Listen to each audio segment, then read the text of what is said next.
Twisted Pride. The Camorra Chronicles, Book 3, by Cora Reilly. Narrated by Tortum and Charlie Angel. Prologue. Serafina. All my life I had been taught to be honorable, to do what was expected of me. Today I went against it all. Dark and tall, Remo appeared in the doorway, come to claim his prize. His eyes roamed over my naked body, and mine did the same. He was cruel and twisted, beyond redemption. Brutal attractiveness, forbidden pleasure, promised pain. I should have been disgusted by him, but I wasn't. Not by his body, and not always by his nature. I shut off the water in the shower, scared of what he wanted, completely terrified of what I wanted. This was his game of chess. He was the king, and I was the trapped queen that the outfit needed to protect. He moved me into position for his last move. The kill. Check. He began unbuttoning his shirt, then shrugged it off. He moved closer, stopping right before me. You always watch me like something you want to touch but aren't allowed to. Who's holding you back, Angel? Chapter 1. Serafina. I can't believe you're getting married in 3 days, Samuel said, his feet propped up beside mine on the coffee table.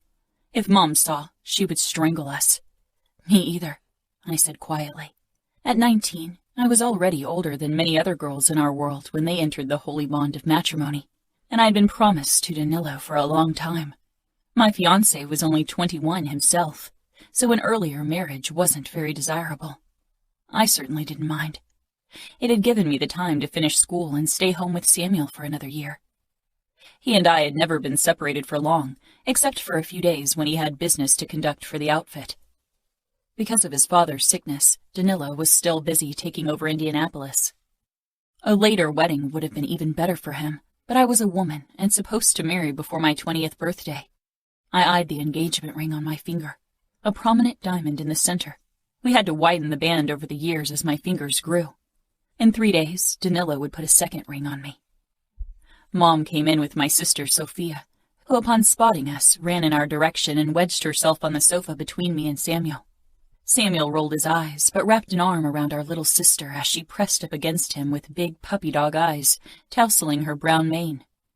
She had taken after Dad and hadn't inherited the blonde hair of our mother like Samuel and I. It's unfair that you're leaving right after Fina's wedding. I thought you would have more time for me. I nudged her. Hey. I wasn't really angry at her. I understood where she was coming from. Being 8 years younger than us, she had always felt like a fifth wheel, since Samuel and I were twins. Sophia gave an embarrassed smile. I'll miss you too. I'll miss you too, Ladybug. Mom cleared her throat, standing tall, her hands linked in front of her stomach. She was dressed in a fitted, elegant green dress, her blue eyes lowered to our feet, resting on the table. She tried to look stern, but the trembling of her mouth made it clear she was fighting a smile. Samuel and I dropped our feet off the table at the same time. I thought I should warn you that Danilo just called. He's coming over because he just arrived in town and is supposed to meet your father and uncle. Now I understood why Sophia, too, was dressed in a pretty summer dress. I didn't even know my father was expecting him. I was leaving for Indianapolis tomorrow. I jerked to my feet. When? 10 minutes. Mom! My eyes widened in horror. How am I supposed to get ready with that much time? You look fine, Samuel drawled, smirking, his short blonde hair purposefully in a disarray. He could pull off the disheveled look, but I definitely couldn't. I narrowed my eyes. Oh, shut up. I ran out of the room, almost bumping into Dad. He stepped back, looking down at me with a questioning smile. I need to get ready. I didn't have time to explain. He could ask Mom. I took the steps 2 at a time. The moment I stumbled into my bathroom and saw my reflection, I cringed. My God. My skin was flushed and my hair curled wildly around my shoulders. My simple jeans and t-shirt didn't scream at poised future wife either. Damn it. I quickly washed my face, then grabbed a flat iron. My hair was naturally curly, but I always straightened it when people other than my family were around. This time I had 5 minutes to do it. I stormed back into my bedroom, tore through my wardrobe, Choosing the right dress for such an occasion would have taken at least 1 hour. Now I had 1 minute if I still wanted time to put on makeup. I grabbed a pink dress I ordered online a while ago but never wore and slipped it on. I was immediately reminded why I hadn't worn it before. It ended several inches above my knees, revealing more of my long legs than I usually displayed, especially when men were around. Danilo would be my husband in 3 days. It was only fair that he saw a bit more of what he was getting. A nervous thrill took hold of my body, but I pushed it aside and quickly slipped on matching heels, then hurried to my vanity. I didn't have enough time to put much effort into my makeup. My skin was quite flawless, so I decided against foundation and only put some blush and mascara on before rushing out of my room and down the corridor toward the stairs. I slowed my steps considerably when I heard Danilo, Samuel, and Dad in the foyer below. It wouldn't be wise to appear as if I had rushed to get ready for any man, not even my fiancé. They were shaking hands and exchanging pleasantries. I had met Danilo a few times before. I'd been promised to him since I was 14 and he 16, but this time felt more intimate. In only 3 days I would become his wife and share a bed with him. Danilo was very attractive and had much success with women, a ladies' man, but to me he had always been a perfect gentleman. He wore a white dress shirt and black pants, his dark hair immaculate. I took the first step, placing my foot on the creaky stair on purpose. One long leg extended, my head held high. All eyes turned to me. Danilo's gaze zeroed in on my exposed legs. Then he quickly snapped his brown eyes up to meet my eyes, smiling. Dad and Samuel both looked briefly at my legs, but their reaction was less than thrilled. Dad was patient and loving with Mom and us kids, even Samuel, which made it easy to forget that he was underboss of Minneapolis, and a feared one at that. I was quickly reminded just how scary he could be as he put his hand on Danilo's shoulder, wearing a hard expression on his face. "I'd like to give you something in my office, Danilo," he said in a cold voice. Danilo wasn't impressed by my father's mood change. He was going to be the youngest underboss in the history of the outfit, and he was practically already ruling over Indianapolis because his father was so sick. He gave a curt nod. "Of course," he said calmly, appearing so much older than his years. Hardened, grown up, more man than I felt woman. Danilo gave me another smile, then followed my father. I descended the remaining steps, and Samuel barred my way. "Go change." "Excuse me?" He pointed at my legs. "You're showing too much leg." I pointed at my arms and throat. "I'm also showing my neck and arms." I lifted one leg. "And I have nice legs." Samuel stared down at my leg, then up at my face with a frown. "Yeah, well, Danilo doesn't need to know that." I snorted, then quickly looked around, worried Danilo was close enough to overhear.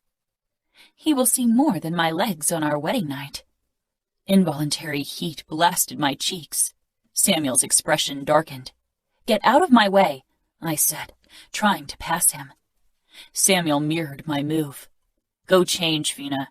Now," he ordered in a voice he probably reserved for business with other made men. I couldn't believe his nerve. Did he think I would obey him only because he was a made man?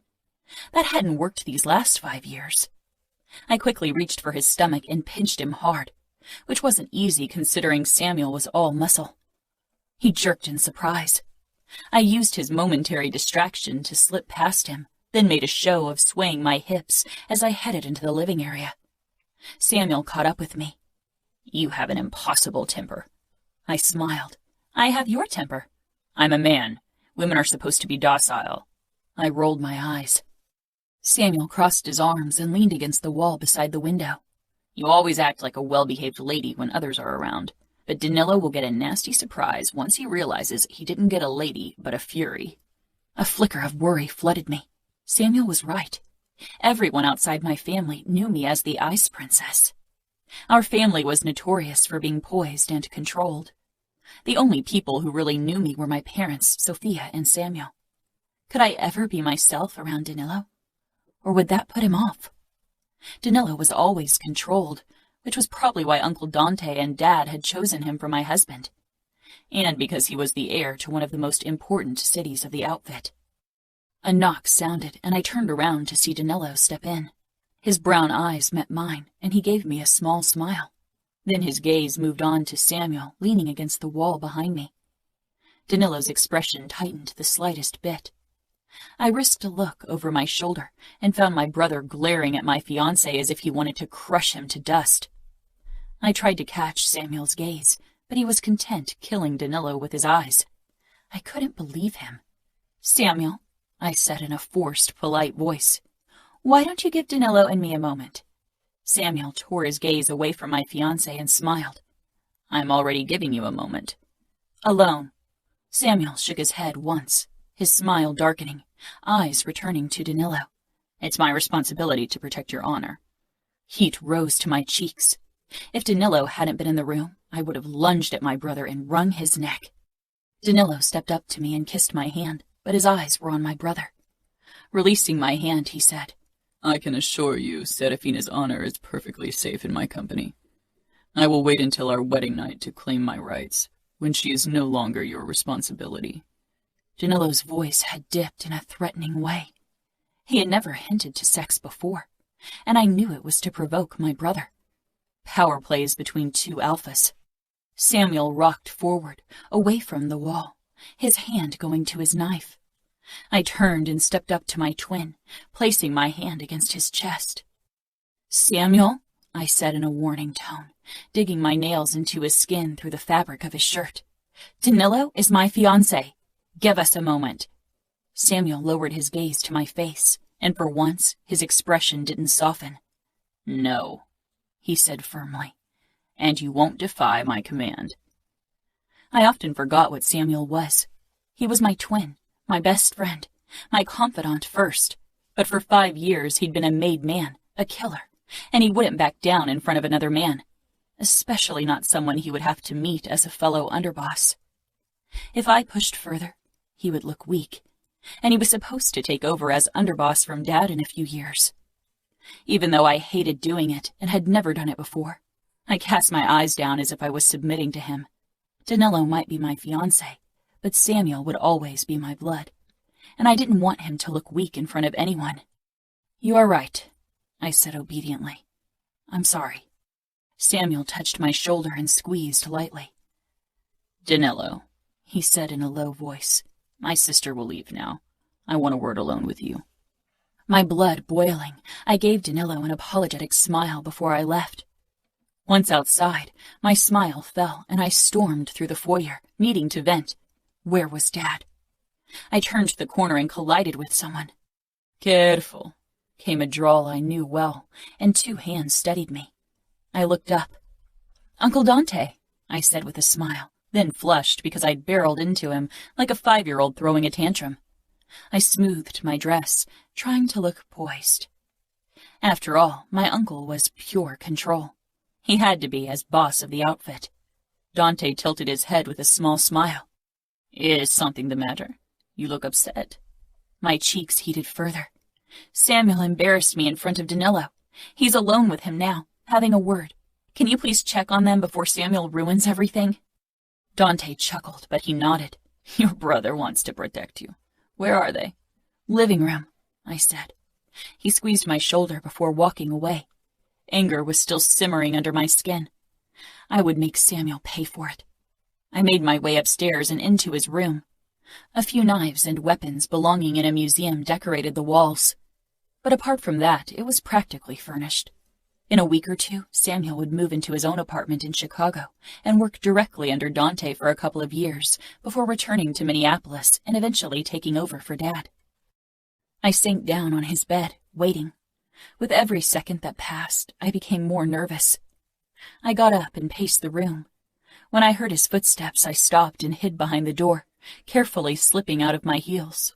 The door opened and Samuel stepped in.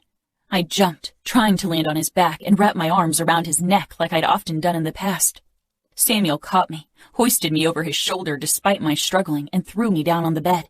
Then he actually held me down, tousling my hair and tickling me. "Stop!" I screeched between laughter. "Sam, stop!"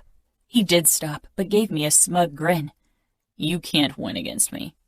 "I liked it better when you were a scrawny boy, and not this killing machine," I muttered. Something dark passed over Samuel's eyes, and I touched his chest and lightly shoved him. A distraction from whatever horrors he was remembering. How badly did you embarrass me in front of Danilo? I went over the details of your wedding night with him. I stared at Samuel in horror. You didn't. I did. I sat up. What did you say? I told him he better treat you like a lady on your wedding night. No dominant shit or anything. My cheeks blazed with heat, and I hit his shoulder hard. He frowned, rubbing the spot. What? What? You embarrassed me in front of Danilo. How could you talk about something like that with him? My wedding night isn't your business. My entire face was burning from embarrassment and anger. I couldn't believe him. He had always been protective of me, of course, but this took things too far. Samuel grimaced. Trust me, it wasn't easy for me. I don't like to think that my little sister is going to have sex. I hit him again. You are only 3 minutes older, and you have been having sex for years now. Do you even know how many women you've slept with? He shrugged. I'm a man. Oh, shut up, I muttered. How am I ever going to face Danilo after what you did? If it was up to me, you'd become a nun, Samuel said, and I lost it. He had a way to drive me up the wall. I lunged at him again, but like before, it was futile. The last time I stood a chance fighting Samuel was more than 5 years ago. Samuel wrapped his arms around me from behind and held me in place. I think I'll carry you downstairs like this. Danilo is still talking to Dante. I'm sure he'll love to see his future wife this disheveled. Maybe he'll decide against marrying you if he sees you're not quite the obedient lady you want him to believe you are. You wouldn't dare! I kicked my legs, but Samuel carried me, lodged against his chest like I was a puppet. Dad came in, his eyes moving from me pressed against Samuel to my twin gripping me tightly. He shook his head once. I thought you'd stop the brawling once you got older. Samuel released me and I stumbled to my feet. He smoothed his clothes, righting his gun and knife holsters. She started it. I gave him a look. Smoothing my hair and clothes, I cleared my throat. He embarrassed me in front of Danilo, Dad. I told Danilo I'd rip his balls off if he didn't treat her right on their wedding night. I scowled at my twin. He hadn't mentioned that detail to me. Dad gave me a wistful smile, touching my cheek. My little dove. Then he moved to Samuel and clapped his shoulder. You did good. I gave the two of them an incredulous look, stifling my annoyance and, worse, my gratefulness for their protectiveness. I walked out of Samuel's bedroom into my own. I sat down on the bed, suddenly overcome with sadness. I was leaving my family, my home, for a city I didn't know, a husband I barely knew. At the sound of an unfamiliar knock, I stood and walked toward my door, opening it. Surprise washed over me when I saw Danilo's tall form. I opened my door wider, but didn't ask him in. That would have been too forward. Instead, I stepped out into the corridor. I can't ask you in. Danilo gave me an understanding smile. Of course not. In case you're worried, your uncle knows that I'm up here. Oh, I said, overwhelmed by his presence and the memory of what Samuel had done. I wanted to say goodbye. I'm leaving in a few minutes. He continued. I'm sorry, I said with as much dignity as my burning face allowed. Danilo smiled with a small frown. What for? For what my brother did. He shouldn't have talked to you about our wedding night. Danilo chuckled and moved closer to me, his spicy scent wrapping around me. He took my hand and kissed it. My stomach fluttered. He wants to protect you. That's honorable. I don't blame him. A woman like you should be treated like a lady, and I will treat you that way on our wedding night and on every night that follows. He leaned forward and lightly kissed my cheek. His eyes made it clear that he wanted to do more than that. He stepped back, letting go of my hand. I swallowed. I'm looking forward to being married to you, Serafina. Me too, I said quietly. With a last look at me, he turned around and left. My heart pounding in my chest, I returned to my room and plopped down on my bed. I wasn't in love with Danilo, but I could imagine falling for him. That was a good start, and better than many other girls in my world got. A few minutes later, someone knocked again. This time I recognized the unabashed pounding of a fist against wood. Come in, I said. I didn't have to look up to know who it was. I recognized Samuel's steps with my eyes closed. He sank down beside me. "Thank you for obeying me when Danilo was around," Samuel said quietly. He took my hand. "You need to appear strong. I didn't want to make you look weak." I looked up at him, tears gathering in my eyes. His expression tightened. "You hated it." "Of course I did." Samuel looked away, glaring. "I hate the thought that you will have to obey Danilo, or anyone for that matter." "I could do worse than Danilo. He's a gentleman when he's around me." Samuel laughed darkly. "He is as good as the underboss of Indianapolis, Fina. And despite his age, he has his men under control. I've seen him in action. He is a made man like me and Dad. He expects obedience." I regarded him curiously. "You never expected obedience from me." "I wished for it," he muttered jokingly, then turned serious again. "You are my sister, not my wife. That's different." "Will you expect obedience from your wife?" Samuel frowned. "I don't know. Maybe." "How do you treat the women you are with?" I'd never met any of them. Made men took outsiders into their beds before marriage, and those women weren't allowed into our homes. Quickly and unexpectedly, Samuel's face seemed to close off. "It doesn't matter." He stood. "And it doesn't matter how Danilo is used to treating his whores. You are a mafia princess, my sister, and I swear by my honor that I will hunt him down if he doesn't treat you like a lady." I smiled up at my twin. "My protector." Samuel smiled back. "Always." Chapter 2. Remo. "Are you ready? We've got a wedding to crash," I said, grinning. Excitement sizzled under my skin, a low fire that burned brighter with every second I got closer to my goal. Fabiano sighed, checking his gun and shoving it back into his holster. "As ready as I'll ever be for this insanity." Genius and insanity are often interchangeable. Both have fueled the greatest events in human history. "I think you annoy me the most, when you sound like Nino with your own brand of crazy," Fabiano said. "I can't believe I'm only a few miles from my father and can't rip him to shreds." "You will get him. My plan will bring him to you eventually." "I don't like the eventually part. I have a feeling this plan is about more than killing my father and punishing the outfit." I leaned back against the car seat. "And what would that be?" Fabiano met my gaze. "About you getting your hands on Dante's niece for whatever insane reason." My mouth pulled into a dark smile. "You know exactly why I want her." Fabiano leaned back in his own seat, expression tightening. "I don't think even you know exactly why you want her, but I do know the girl will pay for something she wasn't responsible for. She's part of our world, born and bred to be a mother to more outfit bastards, born and bred to obey like a mindless sheep. She was brought up to follow her shepherd without hesitation. He led her toward a pack of wolves. It's his mistake, but she will be torn apart."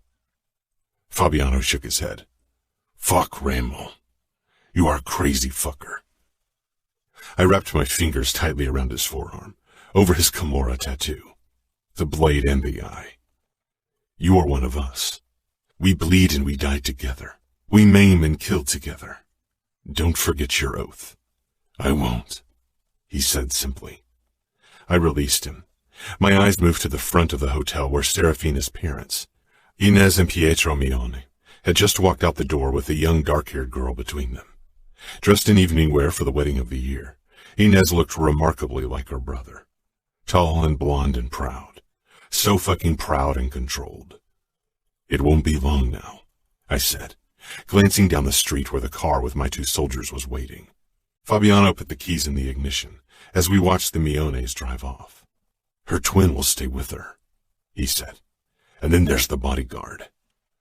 My eyes sought out the middle-aged guy behind the wheel of a Bentley limousine parked in the driveway of the hotel. A fucking flower arrangement on the hood. White flowers. I wanted to squash them under my boots. "They're making it too easy figuring out the car of the bride," I said with a laugh. "Because they don't expect an attack. It's never been done before. Funerals and weddings are sacred. There have been bloody weddings before. They should know better. But those weddings became bloody because the guests got into fights with each other. I don't think anyone has ever attacked a wedding, especially the bride, on purpose. Honor forbids it. I chuckled. We are the Camorra. We have our own set of rules, our own idea of honor. I think they will realize that today, he said tightly. My eyes scanned the front of the hotel. Somewhere behind its windows, Serafina was getting ready for her wedding. She'd be groomed to perfection, an apparition in white. I couldn't wait to get my hands on her, stain the perfectly white fabric blood red. Serafina, you don't have to be scared, sweetheart, Mom said quietly so Sophia wouldn't hear her. My little sister was busy tugging at the pins, keeping her hair in place on top of her head, grimacing. I'm not, I said quickly, which was a lie.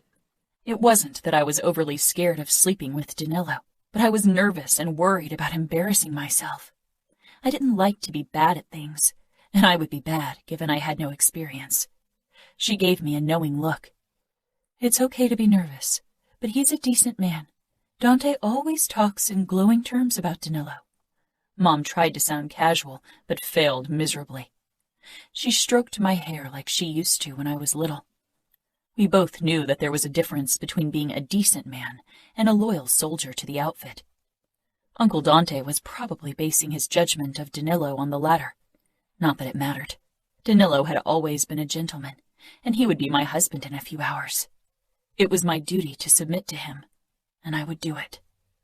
My hairdresser took Mom's place and began pinning up my blonde hair, arranging pearls and strings of white gold in it. Mom noticed Sophia fighting with her hairdo and quickly moved over to her. Stop it, Sophia. You've already untangled a few strands. Sophia dropped her hands with a resigned look. Then her blue eyes found mine. I smiled at her. Avoiding Mom's tugging hands, she came to my side and peered up at me. I can't wait to be a bride. First, you will finish school, I teased her. She was only 11 and hadn't been promised to anyone yet. For her, weddings were about looking pretty and the chivalrous knight she would marry. I envied her the ignorance. Done, the hairdresser announced and stepped back. Thank you, I said. She nodded and quickly slipped out, giving us a moment. The dress was absolutely stunning. I couldn't stop admiring myself in the mirror. Turning left and right, the pearls and silver-embroidered threadwork caught the light beautifully, and the skirt was a dream consisting of several layers of the finest tulle. Mom shook her head, tears blurring her eyes. Don't cry, Mom, I warned her. You'll ruin your makeup, and if you start crying, I will cry too, and then my makeup will be ruined as well. Mom nodded, blinking. You are right, Fina. She dabbed her eyes with the corner of a tissue. Mom wasn't the emotional type. She was like her brother, my Uncle Dante. Sophia beamed up at me. A knock sounded, and Dad poked in his head.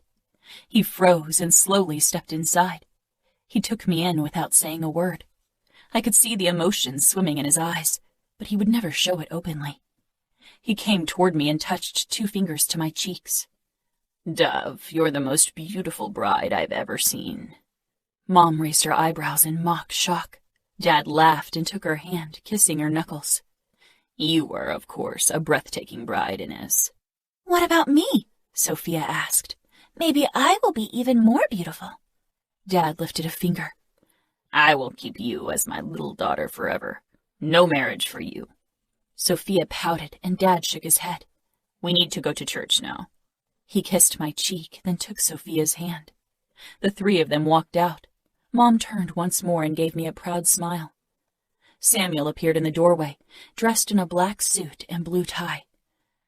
You look dapper, I told him, and felt a wave of wistfulness. He would be hundreds of miles from me once I moved into Danilo's villa in Indianapolis.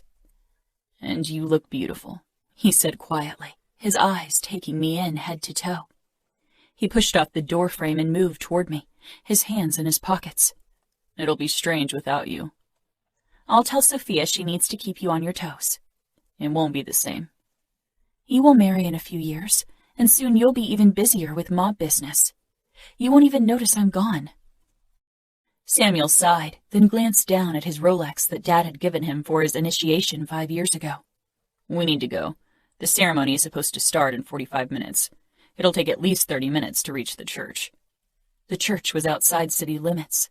I wanted the celebration to take place in a renovated barn in the countryside, surrounded by forest, not in the city. I nodded, then checked my reflection once more before I took his outstretched hand. With linked arms, we walked out of the suite and down into the hotel lobby. People kept glancing my way, and I had to admit I enjoyed their attention. The dress had cost a small fortune. It was only fair, since as many people as possible would see me in it. This wedding was the biggest social event in the outfit in years. Samuel opened the door of the black Bentley for me, and I slipped onto the back seat, trying to gather the skirt of my dress around me. Samuel closed the door and got in the front beside the driver, my bodyguard. We pulled away, and my stomach burst with butterflies. In less than 1 hour, I'd be Danilo's wife. It still seemed impossible. Soon the tall buildings gave way to the occasional field and trees. Samuel shifted in the front seat, pulling his gun. Soon the tall buildings gave way to the occasional field and trees. Samuel shifted in the front seat, pulling his gun. "What's wrong?" I asked. We sped up. Samuel glanced over his shoulder, but not at me. I turned as well and saw a car close behind us with 2 men. Samuel took his phone out and lifted it to his ear. Before he could say anything, another car came from the side and collided with our trunk. We spun around. I cried out, gripping the seat as the belt bit into my skin. "Down!" Samuel shouted. I unbuckled and threw myself forward, my arms over my head. We collided with something else, then came to a stop. What was going on? Samuel shoved open the door and began firing. My bodyguard followed him. The windows burst, and I screamed as shards of glass rained down on my skin. A man cried out, and my head flew up. "Samuel!" I screamed. "Run, Fina!" I pushed through the gap between the front seats and found Samuel leaning against the side of the car, blood spilling out over the hand he pressed to his side. I struggled out of the door and sank to the ground beside him, touching him. "Sam?" He gave me a strained smile. "I'll be fine. Run, Fina. They want you. Run." "Who wants me?" I blinked at him, uncomprehending. He fired at our attackers again. "Run!" I bolted to my feet. If they wanted me, they'd follow me if I ran and leave Samuel alone. "Call reinforcement." I kicked off my heels and gripped my dress and began running as fast as I could. White petals from the destroyed flower arrangement stuck to my toes. Nobody shot at me. That meant they wanted me alive, and I knew that couldn't be a good thing. I turned to the right, where a forest spread out in front of me. It was my only chance to lose them. My breath came in short gasps. I was fit and a good runner, but the heavy fabric of my dress slowed me down. Twigs tugged at the dress, tearing it, making me stumble. Heavier steps sounded behind me. I didn't dare look over my shoulder to see who was chasing me. The steps closed in on me. Oh God, this dress was making me too slow. Had Samuel called reinforcement yet? And then a worse thought banished my last. What if Samuel didn't make it? I turned to the right, deciding to run back to the car. Another set of steps joined the first. 2 pursuers. Fear pounded in my veins, but I didn't slow. A shadow appeared in the corner of my eye, and suddenly a tall shape came from my side. I screamed out a second before an arm slung around my waist. The force of it made me lose my balance, and I fell to the ground. A heavy body crushed mine. The air rushed out of my lungs, and my vision turned black from the impact of landing hard on the forest floor. I started kicking, thrashing, clawing, and screamed at the top of my lungs. But a few layers of tulle covered my face and made movement difficult. If Dad and Dante had arrived with reinforcement, they needed to hear me to be able to find me. A hand clamped down on my mouth, and I bit down. "Fuck!"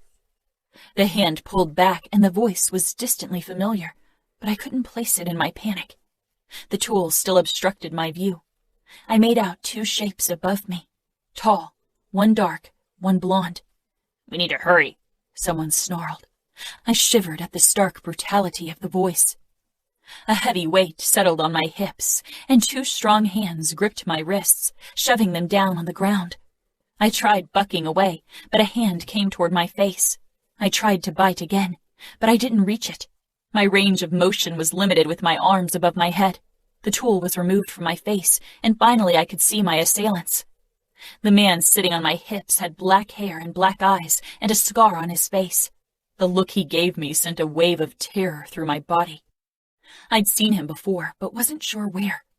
My eyes darted to the other man holding my hands down, and I froze. I knew the blonde man and those blue eyes. Fabiano Scuderi, the boy I'd played with when I was younger, the boy who had run off and joined the Camorra. Finally, it clicked. My gaze darted back to the black-haired man. Remo Falcone, Capo of the Camorra. I jerked violently, a new wave of panic giving me strength. I arched up, but Remo didn't budge. "Calm down," Fabiano said. One of his hands bled from where I'd bitten him. Calm down. Calm down.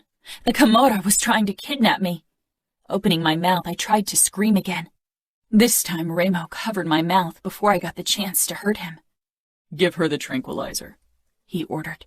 I shook my head frantically, but something pricked the inside of my elbow and pierced my skin. My muscles became heavy, but I didn't black out completely. I was released, and Remo Falcone slid his hands under me, straightening up with me in his arms. My limbs hung limply down at my sides, but my eyes remained open and on my captor. His dark eyes settled on me briefly before he started running.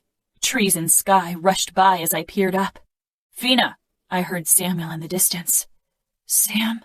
I wheezed, barely a sound. Then Dad. "Fina? Fina, where are you?" More male voices rang out, coming to save me. "Faster!" Fabiano shouted. "To the right!" Twigs snapped underfoot. Remo breathed heavier, but his grip on me remained firm. We burst out of the forest and onto a street. Suddenly tires screeched and hope filled me. But it crashed when I was put inside a vehicle in the back seat, and Remo slipped in beside me. "Drive." I stared up at the gray ceiling of the car, my breathing ragged. "My, what a beautiful bride you are," Remo said. I raised my eyes and met his, wishing I hadn't because the twisted smile on his face burned through me like a thunderstorm of terror. Then I passed out. Remo. Serafina passed out beside me. I regarded her closely. Now that she wasn't thrashing or screaming, I could admire her like a bride deserved. Dots of blood splattered her dress like rubies and marred the creamy skin of her neckline. Pure perfection. "We seem to have shaken them off," Fabiano muttered. My eyes were drawn to the back window, but nobody was following us for the moment. We had injured, not killed, Serafina's two companions, so part of the forces would waste time tending to their injuries. "She is a nice piece of ass," Simeone commented from behind the steering wheel. I leaned forward. "And you will never look at her again unless you want me to rip your eyeballs out and shove them up your ass. One more fucking disrespectful word from you, and your tongue will keep your eyeballs company, understood?" Simeone gave a jerky nod. Fabiano caught my gaze with a curious expression. I leaned back and returned my gaze to the woman curled up beside me on the seat. Her hair was pinned tightly to her head, as if even that part of her needed to be tamed and under control. But one wayward strand had freed itself and curled wildly over her temple. I wrapped it around my finger. I couldn't wait to find out how tame Serafina really was. I carried a limp Serafina into the motel room and set her down on one of the two beds. Reaching for a twig that had tangled itself in her hair, I removed it before undoing her updo, letting her hair spill out on the pillow. I straightened. Fabiano sighed. "Cavaliero will seek retribution. He won't attack us as long as we have her. She's vulnerable, and he knows he can't get her out of Vegas alive." Fabiano nodded, his eyes moving to Serafina, who lay limply on the bed, her face tilted to the side, her long, elegant neck on display. My gaze lowered to the fine lace above the soft swell of her breast. A high-collared dress. Modest and elegant, nothing vulgar or overly sexy about Dante's niece. And yet she would have brought many men to their knees. She looked like a fucking angel with her blonde hair and pale skin, and the white dress only emphasized that impression. The epitome of innocence and purity. I had to bite back a laugh. "What are you thinking?" Fabiano asked warily, as he followed my gaze toward the bride. That they couldn't have emphasized her innocence more if they'd tried. I moved closer, my gaze trailing over her narrow hips. I prefer the bloodstains on her dress. It was her wedding. Of course they would emphasize her purity. You know how it is. Girls in our circles are kept protected until they enter marriage. They must lose their innocence on their wedding night. Cavallaro and her fiancé will probably do anything to make sure she returns to them untouched. Danilo is underboss. Her father is underboss. Dante fucking Cavallaro is her uncle. No matter what you ask of them, they will deliver. If you ask them to hand over my father now, they will do it, and we will be rid of her. I shook my head. I won't ask for anything yet. I won't make it that easy for them. They attacked Las Vegas. They tried killing my brothers. Tried killing you and me. They brought war into my city, and I will bring war into their midst. I will destroy them from the inside. I will break them. Fabiano frowned. Ow. I regarded him. The hint of wariness in his voice was barely noticeable, but I knew him well. By breaking someone they are supposed to protect. If there's one thing I know, then it's that even men like us rarely forgive themselves for letting people they are supposed to protect get hurt. Her family will go crazy with worry over her. Every day they're going to wonder what's happening to her. They're going to imagine how she's suffering. Her mother will blame her husband and brother, and they will blame themselves. Their guilt will spread like cancer among them, and I will fuel their worry. I will tear them apart. Fabiano lowered his gaze to Serafina, who started stirring slightly. The rip in her wedding dress shifted, exposing her long, bare leg. She was wearing a white lace garter. Fabiano reached for the skirt of her dress and covered her leg. I tilted my head at him. She's an innocent, he said neutrally. She won't return to them innocent, I said darkly. Fabiano met my gaze. Hurting her won't break the outfit. They will come closer together to bring you down.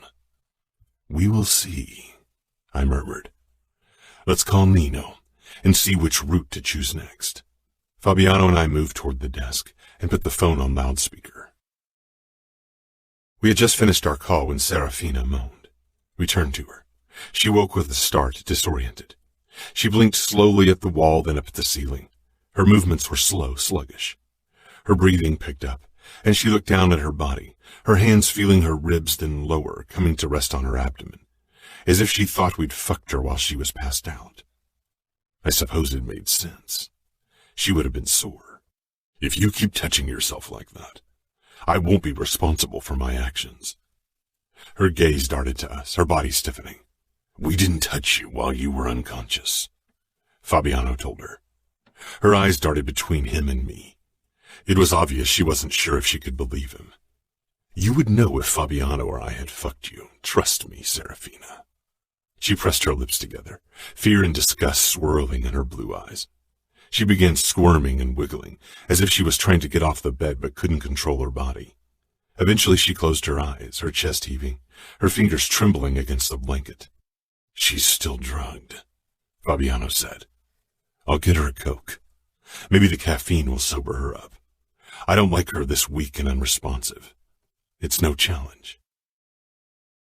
Serafina. I watched Remo leave the room and forced myself into a sitting position. Fabiano, I whispered.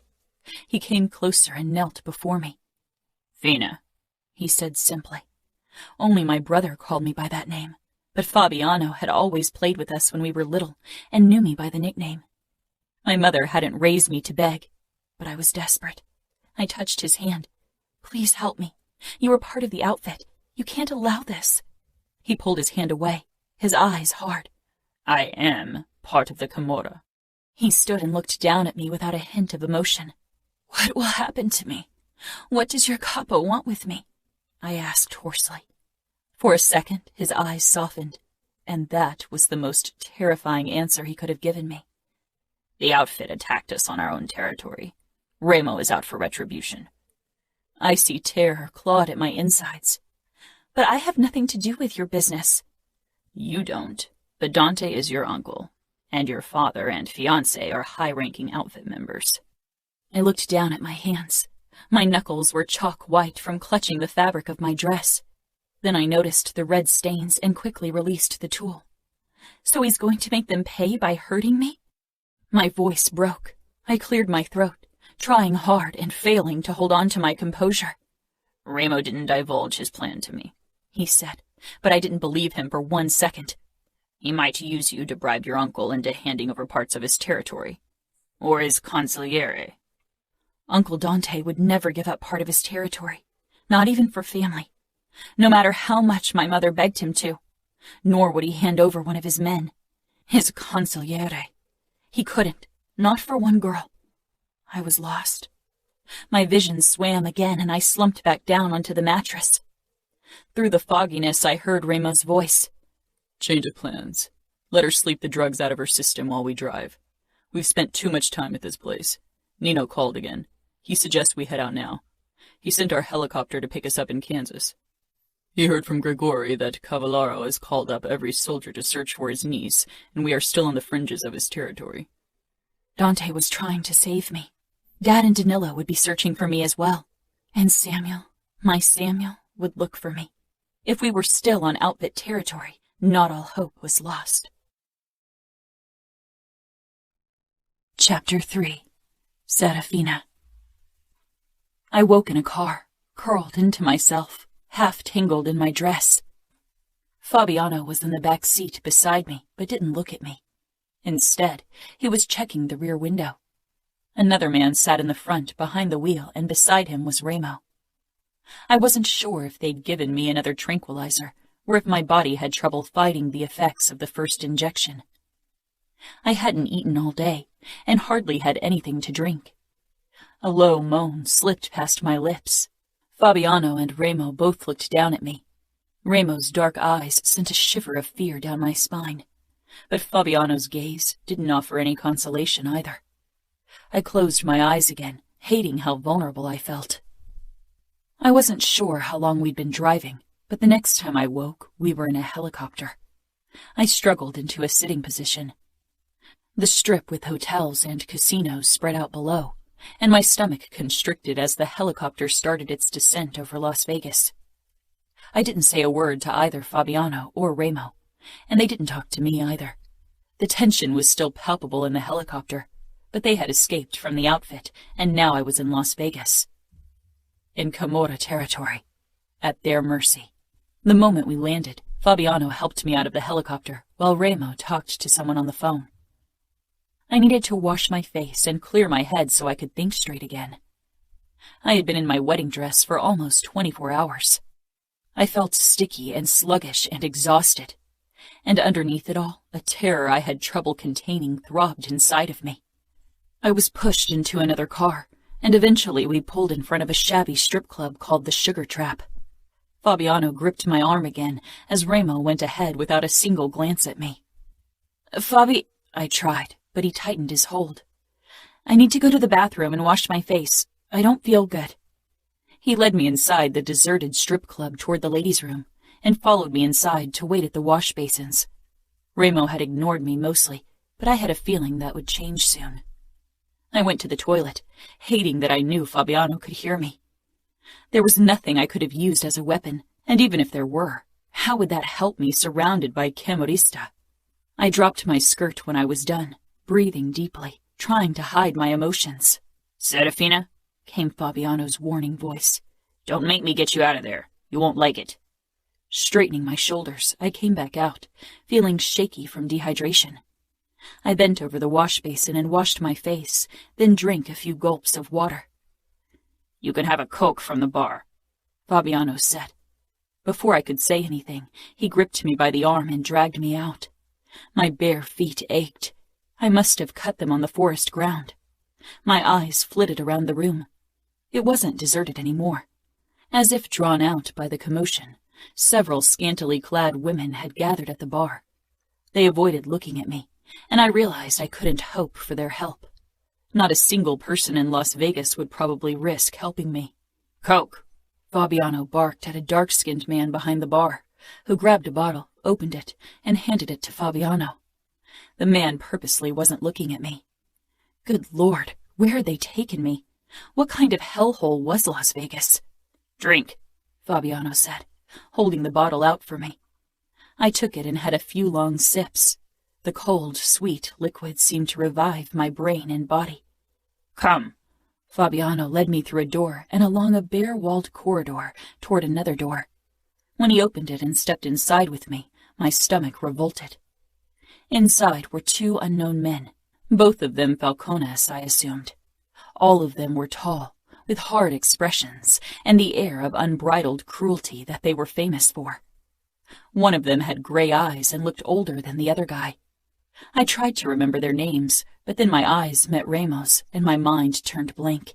The Camorra Capo had shed his shirt. There was a fresh wound on his left side that had been stitched up, but there was still blood around it. My pulse stuttered in my veins at the sight of his muscles and scars. "Your twin almost got me there," Remo said with a dark laugh, "but not enough to stop me from capturing his beloved sister." He said beloved like it was something filthy, something worthless. Fabiano released me and joined the other men, leaving me standing in the middle of the room like a piece of meat that needed inspecting. Dread settled in my bones, because maybe that was exactly what I was to them. Meat.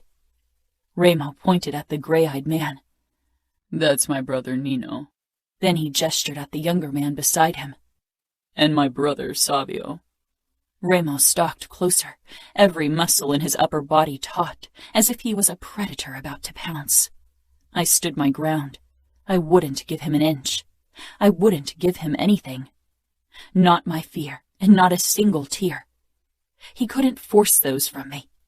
I didn't kid myself thinking that I could stop him from taking anything else. Serafina Cavallaro. My name was a caress on his lips as he slowly walked around me. He stopped close behind me so I couldn't see him. I suppressed a shiver. "Not Cavallaro. That's my uncle's name, not mine." Remo's breath fanned over my neck. "In every regard that matters, you are a Cavallaro." I dug my nails into my palms. Nino's gray eyes followed the movement, without a flicker of emotion on his face. Fabiano perched on the desk, looking at the man behind me, but not me. Savio regarded me with a mix of curiosity and calculation. I didn't say anything, only stared stubbornly ahead. Remo circled me and stopped in front of me. He was a tall man, and I wished for my heels.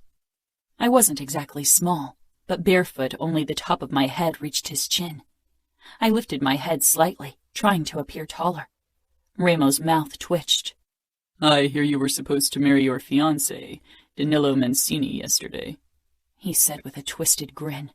"So I robbed you of your wedding night." I remembered Mom's consoling words, that Danilo would be good to me, that I didn't have to be scared of him claiming his rights after our wedding, and Samuel's words that he'd hunt down Danilo if he didn't treat me like a lady. As I stared up into the face of Remo Falcone, my worry of having sex with Danilo seemed ridiculous. The Camorra wouldn't be good to me. The name of their capo was spoken in hushed, terrified whispers, even among women in the outfit. And a terror unlike anything I'd ever encountered gripped me, but I forced it down. Pride was the only weapon I had, and I would hold on to it until the very end. "I wonder if you let your fiancé have a taste before your wedding," Remo murmured, his voice a low vibrato full of threat, his dark eyes raking over me. Indignation filled me. How dare he suggest something like that? "Of course not," I said coldly. "The first kiss of an honorable outfit woman happens on her wedding day." His grin widened, wolf-like, and I realized my mistake. He'd led me into a trap. My own pride, a weapon he used against me. Remo. She held her head high in spite of her mistake. Her long blonde hair trailed down her back. Cold blue eyes assessed me like I wasn't worth her attention. Perfect. High-born and about to take a deep fall. So proud and cold, I said, trailing a finger down her cheek and throat. Just like good old Uncle Dante. She turned her face away with a disgusted expression. I laughed. Oh, yes, that stupid outfit pride. I can't wait to rid you of it. I'll take that pride to the grave with me, she said haughtily, I leaned even closer, my body lightly pressing up against hers. Killing you is the last thing on my mind, believe me. I let my eyes travel the length of her body. There are far more entertaining things I can think of. Terror flashed over her face, only briefly. Then it was gone. But I saw it. So death didn't bother the girl, or so she thought. But the idea of being touched by me put a chink into that prideful exterior. So you have never kissed a man before, I mused, leaning in so close that our lips were almost touching. She stood her ground, but a slight tremor went through her body. She pressed her lips together, refusing an answer. This will be fun. My family and fiancé will tear down Las Vegas if you hurt me. Oh, I hope they do, so I can bathe in their blood, I said. But I doubt you'll be worth their trouble once I'm done with you. Or will your fiancé settle for the leftovers of another man? She finally took a step back. My smile pulled wider. Her eyes darted to something behind me. To someone. I followed her gaze to Fabiano. His eyes met mine, his expression hard and unrelenting. But I knew him inside out. He'd known Serafina as a child, had played with her. There was a hint of strain in his eyes, but he wouldn't come to her aid. Neither would Nino or Savio. I turned back around to her. Nobody will save you, so you better stop hoping for it. She narrowed her eyes at me. I decide what to hope for. You might rule over Las Vegas and over these men, but you don't rule over me, Remo Falcone. Never before had someone spat out my name like that, and it sent a fucking thrill through me. Oh, Serafina, I said darkly. That's where you're wrong, and I will prove it to you. And I will prove you wrong. Her blue eyes held mine, back in control, back to being her prideful self. But she had given me an opening earlier, had shown me a crack in her mask, and she couldn't undo it. I knew how to get under her skin. As much as I enjoy chit-chatting with you, I need to remember the purpose of why you are here, and that's to pay back your Uncle Dante. A flash of fear in those proud eyes. I let my gaze travel the length of her, over her torn and bloody wedding dress. We need to send your uncle a message. A nice video of you, I murmured. I nodded toward Fabiano. Take her into the basement. I'll join you in a few minutes. I wanted to see how he'd react. Fabiano's jaw tensed, but he gave a terse nod. He grabbed Serafina's wrist, and she tensed but didn't fight him. Not like she would have undoubtedly fought me. He began to tug her along. She didn't beg him like I thought she would. Instead, she gave me another disgusted look. She thought she could defy me, thought she could hold on to her pride and anger. I would show her why I had become Capo of the Camorra. What are you going to do to her? Savio asked, trying to sound unfazed, but he wasn't like Nino and me. He had some humanity left in him. What I said. Let her speak a message to her Uncle Dante, and record some additional material. So you're going to fuck her for the camera? Savio asked. I glanced at Nino, who watched me with narrowed eyes as if he too wasn't sure about my motives. I smiled. Don't spoil my surprise. We'll all watch the video together once it's done. I gave them a nod and headed downstairs. The moment I entered the corridor in the basement, Fabiano stepped out of the last door and closed it. His eyes settled on me. He met me halfway and gripped my arm. I raised my eyebrows. Serafina's virginity can be used as leverage against Dante and Danilo. I narrowed my eyes at him. Thank you for your input, Fabiano. I am Capo. I've thought my plan through. Don't worry. Have you? Fabiano muttered, and I brought us nose to nose. Careful. You've betrayed me for a woman once before. Do not make it a habit. Fabiano shook his head. Fuck. I won't betray you. I went to Indianapolis with you and kidnapped Serafina. I didn't hunt down my father like I wanted to. I put her in your fucking cell for you. I am loyal, Remo. Good, I said, stepping back. Serafina is my captive, and I decide what happens to her. Understood? Understood, Fabiano said, gritting his teeth. Can I go to Leona now? Go. I'll have Simeone watch her cell tonight. He's a fucking pervert, Remo. He also knows I'll cut his dick off if he goes against my orders. Now go have fun with your girl while I take care of mine. Chapter 4. Serafina. Fabiano dragged me down a flight of stairs into a basement. "Fabi," I said imploringly, tugging at his hold. "Fabiano," he growled, not even looking at me as he pulled me through another narrow, bare corridor. He seemed furious. Before I could utter another word, he opened a heavy door and stepped inside a room with me. My eyes darted around. A cell. My stomach lurched when I saw the toilet and shower in one corner, but even worse when I took in the stained mattress on the floor across from them. Red and yellow stains. Terror gripped me hard, and suddenly I realized what was supposed to happen here. My eyes flew up to a camera in the corner to my right, then back to Fabiano.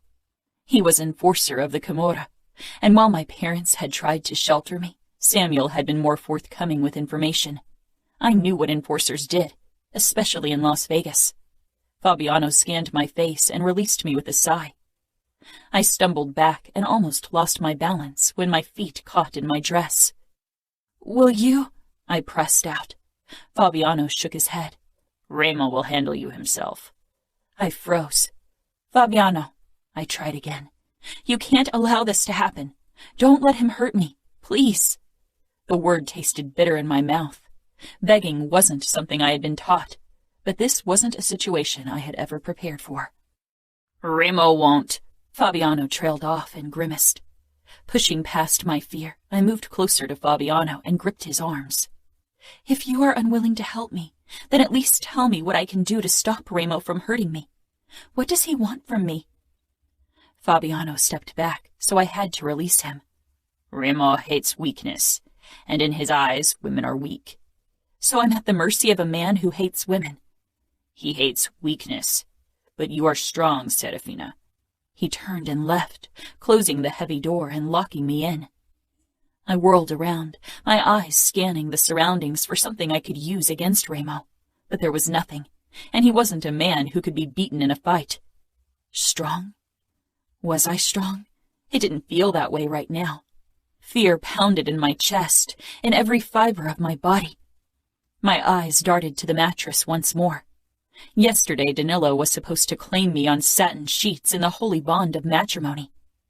Today, Remo would break me on a dirty mattress like a common whore. I braced myself against the rough stone wall, fighting my rising panic. All my life I had been raised to be proud and noble, honorable and well-behaved, and it didn't protect me. The creak of the door made me tense, but I didn't turn to see who had entered. I knew who it was, could feel his cruel eyes on me. I peered up at the camera once more. Everything that happened would be recorded and sent to my uncle, fiancé, and father, and worse, Samuel. I swallowed. They would see me at my worst. I wouldn't let it come to that. I'd hold my head high no matter what happened. "Are you ignoring me?" Remo asked from close behind me, and a small shiver shot down my spine. "Does that ever work?"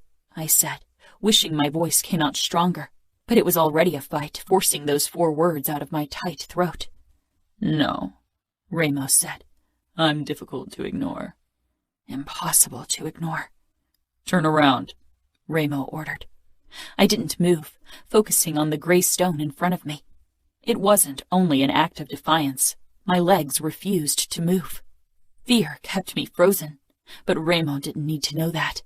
His hot breath ghosted over my neck, and I closed my eyes, wedging my lower lip between my teeth to stifle a sound. "Open disobedience?" he asked in a low voice. His palms pressed down on my shoulder blades, and I almost crumpled under their weight, even though he didn't put much pressure behind the touch. "On second thought," he said gently, "this position works well too." The soft clink of a blade being unsheathed made me jump.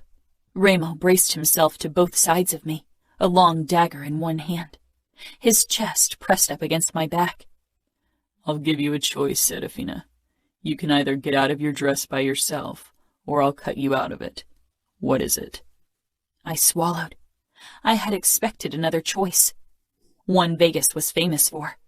A rush of relief filled me, but it was short-lived. I shifted my hand and covered the blade with my palm, then curled my fingers around the cold steel. If you give me your knife, I'll cut myself out of my dress, I bit out. Remo chuckled, a dark, joyless sound. You want my knife? I nodded, and to my utter shock, Remo released the handle, and I held his dagger by the blade, the sharp edge cutting into my flesh. Remo stepped back, his warmth leaving my body. I stared at the deadly weapon in my hand. Slowly, drawing in a deep breath, I straightened and reached for the handle. I knew Remo hadn't given me a fair chance. He was playing with me, trying to break my spirit by showing me that even a knife didn't change the fact that I was at his mercy. What he didn't know was that Samuel and I had spent all our lives fighting with each other, like siblings always do. But when he'd become a made man, he started working with me on my fighting skills because he knew how our world treated women. He had tried to make me strong, and I was. I knew how to handle a knife, how to defeat an opponent. But I had never won against Samuel, and he was always careful not to hurt me. Remo was stronger than Samuel, and he would hurt me, would enjoy it.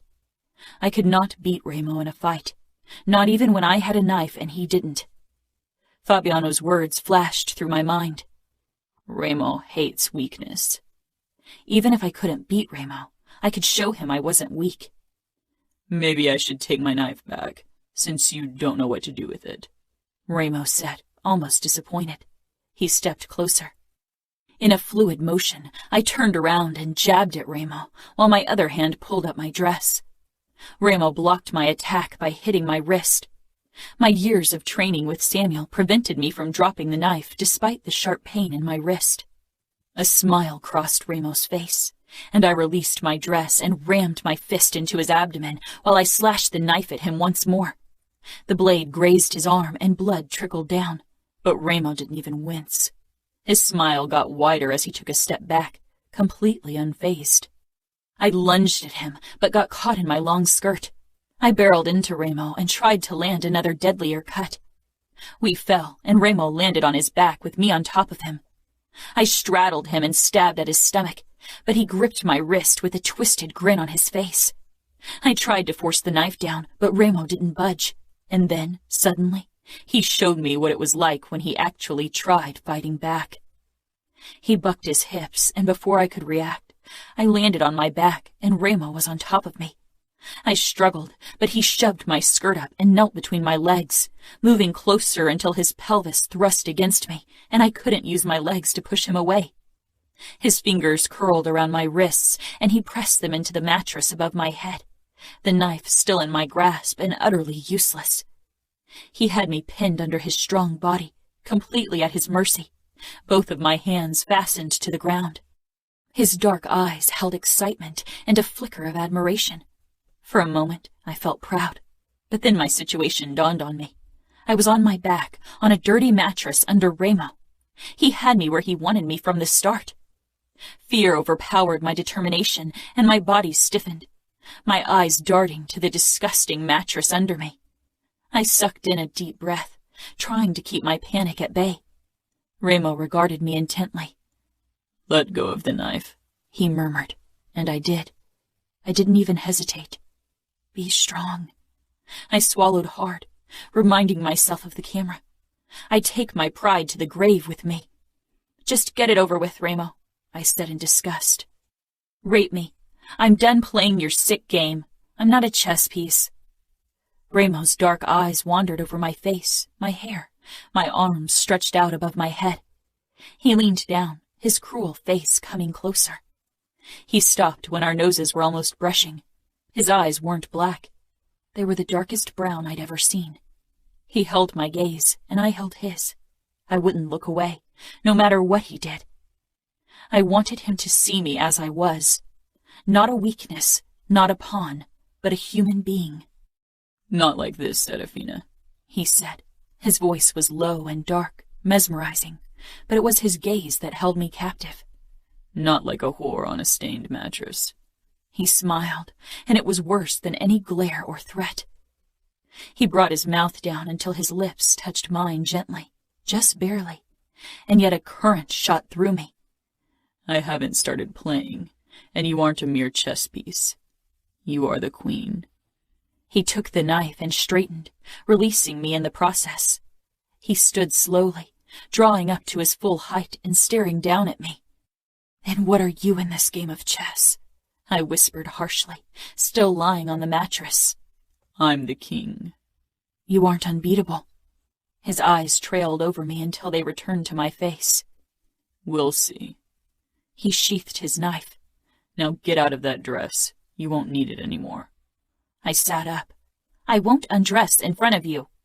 Remo chuckled. "Oh, this will be fun." He waited, and I returned his gaze steadily. "The knife it is, then," he said with a shrug. "No," I said firmly, struggling to my feet. I glared at him and reached behind myself, pulling down the zipper with an audible hiss. Never taking my eyes off him, I pulled at the fabric until it finally fell to the ground, a fluffy halo around my feet.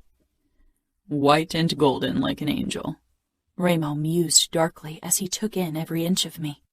Even force of will couldn't stop my cheeks from blazing with heat, being exposed like this in front of a man for the first time. Left in nothing but my white garter, white lace panties, and a corset, goosebumps rippled across my skin at Remo's scrutiny. He bridged the distance between us, and I held my breath. He stopped close to me, dark eyes tracing my face, and he raised his hand, causing me to stiffen. The corner of his mouth twitched. Then his thumb brushed over my cheekbone. I drew back, away from the touch, which made him smile again. "Virgin bashfulness.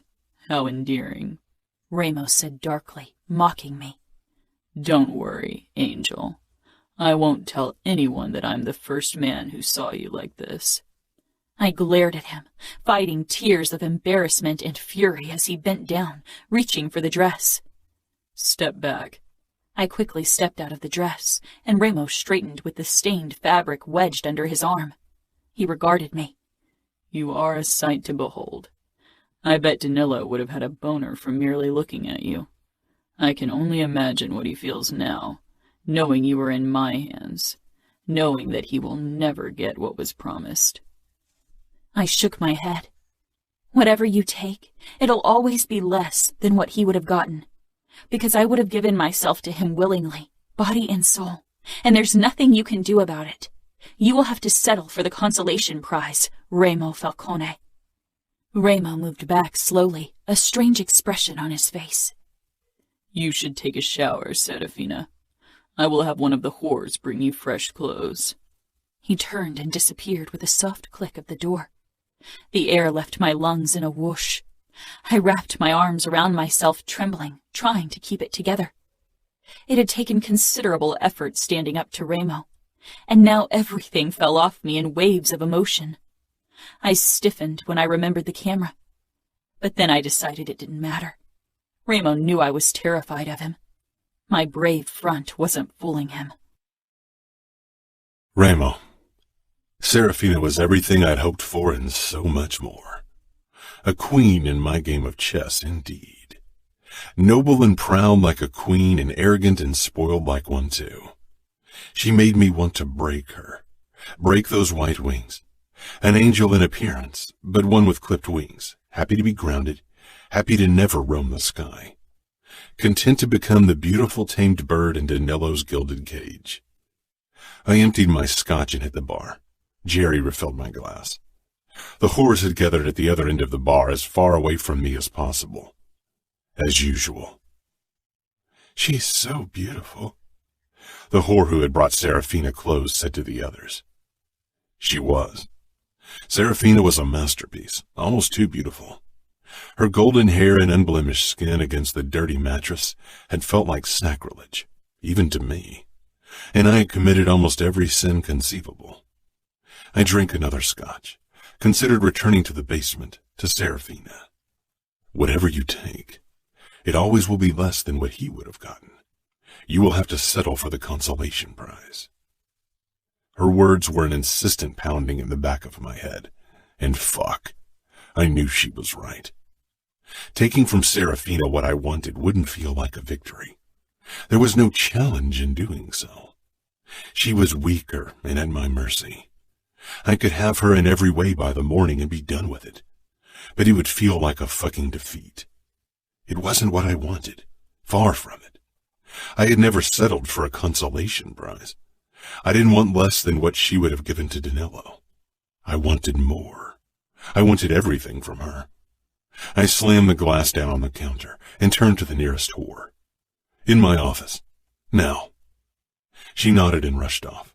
I followed her. Already painfully hard. Fucking hard since I'd seen Serafina in her underwear. Fucking desperate to bury myself in her pussy and rip her innocence from her. I always got what I wanted. I didn't wait for anything. But if I wanted the ultimate triumph, I would have to try my hand at patience, and it would be the biggest challenge of my life. The whore perched on my desk but got up when I entered. I unzipped my pants and shoved down my briefs. She knew her cue. We'd fucked before. I often chose her. She got down on her knees as I tangled my hand in her red hair and started fucking her mouth. She took all of me as I thrust into her, hitting the back of her throat, making her gag, but for once it did nothing to sate the burning hunger in my veins. I scowled down at her face, trying to imagine it was Serafina, but the whore regarded me with that fucking submissiveness, that disgusting reverence. No pride, no honor. They all got a choice and choose the easy way, never the hard, painful one. They would never understand that nothing could be gained without pain. Weak. Disgusting. I tightened my hold on her hair, causing her to wince as I came down her throat.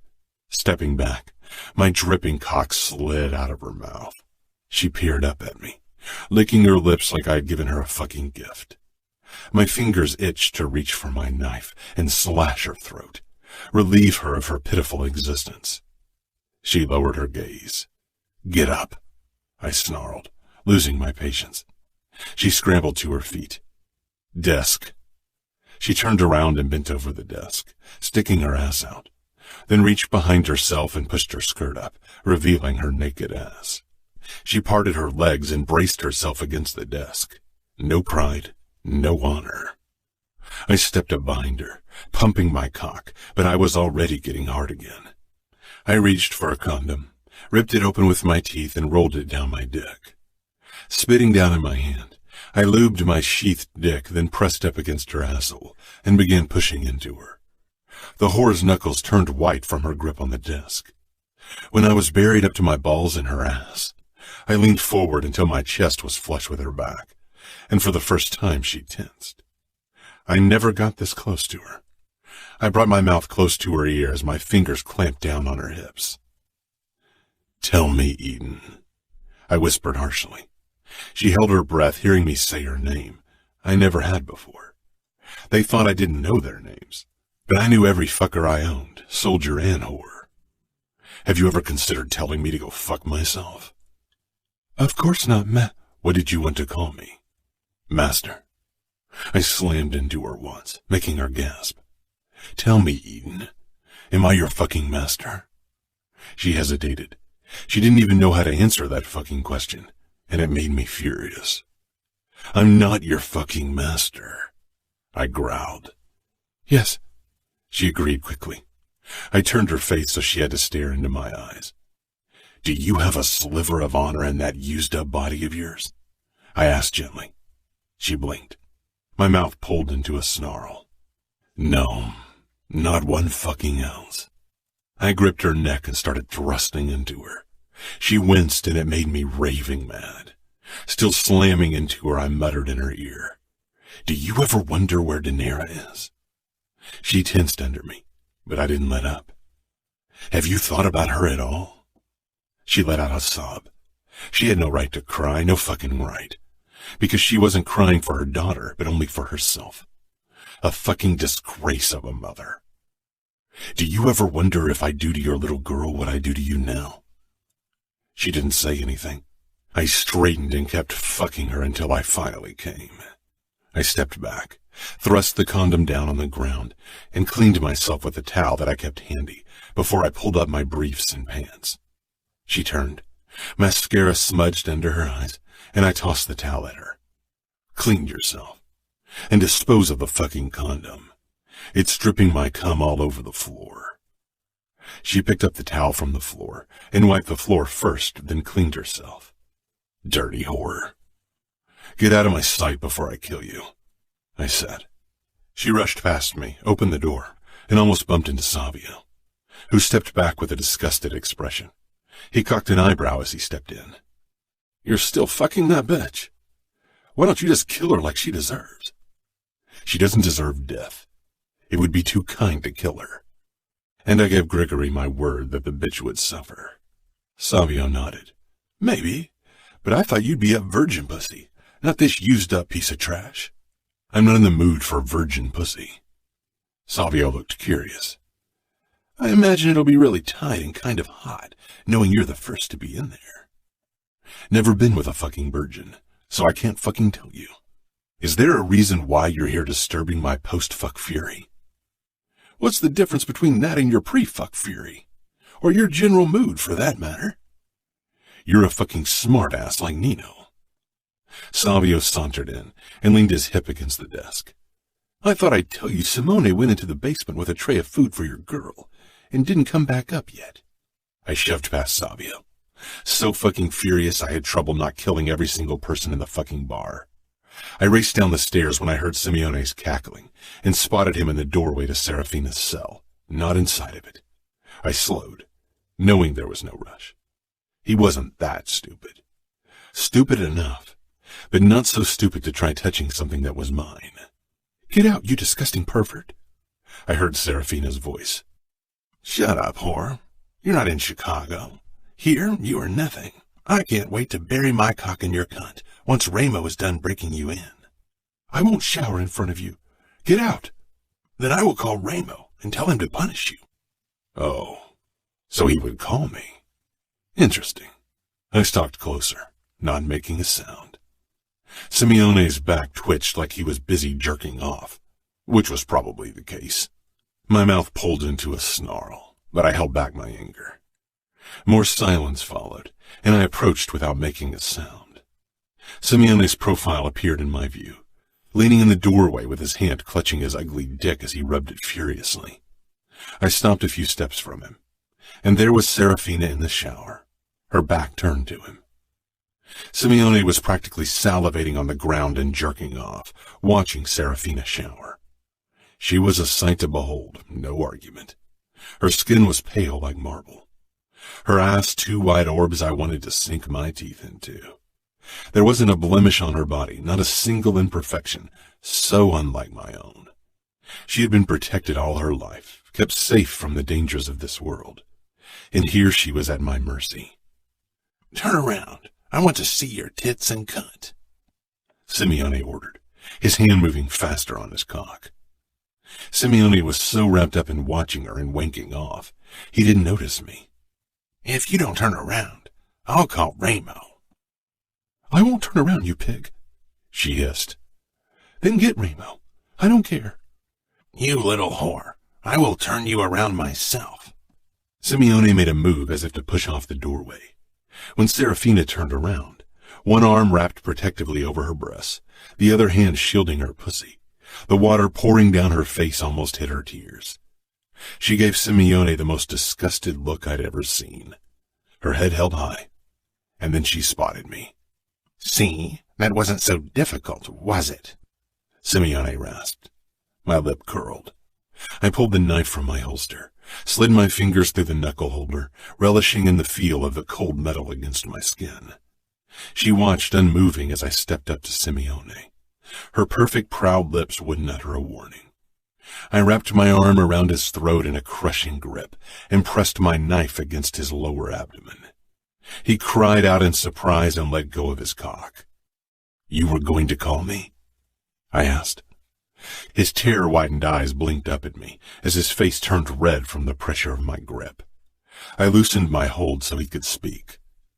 Remo, I made sure she wasn't messing around. It's not how it looks. Did you know that no man has ever seen what you just saw? He shook his head frantically. I lifted my gaze to Serafina, who was watching with a frozen expression.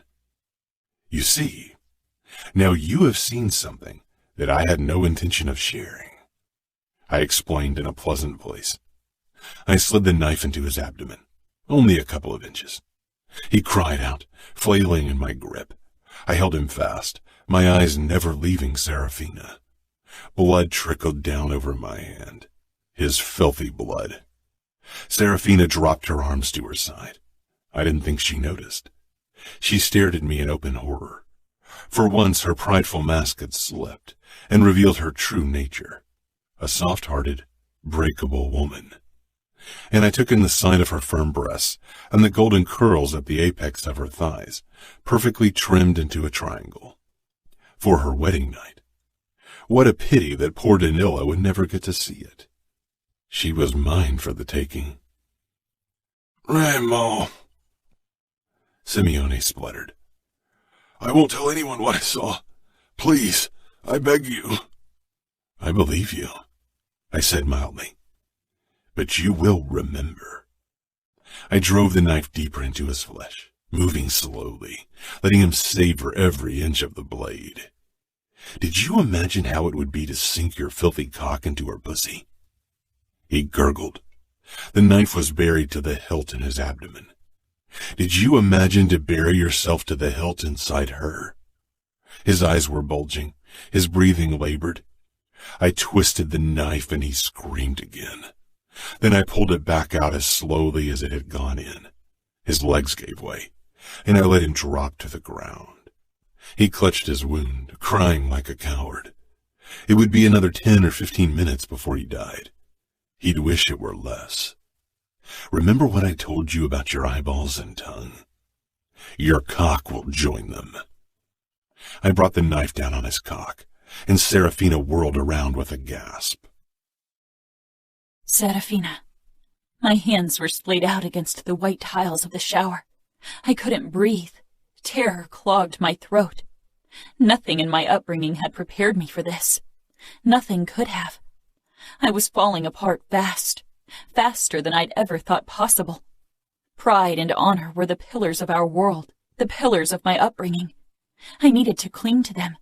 He could take everything from me, but not that, never that. Simeon was screaming, and I pressed my palms against my ears, trying to shut him out, to no avail. Ice Princess no more.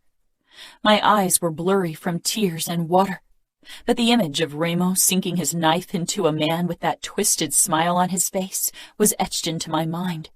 How was I supposed to stay prideful? How was I supposed to hold my head high and not let him see my fear? Nothing had ever scared me more than Remo Falcone. Monsters aren't real, my mother had told me a long time ago when I was afraid to sleep in the dark and kept crawling into Samuel's bed. I hadn't believed her back then, and that was before meeting Remo. The screaming stopped. I shuddered and lowered my hands slowly. Something red caught my eyes.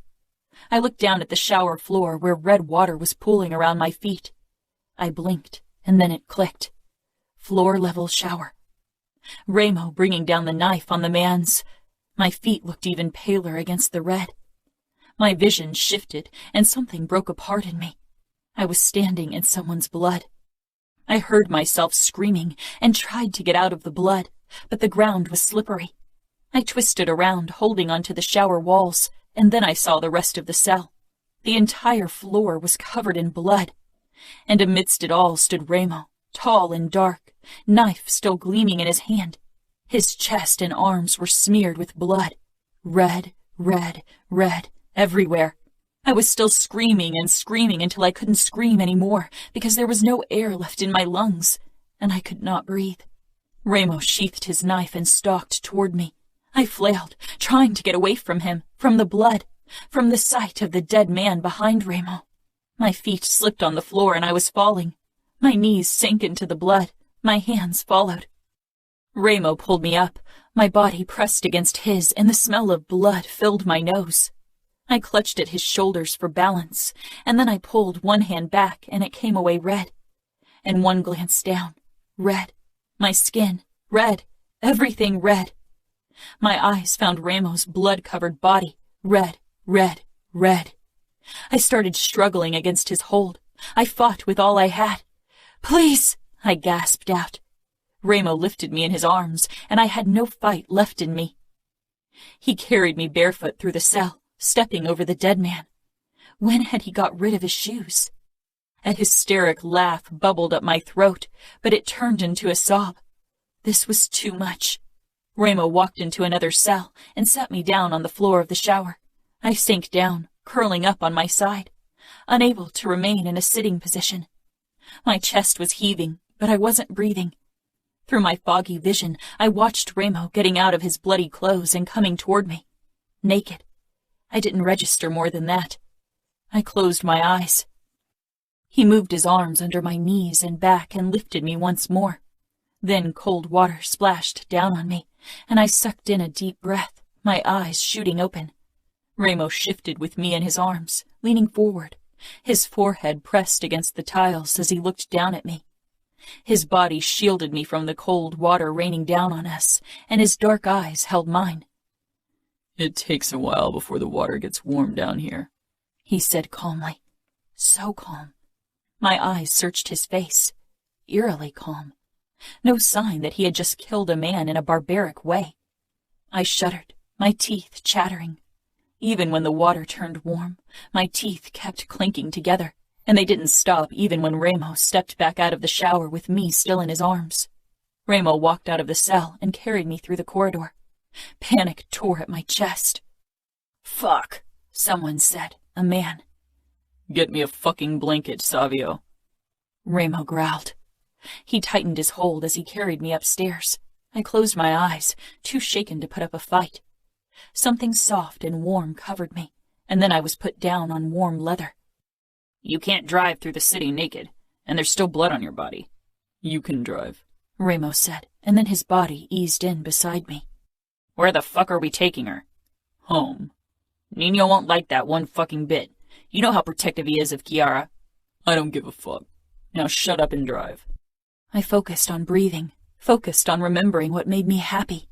Samuel, Mom, Dad, Sophia. I wasn't sure how much time had passed. The minutes seemed to blur together when Remo picked me up again and eventually put me down on something soft. My eyes peeled open, heavy-lidded and burning from crying. The first thing I registered was the bed I was lying on. Soft satin sheets, blood red, a majestic canopy bed made from black wood, the posts twisting as if two branches had wound around another to form each. Heavy blood-red drapes hung from the canopy, blocking the bright sunlight streaming into the bedroom. I put my trembling hand flat against the smooth sheet, white against red, like in the shower. I shuddered and started hyperventilating again. Remo appeared beside the bed and sank down, causing the mattress to dip under his weight. He was naked except for a knife holster, which was strapped to his chest. Muscles and scars and barely restrained strength. I averted my eyes, my teeth beginning to chatter again. Remo reached over me. "Don't," I said weakly. Then firmer. "Don't touch me." Remo's dark eyes held mine with intent.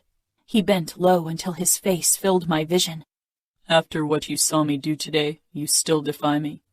Don't you think submitting to me will make things less painful for you?" His voice was soft, low, almost curious. "Yes," I whispered, and something shifted in his eyes. Was that disappointment? But I'd rather take pain than submit to your will, Remo. He smiled darkly and reached over me again. Before I could react, he pulled a blanket over my body, covering my nakedness. My eyes widened. "How can you know what you prefer if you've never experienced either? Neither pain." He brushed his lips lightly across my mouth. Not a kiss, but a threat. "Nor pleasure." A shiver traveled down my spine. My throat was dry, my limbs heavy. "I want to show you both, Angel." He paused, his dark eyes burning into me.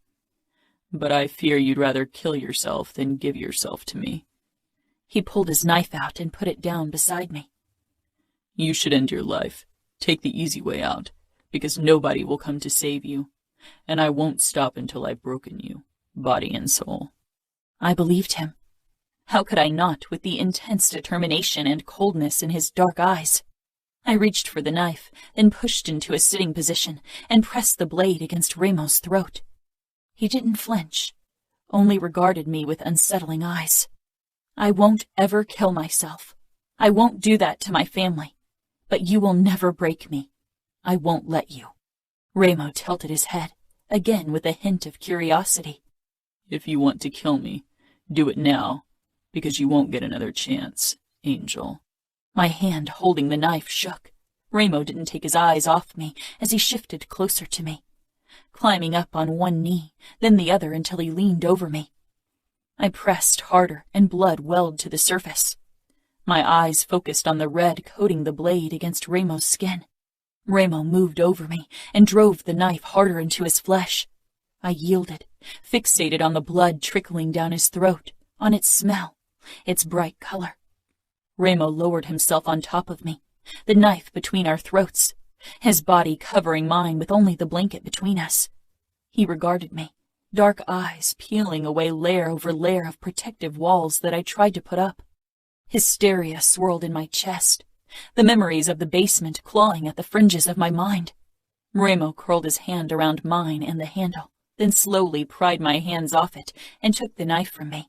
He dropped it to the bed beside us. I could feel every inch of his strong, muscled body against mine, but my eyes couldn't focus on anything but the blood on his skin, dripping from the cut I had inflicted. He pressed 2 fingers to my throat, feeling my erratic pulse. "Still in the grasp of panic, I swallowed. He pulled away and stood. Then he bent over me. "You are safe in your weakest moments, Angel. I don't enjoy breaking the weak. I will break you when you are strong." He grabbed the knife and turned around, presenting his back to me. My eyes traced the tattoo of the kneeling fallen angel. Was that how Remo saw himself? A fallen angel with broken wings? A dark angel risen from hell? And what was I? Before he left the room, he glanced over his shoulder at me. "Don't try to run, Angel. There are more men like Simeon waiting to get their hands on you. I'd hate having to send them after you and hurt you." As if anyone could hurt me worse than Remo would. I forced a smile. "We both know you're lying. You won't let anyone hurt me." Remo cocked one dark eyebrow. "I won't." "You won't because you want to be the one to break me, to make me scream."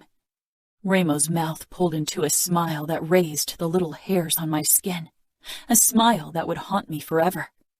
"Oh, I will make you scream, Angel. That I swear." Suppressing a shudder, I dug my nails into my palms and forced more words from my tight throat. "Don't waste your time. Kill me now." "We all have to let part of ourselves die to rise up stronger. Now sleep tight. I'll return later for a proper video message for your family." Why did you even save me from Simeon? Why not let him start the torture you have in mind for me? Why bring me here to your mansion? Remo regarded me as if he too was wondering the same thing, and his silence told me that my guess had been right. This was indeed the Falcone mansion. It surprised me that he would risk bringing me into his family's home. "Like you said, I will be the one to make you scream, and no one else." He closed the door. I shut my eyes and pulled the covers tighter around myself.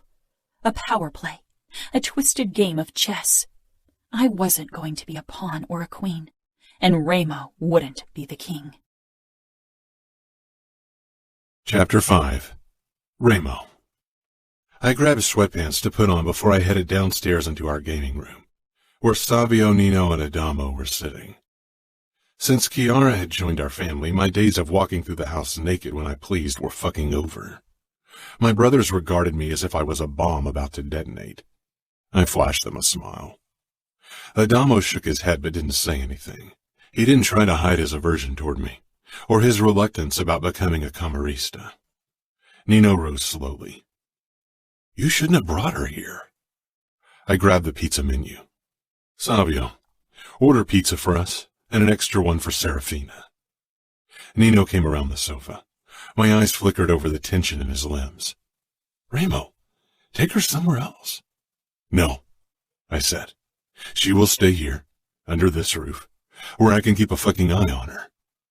My brother stopped in front of me, a deep frown pulling his brows together. That was the equivalent of an angry outburst from him. This situation might cause another one of Kiara's episodes. Kiara is your wife, not mine. Make sure she doesn't see anything that she isn't supposed to see. Where is she anyway? In our wing. The moment Savio told me you were bringing Serafina, I told her to stay there. See? No problem. I moved past him toward the bar and grabbed a beer. Nino followed as Savio ordered pizza in the background. It is a huge problem. Your captive is upstairs, free to roam the place as she sees fit. She could walk around the house and cross Kiara. I doubt Serafina will do that right now. She's too shaken, and probably taking a beauty sleep as we speak. She can't escape from the premises, and one of you will have to guard her to make sure she doesn't do something stupid. Nino assessed me. I really hope you know what you're doing.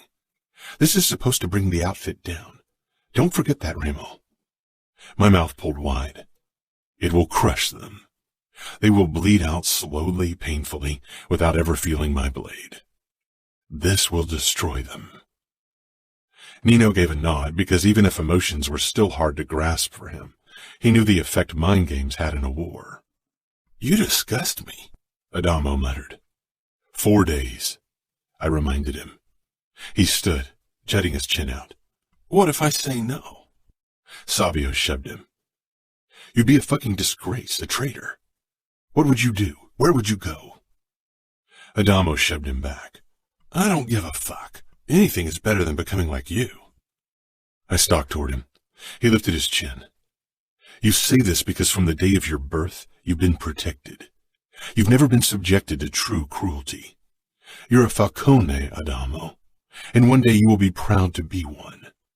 I wish I wasn't a Falcone. I wish you weren't my brother. Adamo, Nino warned, looking at my face. Fuck you, Adamo shouted, and ran off upstairs. He'll come around, eventually, Nino drawled. How much time until the pizza arrives? I asked Savio. He exchanged a look with Nino before replying. 20 minutes. Time for a phone call, I said, looking at Nino, who hesitated briefly, but then took out his mobile and scrolled through it. Nino handed me the phone with the number I didn't recognize. That's Dante's number if he hasn't changed it from our last call years ago. Good. Get some of Kiara's clothes. A white nightgown if she has one. Nino frowned deeply, but walked past me and disappeared into his wing. How are you going to keep her in check? Make sure she doesn't try to run or kill herself? She's been sheltered all her life. She's far from home, far from the men who've protected her. Freedom scares her more than captivity. Savio laughed. You sound awfully sure of it. I grinned. Nino returned, looking as close to pissed as he ever did. He held the clothes out to me, among them a silvery satin nightgown.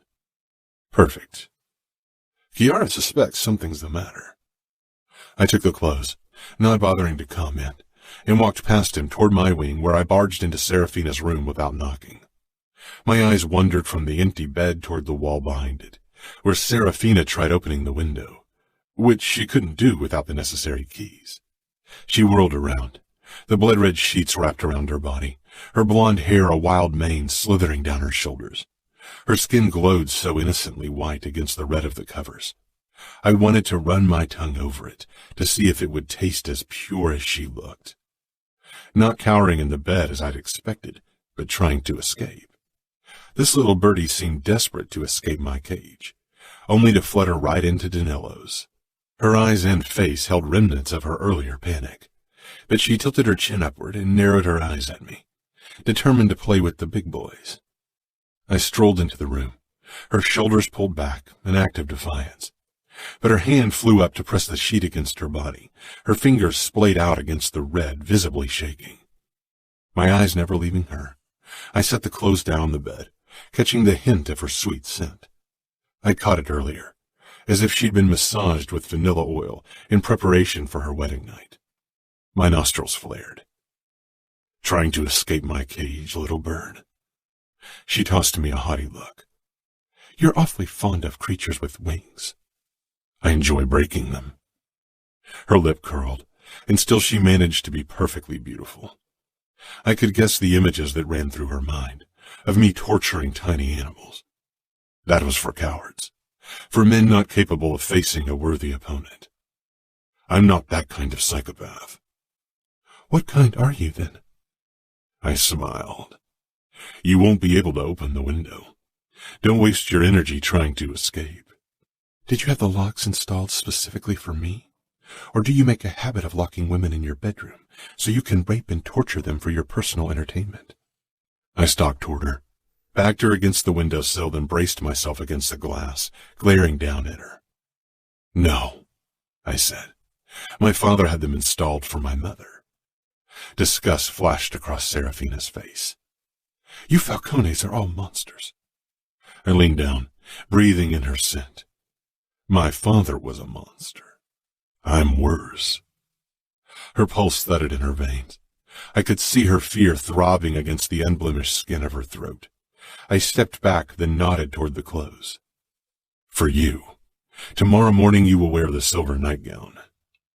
Serafina walked toward the bed sideways to keep an eye on me, then scowled at the heap on her bed. I raised the phone to my ear and pressed the call button. After the second ring, Dante's cold voice sounded. Cavallaro. Dante, good to hear your voice. Serafina's head jerked toward me, and she sank down on the bed, her prideful mask cracking as her fingers curled into a fist, gripping the sheet. Silence rang on the other end, and I smiled. I wished I could see Cavallaro's expression as he was being faced with the consequences of his actions, and the realization that his niece would pay for his sins. Remo. I heard male voices in the background, and a hysteric female one. Serafina's mother. I would like a word with you, capo to capo, from one man who had his territory breached to another. Two men of honor. I'm a man of honor, Remo.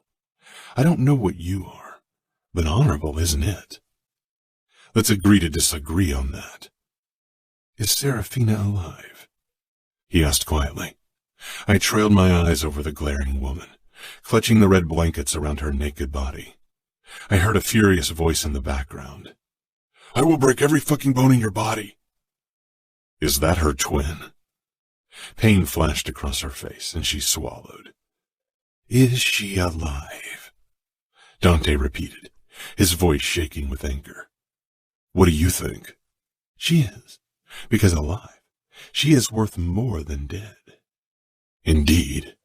I don't have to tell you that I will kill her in the most painful way I can think of if a single outfit soldier breaches my territory to save her, and I can be very creative when it comes to inflicting pain. Even from a distance, I could see her blood pounding furiously in her veins as she stared down at her fist. I want to speak to her. Not yet. Remo, you crossed a line, and you will pay for it. Oh, I'm sure you think so. What do you want? It's not time for that kind of conversation yet, Dante. I don't think you are quite ready for it. Tomorrow morning we will have another date. Set up a camera. I want you, her brother, father, and fiancé in a room in front of that camera. Nino will give you instructions how to set everything up. I will set up a camera myself so we can see and hear each other. Serafina's eyes met mine. Remo. Dante's voice held a warning, but I lowered the phone from my ear and ended the call. Serafina stared at me, wide-eyed. I moved closer, and she stiffened but otherwise didn't show her fear, despite the exhaustion on her face. Tomorrow, we will start playing Angel. I left, wanting her to ponder my words. Nina waited in the corridor as I closed the door. I raised my eyebrows in passing. Pizza's arrived. Nino followed close behind me, then grabbed my shoulder. What kind of video do you have in mind for tomorrow? I regarded him, trying to gauge his mood, but even now it was still difficult. I'll give her a choice. Nino shook his head once, almost disapproving. This woman is innocent. She's not a debtor, not a whore who steals money. She hasn't done anything. Chiara changed you. Not in this regard. We've never preyed on the innocent, Remo. We've never laid a hand on someone who didn't deserve it. And this woman, this girl, she did nothing to deserve that choice. I held his gaze. You know me better than anyone else, I murmured. And yet here we stand. Nino tilted his head, gray eyes narrowing. You're playing a dangerous game. You don't know your opponent well enough to be sure of her choice. She will choose what they all do, Nino. She's a woman. She's been coddled all her life. She will take the easy way. I want to hear her say it in front of that fucking camera. Want Dante to hear his niece offer her fucking body to me. Want them all to hear it, and she will. Downstairs, I grabbed one of the pizza boxes before I returned to the guest bedroom in my wing. This time, Serafina sat on the bed and didn't look up when I entered. She held the silver nightgown in her hands. What if I refuse to wear it? You can wear your nightgown for the show or be naked. Your blood will look just as enticing against your white skin as it would against the nightgown. A small shiver rippled through her body, and she let the piece of clothing flutter to the ground at her bare feet. I walked closer. Here, you haven't eaten in more than a day. I set the pizza box down on the nightstand. She eyed it suspiciously. I waited for her to shove it away, to try punishing me by starving herself, like my mother had always tried with our father. It hadn't worked with him, and it wouldn't work with me. I hope it's poisoned. She muttered, then reached for a slice and took a big bite. She chewed, then raised her eyes to mine. She swallowed almost defiantly. Are you going to watch me eat? Maybe breaking her wings wouldn't be as easy as I'd thought. Early the next morning, Fabiano came over. I was doing kicks against the punching bag in our game room, needing to release my pent-up energy. He leaned against the doorframe, assessing me for a couple of heartbeats. Say what you've got to say, I growled, and landed a hard kick. Jerry called me into the sugar trap a couple of hours ago, so I could deal with the mess you created. I found Simeone with his cock stuffed into his mouth. I'm not sure I want to know what happened. I narrowed my eyes. If you didn't want to know, you wouldn't be here. He pushed away from the doorframe and moved toward me. Did he touch her? I stopped my kicks. He didn't.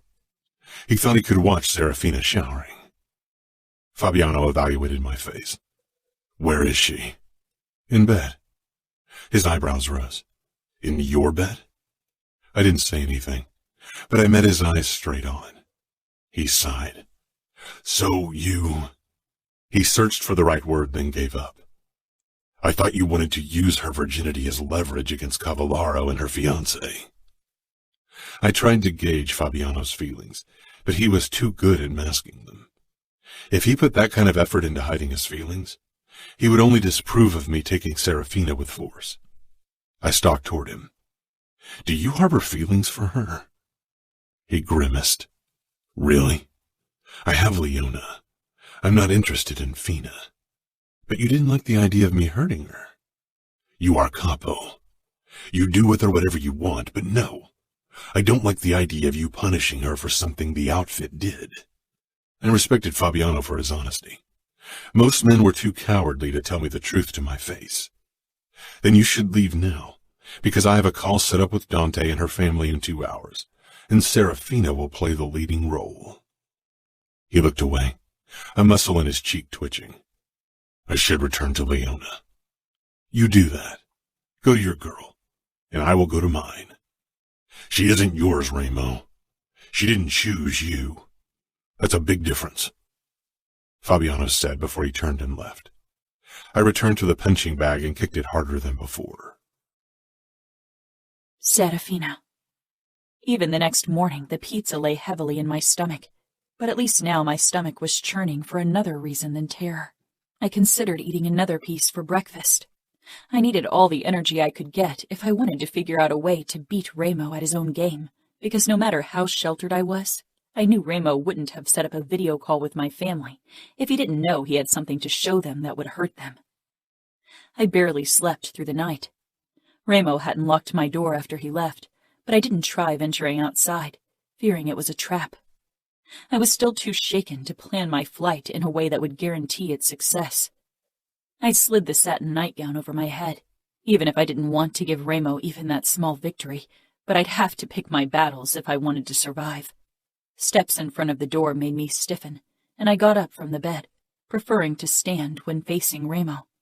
But it wasn't the scary Capo who entered. Remo Falcone stood in the doorway, his brown eyes taking in the length of me. I wrapped my arms around my chest before I could think better of it. "Come," he ordered with a nod toward the open door. I walked toward him, and he made a move to grab my arm. "Don't you dare touch me," I hissed.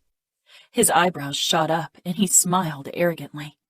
"Then move your pretty ass, and take my advice. Don't ever talk to Remo like that, or you'll find yourself wishing you had never been born."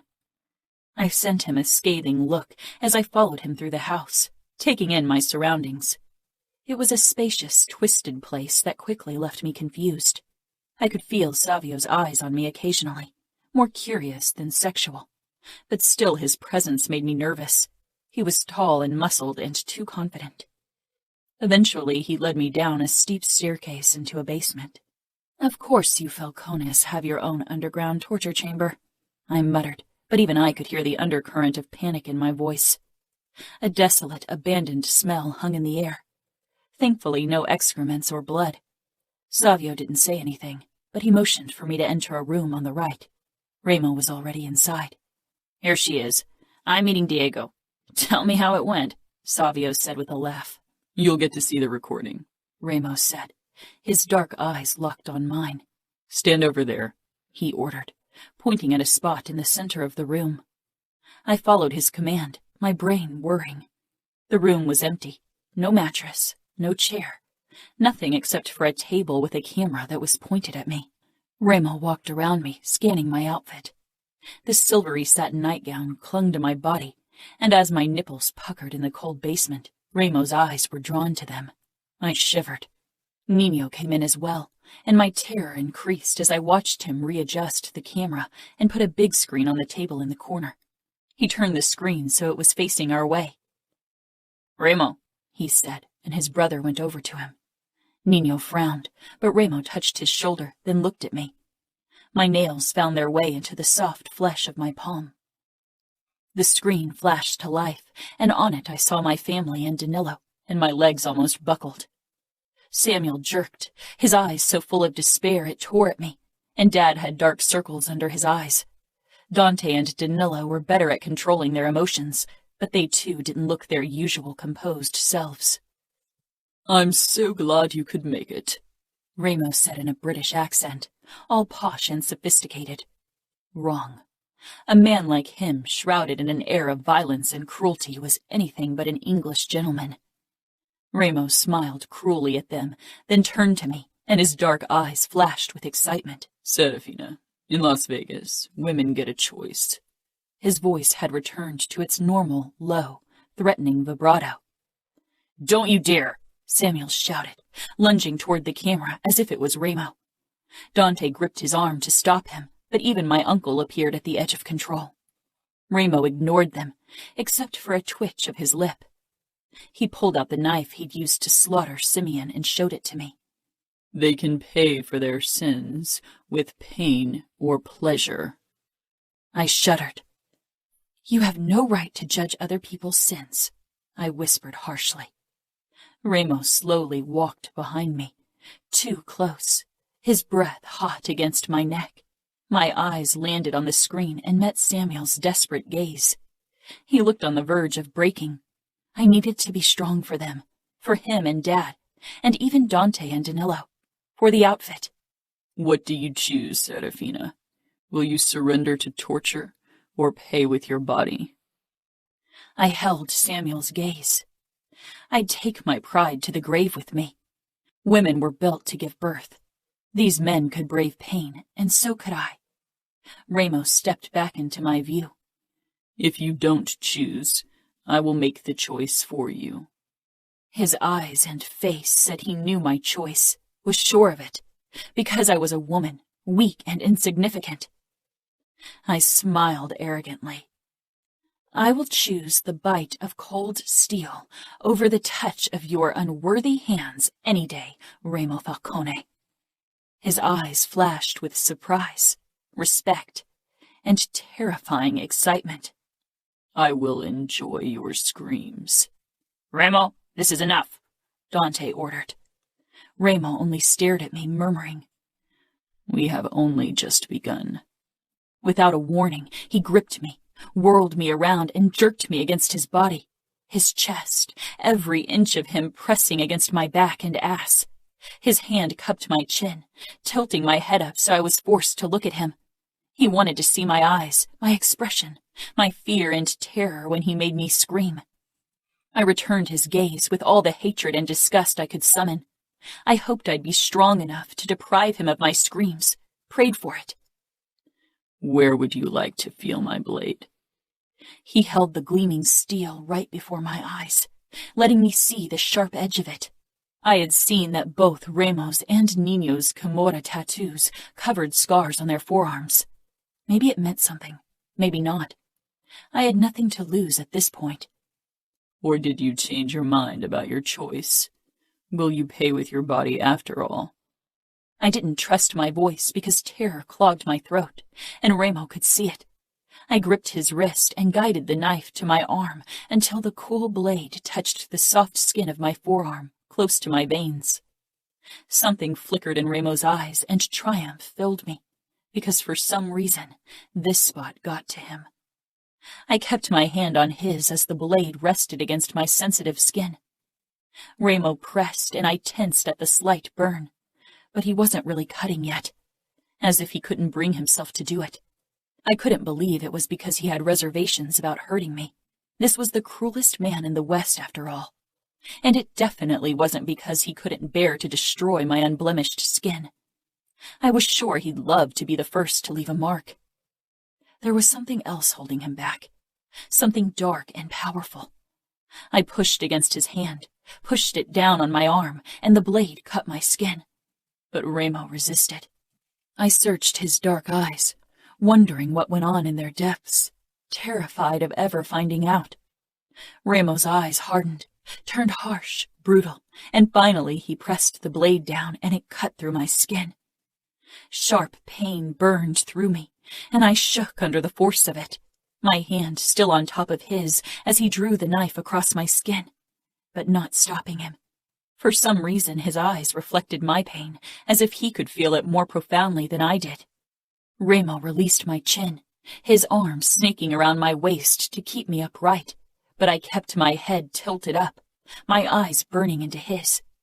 I bit down on my lower lip as a scream clawed up my throat. Copper filled my mouth. Then it spilled over my lip, down my chin.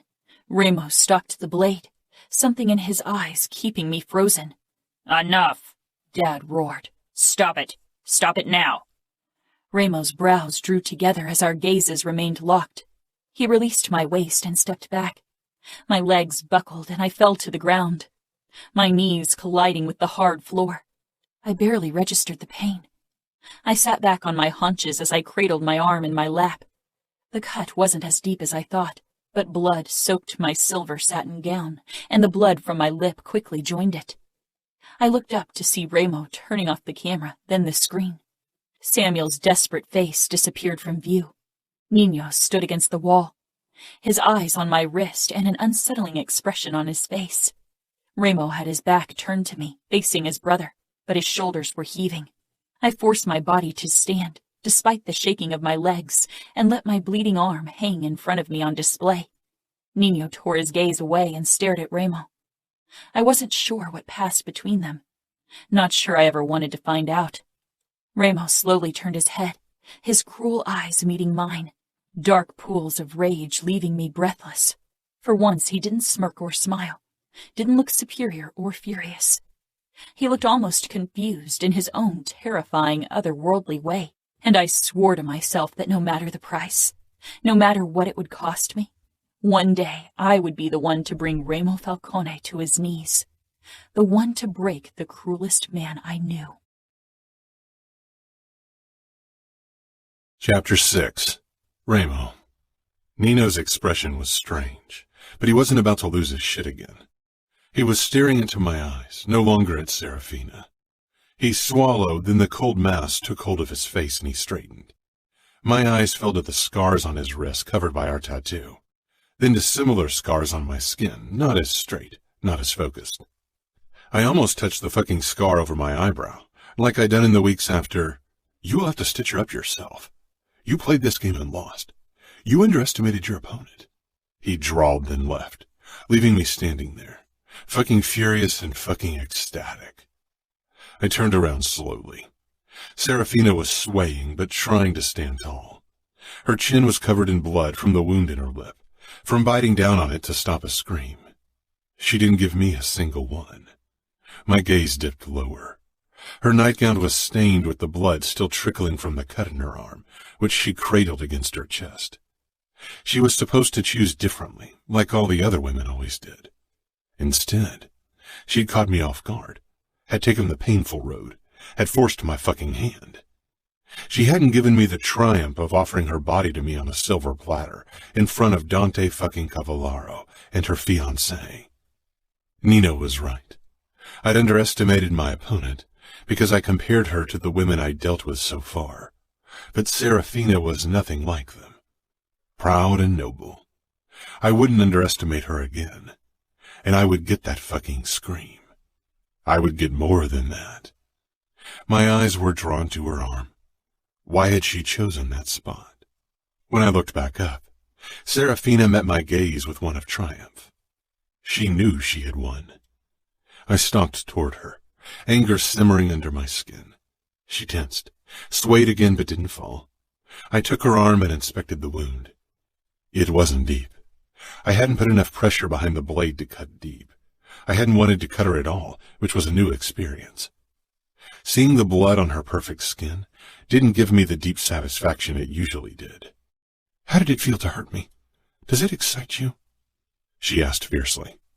I leaned close, cupping her chin. She held her breath as I trailed my tongue over her lower lip, tasting her blood. I smiled darkly. Not nearly as much as this. She jerked back and stumbled, but I caught her, because this wasn't the fall she would take. We need to treat your wound. She didn't protest and followed me silently back upstairs to the first floor, and my grip on her arm held her steady. I led her into my bedroom, then my bathroom, where I kept the only medical kit in my wing. Nina was the one who usually handled this kind of shit. She leaned against the sink. You should sit down, I told her. I prefer to stand. I let go of her, and she clutched the edge of the sink to steady herself. I bent down to retrieve the medical kit, but my eyes were drawn to the high slit in her nightgown, revealing a long, slender leg. She shifted so her front faced me. I smirked up at her, but her skin was pale and a fine sheen covered her face. I grabbed the medical kit and straightened, regarding her more closely to judge whether she was going to pass out or not. She narrowed her eyes at me and straightened her shoulders with obvious effort. The corner of my mouth twitched. I took out tissue adhesive. The wound wasn't deep enough to require stitches. I couldn't remember the last time a cut from me didn't lead to stitches. Or a funeral. I took out disinfectant spray, and she stiffened but didn't make a sound when the stinging spray hit her wound. But she did bite down on her lower lip again. If you keep doing that, the result will be twice as painful. She sent me a scathing look but released her bottom lip. I began to put the adhesive on her wound, feeling a strange aversion to seeing the cut I had inflicted. I couldn't quite define the feeling. It was foreign to me. So is this how it's going to be? You cutting me open and stitching me back together? She seethed. I'm not stitching you up. I'm gluing you together. She didn't say anything, but I could feel her eyes on me. She tapped my forearm with my Camorra tattoo, brushing the crisscrossing scars there. I wonder who inflicted those cuts. She mused. I froze and my head shot up. She held my gaze with the same look of triumph I had seen in the basement. I wonder who stitched you up afterward. Did you and Nino cut each other in some twisted brotherly ceremony and stitch each other up when you were done? You have the same cuts. Maybe I should ask him. I pushed her against the sink with my body, my hands clamping down on the marble counter as I shook with rage and other emotions I would never allow. Serafina looked at me, despite the fear taking over her perfect features. Never mention those scars again. And you won't talk to Nino about this. Not a single word, understood? I growled. She pressed her lips together, not saying a word. A droplet of blood squeezed past her lips and trickled down on her chin. Exhaling, I stepped back, grabbed a washcloth, and soaked it with warm water. I grabbed her chin, but she reached for my wrist. Hold still, I ordered, and she dropped her hand and let me clean her chin. Then I took a closer look at her lip. Her teeth had only nicked the upper layer of skin. You are lucky. This will heal on its own. I was so close to her. Her scent hit me again. Her voice snapped me out of it. How long will you keep me here? Who says I'm ever letting you go? I asked in a low voice, before I drew back and let her out of my room. After returning Serafina to the guest room, which I locked this time, I was about to start doing my daily training, kicking the punching bag, when Chiara stormed into the game room. Nino was close behind her and tried stopping her, but she tore away from his grip and stalked toward me, looking furious. I turned to her, raising my eyebrows. She didn't stop until she was right in front of me and shoved me hard, her eyes brimming with tears. I caught her wrists because she looked like she would slap me next, and that was something we both didn't want to happen. A second later, a steely grip closed around my forearm. Release her now, Nino ordered. I met his gaze, not liking his tone one bit. His grip tightened further. A warning. A threat. We had never really fought against each other, for good reason, and I would lay my fucking life down before I would allow it to happen. But Chiara could be the reason why Nino might risk it. Savio rose slowly, and even Adamo put down his controller. I let go of her wrists, and Nino unfastened his hold on my arm. He tilted his head in acknowledgement, a silent thank you. What are you doing to that girl? Chiara asked forcefully. I narrowed my eyes. I can't see how that's any of your business. It is my business, if you are forcing yourself on a woman. She hissed, but her voice shook. I'm Capo. I rule over this city. I decide what happens to the people in my territory. I turned to face the punching bag, but Chiara squeezed in front of it. Fury burned through me, but I shoved it down my throat despite the fucking bitter taste. She was Nino's. She was a fucking Falcone. I grabbed her by the waist and set her to the side like a fucking doll before I faced the punching bag once more. She had frozen under my touch, as usual. Unfortunately, that lasted only 1 fucking second. She stepped in front of me again. Chiara, Nino said in warning, but she glared at him. No, nobody protect me. I won't stand by when the same happens to someone else.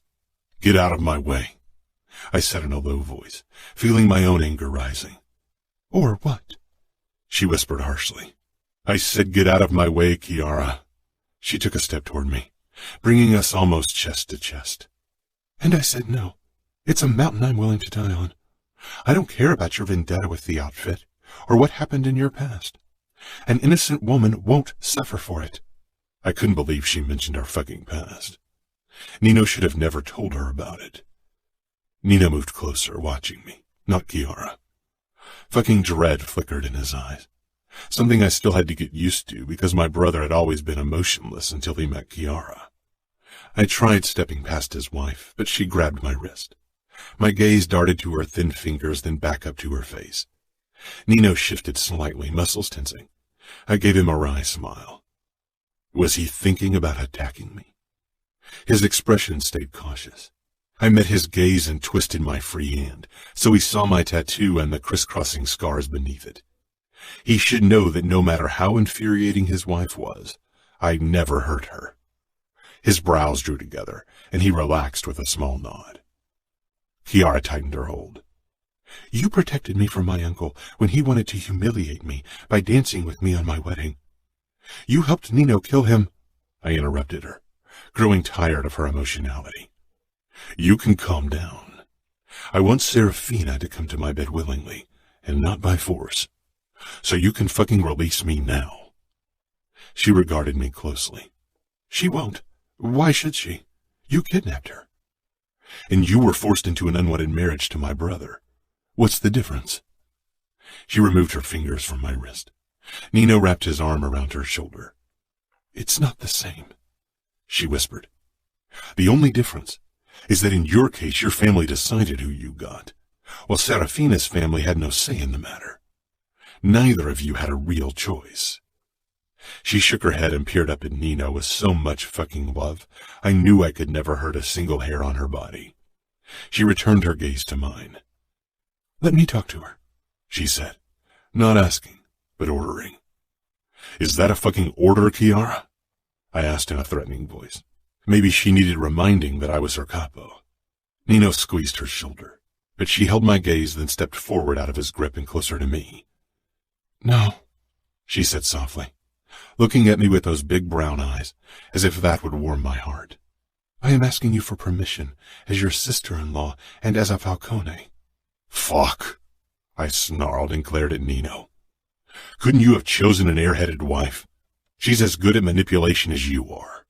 Nino's mouth twitched, and he looked proud. Fucking proud. I'm not sure why I put up with all of you, I muttered. Does that mean I'm allowed to talk to her? Chiara asked hopefully. Yes, but I should warn you. Serafina isn't as docile as you are. If I were you, I'd watch my back. She might end up attacking you to save herself. I'll take my chances, she said, then turned on her heel and headed straight for my wing. Nino followed her, because he was obviously concerned for her safety. I released a harsh breath and kicked the punching bag with so much force, the hook ripped out of the ceiling, and the bag crashed to the ground. Savio chuckled as he came up to me. At first, I really loathed the idea of having Chiara under our roof, but I enjoy her presence more every day. Why don't you call someone to fix this fucking bag instead of grating on my nerves? Savio grinned. Will do, Capo. I know someone you can release your pent-up energy on. I was supposed to train with Adamo. Why don't you take over? The kid needs a good ass-kicking. Why don't I just hang you from a hook and use you as a punching bag instead? Savio laughed and sauntered off. Staring at the mess on the floor for another moment, I turned around to Adamo, who had his arms crossed over his chest and was glaring. Come on, kiddo. Train with me. Adamo and I had never trained together, unless you counted the mock fights I'd entertained him with when he was a small kid and didn't hate my guts yet. For a moment, he looked like he was going to refuse, but then he pushed up to his feet. He trudged after me in that annoying way he'd adopted recently, just to drive me up the walls. I grabbed my keys, then tossed them toward Adamo. Catch. He did, frowning. You're going to drive us there. Really? He asked, and for once wasn't glaring at me. Really? Now move. I don't have all day. Adamo hurried past me, not trudging, and I followed after him, shaking my head and smiling. Nothing got that kid as excited as driving cars or rather racing them. When I arrived in the driveway, he was already behind the wheel of my new neon green Lamborghini Aventador, grinning like the cat that got the fucking cream. The moment my ass hit the passenger seat, he revved the engine and we shot down the driveway. There's a gate at the end. You remember that, right? I muttered, buckling up. Adamo hit the button and the gate slid open, and we raced through them with about an inch between the side mirrors and the unrelenting steel. I shook my head, but Adamo didn't slow down. We weaved through traffic, and honks followed us everywhere. A police car shot out of a side alley and started chasing us with sirens howling and lights flashing. Oh, man, Adamo whined, hitting the brakes and pulling over. The officer got out, hand on his gun, and strolled toward us while his colleague stayed back, his gun at his side. That was the problem with a new car. Adamo let the window down, and the officer looked at him. Get out of the car. I leaned forward, my forearm with my tattoo propped up against the dashboard, and smiled darkly at the man. Unfortunately, officer, we have somewhere we need to be. The police officer registered my tattoo, then my face, and took a step back. This is a misunderstanding. Safe travels. I nodded and sank back against the seat. Drive. Adamo looked at me with a hint of admiration in his eyes. Then he pulled away from the curb in a slower pace, but still too fast. His mood soured the moment we got out of the car in front of the abandoned casino that served as our gym.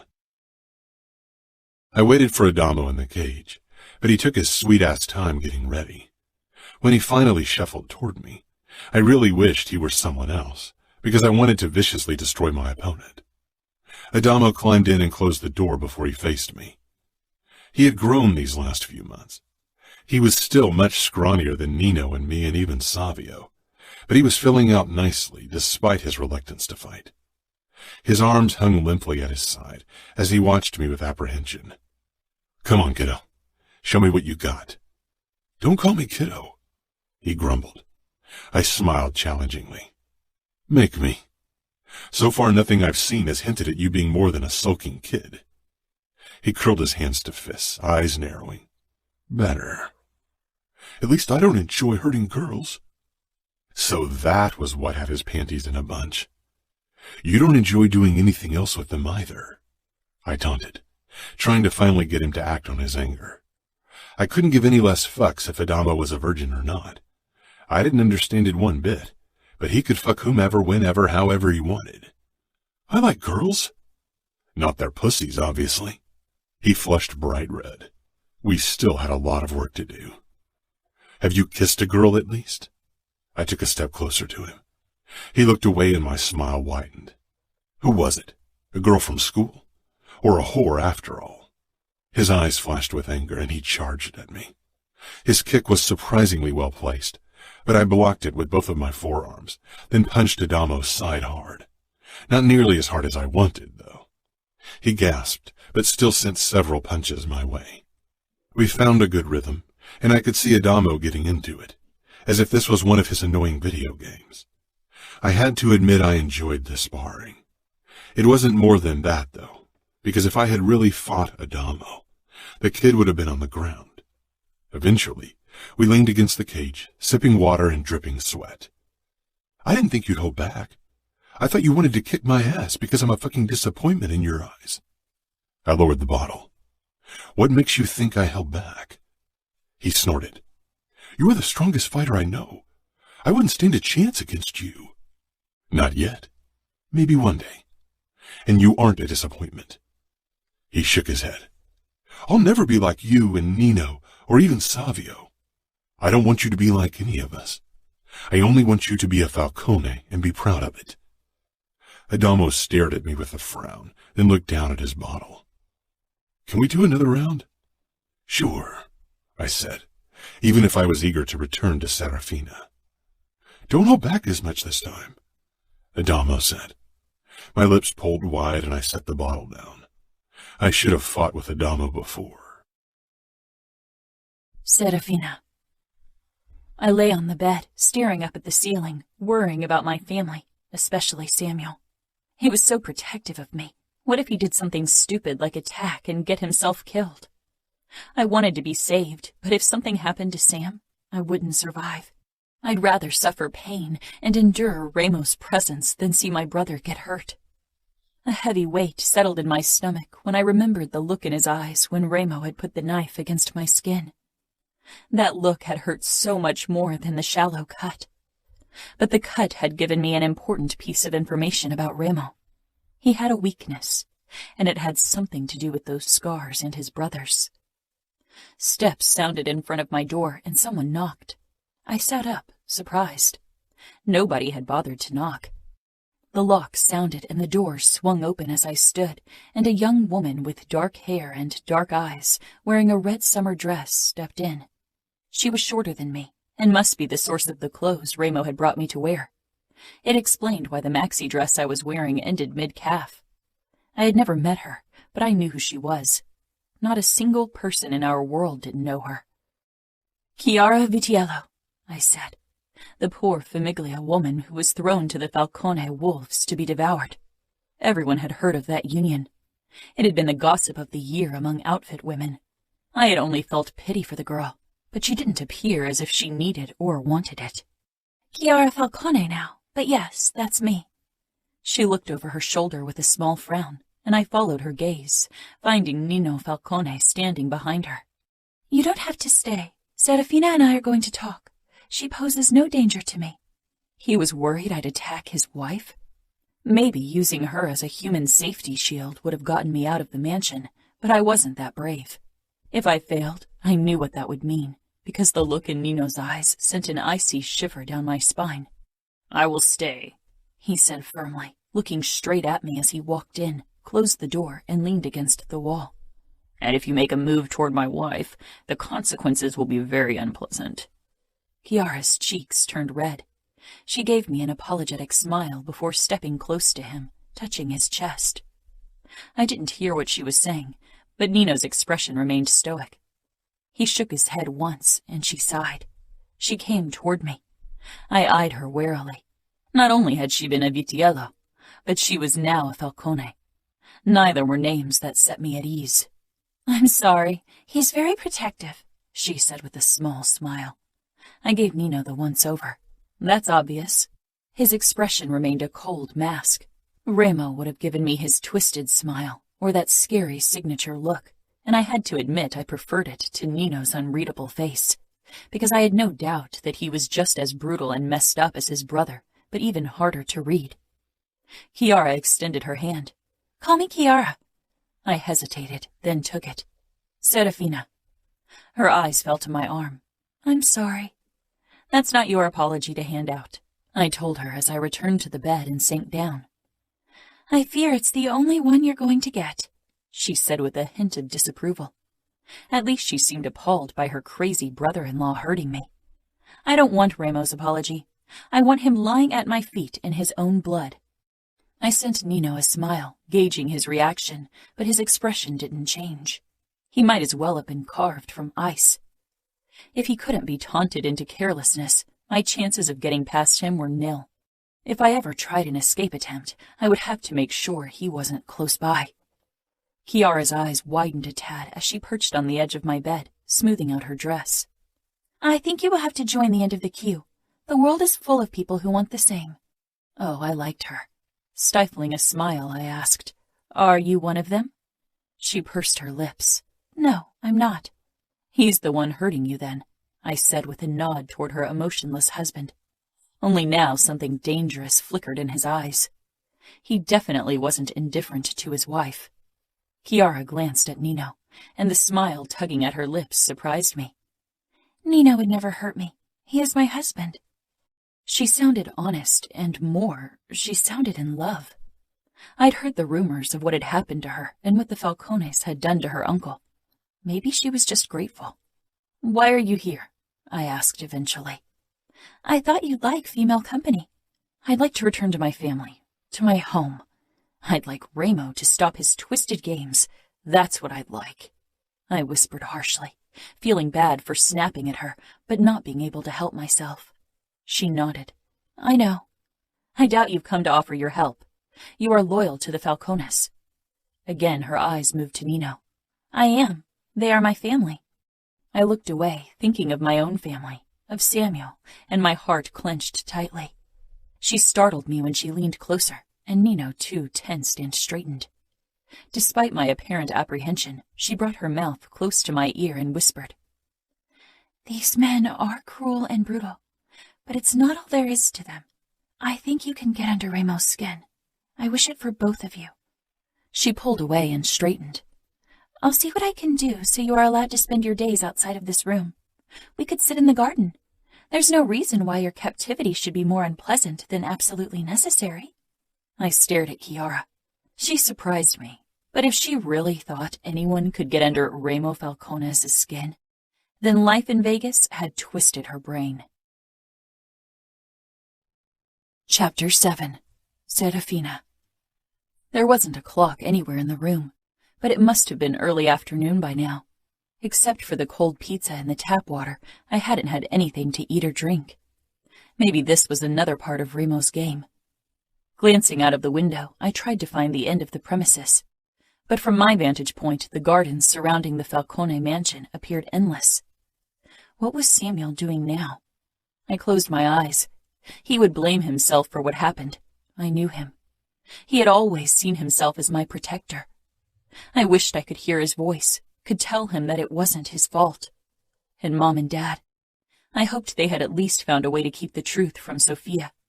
She was too young, too innocent to be burdened with the cruelness of our world. The sound of knocking, followed by the lock being turned, made me face the door. I winced at the dull pain in my forearm.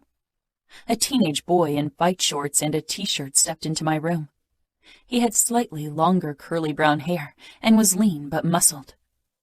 "Hey," he said hesitantly, brown eyes kind. "Remo sent me to get you." I didn't move from my spot at the window. "What are you, his servant?" The boy smiled, an unguarded, honest smile. A smile few could afford in our circles. "I'm his youngest brother, but that's as good as the same in Remo's eyes." His kindness confused me. It didn't seem fake. My eyes flitted down to his forearm, free of the markings of the Camorra, the knife and the eye. "You haven't been inducted yet." The smile dropped. "I will be in 2 days." "But you don't want to?" I said curiously. Caution replaced the open friendliness. "We shouldn't keep Remo waiting." He opened the door wider and gestured for me to walk through. I wondered what he would do if I refused to follow him. He was taller than me and definitely stronger, but I got the impression he would have a hard time laying a hand on me. If he'd been my only opponent, I might have taken my chances, but Remo was downstairs. Finally, I moved toward him and followed him through the long, winding hallway. "I'm Adamo, by the way," he said. I glanced up at him. "Serafina." "I know." "I suppose you Falcone brothers were all in on the kidnapping," I muttered. His brows drew together, but he remained silent. There was a hint of embarrassment and disapproval on his face. After a few minutes, we arrived in the lower part of the mansion, in some sort of entertainment hub with a bar, sofas, TV, and a boxing ring. A punching bag lay amidst rubble, and Remo was glaring down at it as if it had personally insulted him. He, too, was in fight trunks and nothing else. The memory of how he'd held me under the shower, of how I'd been pressed up to him completely naked, resurfaced. I hadn't registered much at the time, and even in the immediate aftermath, but now my gaze trailed over the display of hard muscles, the many scars that spoke of his violent past and present. Every inch of Remo screamed danger. His height, his muscles, his scars, but worse, his eyes. They found me, and as always it was a struggle to meet them. Around Remo you felt like the omega in a pack of wolves. Your eyes wanted to avoid his out of a deeply buried primal impulse, because Remo was the alpha. There was no mistaking it. Adamo left my side and went over to the sofa, where he plopped down and picked up a controller. A gun lay on the coffee table in front of him. Remo stalked closer. "Adamo," he clipped, indicating the gun. Damn it. Adamo grasped it and shoved it under his leg. "I wouldn't even know how to use it," I lied. Remo smiled darkly. "You are a good liar." His skin glistened with a fine sheen of sweat, as if he hadn't bothered showering after a workout. "Why did you call me down? Do you have another torture session planned for me?" Remo glanced down at my wound, his expression hardening, all sharp cheekbones and tight jaw. "There's food in the kitchen for you, and something to drink. Unless you prefer hard liquor, then this is where you'll get it." He nodded toward the bar to my left, where an array of bottles, most of them less than half full, awaited consumption. Scotch, bourbon, whiskey, gin. I definitely wouldn't get intoxicated while I was being held captive by the Camorra. "I'm free to walk around the house?" I asked. Remo smirked. "I don't think we've reached that level of trust yet." "We won't reach any level of trust, Remo." Steps echoed out in the hall behind me, and I turned halfway, but not enough to lose sight of Remo. I preferred keeping him in my line of vision. As if he knew exactly what I was doing, one corner of his mouth twitched upward. Savio walked in with that arrogant swagger. "Got someone to fix the punching bag." Remo tore his gaze from me. "And it took you 4 hours?" "Took care of some other business while I was at it," Savio said with a shrug. Remo shook his head with obvious disapproval. "One day I'm going to seriously lose my shit on you." Savio didn't look concerned, and I doubted it was because he was as emotionless as Nino. Savio knew he had nothing to fear from his older brother. The realization surprised me, and I filed it away for later use. Now that you're here, keep an eye on our guest while she's eating in the kitchen. I'll take a shower, then take over her watch. My mouth curled. I'm not your guest. I'm a captive. Semantics, Remo said, maybe in his twisted mind. I could have watched her too, Adamo grumbled from his spot on the sofa. Savio and Remo exchanged a look.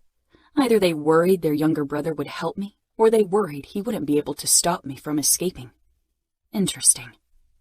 Remo narrowed his eyes at me, then strode past me, his arm brushing mine, causing me to draw back. Come, Savio ordered. My eyes lingered on Adamo, who was scowling at Remo's retreating back. Maybe the Falcones had a weak link in their midst. Tearing my gaze away, I followed Savio to the back of the ground floor and through a door which opened to a huge kitchen. He pointed toward a pot on the stove. I approached it and lifted the lid, finding a creamy orange-colored soup. What is it? How would I know? Savio drawled, sinking down on a chair at the kitchen table. Probably something without meat. Chiara is vegetarian. I frowned, trying to decipher the emotion in his voice. I thought I detected a hint of protectiveness when he said her name. Turning on the stove, I took a whiff. Pumpkin soup, I said. Savio shrugged. I'm having a bowl as well.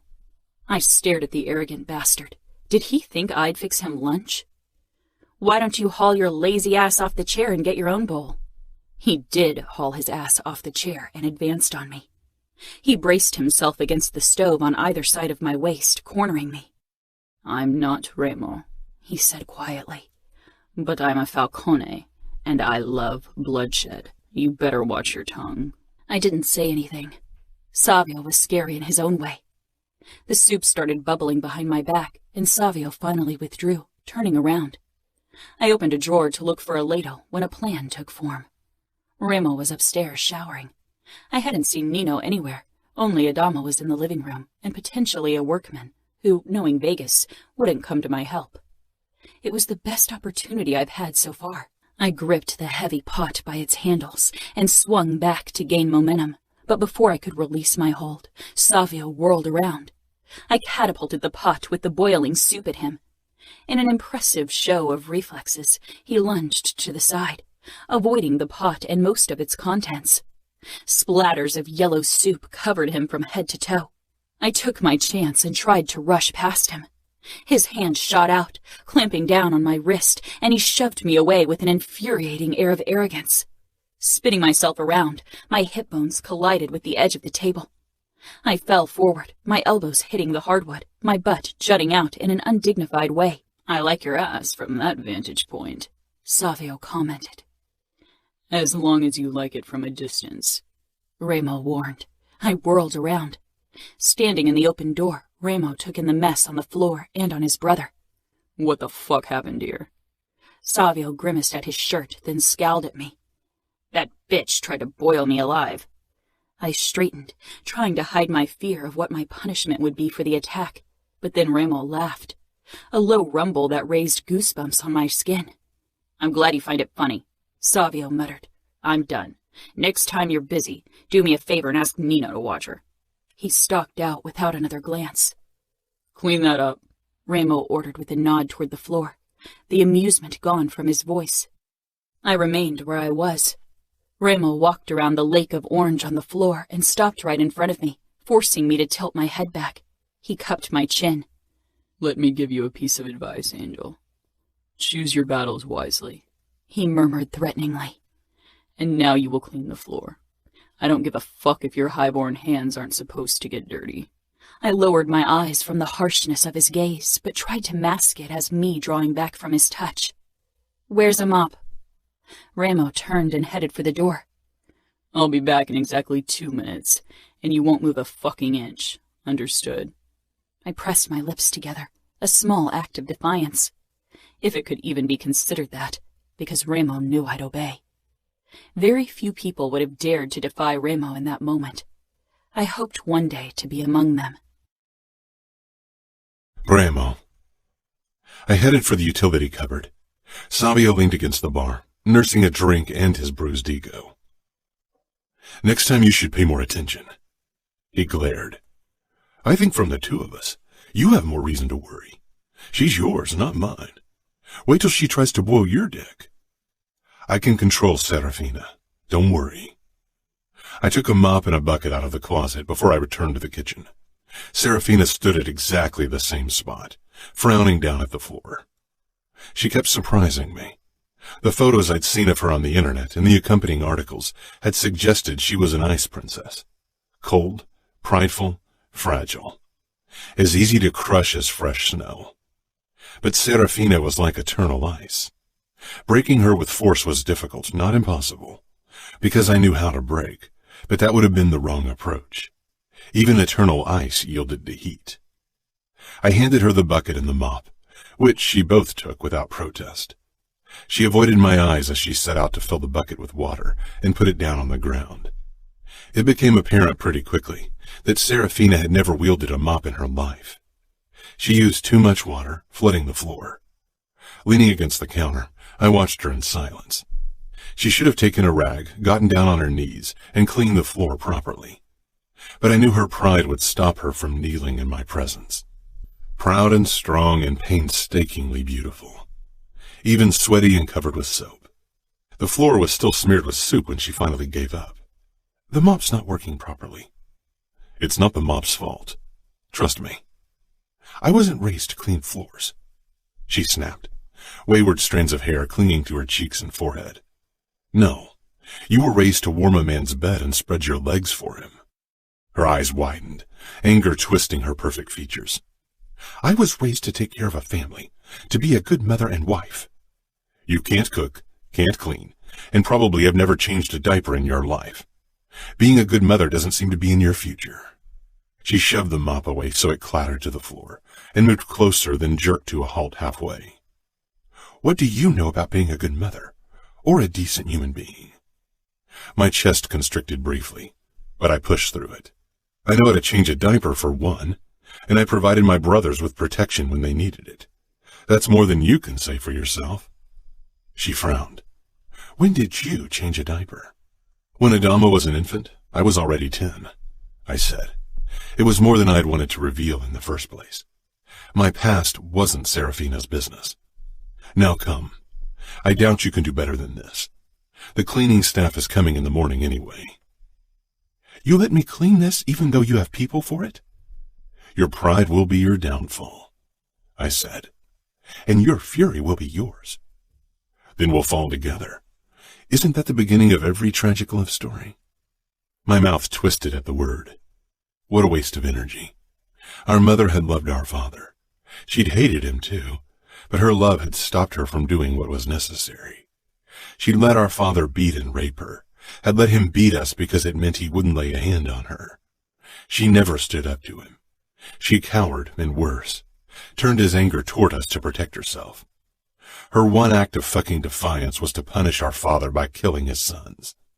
She tried to pay him back by killing her own flesh and blood, because she was too fucking weak to retaliate in any other way. In a house full of weapons, she couldn't find the courage to ram a blade into our father's back like she should have done the first time he laid a hand on her. She chose the easy way. We won't have a love story. Not a tragic one, not a sad one, and definitely not a happy one. You can have my hatred, Serafina said fiercely. I'll take it, I murmured. Hatred is so much stronger than love. Nino joined me on the terrace in the evening. Savio told me what happened. She's strong-willed. She's trouble, he corrected. Keeping her under this roof poses a considerable risk. I gave him a wry smile. Don't tell me you are scared of a girl. Nino's expression didn't change. Fortunately, fear isn't among the emotions I've unlocked. Then keep it that way, I said. Fear was as useless as love, and even more crippling. I'm concerned about Adamo. His initiation is in 2 days. Keeping Serafina as a captive in the mansion might increase his reluctance to take the oath. I turned to him. You think he'll refuse the tattoo? Nino sighed. I don't know. He's slipping away. I can't get him to talk to me anymore. Chiara's the only one he spends time with. Adamo is rebelling, but he's still a Falcone. Should I push him more? Nino shook his head. I think that would only make him pull away further. We have to hope that he comes around eventually. The initiation is in front of our underbosses and captains. If he refuses... I trailed off. Nino nodded because he understood. Adamo refusing the tattoo would be shameful. A betrayal. There was only one punishment for refusing the tattoo. Death. I suppose it wouldn't be the first time we've had to kill a considerable number of Camorrista, I said. These men are loyal. It would be unfortunate to dispose of them, and we'd be faced with too many opponents at once. It won't come to that. Nino nodded again and stood quietly beside me. Have you given Serafina something for the pain? Pain? I echoed. Her wound might sting. It's a shallow cut. It can't possibly cause her more than slight discomfort. Nino shook his head. That's what I thought when I treated Chiara's wound, but she was surprisingly sensitive to pain. And Serafina won't be any different. Maybe worse. It's probably the first cut she's suffered. Probably the first act of violence at all, Remo. She'll feel pain more profoundly than you and I do. I considered his words and realized he was probably right. From what I'd gathered, Serafina had probably never been hit by her parents. The first act of violence. I didn't dwell on those thoughts. Do we have anything for pain? I have Tylenol in my room. I can bring it to her after dinner. Chiara's cooking her cheese lasagna again. No, I will give it to her when I bring her a slice of the lasagna. Okay, Nino murmured, regarding me carefully. What? I snarled, his silent judgment grating on my nerves. Originally, the plan was to keep Serafina in the sugar trap. Originally, I didn't know what kind of woman she was, and she is safer here. I don't want anyone to get their hands on her. It would ruin my plans. I'll get the Tylenol, Nino said, turning around and leaving me standing there. I went inside and made my way into the kitchen, which smelled of herbs and something spicier. Chiara glanced up from the chopping board. She was slicing tomatoes and throwing them in a bowl with lettuce. No one's eating salad around here, I told her as I strode toward her. The tensing of her body was barely noticeable anymore. I'm eating it, and Nino will too, and maybe Serafina prefers to stay healthy as well, Chiara said. I stopped beside her and glanced into the oven, where a big pan was bubbling over with cheese. Serafina has more pressing problems. Chiara's eyes shot up, and I gripped her hand before she could chop her fingers off. Nino needs to show you how to hold a knife properly, I demanded, then released her. She put down the knife. When will you send her back? I stared down at her. She pushed a strand behind her ear, looking away. Chiara was still quick to submit. You will send her back, right? Nino came in with a Tylenol, glancing between his wife and me. He frowned, but didn't comment. When's the lasagna done? I asked. It should be ready now. She gripped the handle, and I stepped back so she could open the oven. She nodded. Perfect. Nino took oven mitts and gently pushed his wife to the side. Let me. He set the bubbling pan onto the stove, and Chiara smiled at him, touching his arm. Thank you.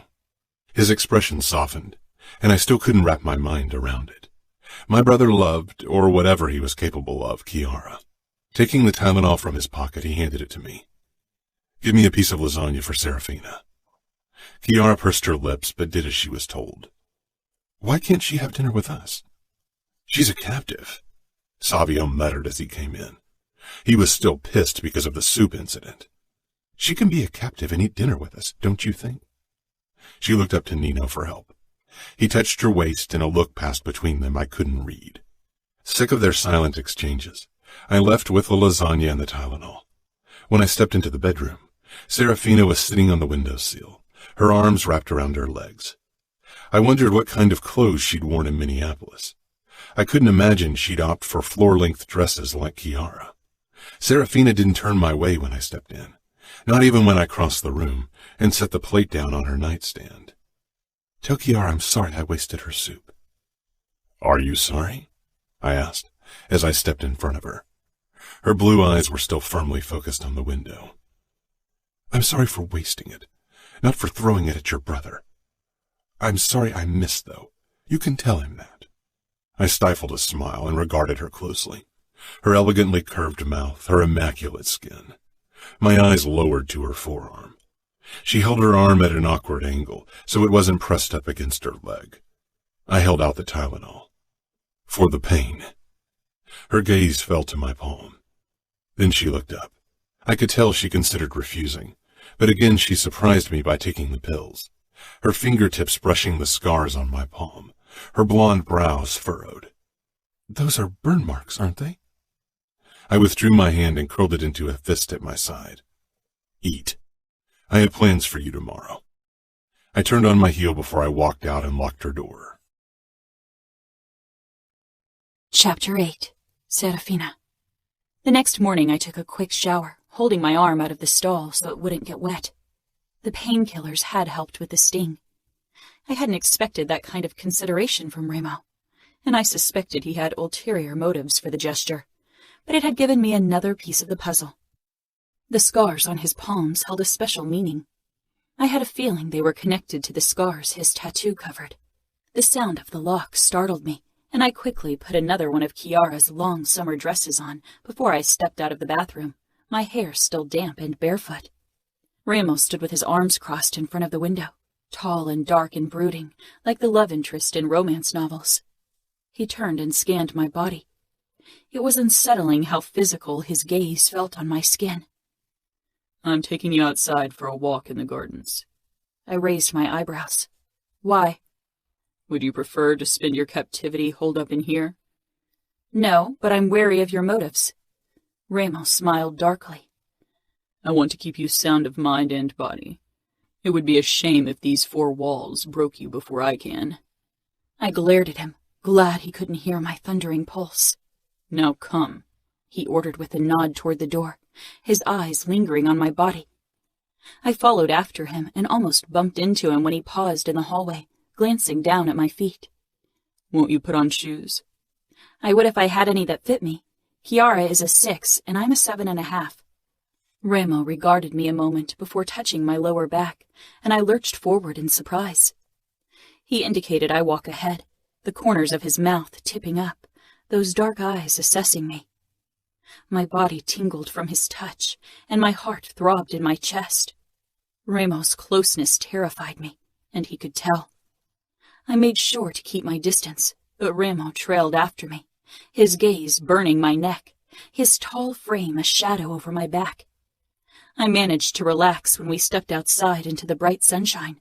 Remo led me through the sprawling gardens that had different pools, shooting targets set up, and perfectly manicured greenery. The warm grass felt wondrous under my bare feet, but I didn't let it distract me from my main objective, scouting my surroundings. Remo was oddly quiet, which was unsettling because it meant something was going on behind those dark, cruel eyes. You can try to run, but you can't escape, Remo said firmly when I scanned the property boundary. The high walls around the premises were topped with barbed wire, and when we walked close enough, I could hear the hum of electricity. Are you looking for weakness in our safety measures? He asked with a hint of dark amusement. You won't find any. Everyone has a weakness. It's only a matter of finding it, I said quietly, stopping. Remo stopped in front of me, his dark eyes triumphant as they slowly traced the length of me. And you are Dante's weakness, Serafina. I'm only his niece. Dante has condemned so many men to death in his life. Do you really think he cares about the life of one girl? Remo cupped the back of my head, holding me in place as he brought our faces closer. I let him, softened in his hold, knowing it wasn't the reaction he wanted. His dark eyes searched mine, and I had to fight not to look away. I wonder if you really believe it, or if you hope I believe it, he said in a low voice. It's the truth. His lips widened in a harsh smile. The truth is that you are a woman, something precious, something they must protect. It's ingrained in them, burned into them irrevocably from the day of their birth.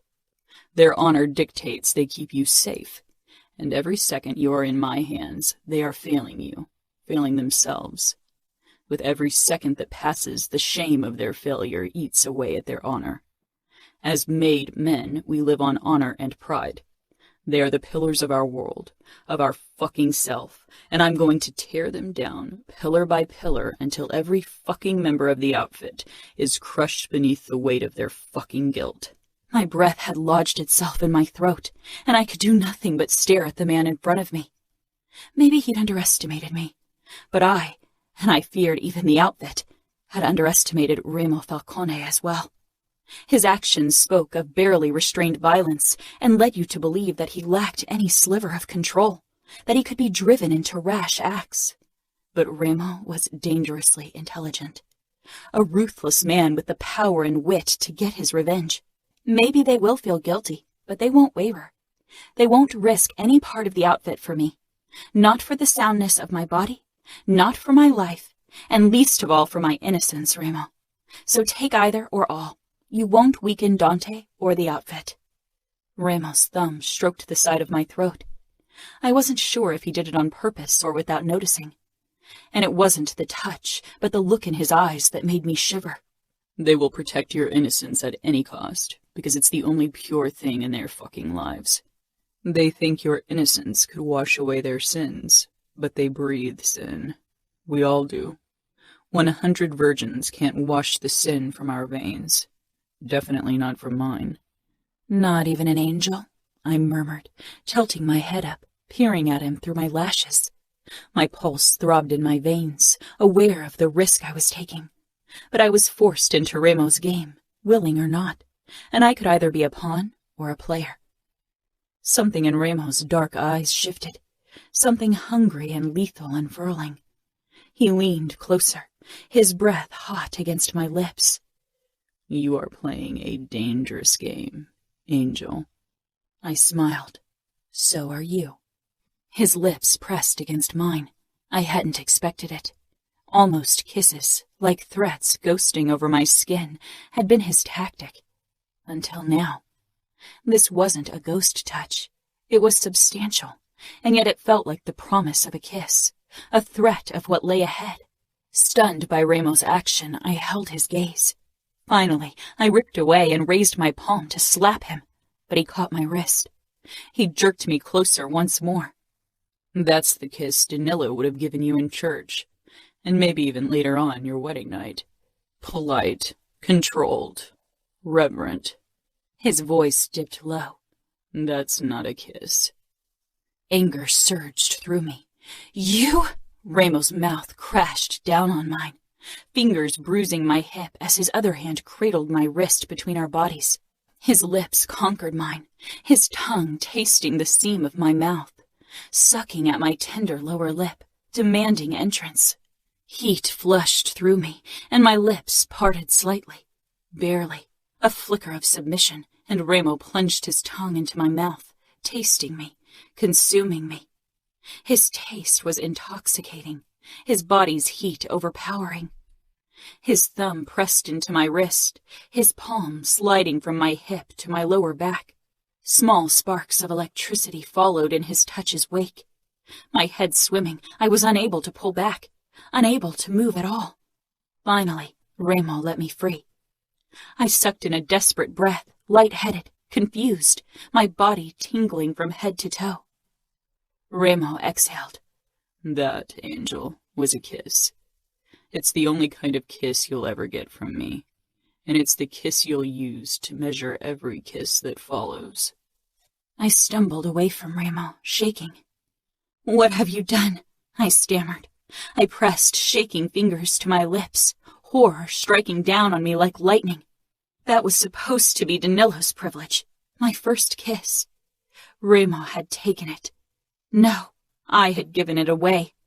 Remo shook his head, glowering. I cut you with my blade, and you didn't shed a single tear. But a kiss makes you cry. I turned away, trying to get a grip on my emotions. All my life I had been raised to be the perfect wife, to gift myself to my husband.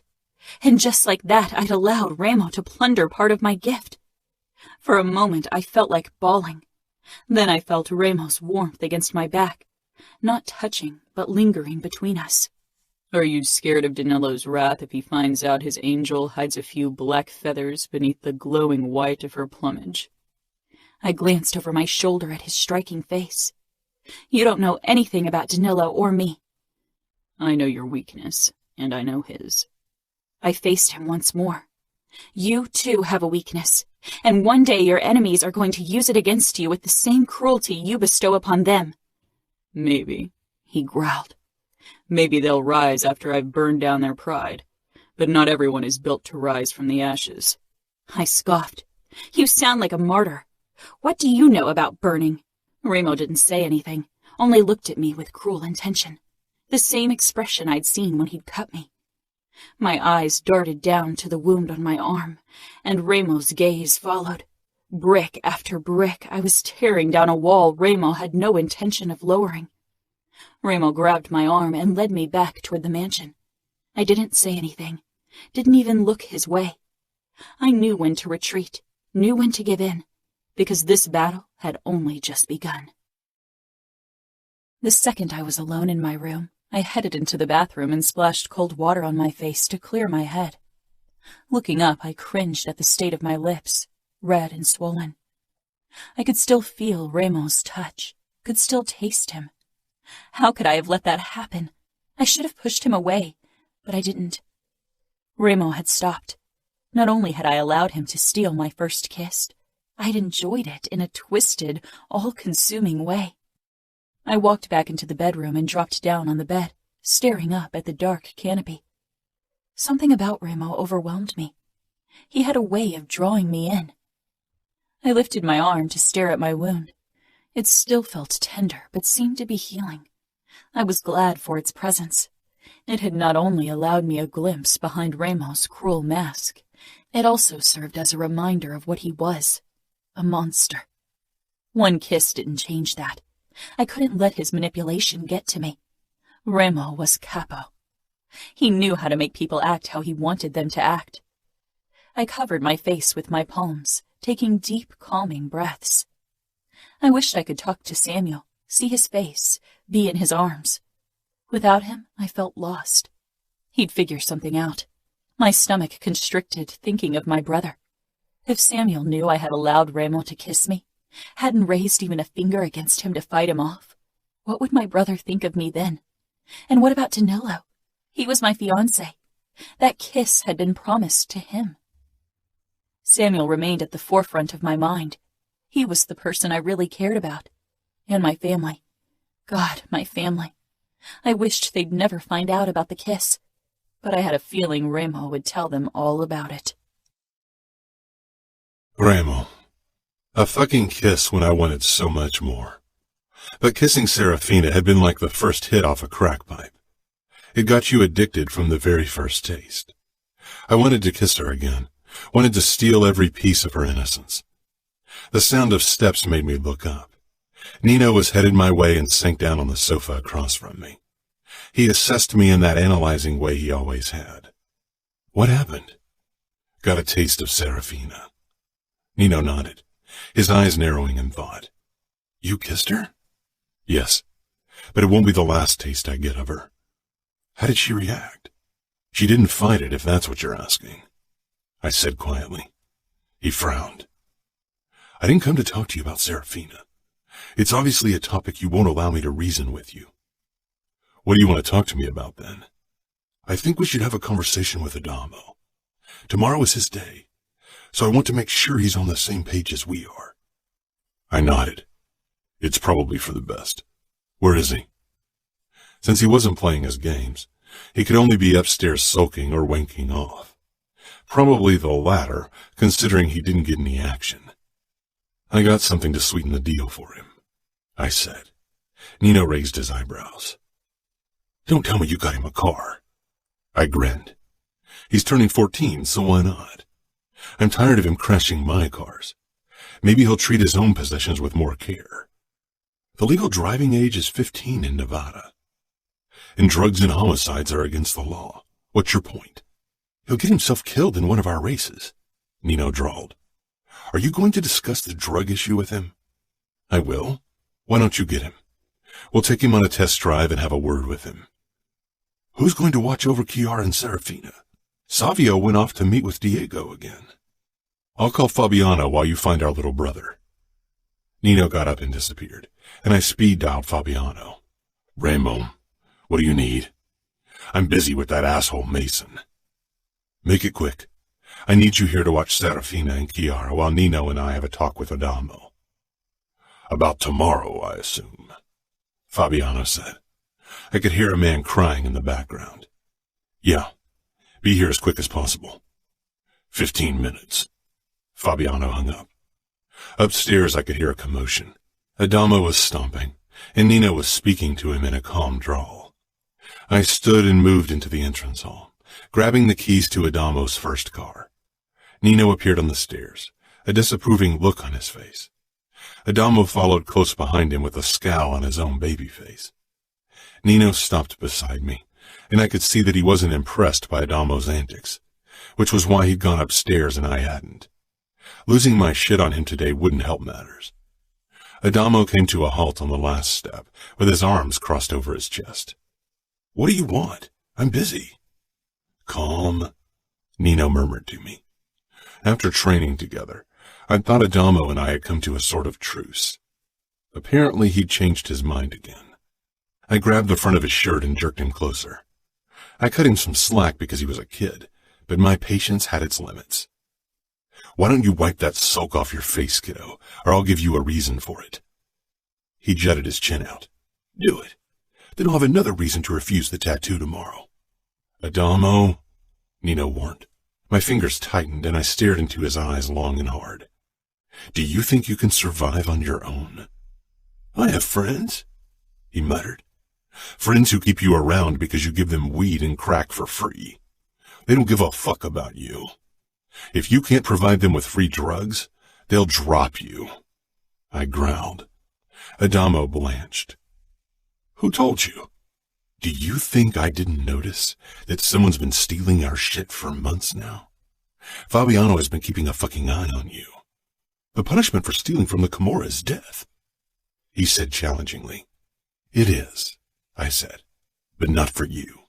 The entrance door was unlocked, and Fabiano entered. Shirt sleeves rolled up, forearms tinged pink. Blood was difficult to wash off. Adamo's eyes widened. What did you do? Fabiano nodded at Nino and me in greeting. Fabiano talked to one of your friends. That useless piece of shit Mason. You killed him? Adamo asked, horrified. Fabiano raised one eyebrow at me. I shook my head. It wasn't time to divulge information yet.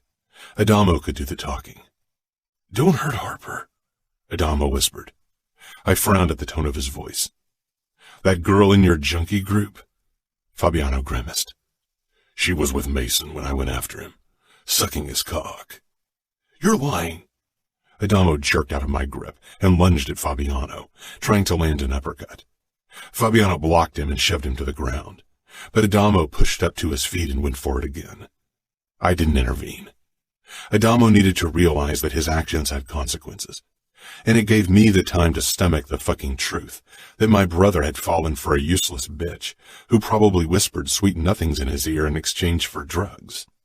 Fabiano grasped Adamo's arm and thrust him face first into the wall. Stop this shit, he warned, or I'm going to defend myself for real. He released Adamo, who turned at once, head flushed and eyes full of dread. What did you do to Harper? Fabiano glanced at me. Nino shook his head, obviously worried I was going to lose my shit. Don't tell me the little slut gave you head in return for drugs, Adamo. You should know better. We had so many fucking whores who could suck cocks. Why did he have to find a girl who used him? Adamo glared. Harper and I are in love. You wouldn't understand. She sucked another man's dick. How does that mean I love you? I snarled. She wouldn't. You're trying to ruin things for me. Fabiano sighed. I'm not lying. Mason had his cock shoved up to his balls inside her mouth. Shut up, Adamo said fiercely. I told you it's difficult to find what you're looking for. Nino told our brother. People will always try to gain something from being with you. Adamo shook his head, a stubborn gleam in his eyes. What did you do to her? I nodded at Fabiano. Nothing. I sent her away before I beat some sense into your friend. He's alive. Broke a few of his bones, but alive, yes, Fabiano said. I should have had him killed. If I had known the exact details, I would have given the kill order. Adamo looked relieved. You kept them alive, so I'll take the tattoo tomorrow, right? That wasn't the plan, I said. I thought you'd want to be a Falcone. Adamo looked away. You never spare anyone without good reason. Get a drug test, Nino, I ordered. Nino disappeared into his wing. I'm clean. Adamo blurted, but his voice shook. I turned my back to him, my fingers curling to fists. Why did Adamo have to make this so fucking hard? I wasn't sure how to deal with his shit, especially the drugs. He needed to realize that he was treading a dangerous path.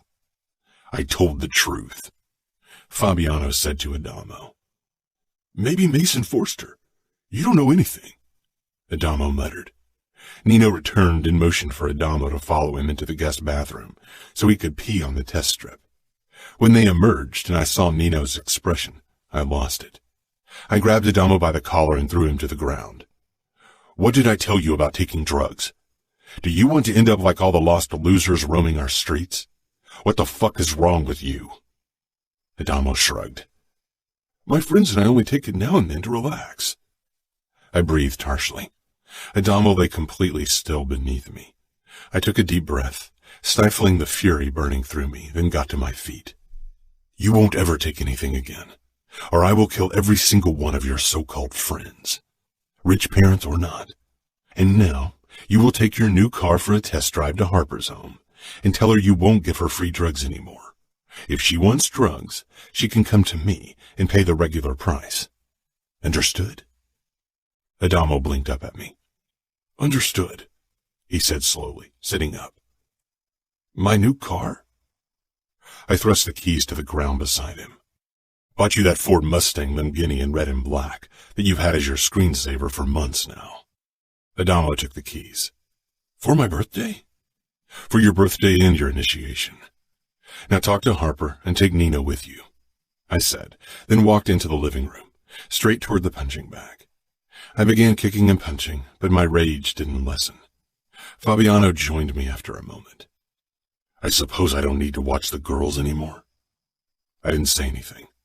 I didn't want to think about Serafina because if I started thinking about her, I might end up ruining my own fucking plan.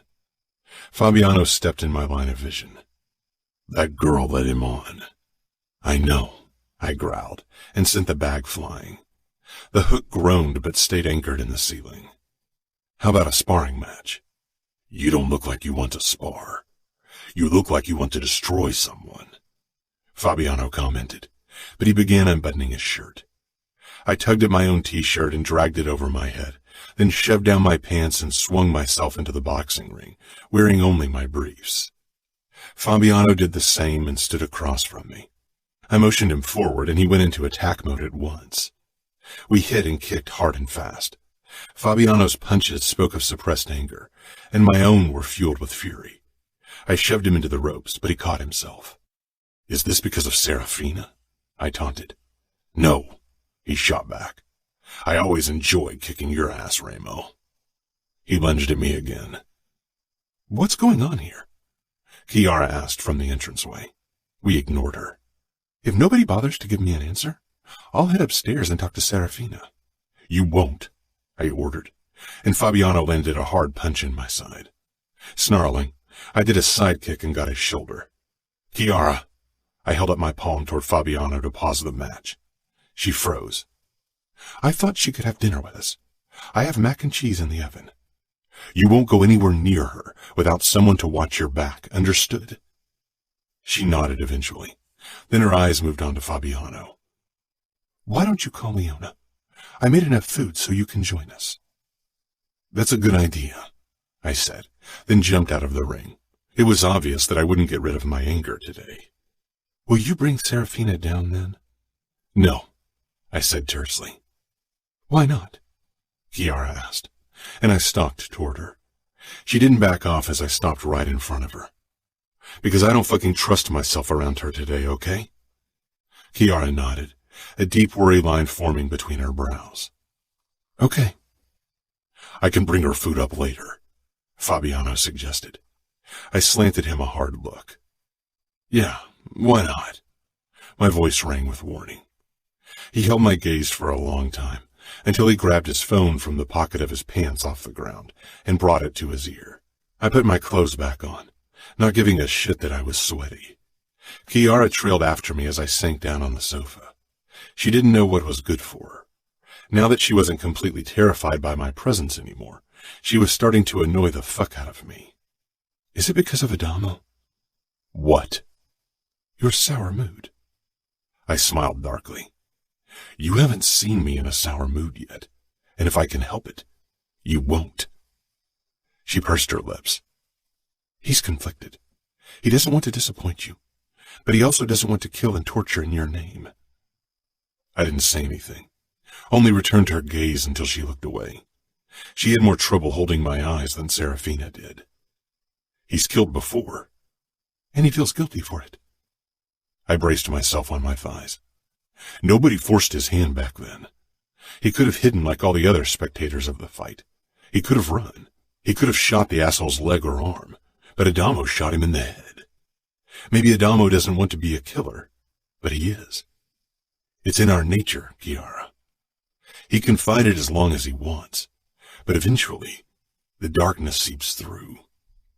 It's what it is. Maybe, she agreed. Fabiano was a good boy once. Goldilocks with remorse and a squeaky clean white shirt. But now he's my enforcer. Fabiano snorted. I was never good, and definitely not Goldilocks. I should get dinner ready. Can you help me with the mustard jar in the kitchen? I can't open it. Chiara said. I nodded toward Fabiano. He can help you. Chiara shifted nervously, her eyes sliding to Fabiano, then back to me. My eyebrows shot up. I got to my feet. Fabiano gave a small shrug.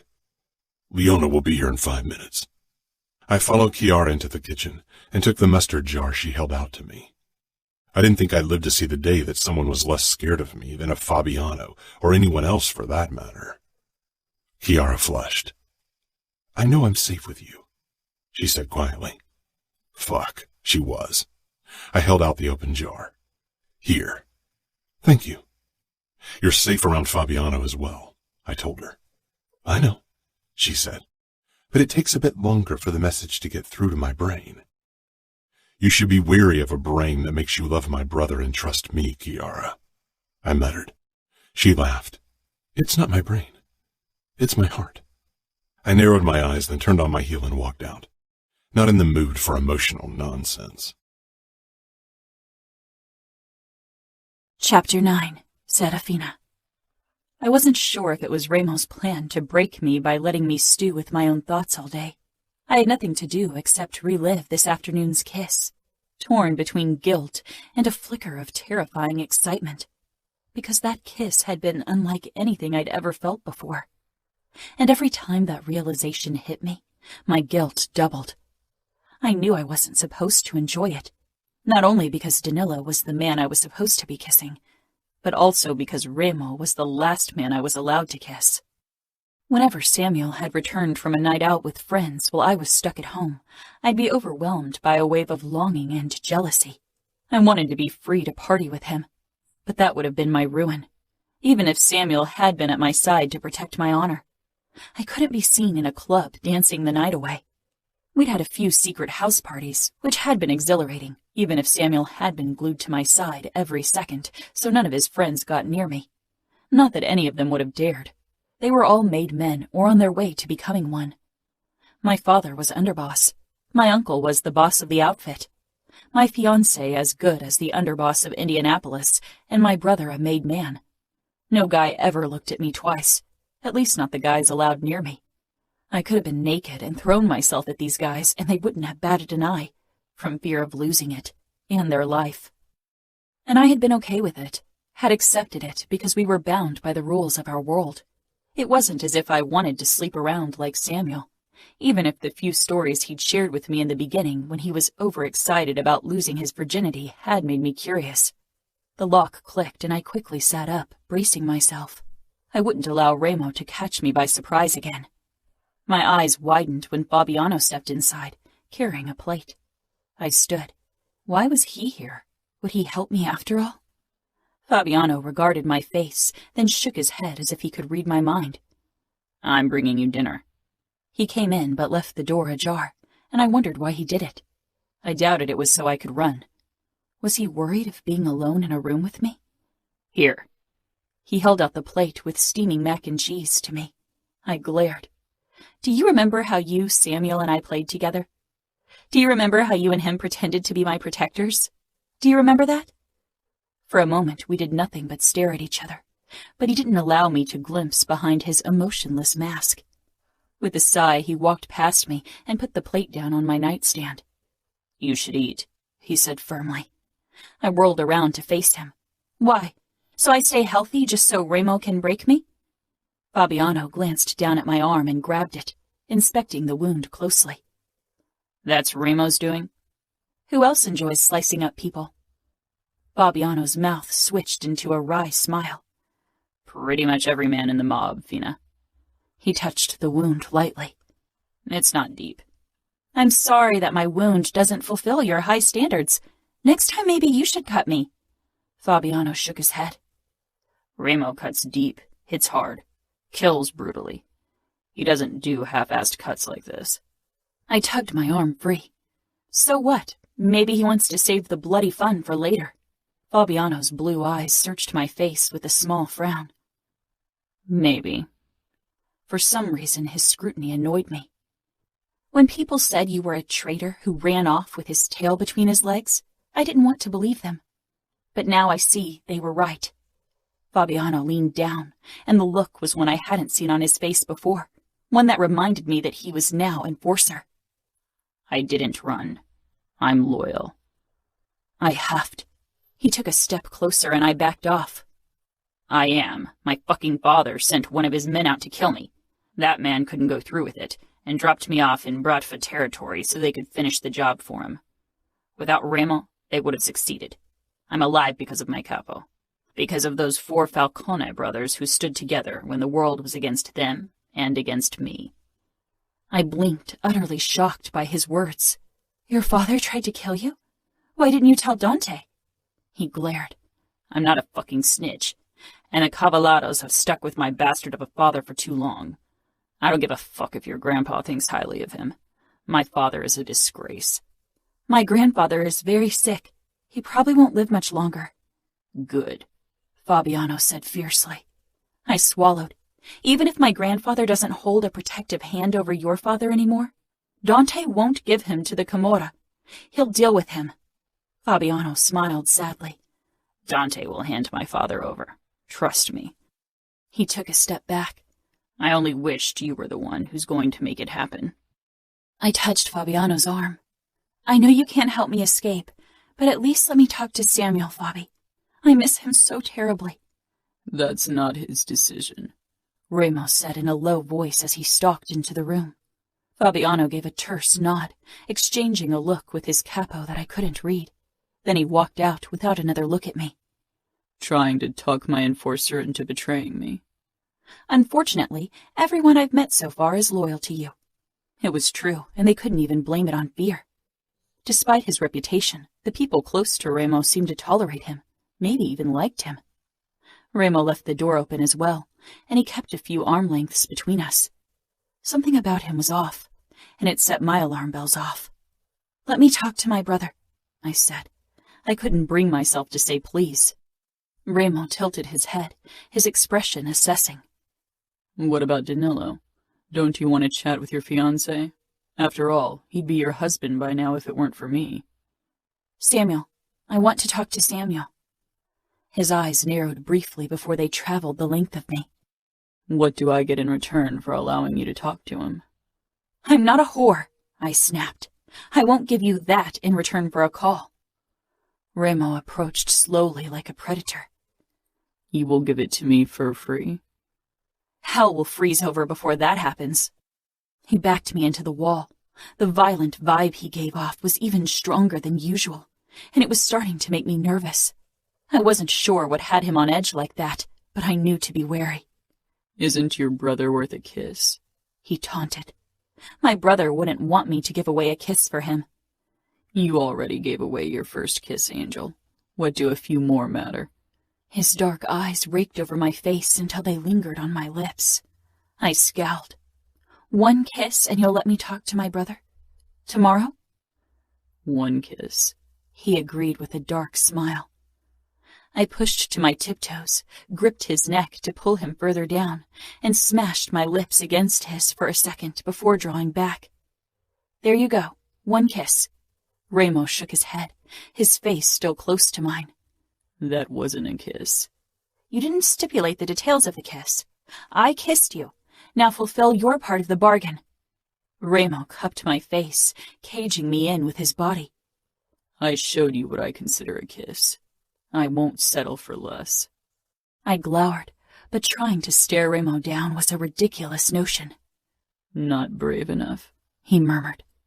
I shivered at the low vibrato of his voice. Gripping his shirt, I tugged him down violently. Our mouths clashed, but Remo held himself still, waiting for me to make the next move, daring me to do it. With a burst of indignation, my tongue nudged his lips, and despite the heat rising into my cheeks, I held his dark gaze. My moment of control was ripped from me the second Remo deepened the kiss. He took the lead, demanded with his mouth and tongue for me to surrender. I had trouble keeping up. His scent and heat sucked me in, made my body spring to life in the most terrifying way possible. Remo's hand touched my waist and then it moved up, closer to my breast. My reaction was instinctual, instilled by defense training with Samuel. I jerked my knee up.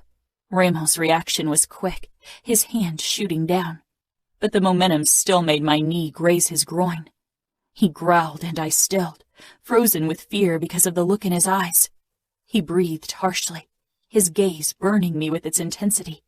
Yet a flicker of relief filled me because I doubted I'd have found the strength to end the kiss. You shouldn't touch someone without their explicit permission, or they might try to defend themselves, I said, because obviously I didn't know when to shut up.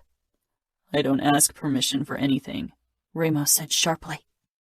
Despite my hands trembling, I pressed my palms against Remo's chest and pushed. He didn't budge, cocking one dark eyebrow. I held his gaze and he took a deliberate step back, finally letting me free. My eyes darted down to his hands, curled to white-knuckled fists at his side, then back up to his face. I shivered at the harshness of his expression, and without thinking about it, I looked away and walked toward the window, bringing space between us. He followed, and his breath fanned over my ear as he leaned down. I'd better leave now. Tonight isn't a good time to be around you. Good night, Angel. His fingers brushed my hair away, and he pressed a kiss to the side of my neck, the tender spot between my shoulder and throat, making me jump in surprise. I clapped a hand over the spot, stunned by the tingling. The door closed with a soft click, then the lock turned. I shuddered out of breath and braced myself against the windowsill. Would Remo allow me to talk to Sam now? I should have asked, but I had been too overwhelmed by Remo's presence. This game was getting dangerous in more than one sense. The only question was who would lose control of it first. Remo. I stayed in front of Serafina's door, fingers clutching the handle in a death grip. I had half a mind to walk back in and see how much else I could coerce from Serafina with her brother, but I resisted the urge. Taking a deep breath, I leaned my forehead against the wood. That was how Nino found me. I saw his legs out of the corner of my eye, and even without looking up, I could imagine the analyzing expression he was giving me. How did things go with Adamo and Harper? I straightened, and as predicted, Nino was regarding me with that quiet scrutiny that drove me up the wall. Dante called. He wants another word with you. He seems to be losing his patience. He said, he won't risk an attack, not if it means I could kill Serafina.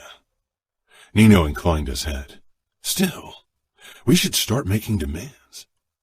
Maybe you're right. Think of some ridiculous demand he won't possibly agree to. I'm not done playing yet. Ask him for Indianapolis or Minneapolis. I don't care. A muscle in Nino's jaw tightened, a clear sign of his annoyance with me. All right, I'll send him a message. Tell him that I'm allowing Serafina a video chat with her brother tomorrow. He better be ready at 8 a.m. You're cutting it close. Adamo's initiation starts at 11. Enough time, I said, then frowned. You didn't tell me what happened with Harper. As expected, she used Adamo to supply her with drugs. The moment he told her he couldn't give her anything, she dropped him and admitted to fucking around with that other guy. Adamo's crushed. He takes these things too personal. Is he angry? Angry at Mason, not at the girl. I smiled. That's enough. We still need someone Adamo can deal with tomorrow. Tell Fabiano I want him to bring Mason to the initiation. Nino looked thoughtful. Maybe it'll work. Jealousy and a broken heart are good motivators for brutal acts. Where is he? Outside, smoking. I allowed him one cigarette. I'll go talk to him. I'm not sure he's the best dialogue partner at the moment. Nor am I. That's the problem, Nino said with a twisted smile.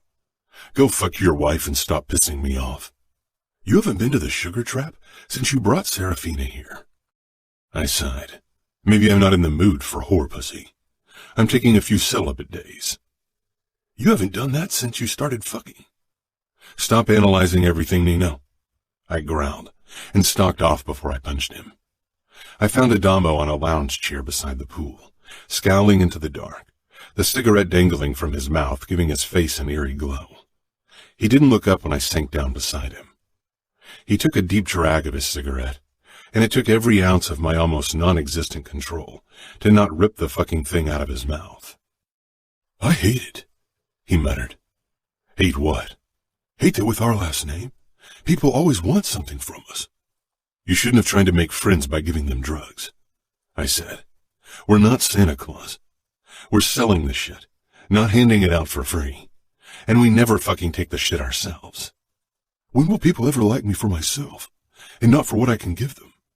They only see my name. That's all they care about. You've got people who care about you, I said roughly. Adamo glanced at me. You've cost me millions so far, with the cars you crashed and the drugs you let disappear. What would I do to anyone who stole something from me? You torture and kill them, Adamo said quietly. I would and have. I paused. But here you are, safe and sound. And you know you will remain that way until the day I take my last fucking breath. Adamo lowered his head. Tomorrow you're going to swear loyalty to the Camorra. You will take the oath and the tattoo, I ordered. I don't give a fuck about the Camorra, Adamo whispered, and my anger rose, but then he spoke up again. But I will swear loyalty to you, because even if I hate what you, Nino, and Savio do, you are my family. I straightened up and looked down at my brother for another moment. Don't waste your energy on another thought of that girl. She's worthless. There are many more girls out there. She used you. Maybe now you'll start using them as well. Adamo frowned. I can't help how I feel. He swallowed audibly. She's been fucking him the entire time. So what? You fucked her, he fucked her, you move on. I didn't, he said quietly. We didn't get that far. Please tell me she at least gave you head, I muttered. Embarrassment flashed across Adamo's face. I sank back down. Can I ask you a question? He said quietly. I had a feeling this was turning into the sex talk I'd avoided with Savio by throwing him a freebie with 2 whores. He gladly accepted. How long does it take to get control? Control? I echoed. I didn't bother controlling myself during sex, but I had a feeling Adamo didn't mean that kind of control. Adamo tossed his cigarette to the ground. To hold back, you know? I kind of, Shot your cum the second she put her mouth on you? I provided. Adamo grimaced and looked away. Yeah. I chuckled. Adamo scowled. Don't make fun of me. I'm not, I said. You've never been with a girl, so it's pretty normal. Did it happen to you too? No, but I fucked out of anger. That gave me better control. I bet Mason and Harper had a good laugh behind my back, he said miserably, then added in a low voice. I went to kill him, Mason. I know. Adamo's eyes widened. You're going to make me kill him tomorrow. You will have to kill someone in front of our soldiers. It's either him or someone you don't hate. Mason is a dead man either way. He can die by your hand or Fabiano's. I regarded my brother. He was biting his lip, staring down at the pool. I'll do it. I touched his shoulder, and for once he didn't try to shake me off. Chapter 10. Serafina. I was still in bed when the lock turned and didn't have time to sit up before Remo stepped inside the room. Feeling vulnerable lying in the bed, I pushed into a sitting position. Remo regarded me with an intent expression. I was only in a chemise and shorts and was acutely aware of how little the fabric covered. Swallowing my nerves, I got out of bed, not wanting to show weakness. Remo's eyes followed my every move, lingering on my breasts. My body betrayed me as my nipples hardened in the cool air. I'm fairly sure God designed your body to drive men into insanity, Remo said darkly. Stifling the excited thrill Remo's words sent through me, I retorted, You believe in God? No, I don't. But looking at you, I could turn into a believer. I huffed. There's a cozy, warm place in hell reserved just for you. I've burned before. I slanted him a look. He'd said the same words before, and I wondered what exactly he meant by it. You have a video call with your brother in 5 minutes, so you better hurry. I didn't have a bathrobe to pull over my clothes, so I reached for a dress, but Remo shook his head. Stay as you are. He grabbed my arm, then paused, dark eyes roaming over me. I thought we were in a hurry. You are. I'm not. I don't give a fuck if you talk to your brother or not. Despite his words, he led me out of the room, through the hallway and downstairs. Again in your torture chamber? I asked, shivering violently when my bare feet hit the first stone step leading down into the basement. I wasn't sure how the floor could be that cold when outside the sun was blazing. I cried out when Remo lifted me in his arms. Don't want you to catch a cold. That would be a shame. I'll have to ask Kiara to shop for clothes that fit you. I was frozen in his hold. You can send me back to Minneapolis. I have enough clothes there. I think Danilo wants you in Indianapolis, Angel. Or have you forgotten? I realized I had. My wedding seemed so very far away, and it was the last thing on my mind. Remo chuckled joylessly. His stupid manipulations were getting to me. How was he doing it? I didn't answer his question because he knew. My traitorous body mourned the loss of his warmth when he set me down on my feet in the cell where he'd recorded the last message to my family. I wrapped my arms around myself, suddenly overwhelmed by the memories. My gaze flitted to my wound. With the Tylenol, I barely noticed its existence, and it was scabbing over. It wasn't the pain or the cut that bothered me. It was the memory of Samuel's and Dad's expressions when they'd seen me in Remo's hands. They were suffering more than I did, and that was the worst thing about all this. Remo stepped up to me, his body a warm presence at my back, and he took my wrist, lifting it so he could inspect my wound. His thumb lightly traced my skin. He leaned in. I won't cut you again, Angel. Don't be afraid. That wasn't what I was scared of most. You won't? I asked curiously, tilting my head so I could evaluate his face. Why would Remo say something like that? Remo cuts deep, hits hard, kills brutally. Remo dropped my wrist, something in his expression shifting, his guard slipping in place. Time for your call with Samuel. He went to the screen on the table and turned it on, followed by the loudspeakers. I moved closer when Samuel's face appeared. My heart clenched violently at the sight. His hair was a mess, his expression haunted, and dark circles spread under his eyes. He probably hadn't slept at all since my kidnapping. Guilt crashed over me for not being as bad off as they all imagined. I could tell Samuel was struggling to keep his expression controlled. He wouldn't show weakness in front of his enemy. Sam, I said quietly, my voice shaking. Fina, he got out. His eyes scanned me in the skimpy outfit I was in. He swallowed, a muscle in his jaw flexing. How are you? I'm okay, I said. His brows drew together in disbelief. How much longer she stays that way depends on your Capo's willingness to answer my demands, Remo added. What demands? Samuel began shaking. I touched my palm to my chest, letting him know that he was in my heart. He mirrored the gesture, then his eyes hardened as they settled on my forearm. How bad is it? Not bad, I said. I could see he didn't believe me. He thought I was trying to protect him. I could feel Remo's eyes on us the entire time, but I tried to ignore him.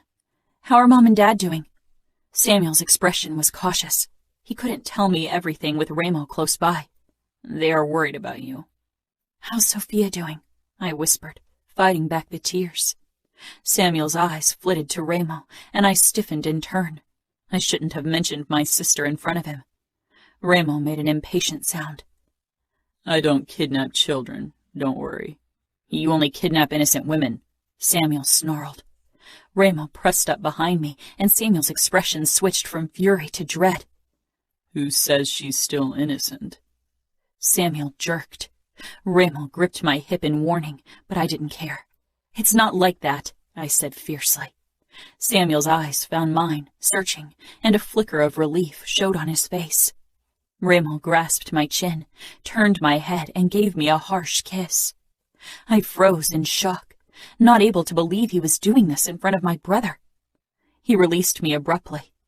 How innocent she returns to you depends on your cooperation. Tell your uncle that, Samuel.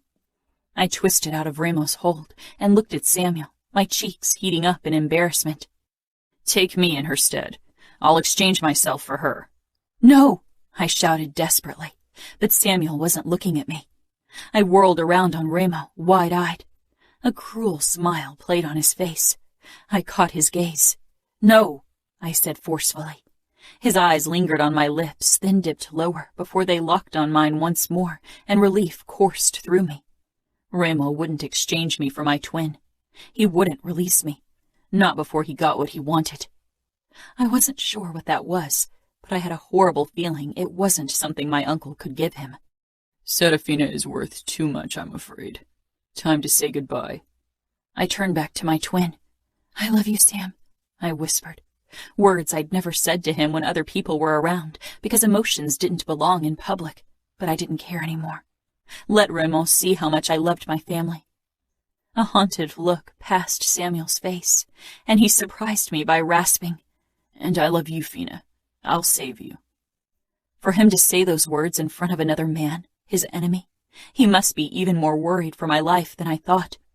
The tears spilled over then. Remo walked past me and switched the screen off. I didn't hold them back. I let the tears flow freely, not caring if Remo saw them. Remo watched me with narrowed eyes. Maybe my emotions annoyed him. I couldn't care less. I thought Danilo was the man who owned your heart, but now I see I was wrong. I wiped at my eyes. He's my twin. I've never been without him. I would walk through fire for him. Remo nodded slowly. I believe you. Remo. Nino, Adamo, Savio, and I drove to the initiation together. My thoughts kept straying to Serafina. I locked her in the bedroom again, and Fabiano would keep an eye on her and Chiara while we were gone. I would have preferred to have him at the initiation as well, but someone needed to protect Chiara and make sure Serafina didn't do something stupid. I doubted she'd find a way out of the bedroom, but if anyone could do it, then it was her. Nina was driving and Savio and Adamo sat in the back. It reminded me of the past, the months we'd spent on the run from the Russians, part of the Camorra, and the other mob families. We'd been on the road almost constantly, never staying anywhere for long, and still our pursuers almost got us a couple of times. Nino slanted a look at me as if he too was remembering those days. We pulled up in front of one of our casinos on the outskirts of Vegas, where the initiation would take place. The parking lot was crowded with limousines. My soldiers were already there. I got out first, not waiting for the bellhop to open my door, and stalked inside the casino with my brothers on my heels. The place had been closed since yesterday for the occasion. Inside, familiar faces greeted me. Some of my men were nursing drinks at the bar. Others were engaged in conversation with each other. None of them were playing poker or roulette. even though the croupiers were there just in case. They knew it was a test. An alcoholic shouldn't run a bar, and my underbosses and captains better not gamble or do drugs. Lower soldiers had more leeway. 11 underbosses and their consiglieres were invited for the initiation. Most of them were barely older than me. When I'd taken over power, I removed most of the old underbosses and chose their young ambitious heirs or bastards. Similar to me in my relationship with my father, only a few of them had been sad to see their fathers gone. Only 3 cities fell under the rule of older underbosses, who were loyal to the bone. I shook their hands before we gathered in the center of the room. I put a hand on Adamo's shoulder. He stood tall, for once his expression not betraying his emotions, but I could feel his tension under my palm. Today we've come here to initiate my brother Adamo. The men nodded a greeting at him. They had all dressed in suits for the occasion, and my brothers and I followed the tradition of dressing up. As with every initiate, blood has to be paid. Nino dragged a struggling mason toward us. Fabiano had locked him in the utility closet. Adamo tensed under my hand, and I squeezed his shoulder lightly. Nino threw the asshole to the ground. He wasn't in school anymore. A dropout who'd managed to gather a posse of well-off, much younger kids around himself and introduce them to drugs. His father had been a made man before I disposed of him in my claim for power. But the son was even more useless than the father. His mouth was covered by tape, and his eyes were wide with terror. I handed Adamo one of my guns. As an initiate, he wasn't allowed to bring his own guns. Adamo pointed the barrel at Mason's head. I was close enough to see the slight tremor of his hands. I squeezed his shoulder again. Encouragement, as much as a reminder, not to show weakness, and then he pulled the trigger. Mason slumped forward dead. Adamo shuddered under my hand and slowly lowered the gun, his expression hard, but in his eyes I could see the hint of conflict. It would get easier with time. The men nodded their heads in approval, and Adamo met my gaze. It's time to get the tattoo. Nino came forward with the tattoo equipment, and Savio carried a chair over. Adamo sat down, rolled up his sleeve, and held out his forearm. I think it's time for some entertainment, while we wait for Nino to finish the tattoo. I clapped my hands, and one of the bartenders opened another door. A row of our most beautiful whores streamed into the room, half naked. Most of my men took me up on my offer, but a few chose drinks over female entertainment. I stepped over to my brothers. Nino was still outlining the knife. He was quick and accurate. I wouldn't want anyone else to do our tattoos. Even Savio stayed beside Adamo, but his eyes strayed through the room to look for a whore for later. Adamo's jaw was clenched as he watched Nino ink him. The kill bothered him more than it had Savio, Nino, or myself, but like all of us, he would get over it eventually. Do you want a drink, Adamo? Savio asked. Adamo looked up in surprise. Sure. Whiskey neat? Adamo gave a nod, then winced when Nino started filling in the pupil of the eye. Savio came back with 4 glasses on a tray and handed one to each of us. I raised my glass. Us against the world. Us against the world. We downed the whiskey, and Adamo started coughing, not used to hard liquor. Nino lifted the needle with a frown. I'll mess this up if you keep moving. He set his empty glass down and waited for Adamo to calm himself before he continued. When the tattoo was done, Nino stood and I called my men over. The whores remained in the back. They knew they weren't welcome. Adamo stared down at his inked arm. I held out the arm with my tattoo. Adamo closed his fingers over it, and I closed mine over his, causing him to hiss with pain. Will you be my eye? I will. Will you be my knife? I will. Will you bleed and die for our cause? I will, Adamo said firmly. Today, you give me your life. It's mine to decide over till death sets you free. Welcome to the Camorra, Adamo. I released him and stepped back. Nino clapped his shoulder, and Savio did the same. Then my soldiers welcomed my brother into our world. Nobody paid any attention to the corpse lying in its own blood on the ground. The cleaners would remove it later. Alcohol flowed more freely. Savio and Adamo sat together at the bar. A rare sight. Soon, Two whores approached them, one latching onto Savio, the other pressed up to Adamo. Adamo shook his head, and after a moment, Savio disappeared with the two whores through the door behind the bar. Nino joined me where I leaned against a roulette table. I'd exchanged a few words with each of my underbosses. Most of them would return to their cities very soon, worried Dante might attack after all. I'm surprised you're not fucking a whore. My eyes strayed to the gathered women, but none of them got my attention. I've fucked all of them before. It's getting boring. Nino raised his eyebrows but didn't comment. We should go to Adamo. I nodded, but we both stopped when one of the whores, CJ, sat down beside him at the bar and they began talking. Maybe she can talk him into losing his virginity, I muttered. Nino shrugged. She's a decent woman. He could do worse for his first time. I gave him a look. Can you cut the compassionate bullshit? He smirked. It's got nothing to do with compassion. CJ is a good, logical choice for Adamo. She's skilled and will try to please him. Plus, she will pretend he's a good fuck. Pure logic. You enjoy pissing me off with your logic. It's quite satisfying, yes. I shook my head at my brother. One of these days, you, Savio, and Adamo will be my death. The only thing that will kill you is your lack of control. My thoughts drifted back to Serafina, the sight of her in the skimpy nightclothes, the way her nipples had puckered in the cold. Fuck control. Fuck patience. I never wanted anything as much as Serafina, and yet I couldn't have her. Nino shook his head.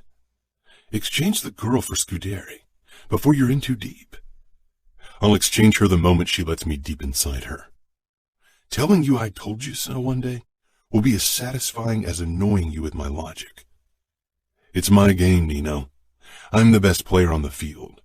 I will win. There won't be any winners, Remo. Chapter 11. Serafina. It was around lunchtime when someone knocked. I hadn't seen Remo since he'd brought me back to my room after my call with Samuel yesterday. Savio brought me breakfast in the morning without a word. He was probably still pissed. Chiara opened the door with a shy smile and 2 bags in her hands. I bought clothes for you. I hope they fit. She stepped in, followed by Nino. I hopped off the windowsill. My limbs were starting to feel sluggish from lack of use. I'd worked out almost daily before my kidnapping, and now all I did was sit around. I assume that means my stay won't be ending anytime soon, I said bitterly. Chiara sighed. I don't know. My eyes moved over to Nino, who looked his usual stoic self. Not that I had expected an answer from him. Chiara held the bags out to me. I got you sandals and a pair of sneakers, a few pairs of shorts, tops and dresses, and underwear. I really hope I got the right size. I took everything from her and went into the bathroom to change. The clothes fit, even if they weren't my usual style. I left the bathroom wearing shorts and a top as well as the sandals. And? Chiara asked hopefully. It all fits. Why don't you join me in the gardens? It's beautiful outside, and I'm sure you can't stand these walls anymore. I frowned. I can't stand this city, but I'd love to join you. My eyes darted to her husband, whose expression had tightened at her suggestion. If he allows it. Nino gave a quick nod, but it was obvious that he didn't approve. I followed Chiara outside while Nino walked behind us to keep an eye on me. Let me get the salad I prepared so we can have lunch, Chiara said when we arrived on the ground floor. I made a move to follow her into the kitchen, but Nino grabbed my wrist, stopping me. You'll stay here. I wrenched my wrist out of his grip, narrowing my eyes at him. Don't touch me. Nino didn't as much as twitch. If you think about trying something, don't. I don't want to hurt you, but if you hurt Chiara, I'll make it very painful for you. It's not her I want to hurt. She can't help being married to you. Indeed, Nino agreed. Chiara returned with what looked like a Caesar salad, her gaze flitting between her husband and me. Everything okay? Yes, I said, because even if I hated the Falcones, Nino's protectiveness was something I could respect. Soon we were seated around the garden table, eating salad.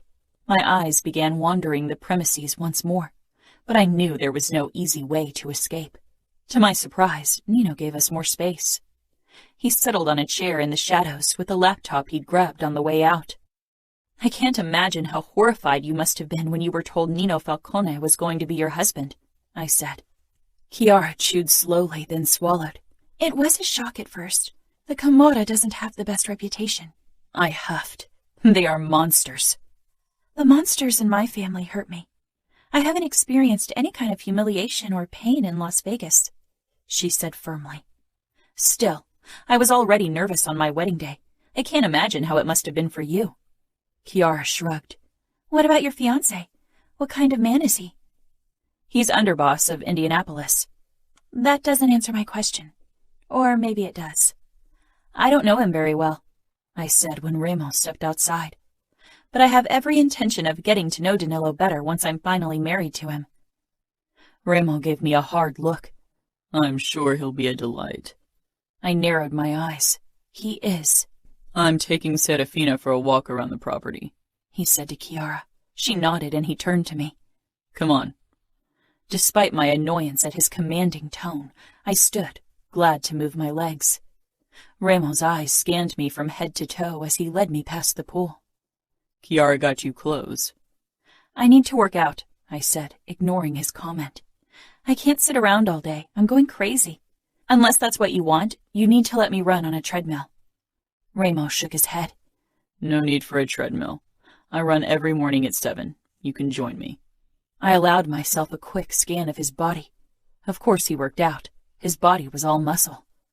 I knew he and his brothers were into cage fighting, and running was a good way to improve your stamina. That sounds reasonable. Remo's mouth twitched. I'm glad you think so. What did you demand of my uncle for my freedom? I asked him after a while. Minneapolis. I jerked to a stop. That's ridiculous. My uncle won't give you any part of his territory. Even my father wouldn't give up his city to save me. Remo's smile darkened. I think your father would gladly give me his city if it were up to him. I swallowed. I didn't want to think of my family. Not when Remo was watching me closely. I'd cried enough in front of him yesterday. You know Dante won't meet your demands. Remo nodded. Then why make them? This is a game of chess, Angel, like you said. I need to bring my pieces in position before I strike. Remo sounded so awfully sure of himself, it made me worry that maybe he'd really win in the end. I turned away from him and continued walking. I'm surprised Luca Vitiello agreed to your plan. I used to think the Familia was honorable, but apparently they are stooping as low as the Camorra now. Remo touched my shoulder and pulled me to a stop. Tell me, Serafina, what's the difference between an arranged marriage with Danilo and being my captive? I stared at him incredulously, but before I could deliver a reply, he spoke again. You didn't choose Danilo. You will be given to him like an unwilling captive, and the ring around your finger will be your shackle, the marriage your cage. His dark eyes held triumph, as if I couldn't possibly argue my defense. My eyes darted to the ring around my finger. Its sight didn't hold the same pride and excitement it used to. You will have to surrender to his body, whether you desire him or not, and your body and soul are at his mercy. Tell me again, how is your arranged marriage different to being my captive? Remo leaned down, holding my gaze the entire time, and I didn't step back. His lips grazed my chin, then my cheek, and finally my mouth. Your no means nothing in a marriage. Do you call that freedom? Pressing my lips together, I glared at him. Too proud to admit his words made sense. Remo had a way to twist things the way he wanted them until you believed they were true. Did you fantasize about Danilo? Do you desire him? I glared. That's none of your business. Remo shook his head as he stroked my throat, then my collarbone with his rough fingertips. You didn't. Your mind said yes to him, and you hoped your body would follow. His fingers on my skin made thinking straight difficult, but I didn't want to give him the satisfaction of pulling back. I wonder how long it'll take for your mind to say yes to me, because your body has been screaming yes from the very first moment. I ripped away from him. You are insane. Neither my body nor my mind say yes to any part of you, Remo. I think being the undisputed ruler of Las Vegas has made you a megalomaniac. Remo's dark eyes sent another shiver down my spine, and I stalked off, running as much from his terrifying expression as the weight of the truth. Despite my hate for the Camorra's Capo, his kisses and closeness wreaked havoc within me. I suspected it was due to my captivity, a form of Stockholm Syndrome. I made sure to keep my distance as Remo led me back to my room, and he didn't try to touch me again. Before he locked me in, I asked, "What do you really want, Remo?" He regarded me with unsettling intensity. "You know what I want." "Body and soul," I muttered. One corner of his mouth lifted. "Body and soul." He closed the door, and I was left with the whirlwind of thoughts in my head. I needed to figure out a way to get away. Maybe my family was already planning some insane hostage rescue. Samuel surely was. If not openly, then definitely in his head. There was no way anyone would survive an attack on Camorra territory. And I didn't kid myself into thinking that Remo would release me anytime soon. He was making demands, but he didn't want them to be fulfilled. Yet. Remo, as promised, I picked Serafina up at 7 so she could run with me. Usually I preferred to do my morning run alone, but I couldn't resist her presence. Serafina had put on shorts, a t-shirt, and sneakers. She followed me quietly through the house, but stopped when I led her toward the driveway. "Where are we going?" "We're going running, like I said. Did you think I do my laps in the garden?" I opened the door to my Bugatti SUV for her, and she got in without another word. I got behind the wheel and pulled down the driveway, feeling her eyes on me. I enjoyed her confusion. I took us to a trail in a nearby canyon where I'd run before. Soon, it would be too warm, but this early in the morning the temperature was perfect for running. Serafina followed me out of the car and looked around the gravel parking lot. We were the only people around. Her eyes were assessing and attentive. She'd try something, and I had to admit I couldn't wait for it. We jogged beside each other for a while before she spoke up. "Aren't you worried I'll run? I caught you once before. I was stuck in my wedding dress, so I was too slow. I'll always catch you, Angel." After 30 minutes, we stopped for a drinking break. I could tell that Serafina was scouting the terrain. Taking a deep gulp of water, I watched as she got down on her haunches and laced up her sneakers again. When she straightened, I knew from the tension in her limbs that she was about to do something. She threw sand in my face and actually managed to get some of it into my eyes. Through blurry vision, I saw her dashing off. Chuckling, despite my burning eyes, I took chase. I dealt with worse. Serafina was quicker than last time, and she didn't stay on the trail, which was a huge risk on her part. If she got lost around here, she'd die of dehydration before she found her way back to civilization. I picked up my own pace. Serafina jumped to avoid rocks and practically flew over the ground. It was a beautiful sight, so much more beautiful than having her locked in a room. Eventually, I caught up with her. Her legs were much shorter, and she was less muscular. When I was close enough, I slung my arm around her waist like last time. We both lost our balance from the impact and fell. I landed on my back with Serafina on top of me. She rammed her knee into my stomach and kicked to get out of my hold. Before she could do real damage, I rolled over and pressed her into the ground with my weight, her wrist pushed up above her head. "Gotcha," I murmured, panting, dripping sweat. Serafina's chest heaved, her eyes indignant and furious. "You enjoy the chase." "Actually, I don't," I said in a low voice, bringing our lips closer. "But with you, I do." "You knew I'd run," she muttered. "Of course. You were meant to be free, which makes me wonder why you allow someone like Danilo to cage you." She wriggled under me. "Let me go. I'm enjoying being on top of you, and between your lithe legs." I rocked my pelvis slightly. She stiffened. "Don't." I licked a droplet of sweat off her throat before I pushed off her and stood. Serafina ignored my outstretched hand and stumbled to her feet. Her hair had fallen out of her ponytail, and she was covered in dirt and sweat. "I prefer you like this." She frowned. "Dirty?" "Untamed. Seeing you in that white atrocity can't compare. Too perfect, too groomed, too fake. I bet Danilo would have loved it, though." She didn't say anything, and I knew part of my words got through to her. My eyes were drawn to her forearm, which she was rubbing absent-mindedly. A small part of the cut had opened again and was bleeding. A flicker of guilt caught me off guard. It wasn't an emotion I entertained very often. I took her arm and inspected the wound. Dirt had gotten in. We need to clean that to prevent infection. Her blue eyes searched my face, but I had trouble reading the expression on hers. I led her back to the car. It was getting hotter, and after the chase, we both needed a shower. I took a fresh bottle of water from the trunk and poured it over Serafina's wound, cleaning it carefully with my fingertips. She winced occasionally, but didn't say anything. "The silent treatment isn't your usual style," I commented. "You don't know me." I smirked. "I know you better than most people. Better than Danilo." She didn't contradict me. "Hate can set you free," I said. "So can love," she said. "But I doubt you'd understand." Serafina was silent on the way back to the mansion, her gaze distant as she peered out of the side window. I returned her to her room, knowing she had a lot to think about before I headed into my own room for a shower.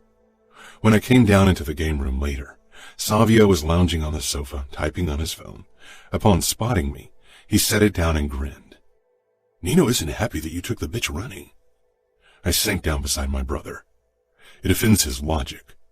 Savio laughed. "But honestly, Remo, he has a point. That girl is unpredictable." "That makes her all the more fun," I said. Savio gave me a curious look. "You're enjoying this more than I thought. And you haven't even fucked her. Or have you?" "No, I haven't. Serafina is a surprising challenge." "Too much work for my taste," Savio said with a shrug. "I prefer girls who shut up when I tell them to, who suck my dick when I want it. Less hassle. Eventually you've had it all. You've fucked in every position possible, have done all the kinky shit you can think of. It becomes more difficult to get the thrill from the beginning." He leaned forward on his knees. "You're not thinking of keeping her, are you?" "No." I called Dante in the afternoon. He picked up after the second ring, his voice cold and hard, but with an underlying tension that gave me a thrill. "Dante, I wanted to ask you when you were going to fulfill my demand." "I won't, just as you intended. I don't have time for your games, Remo. This is between us, between you and me. Why don't we meet in person, capo to capo, and settle this like men?" "You want to duel me? How archaic of you, Dante. You didn't strike me as the primitive type." "I'll gladly convince you of the contrary." I almost agreed because the idea of shoving my knife over and over into the cold fish was too fucking enticing. Fighting Dante would have been a highlight. Since cutting Luca into bite-sized pieces was out of the question for now, Dante was the opponent I longed for. There was only one thing I wanted more than killing Dante: having Serafina in every way possible, and destroy the outfit through her. "We will have to postpone our duel to a later point, Dante. For now, I have demands I want you to fulfill if you want to have your niece returned to her family in one piece." "I won't negotiate with you, Remo. You won't get an inch of my territory. Now say what you really want. We both know what it is." I doubted he knew what I really wanted. Maybe only Nino did. "And what do I want?" "You want my consigliere. Fabiano is your enforcer, and I assume the deal you struck with Vitiello entailed your promise to deliver Scudieri, so you could all have him dismembered together. I doubt Luca will be part of Scudieri's disembodiment. He'd rather chop you into pieces, Dante. Vitiello isn't the ally you think he is. His familia is prone to betrayal. It's unwise of you to make me your enemy. Dante, we've been enemies from the moment I claimed power. And the moment your fucking soldiers breached my territory, it got personal. I don't need Luca as an ally, as long as I know his hatred for you trumps his hatred for me. One day his and your rashness will be your downfall." "Very likely," I growled. "But until that happens, your conscience will have to live with Serafina's gradual downfall." I hung up.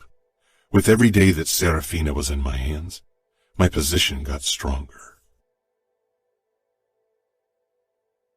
Chapter 12. Serafina.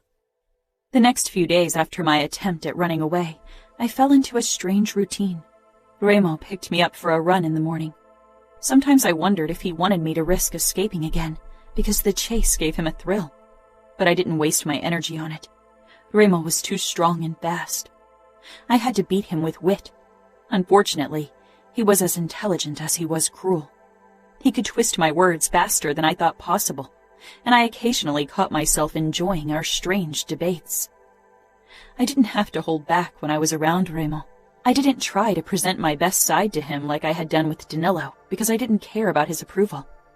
I was myself, unfiltered, careless, and strangely enough, Remo seemed to get a sick kick out of it. The Capo was a mystery to me. He hadn't tried to torture me or force himself on me like I'd expected, and I couldn't help but be wary because Remo's motives were cruel. Once I set you free, you'll return to Danilo like a well-trained carrier pigeon, Remo said as we jogged along the canyon trail one day. Your bird analogies are starting to get old, I muttered. I was glad Remo didn't know Dad called me Dove. He'd only use it to his advantage. But they are so very fitting, Angel. I slanted a look at him. He had a strange smile on his face. His shirt clung to his body with sweat and showed the outline of his muscles and his gun holsters. What are you in your ornithology scheme? The vulture waiting for the poor pigeon to drop out of the sky so you can tear into her? Remo let out a deep chuckle, which sent a shocking shiver down my spine. I sped up, trying to force my body into submission. I don't think you'll ever fall from the sky. I'll have to snatch you out of the air like an eagle. I snorted, not caring if it was an undignified sound. You are insane. He fell silent, easily following my faster pace. Remo was fit to the point of admiration. I had to give him that. After we returned to the car, we shared a bottle of water. Why are you doing this? He cocked one eyebrow. Giving you water? Treating me decently. He smiled darkly. Why do you sound almost disappointed? Part of me was, because I knew the man in front of me was ruthless and cruel to the very core. More monster than man. The weaker part was relieved and didn't want to question his motives. When will the torture begin? Remo propped his arm up against the roof of the car and stared down at me. Who says the torture hasn't already begun? Just because I'm not torturing you doesn't mean I'm not torturing others through you. I flinched. My family. They were suffering because they imagined the horrors I was going through. Horrors that weren't taking place. Yet. You are a monster, I bit out. Remo leaned even closer, radiating heat and power. The scent of fresh sweat and his own forbidden aroma wrapping around me. I returned his gaze. Dark eyes. Monster eyes. But God help me. They always kept me frozen with their intensity. You know, Angel, I think you enjoy my monstrosity more than you want to admit.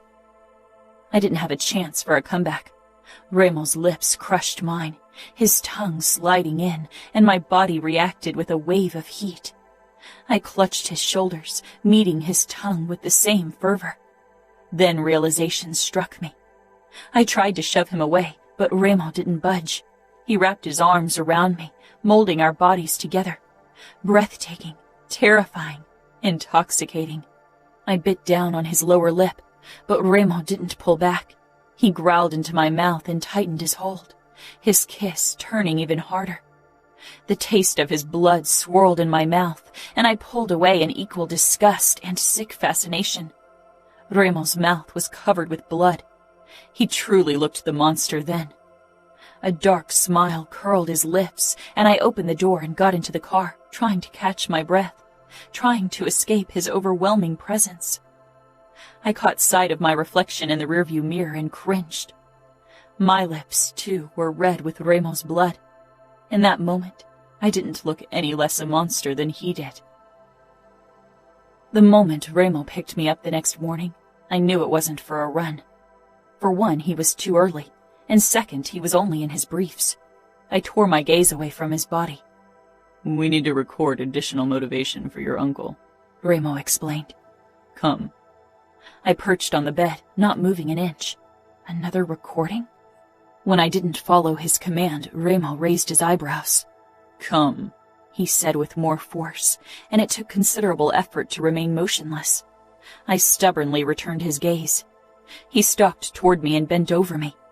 Maybe I'm being too lenient with you, he murmured, fingers nudging my chin up. I smiled, then gasped when Remo jerked me to my feet and threw me over his shoulder.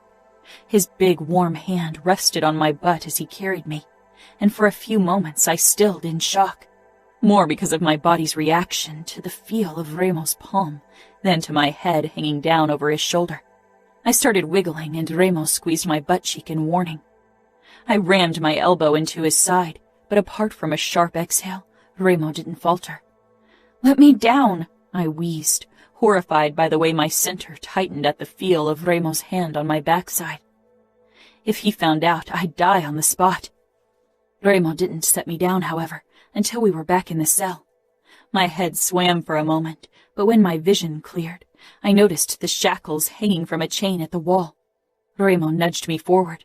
"Arms up," he ordered. "What?" I gasped out. He didn't wait for me to comply. He grabbed my wrists and secured me. Confusion, then terror shot through me. Maybe he was finally sick of torturing others when he had me to have fun with. Remo leaned down and I shivered. His dark eyes roamed my face, and he gave a shake of his head. "Calm down. We need to give your family a show. I'll give that perfect throat a hickey for a few convincing photos. Nothing else. Don't get your panties in a bunch over nothing, Angel." "You want to make my family believe I'm shackled up in a cell?" "Among other things," he murmured. His hands reached for the hem of my chemise and tugged hard. The fabric came apart until only the seam of the neckline held it together. My nipples hardened, and Remo watched silently, then released a harsh breath. I swallowed. "These photos are fake. I'm not dangling from chains all day, and you're not ripping my clothes off," I muttered. He smiled down at me. "Would you prefer if I didn't have to fake them, Angel?" I swallowed again, goosebumps rising on my skin. "I didn't think so," he said in a slightly rougher voice, then carefully brushed my hair away from my throat. I held my breath when his lips were almost at my skin. "You smell so fucking sweet. Owning you one day will be the sweetest triumph of my life." "You'll never own me." Remo pressed his lips to my skin. Then his tongue darted out, licking along my pulse point. He sucked and nibbled on my throat, his fingers cupping my head, tilting it to the side. My eyes fluttered shut. The sensations were foreign and mesmerizing. Remo's mouth on my throat seemed to send shockwaves through my body, creating sensations I'd never experienced before. His warm body pressed into mine, his scent flooding my nose. I was motionless, stunned, confused by my body's reaction. How could my throat be such a sensitive spot of my body? How could it fill me with so much forbidden desire? He pulled back, but didn't straighten immediately. His face still close to my throat as he exhaled. When he finally stood, his dark eyes sent a new ripple through my body. His fingertips brushed over my tender throat, and my lips parted in a small exhale. Our eyes locked, and one corner of his mouth lifted. "Did you like that?" "Of course not," I snapped. "I thought you were a good liar." My cheeks heated, and I glared, but didn't say anything because I wasn't sure if my next lie would be any more convincing. "It's okay, Angel," Remo said in a low voice. "There are worse things than enjoying pleasure." I wanted to lash out at him, but he wasn't even the main reason for my anger. I was furious at myself, enraged by my body for its reactions. "I'm Danilo's," I said firmly. Remo narrowed his eyes. "Are you reminding me or yourself?" "I'm promised to him. I want him, not you." "You can have an underboss, someone who's learned to do another man's bidding, or the Capo, a man who has men follow his command." "I can have a monster or a man."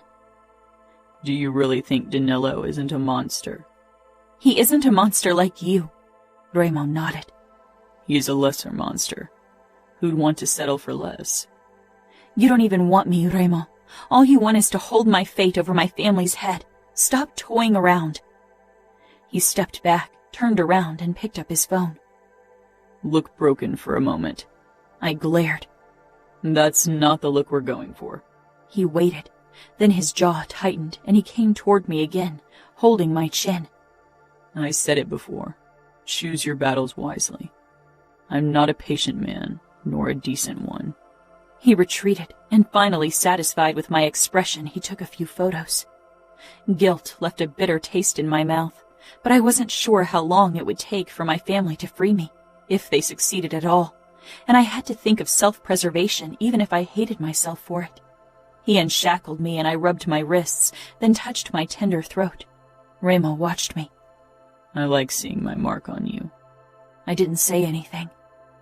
Later, I spent a long time staring at my reflection in the bathroom mirror. Remo had left his marks like he'd said. They were red and purple, and made me feel a wave of shame because of how my body had reacted. I wasn't sure what was wrong with me. A knock drew me out of my reverie. Dragging myself away from the mirror, I went into the bedroom, where I found the youngest Falcone. He looked somewhat lost in the middle of my room. I have a few books and ice cream for you. It's one of the hottest days of the summer. I thought you could use cooling off, he said, holding up 4 books and a bowl filled with ice cream. His gaze moved to my throat, and his brows drew together.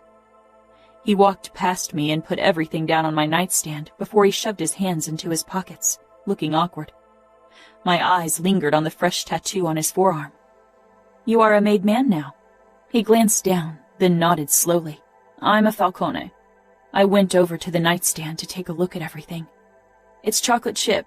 It's all we got. Savio's got a sweet tooth. The rest of us not so much. So you gave me Savio's ice cream?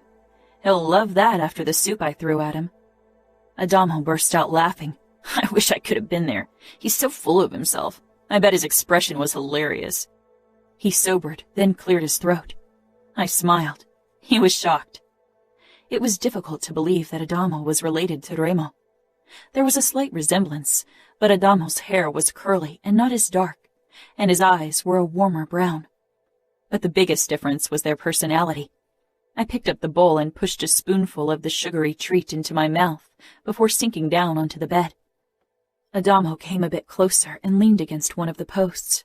I wasn't sure what kind of books you like, so I brought a memoir, a thriller, a romance, and a fantasy book. We don't have many new books. I don't think I'm allowed to give you my Kindle. You could use it for other stuff. I smiled. It's okay. Despite my intention to hate on every Falcone, it was difficult not to like Adamo. I think I'll pass on the thriller, though. I've had plenty of thrill in my life recently. I know, Adamo said quietly. He indicated my throat. What happened there? Heat shot into my cheeks, and I allowed myself another taste of the ice cream to gather my thoughts. Adamo watched me closely. Did he hurt you? I considered lying, making up a brutal story to drive a wedge between the brothers. But for some reason I couldn't do it.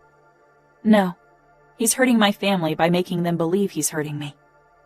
Relief flashed across Adamo's face, and for a second it annoyed me, but then I thought of Samuel and understood. You'll be united with them soon, he said. I swallowed and nodded. Adamo touched my shoulder lightly, then drew back. Sorry, I should have asked before touching you. I shook my head. How did you end up being so polite and kind when you are related to Remo? Were you raised by different parents? Remo and Nino were raised by our parents, but Savio and I were mostly raised by Remo and Nino. I stared. They raised you? He nodded, then rubbed the back of his head, as if he realized he shouldn't have told me. I should go. I tried to imagine Remo raising a child. It blew my mind, especially since they all must have been on the run at the time. Night had fallen and I was reading in bed, when suddenly the lights went out.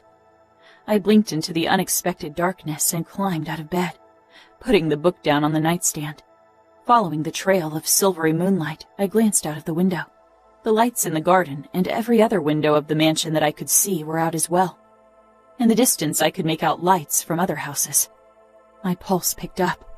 What was happening? My eyes searched the shadows of the perimeter, and then I saw 2 figures running across the lawn toward the house. The outfit.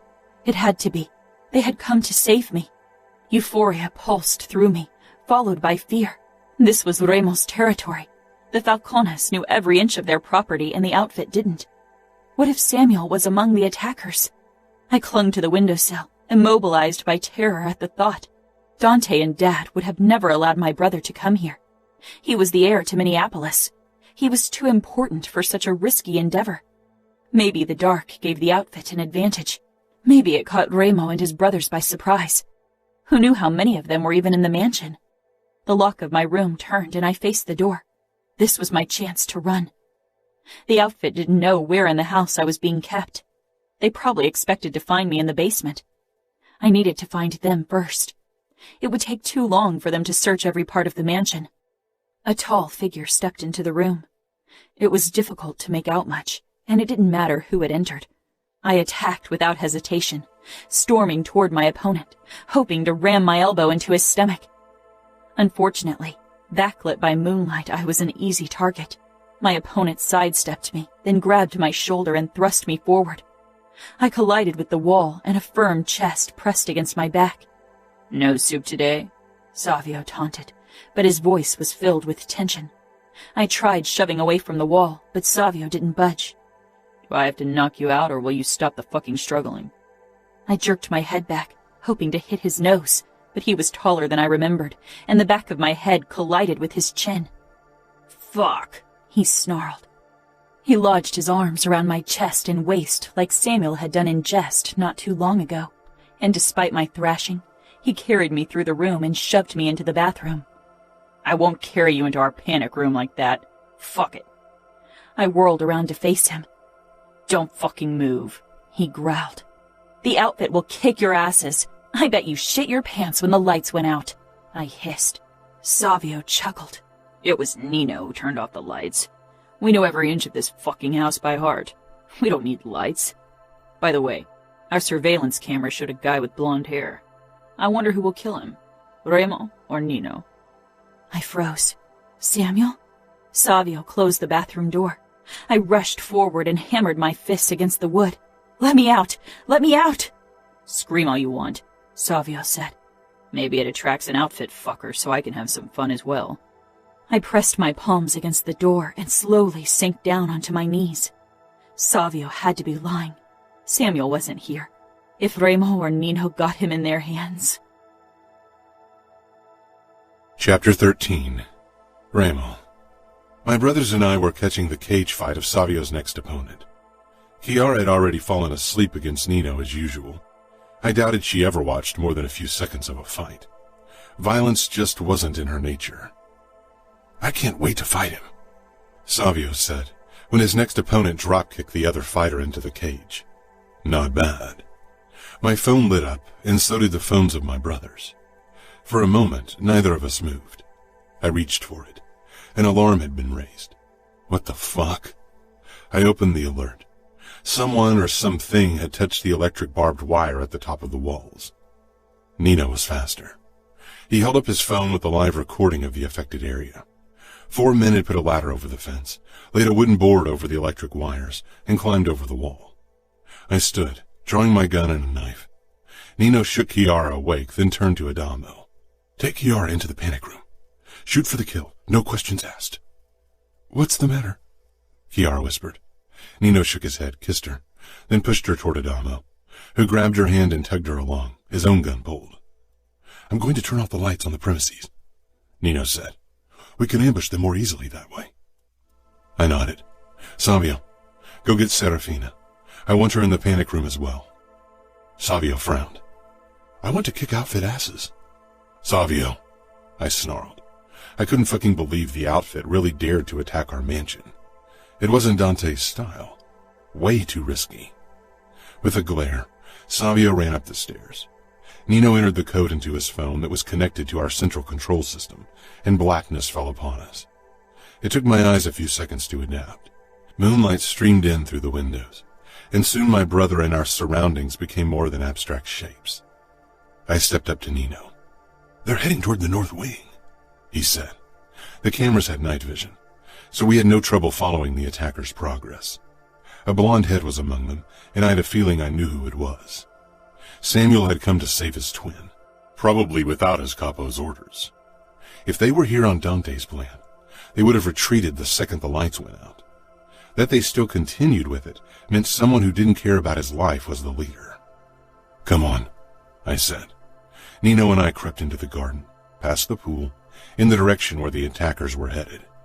"Samuel is mine," I said quietly.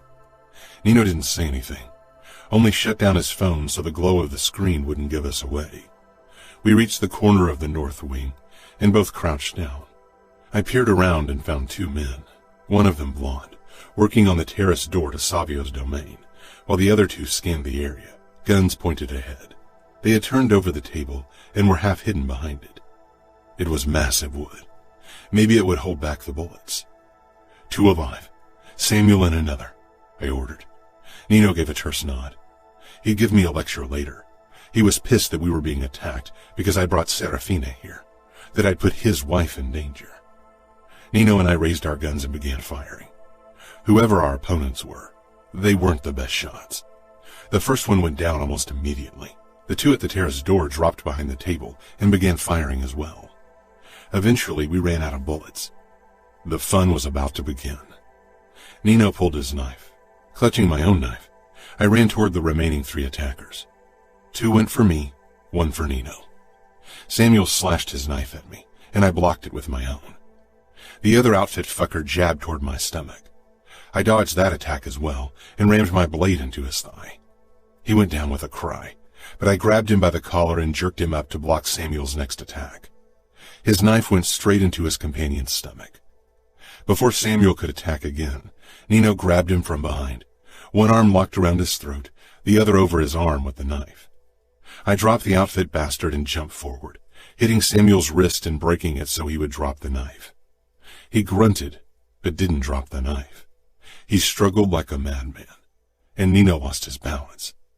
Fuck. They both landed on the ground, Samuel on top of Nino. Grabbing my gun, I lunged at Samuel, grasped him by the throat, and hit his temple with the butt of the gun. With a groan, he went slack. Nino shoved him off himself. I touched Samuel's throat to make sure he was alive. "Did you keep your opponent alive?" I asked Nino, panting. "Of course. I knew it was unlikely that you'd not kill at least one of them." I chuckled. Nino stepped up to me. "If we torture him slowly, send pieces of him to his parents in Dante, the outfit will do our bidding. I can't imagine they'll risk losing both Serafina and Samuel. I don't think he acted on Dante's orders." "Probably not. But Dante won't abandon his nephew because he tried saving his twin." I nodded. "Take the other survivor into a cell and wake him. Find out everything he knows. I'll send Savio to join you, or else he won't stop bitching." "What about Samuel?" "I'll take him to another cell. Then I'll have a word with Serafina." "Are we going to deal with him together?" I regarded the blonde man on the ground. "Yes. If he's anything like Serafina, he'll be fun to break." Serafina. The lights came back on. My eyes burned from the onslaught of brightness. I was still kneeling on the bathroom floor when Remo's voice rang out.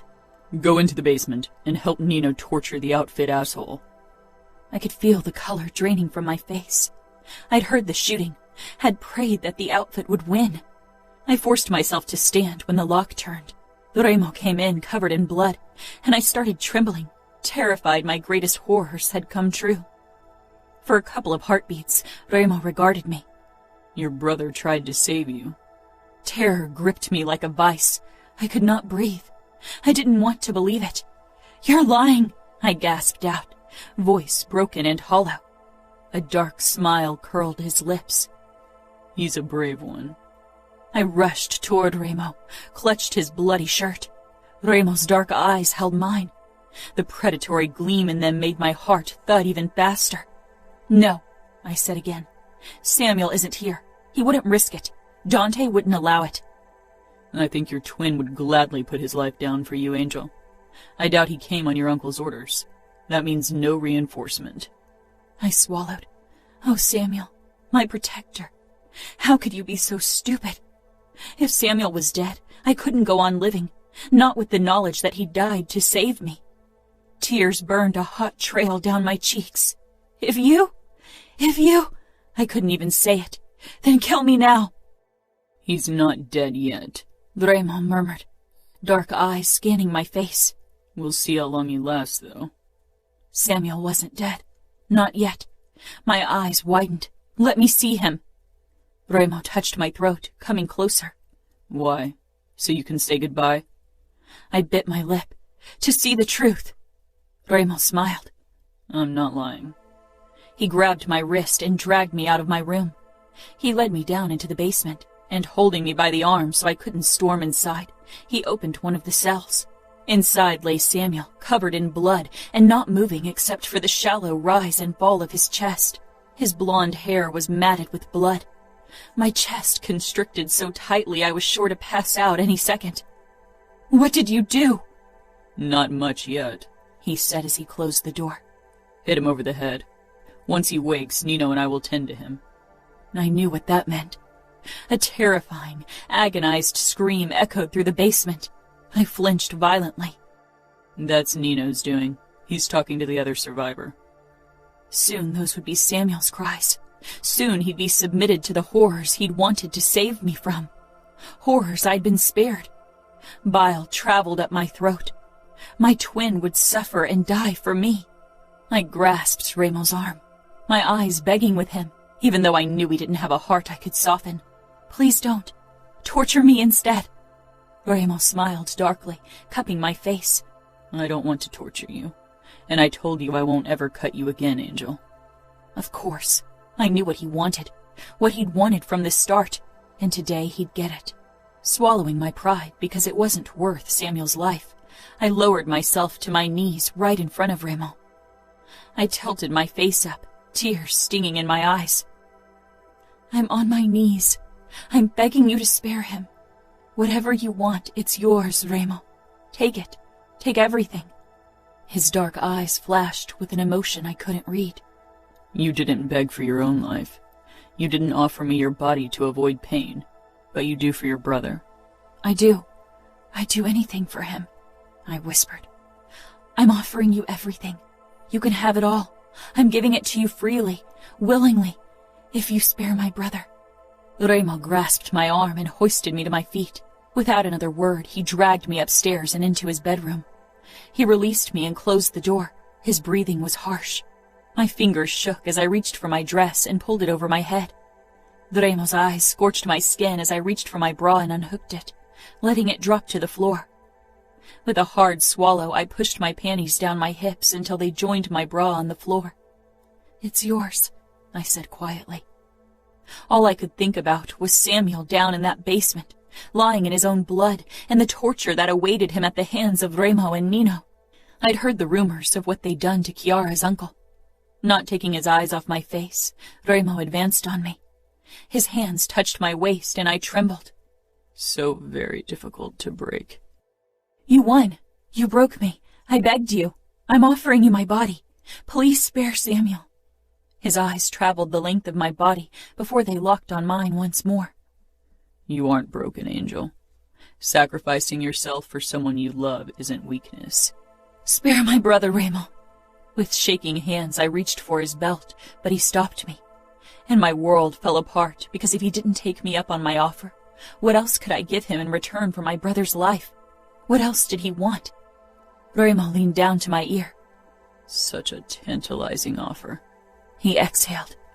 You'd hate me fiercely. I would, I whispered. You would? So you don't hate me fiercely yet? I shuddered. I couldn't bear his mind games. Not now. Not when Samuel's life depended on it. Remo kissed the spot below my ear. I will spare your brother, Angel, he said in a low voice, and I froze because I couldn't believe it. I will send him back to the outfit with a message. It needs to be loud and clear so they understand I won't have my territory breached. I nodded mutely. I'd agree to anything to save my brother. I didn't understand any of this. You will come down with me into the cell beside Samuel's. I will have a talk with him. I stiffened in Remo's hold. Just a talk, and tell him that his actions have consequences.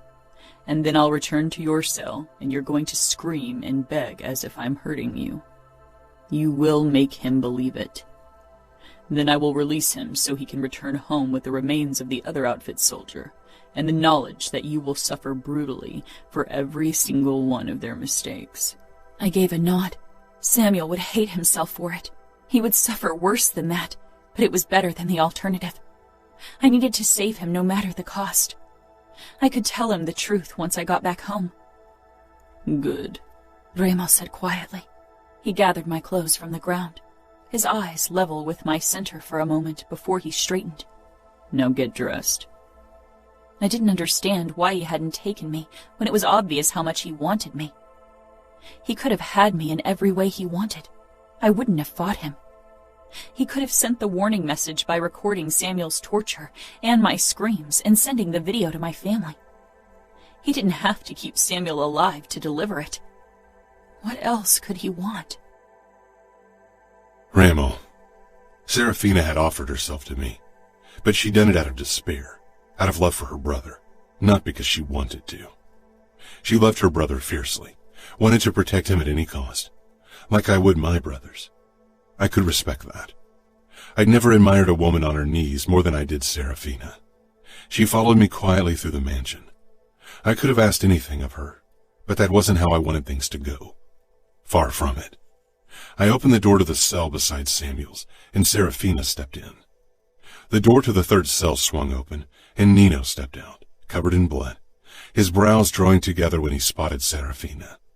I closed the door and faced him. "What's going on?" he asked. His eyes scanned my face. "Remo?" I smirked. "Change of plans." He moved closer. "We're not letting him go. We will." Savio joined us in the hallway, clothes drenched in blood as well. He didn't say anything, only regarded us carefully. Nino shook his head. "You're losing yourself in your game." "I'm not. I know exactly what I'm doing, Nino. Torturing and killing Samuel won't make the same impact as my plan does. He'd become a martyr. His death would forge Dante and his family closer together. They would unite in their loss. But shame and guilt will rip them apart." "So this isn't about Serafina?" "Of course it is. She's the center of my game." Nino shook his head again. "We promised Fabiano his father, and I want this game over. I want her out of our mansion. Speed up the process. Some things take time. Your game has been evolving a lot since we kidnapped her. Are you sure it's because you think it necessary? Or is it because she's making you?" "She's not making me do anything. You know me. I can't be coerced to do anything. I'm going to Chiara. Adamo took her back to our wing. I don't have the necessary patience for you tonight." Nino stalked off. Savio raised his eyebrows. "What did the outfit bastard say?" I muttered. "He was one of the younger soldiers. Made men from Samuel's group. Apparently, the blonde asshole has already quit the loyal following in the Minneapolis outfit. I assume Dante and Pietro Mione don't know. They didn't. You can leave. I'll handle this alone." Savio hesitated. "Are you really sure your plan is going to work? Nino is the logical genius. He doesn't take emotions into consideration. Emotional warfare is far more effective in this case than open violence." "Not as much fun if you ask me." I shook my head. "Oh, it's fun for me. Trust me."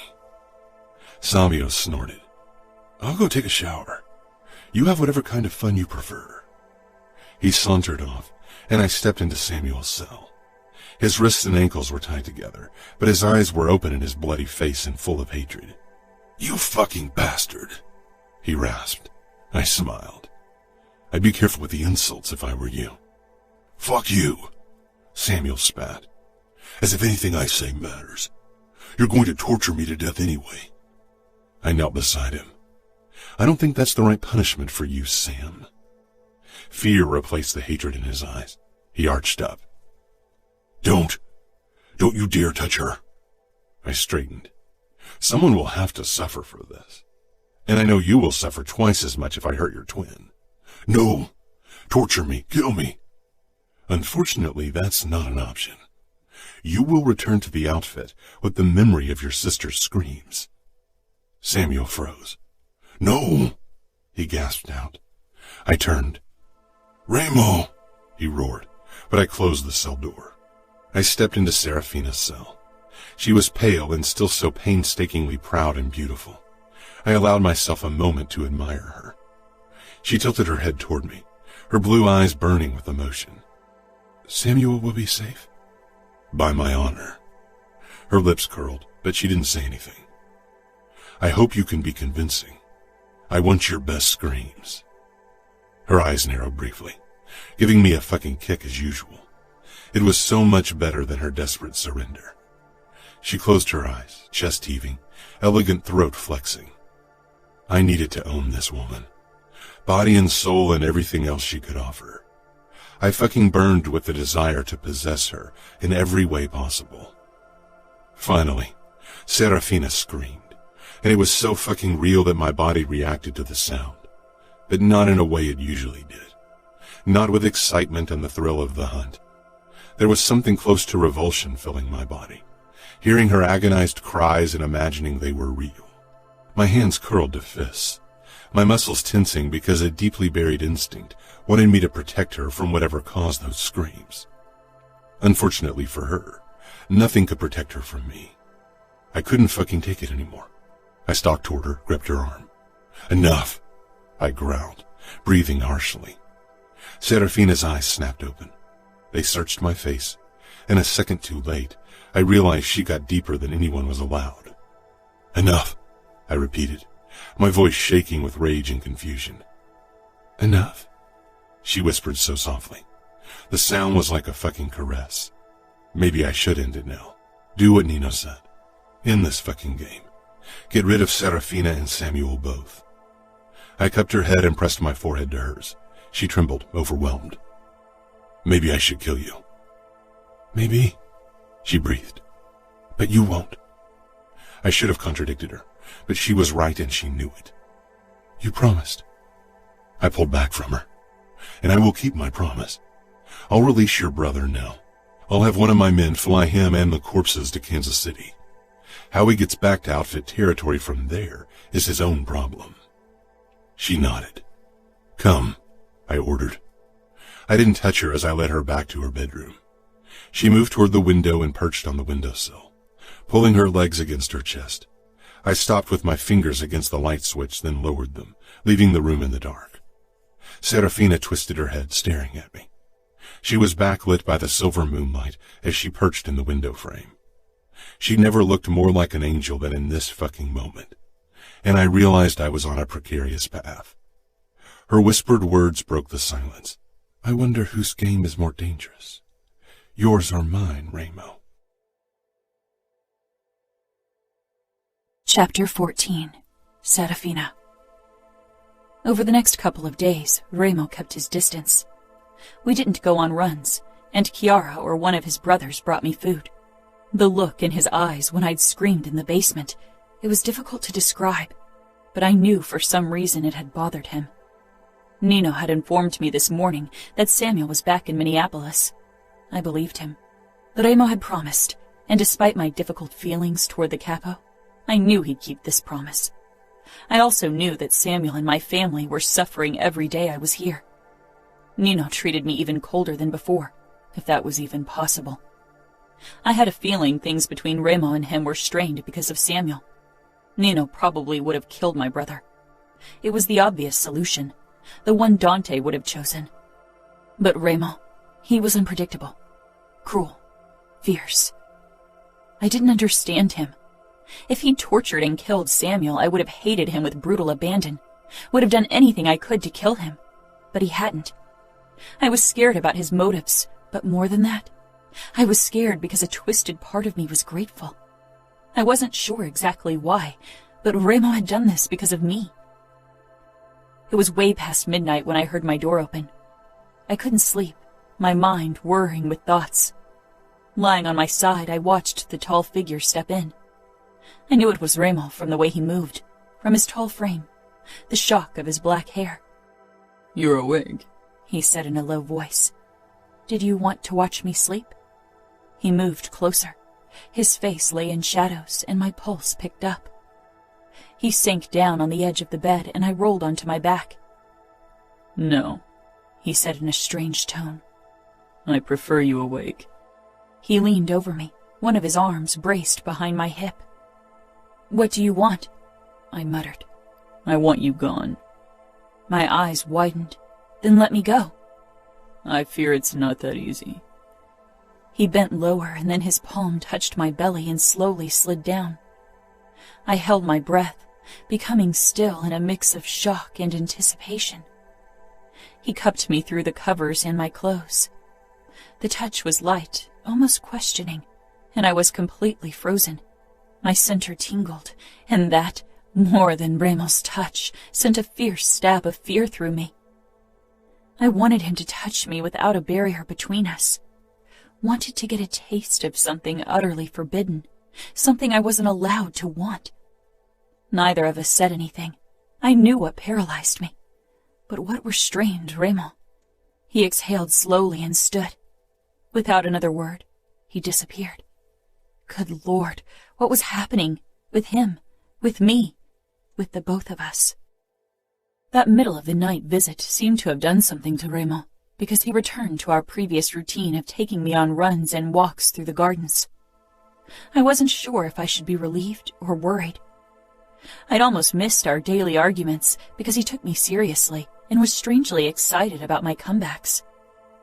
He didn't want me to be the restrained lady. Far from it. Remo thrived on chaos and conflict. His presence left me breathless and overwhelmed. I slanted Remo a look as he walked beside me in silence. His expression was harsh, his dark eyes forbidding. I stopped, and after a moment he did too. He narrowed his eyes. "Why did you really let Samuel go? I want the truth." Remo glared down at me. "I think you're forgetting what you are. I don't owe you the truth. I don't even owe you these fucking strolls through the gardens. You are my captive, Serafina." "Serafina? What about Angel?" I retorted. Remo gripped my upper arms. "Careful. I think handling you with kid gloves gave you the wrong idea." "I think I have exactly the right idea." Remo's fingers tightened. I lifted my hands and pressed them to his chest. The muscles flexed under my touch. Remo lowered his gaze to my hands, then slowly looked back up. The expression on his face burned a fierce trail through my body. Fury and desire. Remo jerked me against him, knocking the air out of me.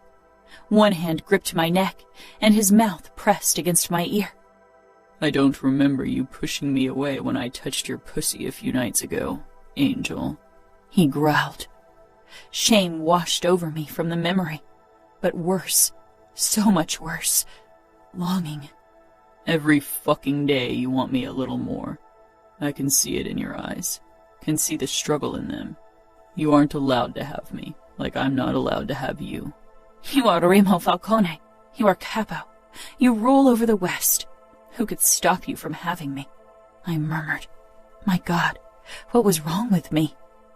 His fingers shifted on my neck, loosening, and he pulled back to meet my gaze, and I wished he hadn't, because the fierceness in his eyes was like the first breath of air after holding your breath for too long. "The only force on this earth that can stop me is you.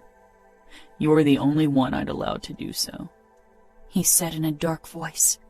He kissed me, a slide of his lips over mine. "How much longer will you?" I wanted to deepen the kiss. My fingers trembled against Remo's chest.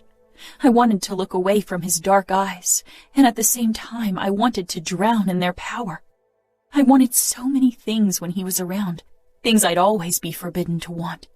A man of unparalleled cruelty, my captor, my enemy. I stumbled back, wheezing. "Do you want to run again?" The dark amusement in his voice wasn't as convincing as it usually was. He sounded strained. I didn't want to run. And that was the problem, because I should want to run from the desire. I took another step back. Remo smiled darkly. "I don't think I've ever seen you as scared of me as you are now." Terrified. I was completely terrified. I turned and ran back to the mansion. On the terrace, I collided with Chiara, and we had to grip each other to keep our balance. My eyes met Nino's. He was standing behind her, as always, and for a moment I was sure he'd attack me, but Chiara pulled away from me. "Hey, are you all right?" she asked, touching my arm, looking concerned. I nodded jerkily. You sure? Did Remo do something? Did he? Or did I? The lines were getting blurry. Remo was right. Every day I was here, things got more complicated.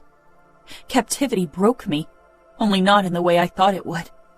Nino's gaze moved past us. I knew whom he was seeking. No, I whispered in reply to her question. Chiara frowned. Come on, let's go inside. Chiara, Nino warned. No, she said firmly. This is getting ridiculous. Serafina won't hurt me. She took my hand and led me inside, where she pushed me down on the sofa. Remo and Nino remained outside. I could hear the low rumble of their voices. It sounded as if they were in an argument. Chiara handed me a glass of water, then sat down beside me. Is it because of your brother? Nino said they allowed him to return to the outfit. That's good, isn't it? I nodded. It was. My brother, my family, the outfit, my fiancé. I owed all of them loyalty. I owed them resistance and a fight. Serafina?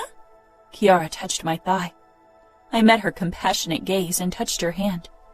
I'm losing myself. Her eyes widened, then flitted to the French windows. You know, I was completely terrified of Remo in the beginning, but I saw sides of him that made me realize he's more than brutality and cruelty. Remo is the cruelest man I know. He is beyond redemption. She smiled sadly. Maybe he just needs someone who will show him the path to redemption. I laughed harshly. I hope you don't think that's going to be me. The only path I'll show him is the road to hell. I hate him. Chiara squeezed my thigh but didn't say anything. I was relieved when Nino took me up to my room, not Remo. I traced the line of the healed cut on my forearm, wishing it were still fresh, wishing Remo would hurt me again. More than that, I wished I didn't need that kind of reminder, because Remo Falcone was beyond redemption. I shouldn't need reminding. The next day, Remo and I did our longest run so far, despite the exceptionally hot late August sun. We both needed to relieve pent-up energy, it seemed. We hardly spoke. I tried to keep my mind blank. Tried not to think of my family who was suffering because Remo refused to make a new demand. Guilt became harder to bear every day. The guilt over not suffering the way I should be. My eyes registered a shadow above our heads. A large black and white bird of prey with a red head. Look, I panted. There's your spirit animal. A vulture. Remo stopped and laughed. A real laugh. Not dark, taunting, or cruel. Good to know you find me that repulsive. I wished. He took a bottle of water from the small running backpack and handed it to me. God, how I wished I found Remo's body repulsive. I took a sip of water, then handed him the bottle back. When are you going to ask my uncle for Rocco Scuderi? I asked to distract myself and him. Remo's expression hardened, his eyes returning to the sky. Vultures wait for their prey to drop dead. I think the outfit's almost there. You can't win this game. The moment you return me, the outfit will rise and strike back. An endless spiral of violence will start. Why would you say that, Angel? Don't you want to be returned? Danilo is waiting eagerly to wed and bed you. I followed the large bird's flight, wondering how it would feel to be free like that. A marriage to Danilo seemed so unreal in that moment, so far away, when I had already been less than 40 minutes away from being married to him. That girl in the beautiful white wedding dress, she felt like more of a stranger every day. My eyes were drawn to my hand, but the ring wasn't there. For the first time since my engagement to Danilo, I'd forgotten to put the ring on in the morning. 1 month, Remo reminded me as he led me through the garden. It took me a moment to understand what he meant. Since you captured me, I said quietly. 1 month. Sometimes it felt so much longer, sometimes like only yesterday. I had never thought I'd survive a single day in the hands of the Camorra, in Remo Falcone's hands, and now I'd survived so many more. Remo was more patient than I'd thought. I was fairly sure my family and the outfit was at a point by now that they'd hand Scuderi over, even if my grandfather disapproved. He was an old man close to death. I stared down at my bare feet in the grass. As a child, I'd loved to run around barefoot, but eventually I had stopped because I was told it was undignified. Ice Princess. I'd enjoyed being her in public, even if she wasn't a reflection of my true self. It was who I was supposed to be as Dante's niece, as Danilo's wife. Controlled, dignified, graceful. I caught Remo watching me. No control, unbridled emotion, furious passion. 1 month. I averted my eyes. Remo led me closer to the mansion. I want to know what's going on in your head, Remo said. I was glad he couldn't. Maybe I'll tell you if you tell me what's going on in yours. Remo stopped. Right now I'm imagining how it would feel to bury my face between your legs, Angel. I froze. Remo obviously enjoyed my shock, if his smirk was an indication. I didn't get a chance to retort because a low moan sounded above us. My eyes darted to the open window, my brows pulling together. Remo moved behind my back, standing very close and leaning forward slightly, so his face was beside mine. He nodded up to the window. That's Nino and Chiara's bedroom. A woman moaned again, an abandoned, uncontrolled sound full of pleasure. I took a step back, but bumped into Remo, who didn't budge. That's the sound a woman makes when a man is eating her out. You are disgusting, I gritted out, trying to get away, but Remo's arms wrapped around me from behind, keeping me in place. Please, Chiara gasped out. Please, more. Do you want to know why I know Nino is currently licking pussy? It's because you don't hear him. His face is buried in it. Chiara's moans turned louder, desperate, and then she cried out. I wanted to be disgusted, but my body reacted hearing these sounds. Heat gathered between my legs. Have you ever made this sound, Angel? He murmured. No, you haven't. But don't you wonder how it would feel to be overwhelmed with so much pleasure, to force these kinds of moans from your lips? I stopped struggling, but Remo didn't loosen his hold on me. His firm chest, warm and strong, still pressed up against my back. A tongue between your thighs, licking, sucking. Don't you want to know how that would feel? I pressed my lips together, but I could do nothing about the trickle of wetness between my thighs. Above us, new moans rang out. Chiara, followed by deeper, more restrained grunts. You are a grown woman, and you've never come so hard you lost yourself. You've never had a man buried between your thighs, eating you out. Remo's mouth brushed my ear. Then his tongue slid along the outer rim until it reached my earlobe. He circled it, then drew it between his lips and sucked lightly, and I felt it all the way between my legs. He released my earlobe and exhaled. Something hard dug into my lower back. I should have drawn back in disgust, but I was utterly frozen. Are you wet, Serafina? Wet for me? Remo rasped in my ear, and a small shiver passed through my traitorous body upon hearing his voice. I won't ever bow to your will, Remo, I whispered harshly. Who says I want you to bow, Angel? I want you to give me yourself freely, because you want to, because you choose to. Have you ever chosen anything only because you wanted to, without heeding the consequences, without regard to what's expected of you? All your life, you've bowed to your parents' will, your uncle's will, the outfit's will, and once I'll release you, you'll bow to Danilo's will. I hated Remo, hated him for making sense, hating him for getting under my skin, and I hated myself for letting him. One day you will realize that you were never freer than in your time with me. Whatever you do, no one from the outfit must know, and even if they find out, they won't blame you, Angel. I closed my eyes, trying to ignore how good Remo's body felt against mine, trying to block the moans growing in crescendo, but my throbbing center was difficult to forget. Remo's arms around me shifted until his thumb brushed the underside of my breast. I stilled but didn't push him away, didn't utter a word of protest. His mouth found my throat, nibbling, licking, biting, and his hand slipped under my shirt. Rough fingertips slid over my skin, higher and higher until they reached my nipple through the lace of my bra. My lips parted from the sensation. "Won't you tell me to stop?"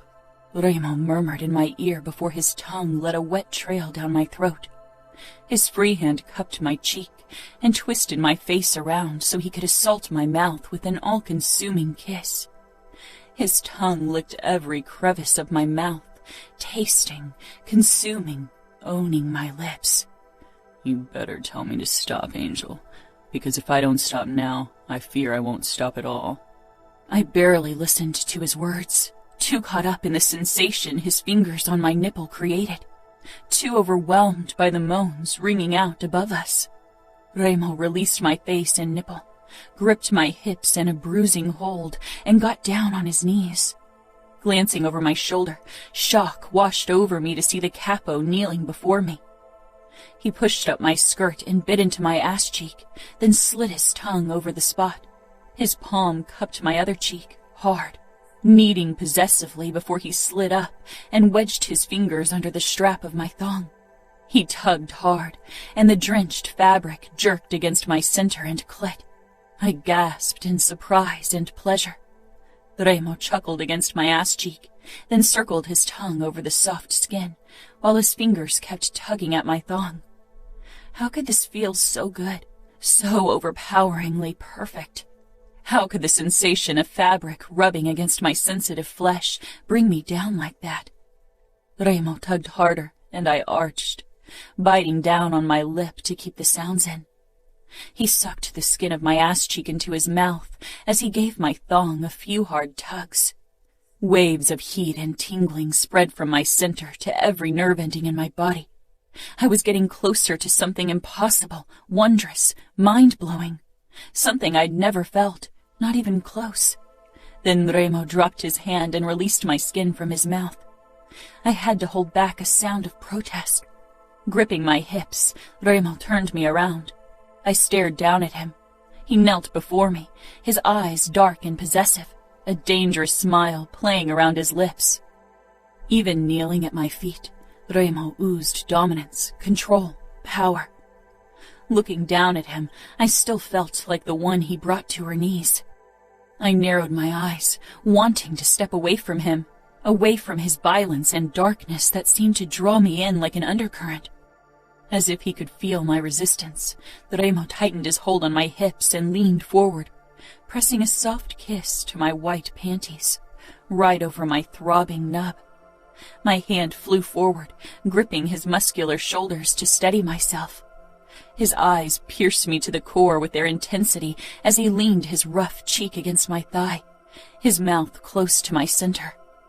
"I can smell your arousal, Angel," he said in a raw voice that traveled through my body like a jolt of electricity. As I watched, he smirked, parted his mouth, stuck his tongue out, and traced the small valley where my panties clung to my folds. I began to tremble. "Will you let me pull down your panties and taste your pussy?" I didn't say anything. Not yes, but worse.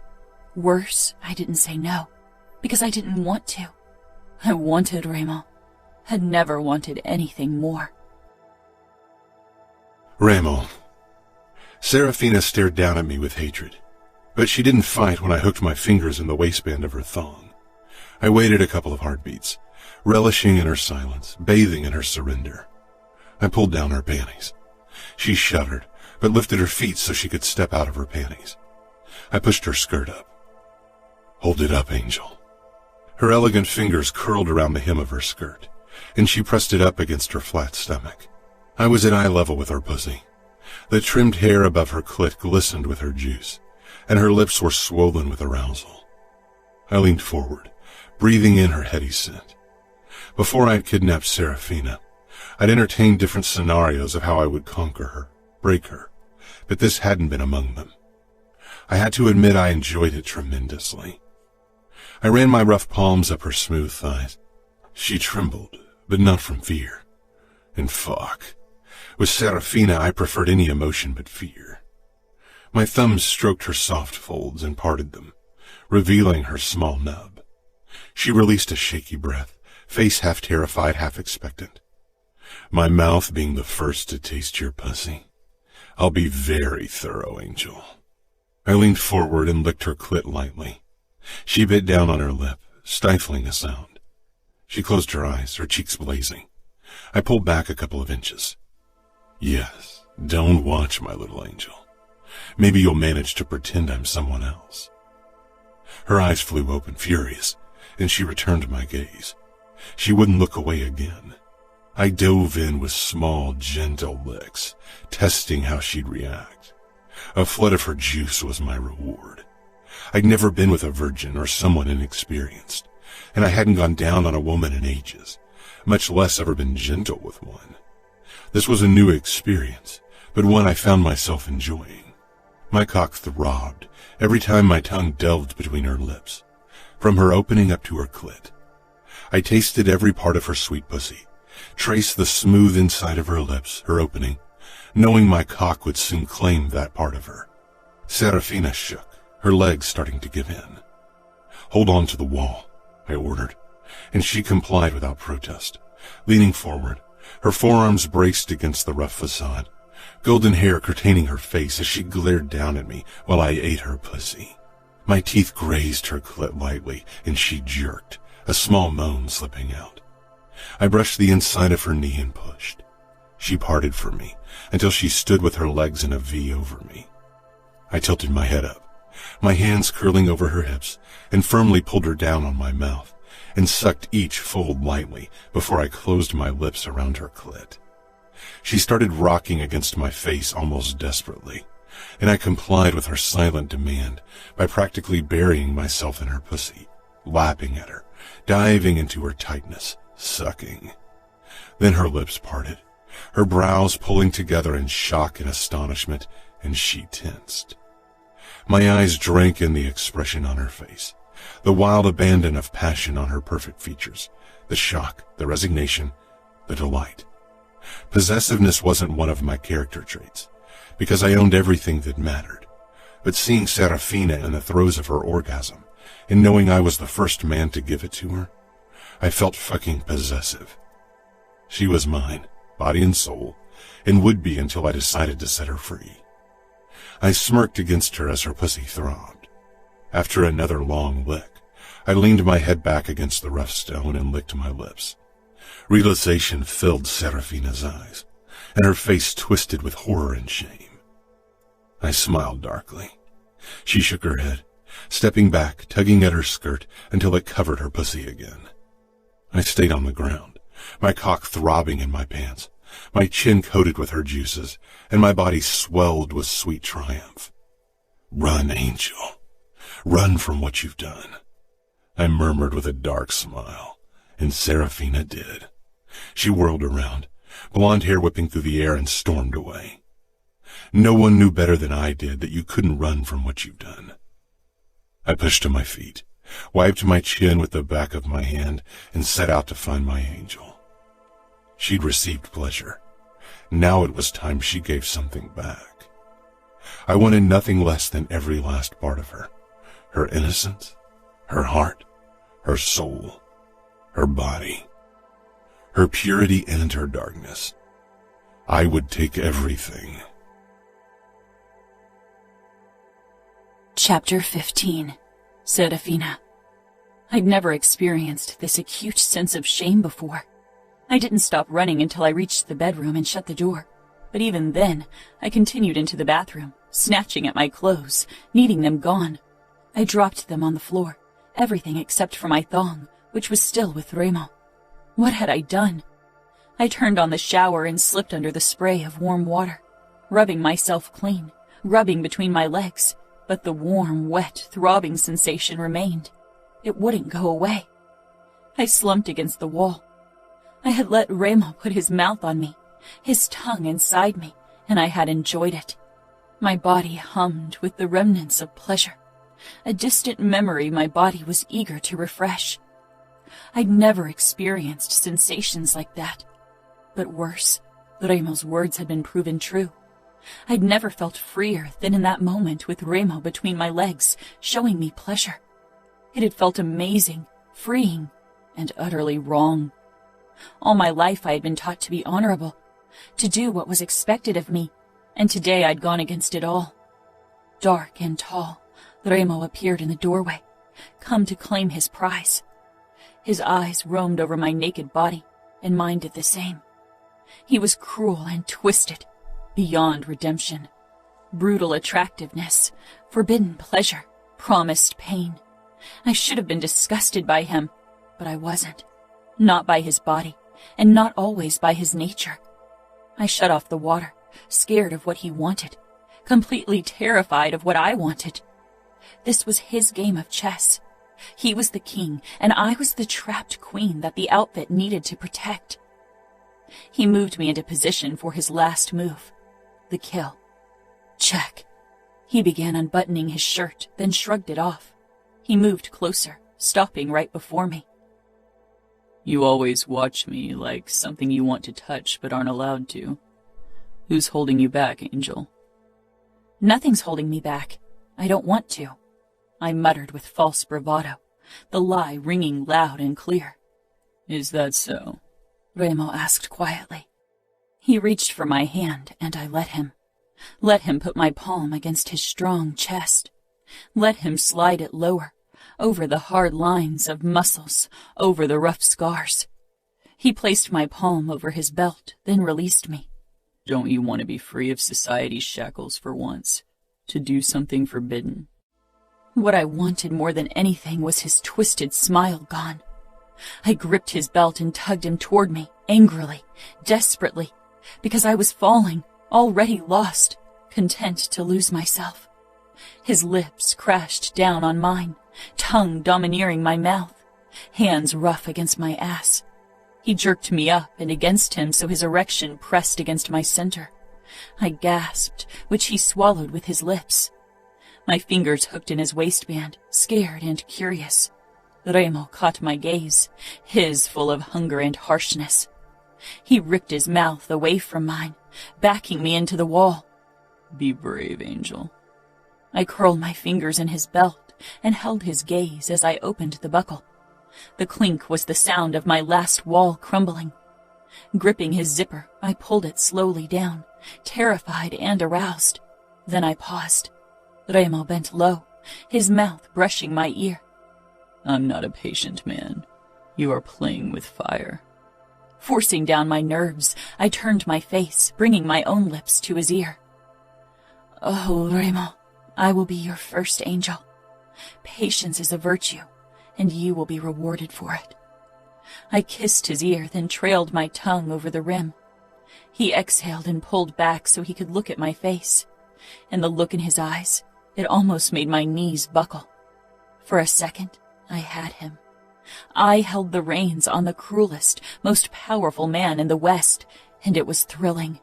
But Remo wouldn't be Remo, wouldn't be Capo, if he didn't know how to take his power back. He grabbed his pants and pulled them down together with his boxers. His erection sprang free, and Remo braced himself against the wall with his hands on either side of my head. I stared down at him and sank back against the wall. He was long and thick and impossibly hard. I tore my gaze away, only to be hit with Remo's penetrating stare. My cheeks blazed with heat, and Remo smiled as he leaned forward, trailing his tongue over my heated cheekbone. Tell me, Angel, what will be my reward for my patience? I stood on my tiptoes, curling my fingers over Remo's neck, pulling myself up and against him. His hardness rubbed against my naked stomach, and he groaned a low, dangerous sound. Something forbidden. Something you aren't meant to be gifted. Remo's body became taut, eager, and he tipped my head back, his lips brushing mine. Something you promised to someone else. My throat tightened, but Remo kissed me hard, not allowing me to dwell on it.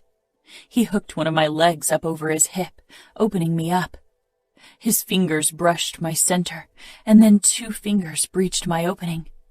Pain shot through me.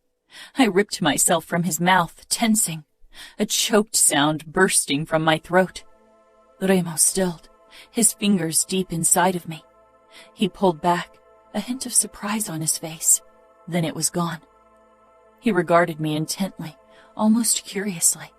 My chest heaved as I tried to grow used to the stretched sensation of having his fingers in me. Remo touched his forehead to mine.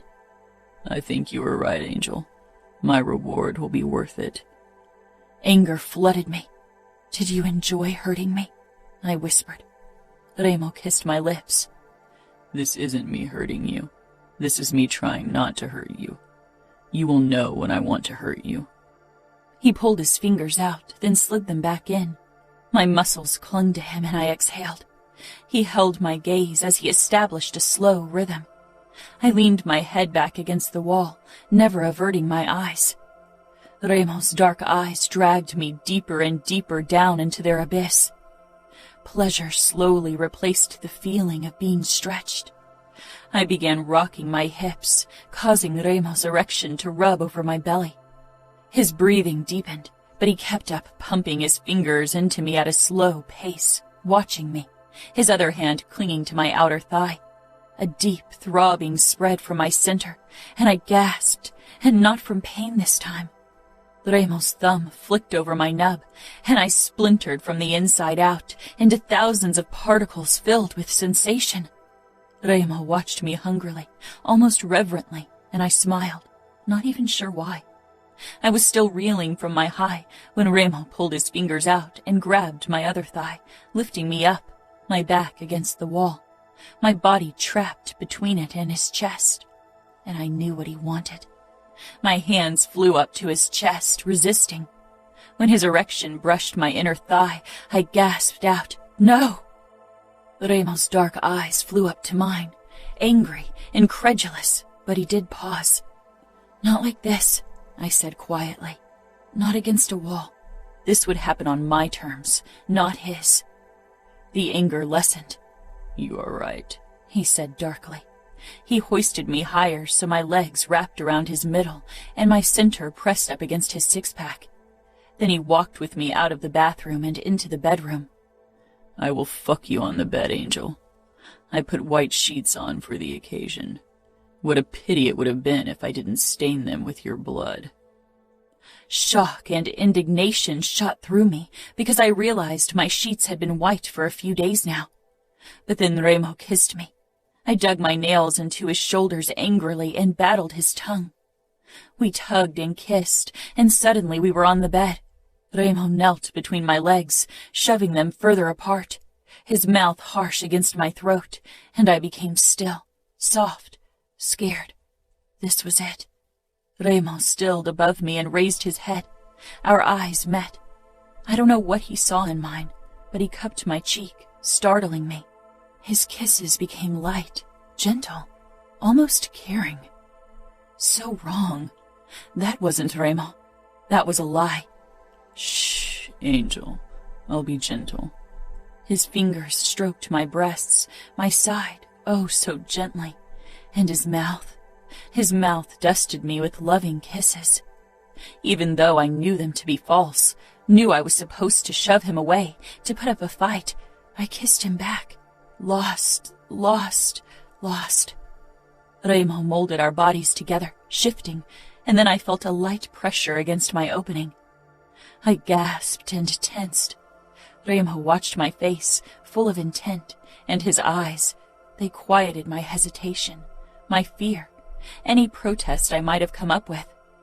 He slid into me slowly, inch by inch, never taking more than my body could give. But still he seemed to tear me apart. A slow conquest, but a conquest nevertheless. I'd expected brutality and cruelty. I wished for it. But this gentle Remo, he terrified me the most. He didn't let me escape, not even the only way I could. He wanted to consume me with his eyes. He sunk all the way into me, and then he paused as I shivered under the force of the intrusion. His dark eyes said what I'd known all along. He possessed me. He owned me. I was the queen. He was the king. Checkmate. Remo. This was the ultimate victory over the outfit. They didn't know it yet, but they would soon. Serafina trembled under me, Her marble cheeks flushed, lips parted. She was in pain, and somehow it didn't please me because I had tried not to hurt her. I gave pain willingly, deliberately, freely, not by accident. I held myself still, content in the feeling of her tight walls squeezing my cock mercilessly. I was fucking ecstatic, feeling the slickness around me and knowing it was her virgin blood. The sweetest reward for my patience I could imagine. My eyes roamed Serafina's perfect features, and her blue eyes met mine, searching, wondering. I pulled out of her slowly, recognizing the signs of pain in her expression, then pushed back in even slower. I rocked my hips slowly, keeping my movements as controlled as possible. Her face twisted with pain and pleasure, and I angled my hips to increase the latter. She gasped, surprised. I kept up the slow rhythm. Patience wasn't my forte, but I knew this prize would be worth it too. She gasped again. Her pale blue eyes rose to mine, questioning and confused and scared of my consideration of my gentleness. She hadn't expected it from me, had accepted her fate. She had braced herself for me fucking her like an animal. She had expected agony and bruises, humiliation and cruel words. She had prepared herself for it, had promised herself to fight me. This was something she hadn't prepared for, something she couldn't fight because she was too desperate for it. She was proud and noble, but she was still only a sheltered woman. Showing her kindness was like giving her water in a time of drought. It was something new to me. I fucked hard. Women were pleasure and money, bargain and burden. They weren't allowed to be more than that. She moaned, her marble-like cheeks flushing. She was getting closer. I lowered my mouth to her lips, slid my tongue in, tasting that unblemished sweetness. My fingers slid up her side, over her slender ribs to the swell of her breast. She gasped again. I brushed her nipple with my thumb, the touch feather soft because that was how she liked it, as inexperienced as she was. She'd soon enough see that pain and pleasure worked well together. I reached between us and slid 2 fingers over her clit.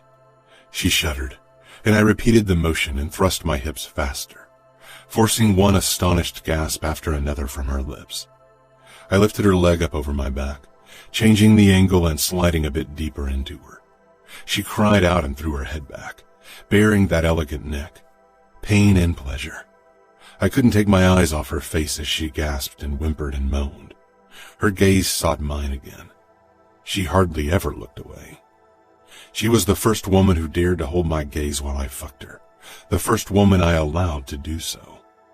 My fingers slid over her clit as I sunk into her in deep, controlled strokes over and over again. I wanted my prize, wanted to force it from her quivering body, wanted her complete surrender. Her tight walls clamped around my cock as she came under me. I closed my lips over the perfect skin at her throat and bit down, wanting to leave my mark. My angel. She tensed and shuddered even harder. I leaned down. And you thought I wouldn't own you, Angel. I said softly, then kissed her ear. She glared up at me, shame and hate mingling on her perfect features. Her cold, proud eyes blazed with emotions I had summoned. Now that we got this out of the way, why don't I fuck you like I wanted to from the start? I said in a low voice. Serafina was a chess piece. There was a flash of fear, but I didn't give her time to consider my words. She was slick around my cock. I slid all the way out of her and thrust back into her in one hard push.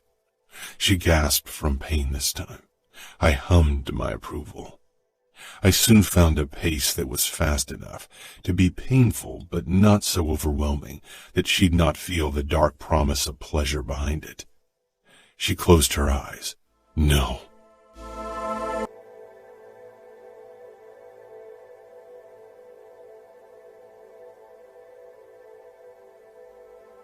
Hummed my approval.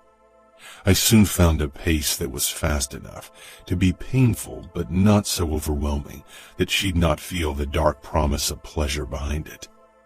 She closed her eyes. No, I snarled, giving her a far less restrained thrust, showing her that I was still holding back. She looked at me with hate and disgust. I claimed her mouth, growing even harder under the intensity of her emotions. Hate was good. I sucked her nipple into my mouth and she tensed. Oh yes, fucking Serafina was better than my imagination had promised. I can't wait to send these sheets to Danilo and your family. I rasped against her wet skin. She clawed at my back and I groaned, my cock twitching. She fought against the pleasure, clung to the pain, even preferring it. I reached between us, found her nub, and flicked my finger over it. She squeezed harder around my cock, causing my eyes to close under the blinding pleasure. If you stop fighting the pleasure, it'll be less painful, Angel. I murmured against her pink nipple before I sucked it back into my mouth. I hit deeper than before, still not as hard and deep as I wanted, but Serafina whimpered. I lifted my head. She bit her lip, holding back the sound. Surrender to the pleasure. It'll be worth it. She hit me with a hateful gaze, but didn't pull back when I kissed her mouth and slipped my tongue inside. She'd rather suffer through the pain than stop fighting the pleasure. Proud and strong, determined not to give me another one of her sweet releases, I claimed her mouth, hard and fast, like my cock did her tight center. I decided to allow her that small victory. I'd already won the prize and the war. I let loose, submitted to the pressure in my balls. I thrust into her one last time, then shot my cum into her with a violent shudder. I stared into her eyes as I claimed her body. She was mine. I couldn't wait for Cavallaro and her fiancé to find out. Chapter 16. Serafina. Remo pulled out of me, and I winced, sucking in a sharp breath. I rolled over to my side, away from him, but the shame stayed with me. Remo brushed my hair away and kissed my neck, then lightly bit down, and I shivered. You are mine now, Angel. I own you. Even if I ever let you go, I'll still own you. You will always remember this day, and deep down, you will always know that you are mine, and mine alone. I closed my eyes, trying to hold back tears, fighting them, holding on to my composure with sheer force of will. The sheets rustled as Remo got out of bed, and I didn't look over my shoulder to see what he was doing. I heard the water running in the bathroom. He returned moments later and ran his fingers down my spine, then back up before he grabbed my shoulder and rolled me onto my back. My eyes found his. He parted my legs, his eyes taking in my thighs covered in my blood. Not taking his eyes off my face, he knelt between my legs. I tensed, confused but too stunned and overwhelmed to act. With a dark smile, he leaned forward and ran his tongue over my thigh, licking up the blood. I was frozen. He traced a finger up my leg and circled my opening with it. I stiffened. I was sore, but Remo slid his finger inside of me very slowly. His dark eyes held mine, and after a moment, he gently pulled his finger back out, now slick with my blood. A horrible suspicion wormed its way into my head, and he proved it right. Remo put his blood-coated finger in his mouth with a twisted smile. The taste of blood never disgusted me, and your virgin blood is sweeter than anything else.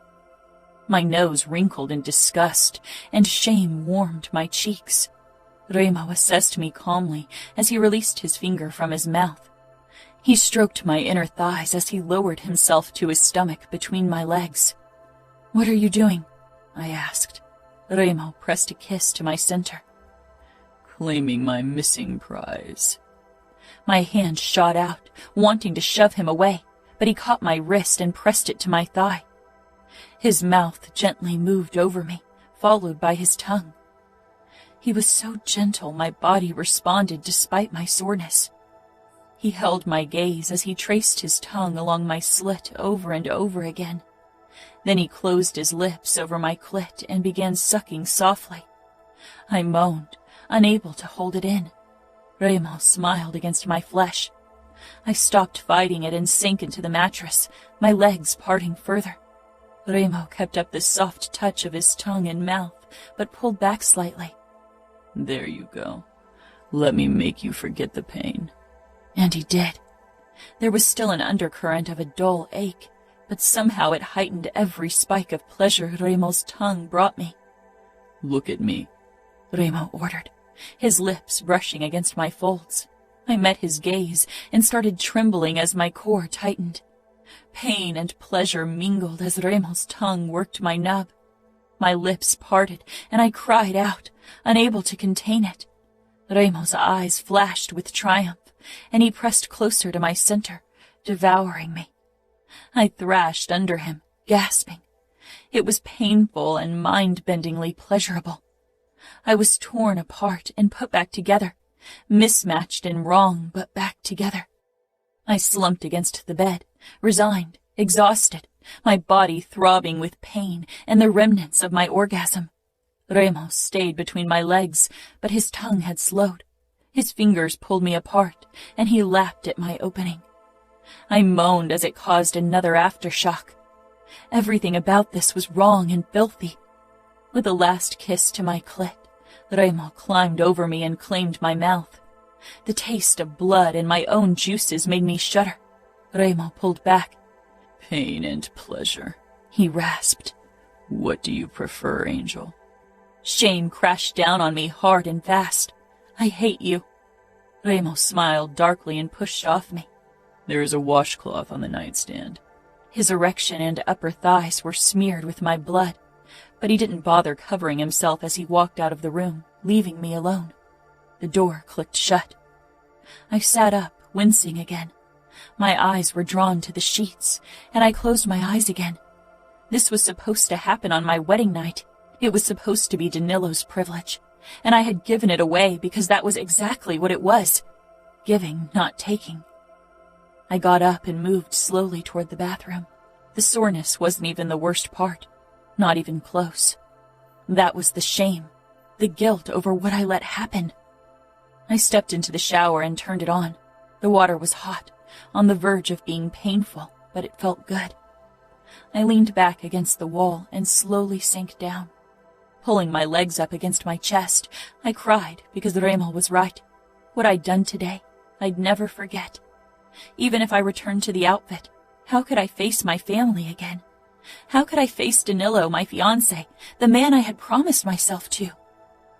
I wasn't sure how long I sat like this when Remo stepped into the bathroom. I didn't look up, only saw his legs in my peripheral vision.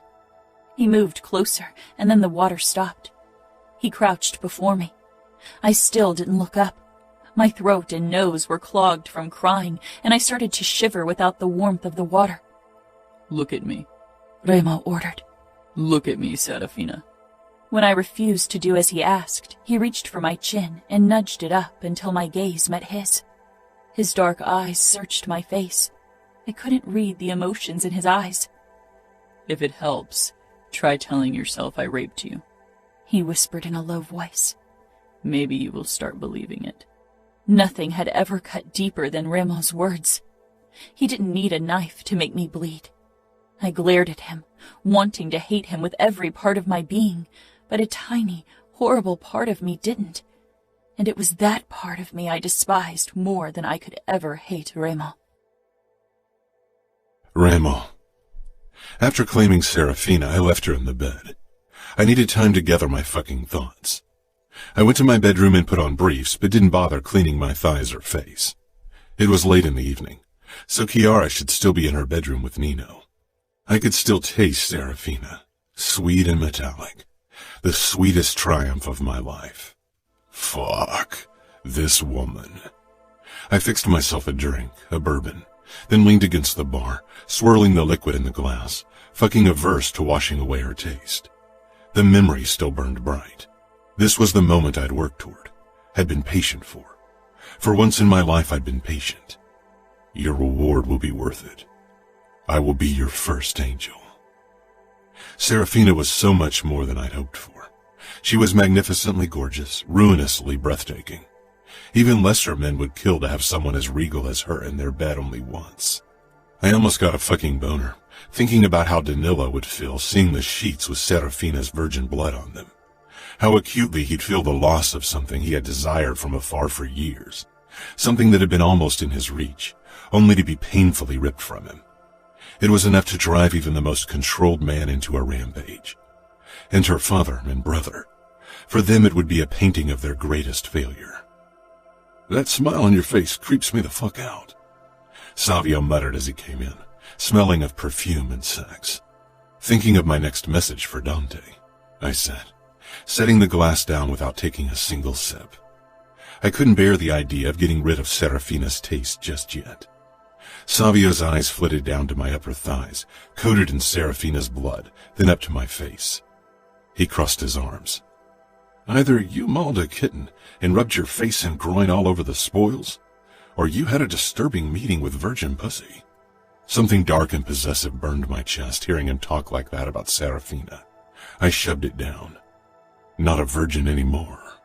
Savio regarded me curiously, then shook his head with a disbelieving laugh. "You really got her to come willingly into your bed? Fuck, Remo. You must have twisted that girl's mind." I grinned. "And tomorrow I'll bathe in my triumph and send Dante the sheets." Savio laughed, came toward me, and downed the drink I poured for myself. "To your twisted mind and all the twisted shit it comes up with. You wanted to break her, and you broke her." I left him standing there, not in the mood to talk about Serafina anymore. My body yearned for her, for more, for everything. When I entered the bedroom, I found the bed empty except for the stained sheets. I followed the sound of running water into the bathroom. Serafina was huddled in the shower, and the sight caused an unpleasant twinge in my chest.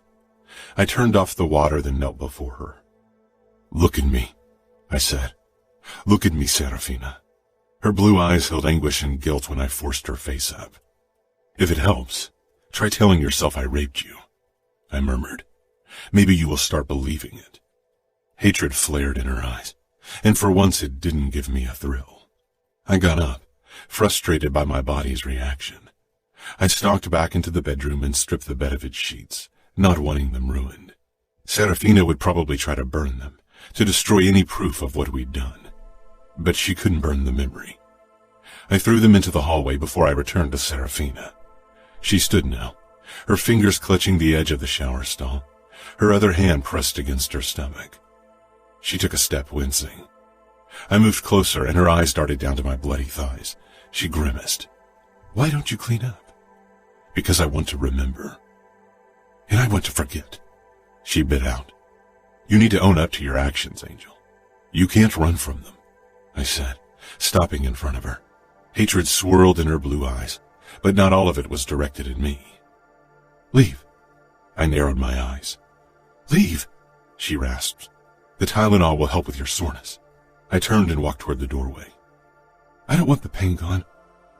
I deserve it," she muttered. I paused in the doorway and tossed a glance over my shoulder, but Serafina wasn't looking at me. She was glaring at the floor. I left the bathroom, took new sheets from the wardrobe and threw them on the bed before I headed out and locked the bedroom door. Stuffing the discarded sheets under my arm, I hesitated. I couldn't pinpoint exactly what, but something didn't sit well with me. Ignoring the sensation, I went downstairs. Nino crossed my path as I headed into the game room. He, too, was only in his briefs. His eyes flitted down to the stained sheets, then lower to my thighs, before he raised his eyebrows. "I don't suppose it's menstrual blood." "It isn't. It's Dante's downfall." Nino trailed after me in that annoying, brooding way he had when he disapproved of something I did. "Not only his downfall." I moved on into the office, our father's office. It was one of the few rooms we'd left mostly as it was, but neither of us worked out of it. I narrowed my eyes at him. "Are you referring to Serafina?" "She will be ruined in her family's eyes, in her circles. Some might even consider her actions betrayal. She is a woman, and Dante won't kill her for it. But she will be shunned, if she's allowed to return to her home at all. I assume you intend to send her back now that you've got what you wanted?" Something in his voice set me off. I haven't gotten everything I wanted from her yet. Not even close. And she will stay until she gives me every little thing I desire. Nino stepped in front of me. "Is this even still about revenge?" "It has never been only about revenge. It's about obliterating the outfit from within, not mere revenge." I sidestepped him, and went in search for something I could wrap the sheets in. Finally, I found a box and stuffed them inside. Don't lose yourself in a game. You don't have full control over Remo. The worry in his voice made me look up. I touched his shoulder. When have I ever been in control? Losing control is my favorite pastime. Nino's mouth twitched, as if I don't know it. His expression turned serious again. In these last few weeks, you've spent a lot of time with Serafina. We need you, Remo. The Camorra can't risk an endless conflict with the outfit. Go in for the kill. These sheets are the point of my knife. Are you going to help me with that note to Dante and her family? Nino sighed. If it puts an end to this, then yes. I rummaged around for a fancy piece of stationery in the old wood desk, then took out a pen. Now, let's figure out the best words to crush them. I thought we could start with a reference to the bloody sheets tradition of the Familia for an additional kick. Nino shook his head. I'm glad you are my brother, and not my enemy. Chapter 17. Serafina. I hovered beside the bed, unable to move. The white sheets were gone, sheets covered in my blood. Remo had taken them, and I knew why. I closed my eyes for a moment. He would send them to my family. They would find out what had happened. What would they think? Would they hate me? Banish me? This wasn't rape. I could not defend my actions. There was no force, no torture, no violence. Samuel had risked his life for me.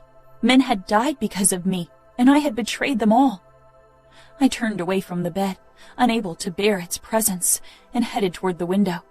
I climbed on the windowsill, wincing at the sharp twinge between my legs, a painful reminder I didn't need.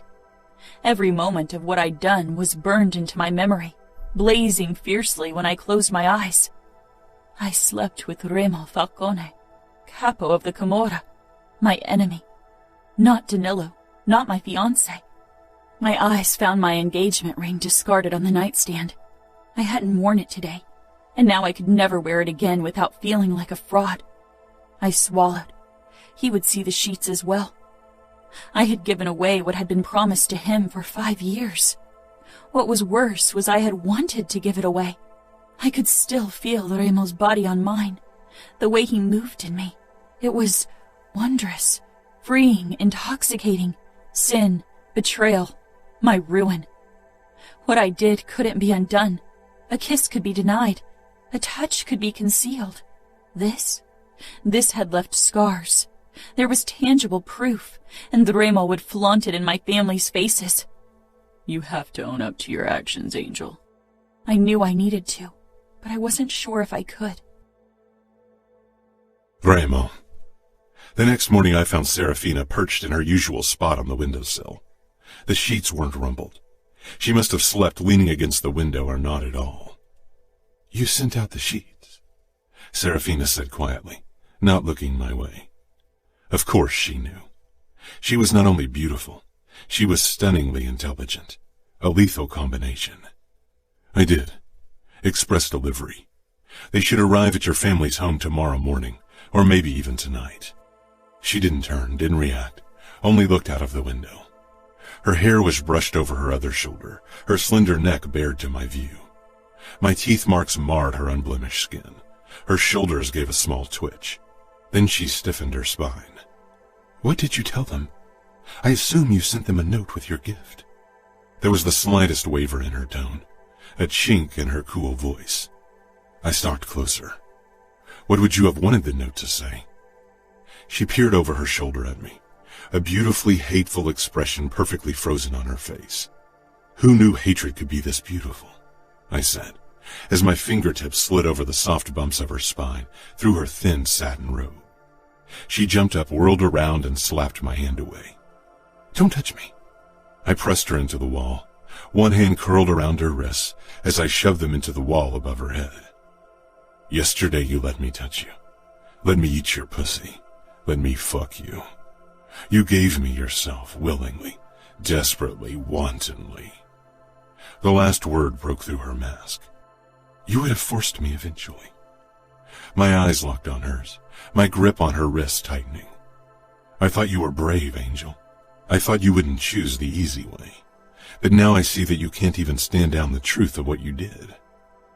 She didn't look away. Now tell me again, why did you give yourself to me yesterday? And be brave. Was it because you feared I'd take your gift without asking? Or because you wanted to be the one who decided to whom you wanted to gift it to? She swallowed hard. I wanted to gift it to Danilo. It was his privilege. Did you really? Or did you feel obligated to gift it to him because someone promised that gift to him without your consent? Don't you dare talk about consent. I moved closer. Why did you give it to me? Her eyes flashed and tears sprang into her eyes. Because I wanted to. She snapped her lips shut and finally looked away. A tear slid down her perfect cheek, and she took a shuddering breath. They won't forgive me for it. They will hate me fiercely, but never as much as I hate myself. Never enough. I leaned down and grazed my nose over her pulse point, my hand cupping her face.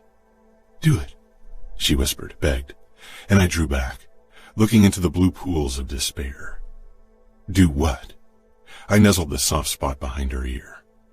Hurt me. My mouth brushed her chin and higher over her lips. Hurt me. She said it harsher this time. I gripped her waist and turned her around, pressing her into the wall, her wrists still above her head, my body caging her. I was already painfully hard. The hand that was holding her wrist moved under her satin robe, and I found her bare beneath. I exhaled against her neck, then bent down lightly, causing her to shudder. My fingers moved to her flat belly, then lower to the trimmed curls until I dipped between her folds. Hurt me, Remo. I will, Angel. Patience is a virtue. Don't you remember? My fingers slid deeper. She wasn't wet like she'd been yesterday, just barely aroused, mostly broken and desperate to exchange one form of pain for another. I unbuckled my belt and took out my cock before easing it between her beautiful firm-ass cheeks. Her breath caught, but I dipped lower to her pussy. She was tense as a fist against my tip, sore, braced for the pain. I didn't push in. Instead, my fingers started playing with her pussy, light, teasing, coaxing touches. Nothing like what she wanted. Why can't you just hurt me?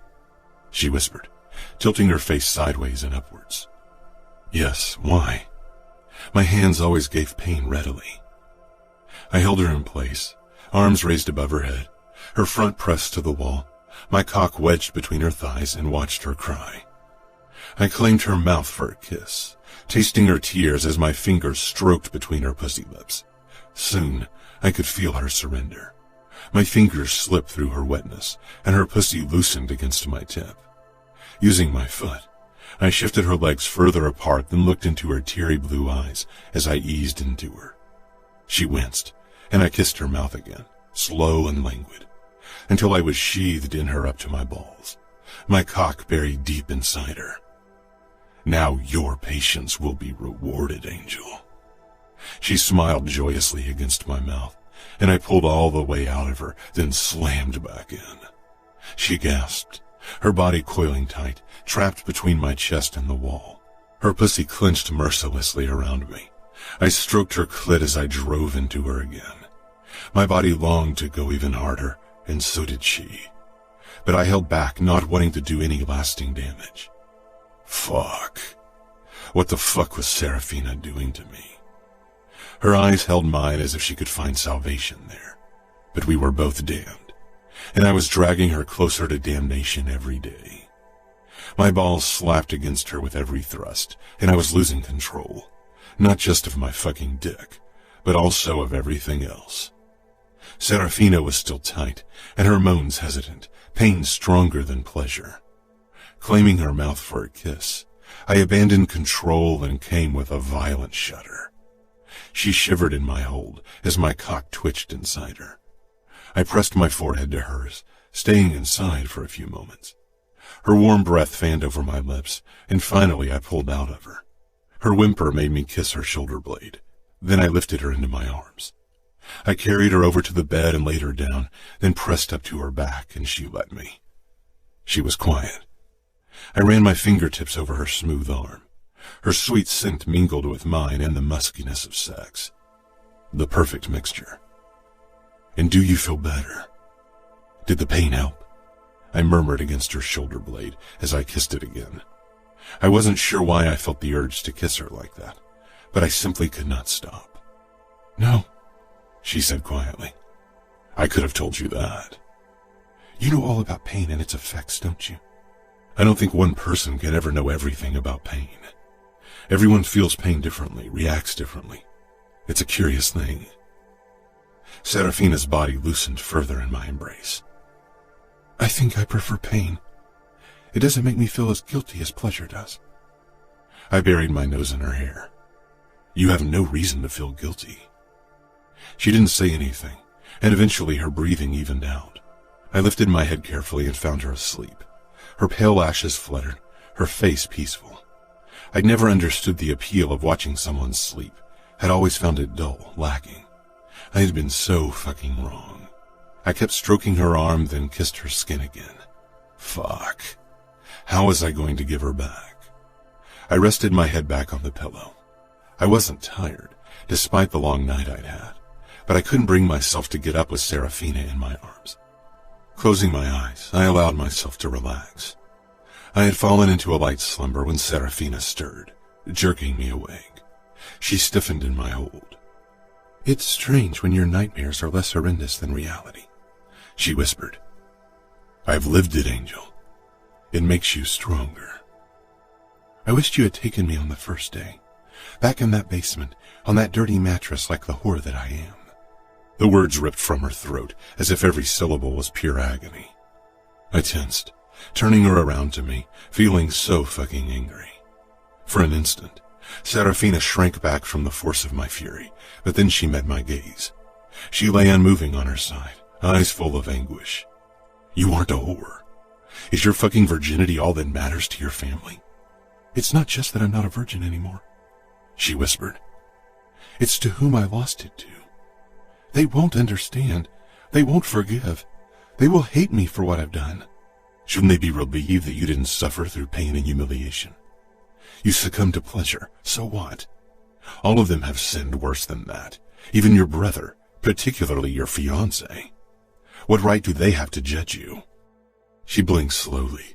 Then she surprised me by leaning forward and kissing me. A soft kiss. A soft nothing that felt like fucking everything. My brows drew together, trying to gauge her mood. I'm lost, Remo. I cradled her head and kissed her again before I rasped. My notes said that I ripped your innocence from you, that you fought me like a spitfire, and that I enjoyed every second of breaking you. She held her breath, searching my eyes. You made it sound like you raped me. She swallowed. Why did you lie? Was it because it would hurt my family worse? I smiled darkly. I fear your family would have been more crushed if they knew you gave yourself to me freely. They'd hate me. Now you can decide what you tell them when I return you to them. You will? She asked quietly. I drew back and sat up, then turned my back to her. You were never meant to be a captive forever. Her fingertips traced my tattoo. Now that you've got what you wanted from me, you'll ask for Scuderi. There was a strange note to her voice, but I didn't turn around to see her face, because then she would have seen mine as well. Do you think they'll still want me now that I'm ruined? Serafina was many things, but ruined wasn't one of them, and anyone who declared her as such was a fucking fool. Your family loves you. They will do anything to save you, even now, especially now. I rose to my feet and left without another look at her. It was nearing midnight when my phone rang. I turned away from the screen where Savio and Adamo were playing a racing game. Nino and Chiara had already retired to their room to fuck. Without looking at the screen, I knew who it was. I picked up. Dante? My brother slanted me curious looks. I got your message. Dante gritted out. I could practically feel his fury. It wasn't as exhilarating as I'd expected. I know you don't follow the Familia's Bloody Sheets tradition, but I thought it was a nice touch. Adamo grimaced and his car crashed into the wall. Savio had stopped playing altogether. There was silence on the other end. There are rules in our world. We don't attack children and women. Funny that you say that. When your soldiers attacked my territory, they fired at my 13-year-old brother. You broke those fucking rules first, so stop the bullshit. Adamo's eyes widened, and he glanced down at his tattoo. You know as well as I do that I didn't give the order to kill your brother, and he's alive and well. If he weren't, we wouldn't be having this conversation, Dante. I would have killed every fucking person you cared about, and we both know there are so many to choose from. You have people you don't want to lose either, Remo. Don't forget that. Savio and Adamo watched me, and it took considerable effort to keep my fury at bay. I thought the sheets might have made you see reason, but I see that you want Serafina to suffer a bit more. I hung up. After a couple of heartbeats, my phone rang again, but I ignored it. I take it Dante isn't willing to cooperate yet? Savio said with a grin. Adamo shook his head, pushed to his feet, and stormed upstairs. Savio rolled his eyes. For a few days, he's been almost tolerable. I suppose that's over now. I stood, switched the phone to silent mode, and shoved it into my pocket. I'll have a word with him. Good luck, Savio muttered. I didn't bother knocking before I stepped into Adamo's room. My eyes scanned the floor, which was littered with dirty clothes and pizza boxes.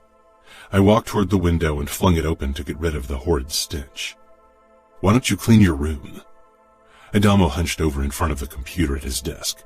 It's my room, and I don't mind. I didn't invite you to come in. I walked up to him and tapped against his tattoo. You do well to show me respect. As my older brother or my capo? Adamo muttered, jutting his chin out. Both. For what you did to Serafina, you don't deserve my respect. What did I do? He frowned. You forced her. I brought our faces closer. Did I? You didn't? Are we going to keep exchanging questions? Because it's getting annoying. But you slept with her, Adamo said in confusion. I did, I said, but she wanted it. Why? I laughed. Ask her. Do you think she's in love with you? My muscles tautened. Of course not. Love was a delirious game for fools, and Serafina was many things but not a fool. I like her. Adamo regarded me almost hopefully. I wondered when our world would rid him of the last shreds of his innocence. Adamo, I said sharply. I kidnapped her so she could serve the purpose of getting revenge on the outfit. She won't stay, so don't get attached. He shrugged. Sighing, I touched his head, then left.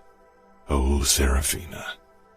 I headed toward my wing, but instead of continuing to my room, I stopped in front of Serafina's door.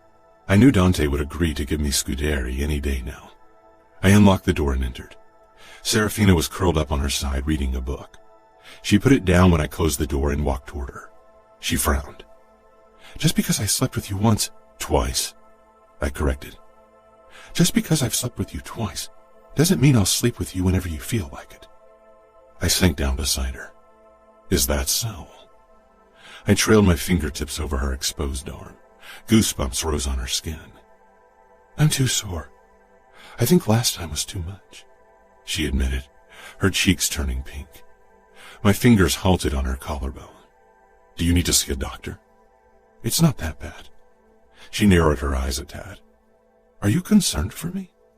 Ignoring her question, I said, I didn't come for sex anyway. What did you come for then? If only I knew. I removed my gun and knife holster and dropped it to the floor beside the bed before I stretched out next to her and propped my head up on my hand. Don't tell me you've come to cuddle, she said. My mouth twitched. I've never cuddled with a woman. You did today? I considered that. I held her in bed after sex, had watched her sleep in my arms. I was only there to make sure you didn't drown in self-pity. Sure, she muttered. You said you never cuddled with a woman. Do you make a habit of cuddling with men, then? I chuckled and slid my hand into her hair. She leaned into the touch ever so slightly. I wasn't sure she noticed. I don't anymore. At the questioning lift of her eyebrow, I continued. I used to cuddle with Adamo and Savio when they were really small. Her nose wrinkled. Sorry, I can't see it. Considering how exhausting small kids can be, I'm surprised you didn't end up killing them. My fingers twitched, but I restrained my anger. They are my brothers, my flesh and blood. I'd die before I ever hurt them. I fell silent. Serafina was quiet too. I don't understand you, Remo Falcone. You aren't supposed to. I'm perceptive. Before you know it, you'll reveal more to me than you want. I feared she was right. A chess piece, a means to an end. That was all Serafina could ever be. Nothing more. My smile turned cruel. Serafina, I know losing your virginity to me makes you think we share a special bond. But 2 fucks don't make you anything special to me. I've fucked so many women. One pussy is like any other. I took something from you, and now you want to justify it with fucking emotional bullshit. She stiffened, but then gave me a cunning smile of her own. Her fingers curled over my neck, and she pressed her forehead against mine like I had done before. You took something from me, true, but you're not the only one doing the taking. Maybe you don't see it yet, but with every bit you take from me, you're giving me a bit of yourself in return, Remo, and you will never get it back. I harshly claimed her mouth and rolled on top of her, pressing her into the mattress with my weight. Don't, I snarled into her ear. Don't think you know me, Angel. You know nothing. You think you've seen my darkness, but the things you haven't seen are so pitch black, no fucking light on this earth can penetrate them. Who's not brave now? She whispered. I shook with anger. I wanted to fuck my rage out of my system, wanted to hurt, wanted to break something. I moved down her body and shoved her nightgown up, then ripped her thong down her legs. I told you I'm sore, she said softly. Fuck. Why did she have to sound so vulnerable in that moment? What the fuck was she doing to me? I pushed her legs apart. She didn't stop me despite the tension in her limbs. Taking a deep breath, I lowered myself to my stomach, resting between her thighs. Her body softened immediately when she realized I wasn't going to hurt her. I jerked her toward my mouth and she winced. I softened my lips against her folds, and soon she was writhing and moaning, her legs falling open, trusting and fuck. It was better than any rage fucking had ever been. I took my time, enjoying the way she allowed herself to surrender to pleasure. My fingertips traced the soft flesh of her inner thigh, the relaxed muscles there. No sign of tension or fear. She came with a beautiful cry, her body arching up, giving me a prime view of her gorgeous nipples. I trailed kisses up her body until I reached her lips. You're all about giving and taking. I gave you my mouth. How about you giving me yours now? You can have my hand, no more, she said firmly. I want to come down your throat, not in your hand. She held my gaze. You can have my hand or nothing. The last time a woman gave me a hand job, I was 14. After that, I came in a mouth, pussy, or ass. I'm not like them, Remo. No, she wasn't. Serafina was everything. Cunning and strong, loyal and fierce. She could have been Capo if women were allowed that place in our world.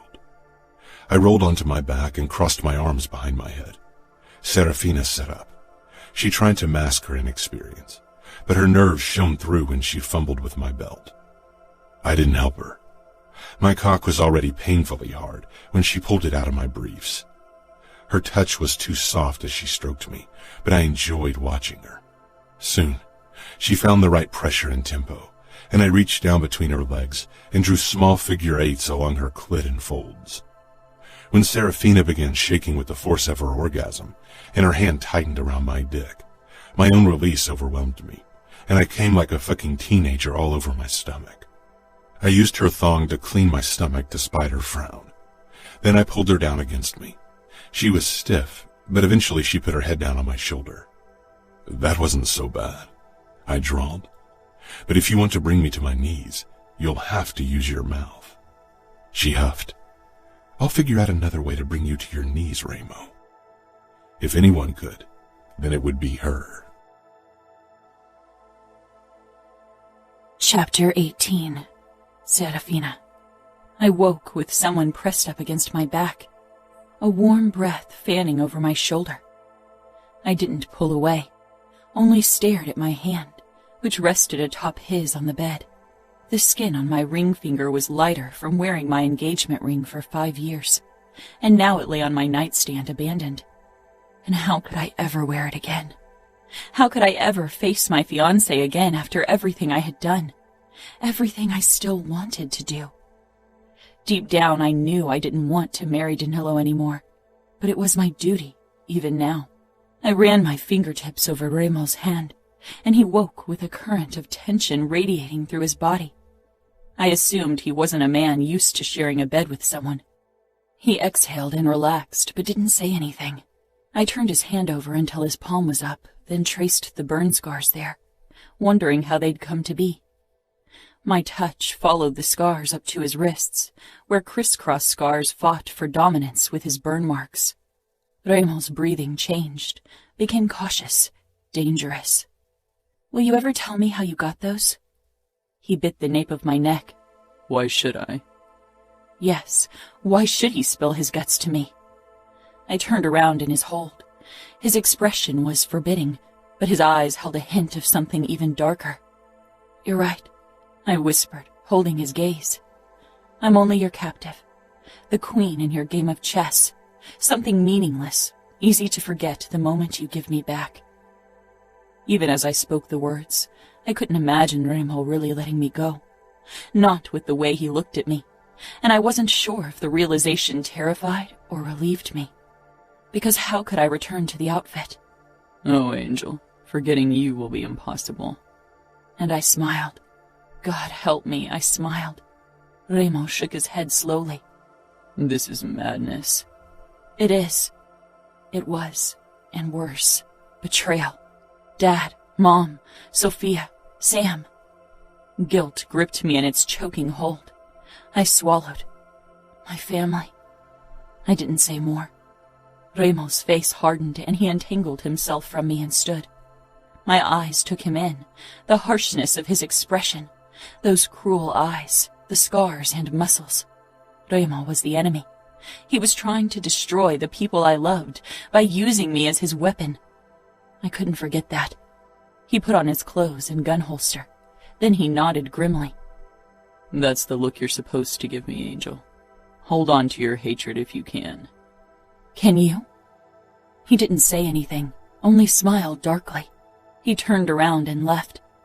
The fallen angel tattooed to his back seemed to mock me because every day I felt a bit more like an angel falling.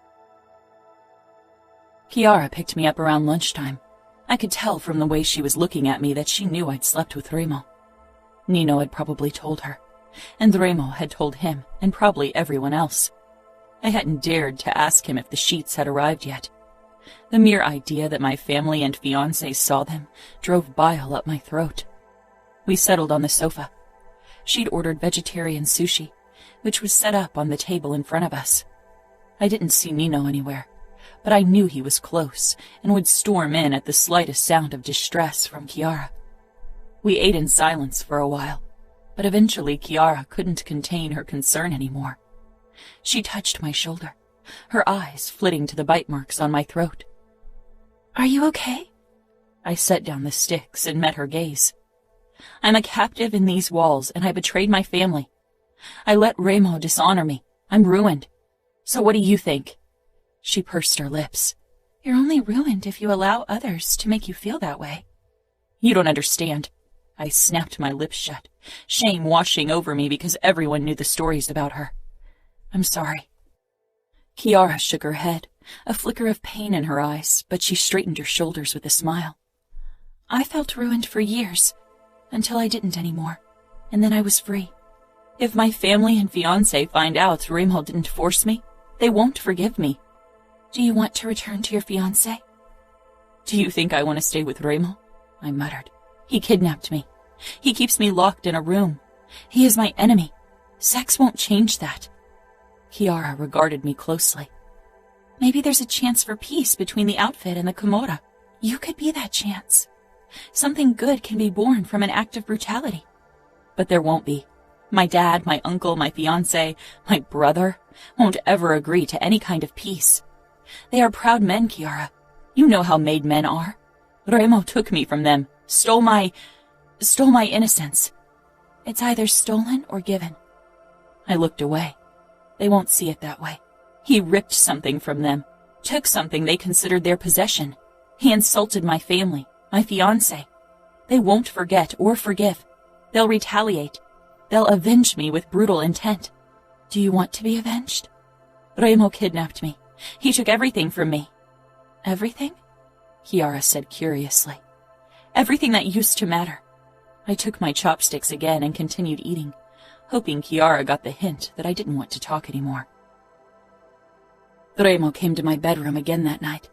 I had expected him and didn't say anything as he dropped his gun holster on the ground, then lay down beside me.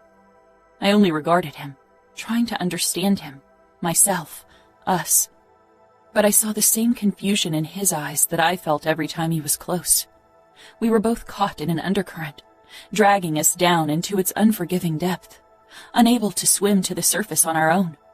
The only people who could save us only wanted to save one of us and see the other drown, but we were entangled. One of us would have to let go first to reach the surface. And just like the night before, Remo's mouth forced me into submission, lips and tongue and teeth, harsh one moment, gentle the next. He didn't try to sleep with me, and for some reason it made things worse because I didn't want him to hold back. I wanted him to take without consideration, without mercy, because when he was something more than the monster I knew him to be, he took something I was even less willing to give. He pressed against my back, breathing harshly, his erection a demanding presence pushing into me. When will you set me free? I asked. Soon, Remo murmured, but didn't elaborate. For some reason I heard the echo of the word never.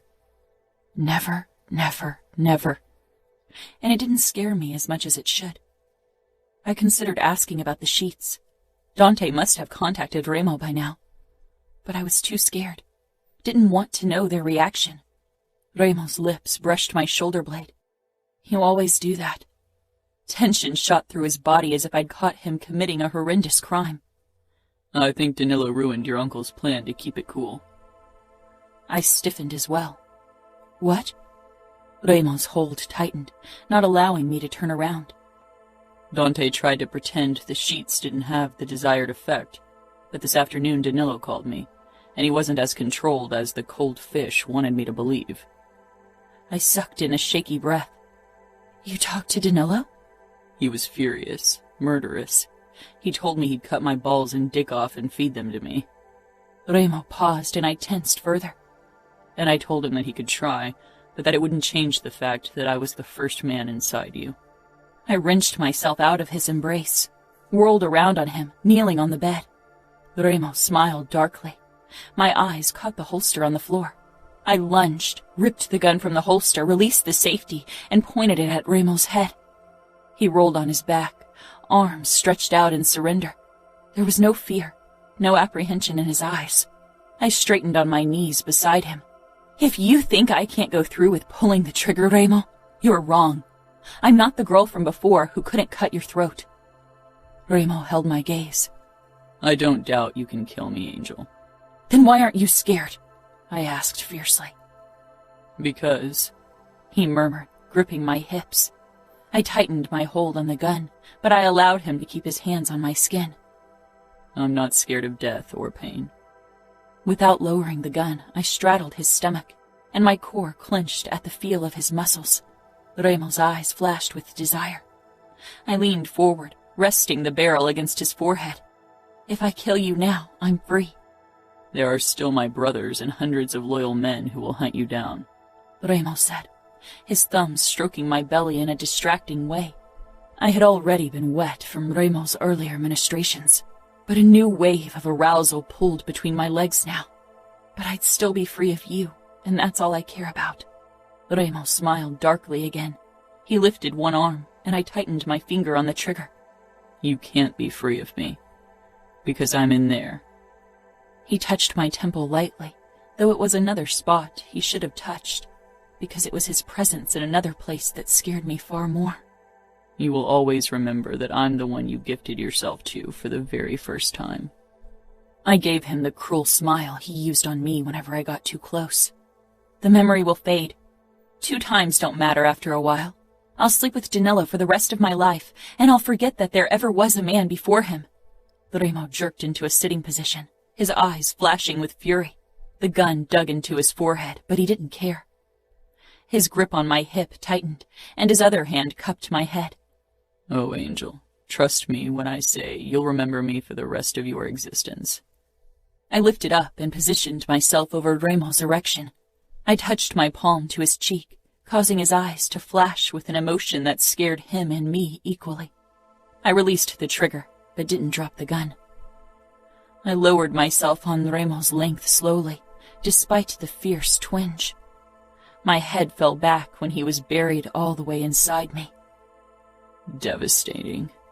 I lowered my head, locking gazes with Remo.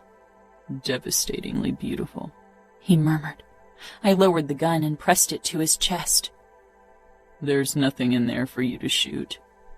I engaged the safety, wrapped my arms around his neck, and rocked my hips, the gun dangling loosely in my hand. Pain and pleasure shot through me. Remo groaned.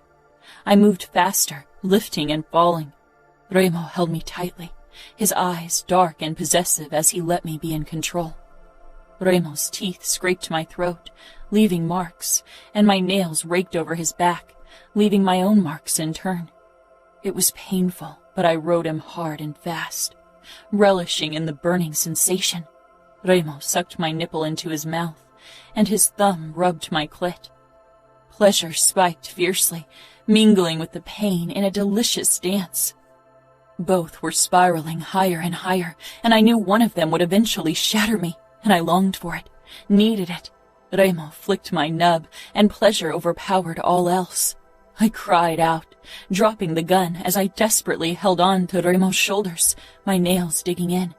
Remo held my gaze with fierceness and hunger, and I felt alive and free and weightless.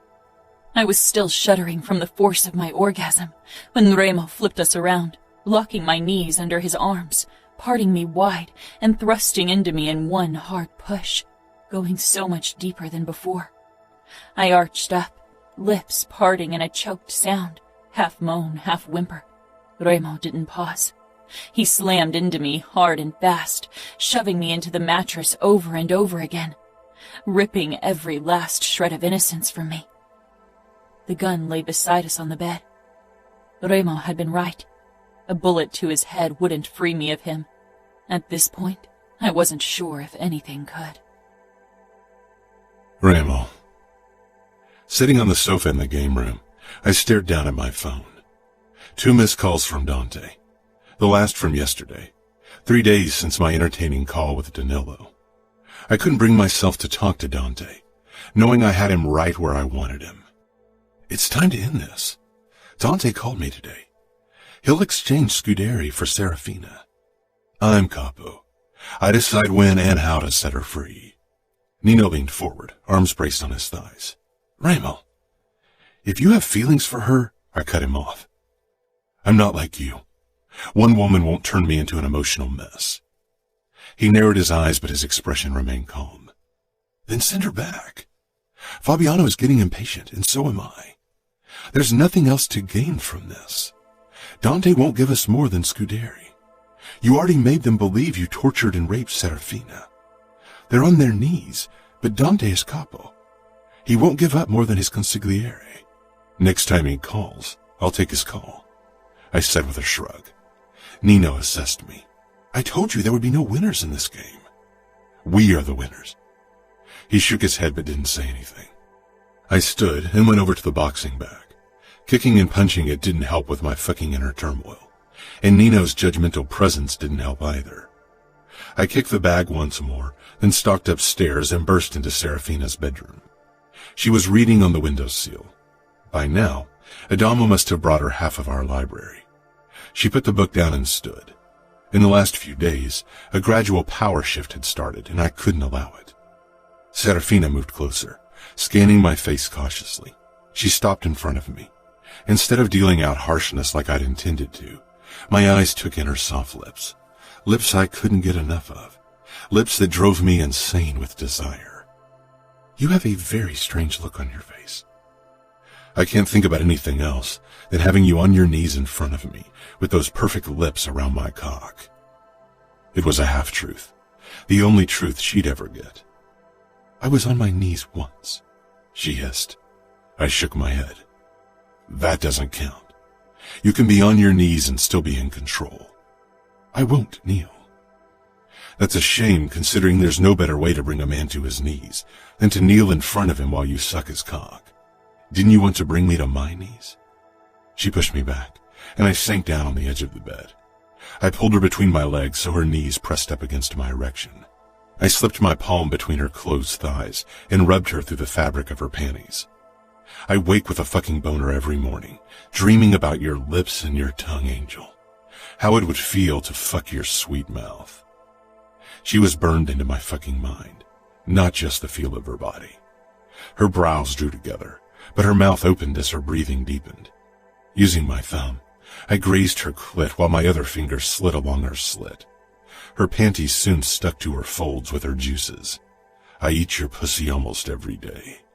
Don't you ever wonder how it would be to return the favor? To control me with your mouth? Her eyes flashed, and she moaned when I pressed my hand harder against her center. Slowly, I withdrew my hand and smiled darkly. I gripped her hips and pressed down, not enough to make her knees buckle, but to show her what I wanted. She resisted, so I loosened the pressure, and finally she lowered herself to her knees, head held high. My cock hardened further at the sight of Serafina before me. I unbuckled my belt and unzipped my pants before I took my cock out. I began stroking myself, swirling my thumb over my slick tip. Serafina watched with parted lips, but narrowed her eyes when she noticed my smirk. After another swirl of my thumb, gathering my pre-cum, I brushed her lips and pushed into her mouth. Her tongue tasted me hesitantly, and my fucking dick twitched. Serafina noticed, of course, and smiled in triumph. I pulled my finger out and placed my hand over her neck, but I didn't push her toward my waiting cock, knowing she'd resist again if I tried to coax her into doing what I wanted. Finally, she reached out, curling those elegant fingers around the base of my cock. She squeezed experimentally, and I stifled a groan. And then Serafina leaned forward and slid my tip into her mouth.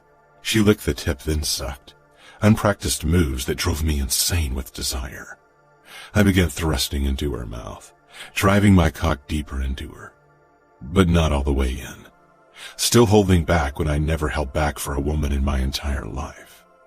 My balls clenched every time she hollowed her cheeks, and the sight would have brought me to my knees if I weren't already sitting. Kneeling before me, challenge and triumph in her blue eyes, Serafina owned me. Body and whatever black soul was left. My phone rang and I tightened my hold on her neck when I took the call.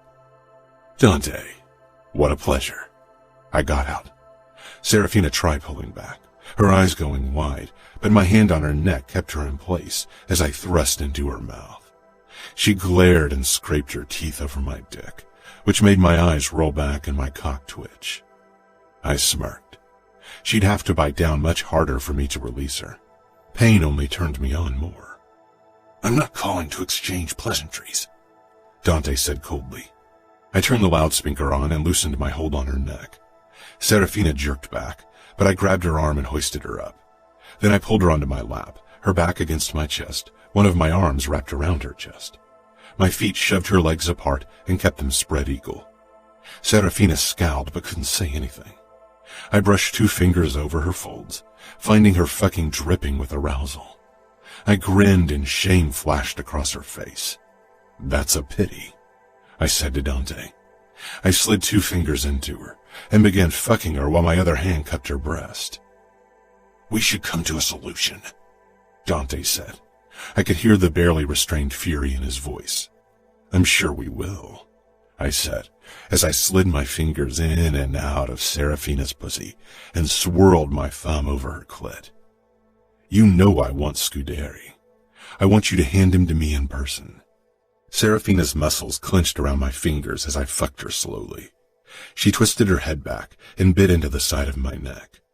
My hold loosened, and she wrenched free of my grip and stormed into the bathroom, slamming the door shut. In 2 days, in my city, I want you to bring him all the way to Vegas. You get Serafina. I get Scuderi. I want her fiancé there as well. I'd like to meet him in person. Dante was silent. We will be there. Nina will send you the details.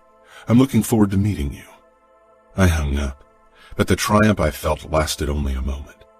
My eyes found the door behind which Serafina was hiding. 2 more days. Then I'd set her free. It would be up to her if she flew straight into Danilo's cage. My chest constricted, but I pushed past the sensation.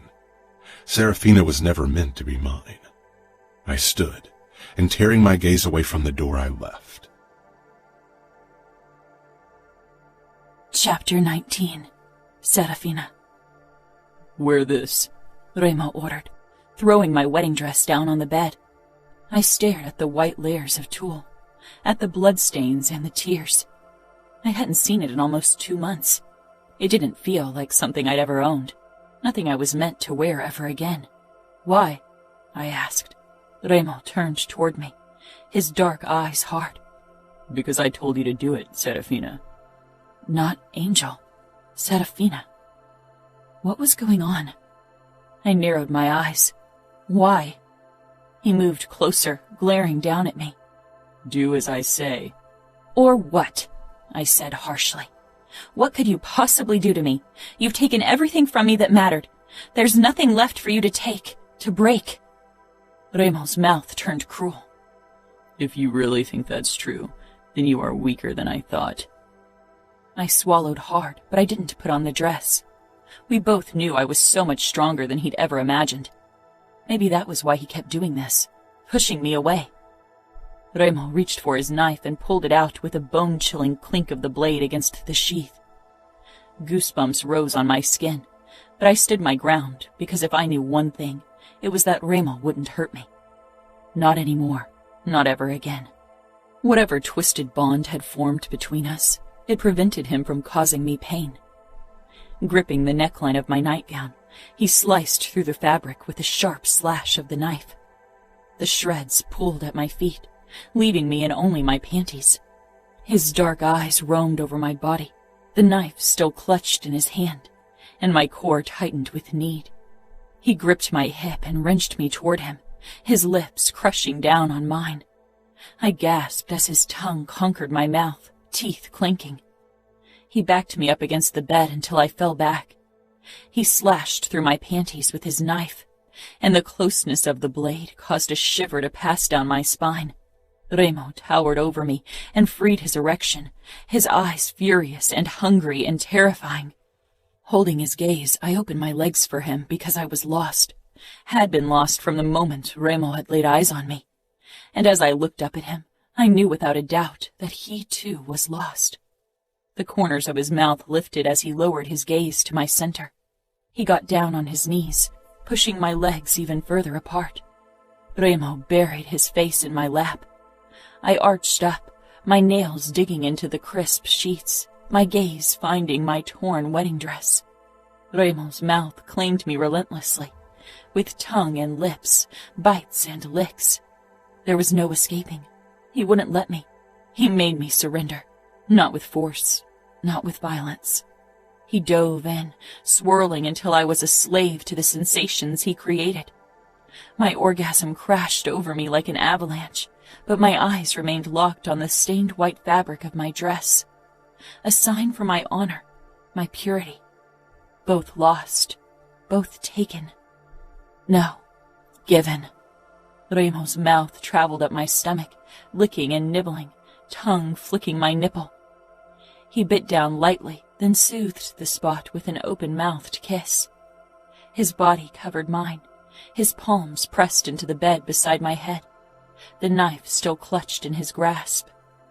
For a moment our eyes locked, and I hated him, hated myself, hated us both, because hate became harder to hold on to each day that I spent with him. We both needed our hate, and yet it was slipping through our fingers like sand. There was no way to contain it. Lost. His dark eyes reflected my inner turmoil, losing ourselves to each other.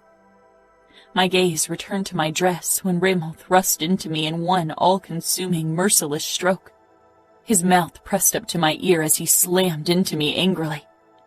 When I saw you in that dress, I knew I needed to be the one to rip your innocence from you. I knew I needed to be the one to make you bleed. Who knew you'd make me bleed in return? I shuddered, my throat tightening even as my body throbbed with traitorous pleasure. Finally, I tore my gaze from the dress to glare up at Remo, my captor, my nemesis, my ruin, and yet, despite what he'd taken from me, hatred wasn't the only thing my weak, idiotic heart felt. But that was a truth I would take to my grave. I hate you, I whispered as if saying the words aloud would make them true. Remo's eyes bore into mine, filled with emotions, his mouth twisting in a dark smile because he knew. He moved closer, tongue sliding along the seam of my lips. Nothing tastes sweeter than your lips, even when they're spewing lies, Angel. His next thrust hit deep, and I could not hold back. Blinding pleasure rushed through my body. My lips parted, but I swallowed my cry. I wouldn't give it to Remo. Not today. He bit down on my throat, and the force of my orgasm doubled. The moan clawed itself out of my throat. He couldn't even allow me that small victory. His own face twisted with strain as he kept thrusting, shoulders flexing. He kissed my mouth softly, then my ear, and I knew he would deliver words meant to break, words worse than any torture could ever be. I'd known it from the moment I'd seen his cold face this morning. You wanted to know why I need you to put on your wedding dress, he rasped as his thrusts became less controlled. My chest tightened with dread. Remo kissed my ear again. You see, I arranged a meeting with Dante for tonight, and I promised to give you back. Danilo will be there as well, and I thought he'd appreciate finally seeing you in your wedding dress, even if I stole what you promised to him. Shock and fury crashed down on me, and I slapped Remo hard. He gripped my wrist and pressed it into the mattress over my head as he thrust into me again, eyes staking claim on me over and over again, taking more with every thrust. But he couldn't lock me out anymore, because I, too, had laid claim to a part of him. His body tightened, coiling tight with pleasure, and as always, my own traitorous body submitted to him again. I cried out. Remo linked our fingers, pressing them deeper into the mattress as his mouth found mine for a kiss full of anger and dominance. When he finally stilled on top of me, my eyes moved up to my dress. You are mine, Angel, body and soul, he rasped, and God help me, he spoke the truth. When I put the dress back on, it felt like a sacrilege wearing something so pure and white. Goosebumps rippled across my skin when the heavy fabric settled around my legs. I stared down at the layers of tulle, the bloodstains and tears. Had I really chosen this dress? Had I ever felt comfortable wearing it? Remo regarded me with a hard expression. I still remember the first time I saw you in it. I didn't say anything. Remo reached for my engagement ring on the nightstand, and the little hairs on my neck rose. He stopped right in front of me and took my hand, then slid the ring on with a twisted smile. This marks you as Danilo's, doesn't it? I stared at him fiercely, unyielding because he knew the mark he had left went deeper than an expensive ring. Something in Remo's eyes shifted, a flicker in his harsh mask. Yet he still held my hand. He released me abruptly and stepped back. Danilo will be delighted to get you back. I'm not the girl I used to be. Remo's gaze hit me like a sledgehammer, but he didn't say anything, even though I needed him to. Up until the very end, I was convinced Remo would keep me. I kept denying the truth until I was faced with the result of my sins. The exhausted faces of my family and fiancé. They waited in the abandoned parking lot. Dad, Dante, Danilo. Samuel wasn't there, and I knew it was because he would have lost it. Behind them on the ground lay a tied-up man, probably Fabiano's father. His back was turned to me, so I couldn't be sure. Their eyes were drawn upward toward one of the buildings, and when Remo pulled me out of the car, I found the reason why. Nino was perched on the roof as a sniper. Fabiano got out of the car as well, his own gun drawn. Remo led me a few steps away from the car, then he stopped. "You were very ill-advised attacking our territory, Dante," he said pleasantly, his grip on my hip tight as he held me against his body. My eyes lingered on the ground because my guilt sat so heavily on my shoulders I couldn't find the courage to meet the gazes of the men who'd come to save me. The white fabric of my dress seemed to mock me, and I focused on the bloodstains. Bracing myself, I finally raised my head and wished I hadn't. Nothing had ever hurt worse than the look on Dad's face. He took in my bloody dress, the bruises on my throat where Remo had marked me over and over again.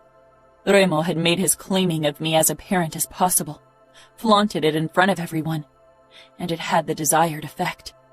Uncle Dante, my fiancé Danilo, and my father regarded me as if they had been gutted. Remo's ultimate triumph.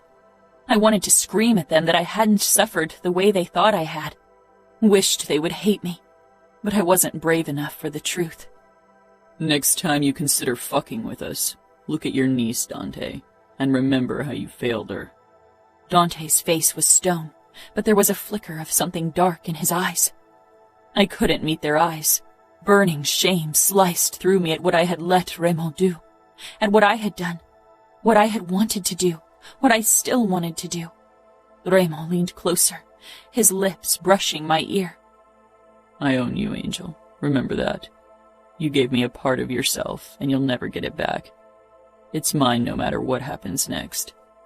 Dante, Danilo, and my father looked on the verge of attacking, their bodies tense, expressions twisted with hatred and fury. They wanted to protect me when I no longer wanted saving, couldn't be saved because I was irrevocably lost. I turned my head slightly, meeting Remo's cold gaze. "I'm not the only one who lost something," I whispered. "You gave me a part of your cruel black heart, Remo, and one day you will realize it." Something flashed in Remo's eyes, those cruel eyes that haunted his victims' nightmares. How long will they haunt me? Especially all the times they hadn't looked upon me with cruelty or hatred, but with a far more terrifying emotion. Then he tore his gaze away from me to stare at my uncle. All I could think was that he hadn't denied my words. I had Remo's cruel black heart, and maybe that was the most painful realization of all. "Hand over Scudetti," he said. Dante gripped the rope that coiled tightly around a struggling Scudetti and dragged him toward us. I'd known my uncle all my life, but I'd never seen that look on his face. Utter fury and regret. He thrust Scudetti to the ground halfway toward us. "Release my niece, now," he ordered. Remo chuckled. This was a trick. This had to be a trick. Remo had said it himself. I was his. He owned me, body and soul. He wouldn't let me go. The worst was that deep down I hoped he wouldn't. And not just because I didn't want to live among the family I'd betrayed so horribly, but also because the idea that he could give me up so easily tore at me. His dark eyes locked on mine, possessive and triumphant, and he leaned down. For a heart-stopping moment, I was sure he'd kiss me right in front of everyone, but his lips lightly grazed my cheek before they stopped at my ear. "I never thought you'd give me this look on the day I released you. As if giving you freedom is the worst betrayal of all. You shouldn't want someone to cage you in. You should long for freedom." He exhaled, his hot breath against my skin making me shiver. "Goodbye, Serafina." Remo released me, then shoved me away from him. I stumbled forward, away from him, my heart thundering in my chest. Strong hands grabbed me and quickly ushered me away from Remo. I walked toward my family, my fiancé, freedom, but it didn't feel anything like being free. Dante was beside me, and Danilo stepped toward me, reached for me, and I flinched, feeling unworthy of his touch after I'd betrayed him, betrayed the outfit with Remo. Dante and my father both tensed, and Danilo lowered his arm and stepped back from me with a look full of utter hatred toward Remo. But Remo's expression was the worst, because when I met his gaze, I knew what it said. "I own you." I half fell into my father's arms, and he hugged me tightly, whispering words of consolation that I didn't catch, pulling me away toward their car. My eyes weren't on him. Fabiano loaded his father into the back of the car before he got in. With another glance at me, Remo followed and drove away. Drove away. And again I shivered because part of me, the part that terrified me most, missed Remo. I own you. He did. Dad got into the back of the car with me, still hugging me to his chest and stroking my hair, and a new wave of guilt overcame me. Dante got behind the wheel, and Danilo sat beside him. My fiancé glanced at me through the rearview mirror, and I ducked my head, my cheeks flaming with shame. You are safe now, Fina. Nothing will ever happen to you again. I'm sorry, Dev. I'm so sorry. Dad whispered against my hair, and I realized he was crying. My father, a made man since his teenage days, underboss of Minneapolis, he was crying into my hair, right in front of his capo and my fiancé, and I fell apart. I clutched his jacket and cried, ugly cried, for the first time since I could remember, and my father hugged me even tighter. I'm sorry, I gasped out, broken words full of despair.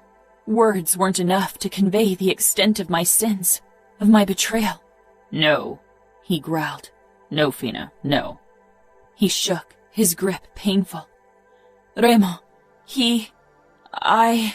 Dad cupped my head. It's over. It's over now, Fina. I swear, one day I'll hunt him down. I will kill him for what he did to you.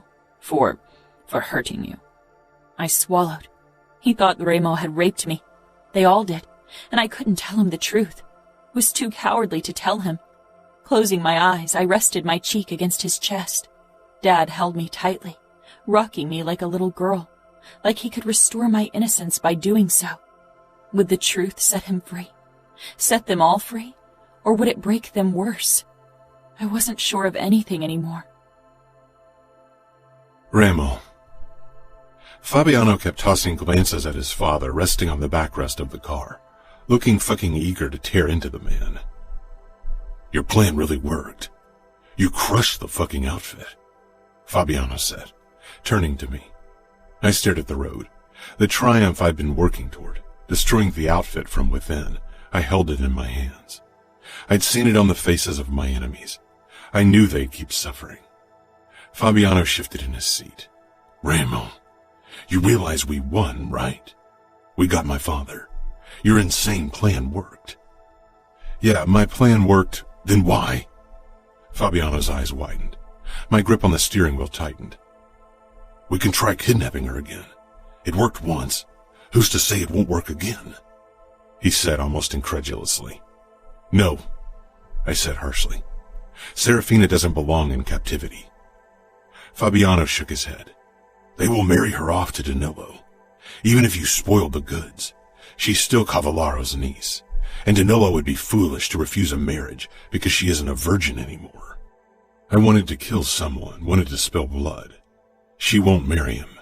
Remo, not another word, Fabiano, or I swear you won't get a chance to rip your father to shreds, because I will, and then maybe do the same to you. He sank back into the seat with a frown. Should I call Nino? We'll see him in 5 fucking minutes, I growled. Now shut the fuck up. We met at the sugar trap. Fabiano dragged his father down into the basement, while I sat down at the bar. Jerry put a bottle of brandy and a glass down in front of me without a word. Nino joined me after a couple of minutes. Mateo and Romero's plane arrived 30 minutes ago. They'll be here soon. Good. A sign of goodwill for Luca. He still isn't happy about the kidnapping. But now that we gave Serafina back, and give his brother and captain a chance to partake in the torture, he'll probably come back around. We don't need a conflict with the Familia. The outfit will start attacking viciously soon enough. Set up a cage fight for me. 2 opponents. Deathmatch. Tomorrow. The day after at the latest. Nino grasped my shoulder. Remo, we can't have you play with your life now. We need you strong. I stood and gave him a twisted smile. If you want me strong, give me someone to kill. I want blood. I want to maim and kill, and I'm not risking my life. I will fucking obliterate every fucking person who enters the fucking cage as my opponent. It won't make you miss her any less. I lunged at him in a blinding rage. For the first time in my fucking life, I attacked my brother. Nino blocked my fist and took a step back, and I jerked to a halt, stopping myself after realizing what I was doing. My chest heaved as I stared into my brother's cautious gray eyes. Jerry had run off, and a moment later, Fabiano stormed inside but froze when he saw me and Nino facing each other, standing almost chest to chest. "Fuck," I rasped, taking a step back. I held out my arm, tattoo on display, my palm up. A silent apology, the only one I was capable of. Fabiano turned back around, leaving us alone. Nino linked our arms, my hand on his tattoo, on his scars, and his palm on mine. "You walk through fire for me, Remo," he said quietly, imploringly. "But you should know, I do the same for you. I wouldn't have asked you to send her back if I'd known. And I'd walk straight into outfit territory for you and get her back if that's what you want. That's not what I want. She won't return to you of her own free will. Then so be it. Now find someone I can kill and set up the fucking death match." Nino squeezed my arm, then released me. "I think for the first time in my life, I envy you your lack of emotions." Chapter 20. Remo. If they don't arrive soon, I'll start without them. I don't give a fuck if it offends Luca fucking Vitiello or not. Fabiano growled as he stood over his father, who lay on his side on the ground, mouth taped, arms and legs bound together. He stared up at his son with terror-widened eyes. "They'll be here any second," I muttered. I could tell Fabiano was barely listening. He was too focused on his father. He'd waited a long time for this moment. Fuck, I got it. I'd do anything for a chance to torture my father to death. I still remembered the fucking day I found out my traitorous half-brother had killed the asshole. Something I dreamed of since I understood our father wasn't the invincible god he made himself out to be. That he could, in fact, be killed. Since I was a fucking kid, I dreamed of erasing our father from our lives. If there was a hell, I'd walk straight down into it to make a deal with the devil, so he'd give me the chance to kill the man just once, maybe twice. Not the scrawny boy you can torture for your own amusement anymore, am I? Fabiano murmured, as he crouched in front of the other man. I prided myself on my scary smile, but Fabiano's expression surpassed everything. He'd enjoyed today. The door creaked open, and Fabiano straightened. Nino came in, followed by Matteo and Romero. I had been surprised when Luca had told me he'd send them but could not come himself. I supposed he had less reason to tear into Scuderi than the others. He had been gifted Arya because Scuderi sold his daughters off like cattle, and anyone could admit Arya was a very nice gift. An image of another woman with blonde hair and blue eyes entered my mind, uninvited. I shoved it down. I'd set her free.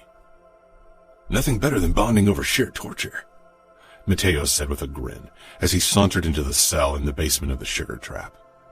That asshole always looked as if he'd walked straight out of a photo shoot for a fashion magazine. One day, I'd fuck up his pretty face. Romero gave me and Fabiano a curt nod before his eyes too fell on Scuderi. I pushed off the wall and extended my hand to Matteo, who took it after a moment. "I still can't stand your fucking face, Remo," he said with a smirk. "But for this, I might hesitate a millisecond before cutting your throat out once we're back to being enemies." "That millisecond will be the moment I cut your head off, Matteo," I said with a twisted smile of my own. He released my hand. "May the craziest fucker win." My smile widened, and I caught Nino's gaze across the room. We both knew who that would be, because when it came to crazy fuckery, I was the undisputed master. I turned to Romero, who didn't display the careless attitude of Vitiello. He obviously was wary about being in a basement in Vegas. I didn't have the slightest intention to attack either of them today. War with the Familia would have to wait until the outfit was crushed and its territory split between us. He briefly shook my hand. "Your methods are dishonorable," he said tersely. "You disapprove of them, and yet here you are, benefiting from them." Romero pulled his hand away, his brown eyes returning to Scuderi and his expression filling with hate. I went over to Scuderi and smiled down at him. His eyes flickered with terror. "I must say you've gathered many enemies over time, and we've all come together to tear you apart. I reached down and ripped the tape from his face, then straightened and returned to my spot at the wall. Maybe his agonized screams would drown out the voice of regret in my head. Serafina walking away in that fucking white dress, and that last look she gave me. Fuck it all. Fabiano circled his father. Father, I've been waiting for this chance for a very long time, and I have every intention of making it last for as long as possible. Lucky for me, Nino is a master at prolonging torture. With a little luck, we can keep you alive for 2 or 3 days. That way, we can all get the fun we deserve. Scuderi tried to push himself into a sitting position but failed. His expression became pleading. If he thought that would warm Fabiano's heart, he didn't understand what Fabiano did on a daily basis as my enforcer. I'm your father, Fabi. You already lost your mother. Do you want to lose me as well? Fabiano lunged, smashing his fist into the man's face. Bones crunched. I watched from my spot against the wall. This wasn't my moment. Despite my need to maim and kill, I'd hold back. Matteo, Fabiano, and Romero had more reason to spill Scuderi's blood. Shut up, Fabiano snarled. Matteo had begun twisting a karambit knife in his fingers. An eager gleam in his eyes I knew all too well. I got small kids who need me, Scuderi tried in a hoarse voice. Fabiano lifted him by the collar and jerked him up against the wall, getting in his face. They'll be better off without you. My sisters and I would have, that's for sure. Nino put a chair down in the center of the room, and Matteo helped Fabiano drag Scuderi over to it. They tied him up despite his struggling. His beady eyes found me. Remo, you are Capo. I could be of use to you. I know everything about the outfit and Dante. If you let me live, I'll tell you everything. Fabiano scoffed as he pulled his knife from the holster around his chest. I smiled cruelly at the disgusting bastard before me. You will reveal everything I want to know. I know you're in very capable hands that will coerce every truth out of you. Oh, we will, Matteo said, with his fucking shark grin. He stepped up to Fabiano and they exchanged a look. Then Matteo leaned over Scuderi and brought the knife down on his chest. Gianna sends her regards. I told her I'd let you suffer, and I will. Matteo left a long cut across Scuderi's chest, making the bastard scream like a fucking coward. Romero moved up to Scuderi after that. He wasn't holding a knife in his hand. He smashed his fist into Scuderi's side twice, then into his stomach. Some men preferred to dish out pain with their fists, others with a cold blade. I enjoyed either, depending on my mood and what my opponent feared more. You gave Lily to a fucking old bastard, so you could get a child bride for yourself. You're a disgrace of a father. He punched the man again. Fabiano took over. I hope you will spend your last hours considering that not a fucking soul on this planet will be sorry you're gone. If you find time for sane thoughts between the agony. He inflicted a long cut on the man's arm. The sight of the red rivulets trailing enticingly over bare skin made my body hum with excitement. Fuck. I wanted to spill blood, dish out agony. I wanted to fucking destroy someone. Nino leaned beside me. It wasn't time for him to help yet, and his attention was on me, not the scene in the center of the cell. Stop the assessment, I said in a low voice. Nino narrowed his eyes slightly but complied, and finally turned toward the torture. Matteo, Romero, and Fabiano took turns beating and cutting Scuderi until his screams and begging filled the cell. After a few hours, Fabiano, covered in blood and sweat, indicated for Nino to get involved. My brother rolled up his sleeves, and after another lingering glance at me, he moved toward the medical kit that would ensure Scuderi didn't die too soon. Romero leaned against the wall. Matteo and Fabiano had taken turns torturing Scuderi over the last hour, and I had a feeling they'd be the ones to deal with him in the remaining hours of his life. My own body hummed with the need to destroy, the need to give pain and feel pain, to fill the fucking void in my chest. My body screamed for sleep, but except for a few toilet breaks, I stayed in the cell while Fabiano dealt with his bastard of a father. It wouldn't be much longer. Fabiano's shoulders heaved as he stared down at his father, The man was breathing shallowly. Fabiano turned to me, blood splatters dotting his face. His naked chest was completely coated with it. Our eyes met. "Remo, will you?" His voice was hoarse. I pushed away from the wall and walked up to him, not sure what he was asking of me. Fabiano clutched the bloody knife in a death grip, the look in his eyes reminding me of the boy I'd found in Bratva territory many years ago. A boy desperate for death because his father had taken everything from him. Nino motioned for Matteo and Romero to leave, and with a last look at me, he closed the door. Fabiano swallowed before he held out his forearm with the Camorra tattoo. "You gave me a home, a purpose. You treated me like a brother." He glanced down at his father. "Like family. I know you wanted nothing more than to kill your father and had that taken from you. I know it's not the same, but will you help me kill my father?" I linked arms with Fabiano, clutching his forearm tightly. "We aren't blood, but we are brothers, Fabiano. I'll walk through fire for you." I stared down at the fucker who'd wanted his own son dead, then back up to Fabiano. "And there's nothing I'd rather do than kill him with you. It's an honor." Fabiano nodded, then got down on his knees beside his father. I did the same. Fabiano raised the knife above his father's chest, then looked at me. I closed my fingers over his, and together we jabbed the blade down, right into Scuderi's fucking heart. Fabiano's shoulders sagged, and he released a harsh breath, as if the man's death finally set him free. I wondered if anything would ever do the same for Nino and me. Serafina. Outside of Las Vegas, we traded in the car for the private jet belonging to the outfit. I huddled in my seat, my cheek pressed to the window, watching the city grow smaller in the distance. Dad sat across from me, looking and not looking at me, caught somewhere between utter relief and hopeless despair. I knew what a pitiful sight I was. Bloody and torn dress, bite marks all over my throat. Dante was talking quietly on the phone, but he too slanted the occasional look at me. The only one who hadn't looked at me after I flinched from his touch was Danilo. He leaned forward, forearms braced on his knees, staring blankly at the floor. Guilt and a flicker of sadness washed over me. For him, for us, for what could have been and never would. I swallowed and looked away. I met Dad's gaze.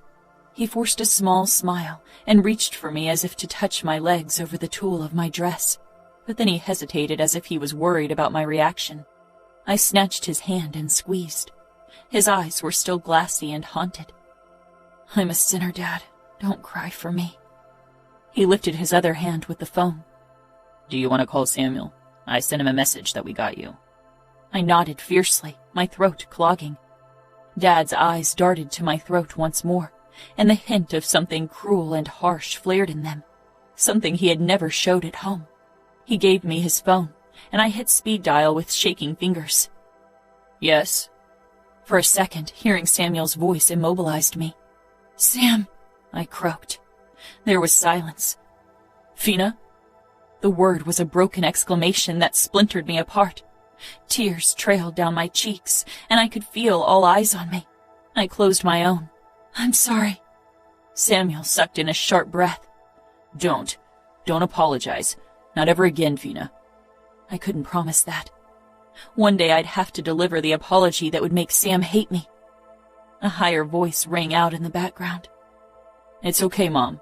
It's okay, Mom," Samuel soothed. "I'll give her to you." He addressed me again. "I'll give you Mom now. I can't wait to hold you in my arms, Fina." I sniffled. "Me too." "Fina," Mom said softly, trying but failing at sounding composed and not like she was sobbing. So many broken hearts, so much pain and despair. Remo Falcone was indeed the cruelest man I knew, and I had to be the coldest bitch on this planet, because even still my stupid heart thudded faster when I thought of him. "I'll be home soon," I whispered. Yes, Mom agreed. We hung up eventually because it got to be too much. The silence of suppressed crying and the distance we couldn't bridge. "Where are we going?" I hadn't asked before because I just assumed we'd go back to Minneapolis. But I was as good as Danilo's wife.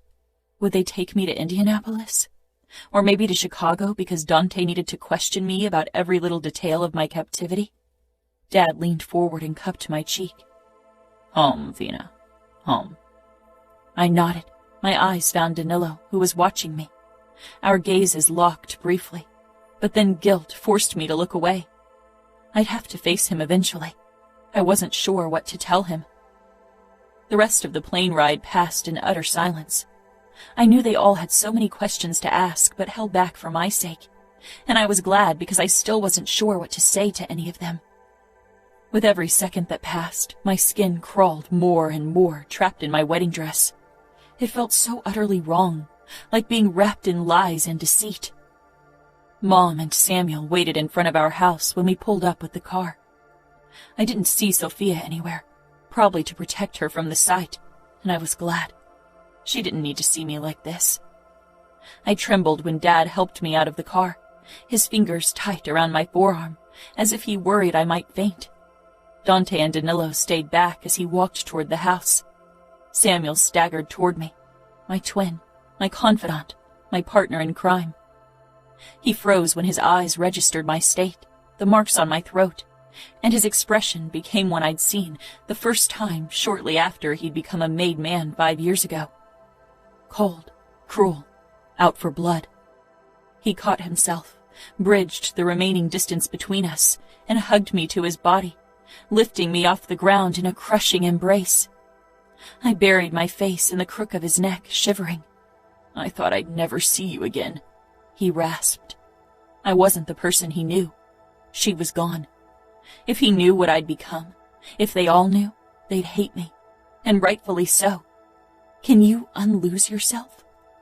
I clung to Samuel for a long time, just breathing in his comforting scent, relishing in the feel of him. Eventually he set me down, and my eyes fell on Mom, who stood behind Samuel, her hand covering her mouth, tears running down her face. Dad had wrapped his arm around her, steadying her. Their anguish cut me deeply. They thought Remo had raped me. I looked like I had been raped with my ripped and bloody dress. Mom rushed forward and embraced me so tightly I could barely breathe, and she sobbed into my hair. And my heart, it just broke hearing it. And not for the first time. I wished Remo had done what everyone thought so I could cry rightfully with my mother and with all of them. I should have told her the truth, but the words didn't pass my lips. Soon, Dad and Samuel joined us, and I sighed, because right then I allowed myself a moment of contentment, being united with them. Samuel wrapped his arm around my shoulders as he led me inside our home. "Where's Sophia?" I asked. "She's with Valentina and the kids in a safe house close by. They'll come over soon," Dante explained from behind me. I nodded. "I need to shower," I said, and regretted my words when I saw the look my family exchanged. I quickly moved away and headed upstairs into my room, starting to tear at my dress. But the thing clung to me. Angry, desperate tears gathered in my eyes. "Sam," I called, and in a blink he was there. Can you help me with the dress?" He nodded and pushed my hair to the side to reach the zipper. He froze, releasing a shuddering breath. I knew what he saw. The bite mark on the nape of my neck. He leaned forward, burying his face in my hair. I allowed him a moment to gather himself, even as my own heart broke and broke and broke. "I will kill him." A threat, a promise. Not my salvation as he hoped it could be. He pulled down the zipper. I stumbled into the bathroom, not looking at him, and closed the door. The warm water didn't wash away my shame and guilt. How could I remain among the people I had betrayed? How could I look into their faces knowing they had suffered more than I had? I closed my eyes. They were happy to have me back. I had to focus on that. But why? Why wasn't I happy? I stepped out of the shower, dried myself, then wrapped a towel around my body. I stepped back out to grab clothes. Samuel perched on the edge of my bed, his expression tight. His eyes flitted to my throat, then to my thighs. My gaze followed his, and I saw the hand-shaped bruises on my inner thighs, where Remo had held me in place when he'd buried his face in my lap. I felt the color drain from my face, grabbed some clothes, and returned to the bathroom. Shaking, I quickly dressed in a soft dress and tights. With a deep breath, I emerged and approached Samuel hesitantly. He was staring down at his hand on the bed, tightly curled into a fist. I sat beside him, curling my legs under my body. Samuel raised his eyes, and the look in them was like a wrecking ball of guilt. His gaze darted to my throat again, to Remo's marks, and utter despair filled his face.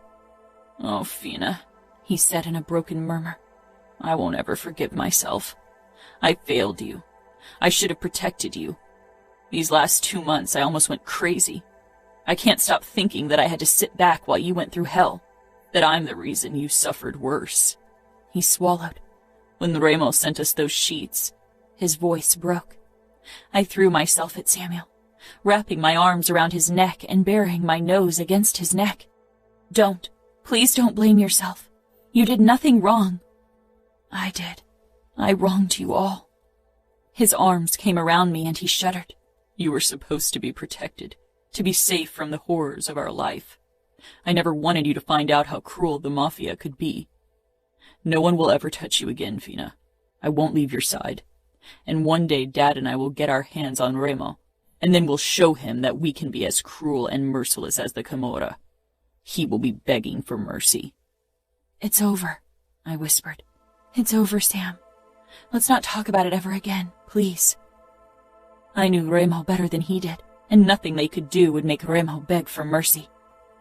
He nodded against me, and we stayed like that for a while.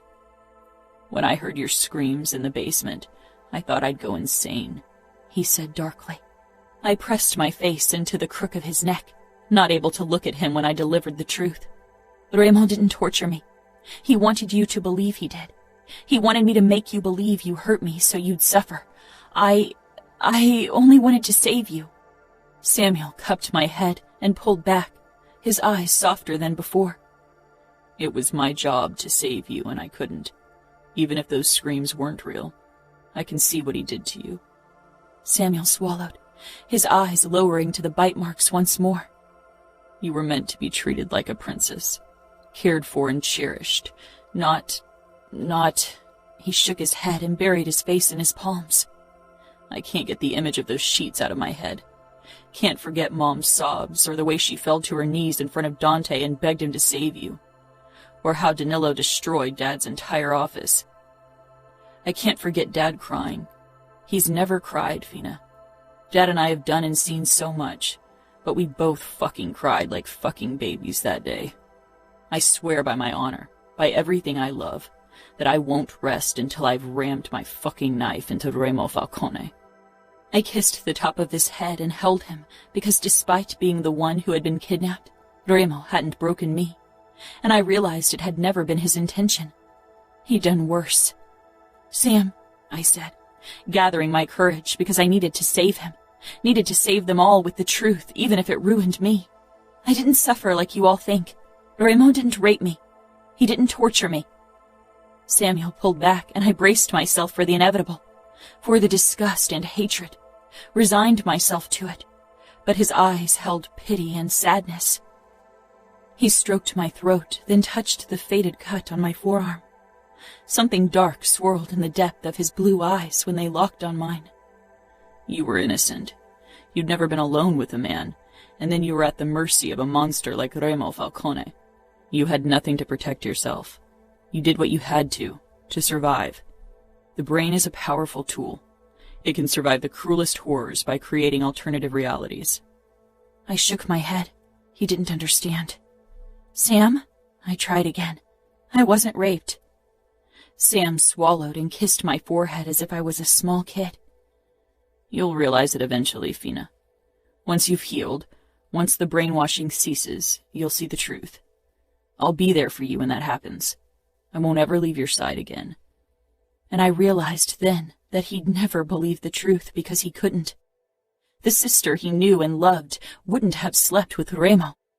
And if I wanted to return to him, to my family, I needed to become her again. I wasn't sure if she was still inside of me somewhere, or if Remo had ripped her from me, just like he did my innocence, and kept her for himself. Chapter 21. Serafina. After covering the bite marks with concealer, I left my room with Samuel at my side. Mom was in the dining room, setting plates up for dinner. Usually the maids did it, but I got the impression she needed to keep busy. She'd lost weight. She had always been tall and thin, but now she was willowy. Samuel's words flashed through my mind, and she'd fallen to her knees and begged Dante to save me. My mother was a proud woman. I don't think she'd ever begged for anything in her life, nor knelt. But kneeling for the ones we loved, that was something she and I would always do. I walked over to her. She smiled, but her eyes held questions and fears. "Can I help you?" Her eyes flitted down to my throat. "No, Fina. Just rest." I didn't feel like resting. "Where are the others?" "Your father and uncle are talking to Danilo in the office. Sophia will be here soon. She'll be so happy to see you again." I smiled, but my thoughts strayed to Danilo, my fiancé. My gaze fell to the engagement ring around my finger, and I shivered, remembering the look in Remo's eyes when he'd slipped it on me. "I need to talk to Danilo," I said quietly. Mom put the plates down, searching my face. She didn't ask why. Maybe she knew and could see it on my face. "Do that, sweetheart." I nodded and turned to head for Dad's office. Samuel followed at my heel. "You're not going to marry him, are you?" I stopped in the hallway and peered up at my twin. There was no judgment in his voice, but there was relief. "I can't." He touched my shoulder. "I'm here for you." "Won't you have to go to Chicago to work with Dante?" He shook his head, mouth thinning. "We decided against sending me away. Dad needs me here. We need to protect our territory." Me. They needed to protect me and Sophia. "I want to talk to Danilo alone, Sam." He frowned, protectiveness flashing in his eyes. "Sam," I said firmly, "I can handle it." I'd handled Remo for months. Nothing could scare me any more. Maybe the same thought crossed Samuel's mind, because he nodded with a grimace. "I'll wait in the hallway," he said, leaning against the wall beside the wooden door. I knocked twice, then walked in, not waiting for a reply. My breath caught in my throat at the mess. Someone had thrown 2 bookcases over, ripped books and broken glasses. Dad's beloved collection of whiskey tumblers scattered the floor. The leather sofa was slashed, filling poking out everywhere. Danilo had done this, and nobody bothered to clean up afterward. My eyes found my fiancé. He was controlled, so much like Dante that he probably couldn't stand being compared to him anymore. I couldn't imagine him doing this. His brown eyes latched onto mine, full of regret and anger. "Dove?" Dad asked. I cleared my throat, realizing he and Dante were staring at me as well. "I'm sorry for disturbing you," I said, "but I need to have a word with Danilo." Dad hesitated, his eyes flitting between my fiancé and me. Dante put a hand on his shoulder, and eventually they both left. Danilo faced the window, his hands pressed into the wall on both sides. The door closed with a soft click, and silence reigned in the room. Danilo's shoulders heaved. He was tall and muscular, but not quite like Remo. I began, but then didn't know how to go on, how to explain that I was lost to him. Danilo turned around slowly, a haunted expression on his face. He smiled, but it was strained, tired, and behind it lurked something dark and broken. "Serafina," he murmured. He took a step closer, but stopped when I tensed. "I still want to marry you, if you want me." I regarded Danilo's handsome face. He knew to hide his violence better than Remo. He was elegantly handsome, not brutally attractive like Remo. Remo. Always Remo. "I own you." "I'm not the girl you were promised anymore," I whispered. "I'm lost." He shook his head and came closer, but still not close enough to touch. "He will pay. And these last 2 months, I've spent every waking moment thinking about you, going crazy with worry and rage. Your family and I, we wanted to get you back. We failed." "It's okay," I said softly. "And I don't care that you aren't." His face twisted with guilt and fury. "I still want to marry you, and you don't have to be scared, Serafina. I won't touch you until you've healed, until you want me to, I swear." I moved toward Danilo. We could have been happy. He would have been kind to me, as good a husband as a made man could be. I didn't kid myself into thinking he wasn't a monster, but he was a restrained one. I touched my palms to his chest and looked into his eyes. Something in them had changed from our last encounter 2 months ago. They were harsher, darker. My captivity had left its mark on him, too. "I can't. I'm sorry," I whispered. "You deserve someone else. Please find someone who deserves you." He regarded me, his jaw flexing. "From the moment I saw you the first time, I only wanted you." I lowered my eyes, because from the moment Remo had laid eyes upon me, I had been his. "I'm sorry," I repeated. He nodded slowly. I dropped my hands from his chest and stepped back.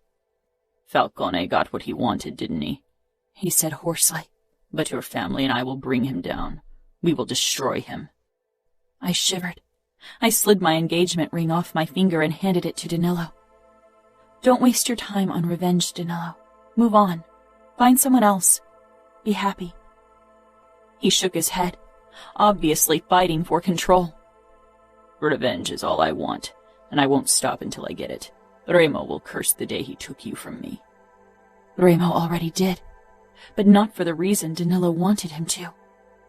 He left without another word. Swallowing hard, I leaned against the windowsill. That was it. I was no longer engaged. I was nothing. I was ruined. In our circles, I was ruined. If I'd married Danilo, things might have been different. But now...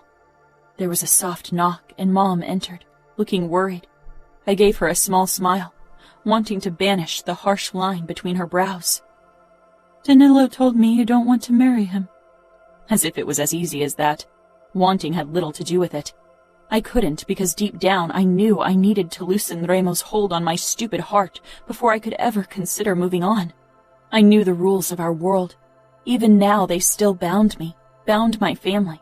We had promised the Mancinis Dante's niece, and now they wouldn't get what they wanted, what they expected as the ruling family of Indianapolis. Maybe Danilo had accepted my decision, but his father was still alive, sick and bedridden, but alive. He pulled the strings in the background. The Mancinis wouldn't settle for just anyone as my replacement. "I can't," I said quietly. "I can't ever marry Mom. Don't make me." Mom rushed toward me and embraced me. "We won't. Not me, not your father, not Dante. We all failed you horribly. You don't ever have to marry, sweetheart. You can live with your father and me for as long as you wish."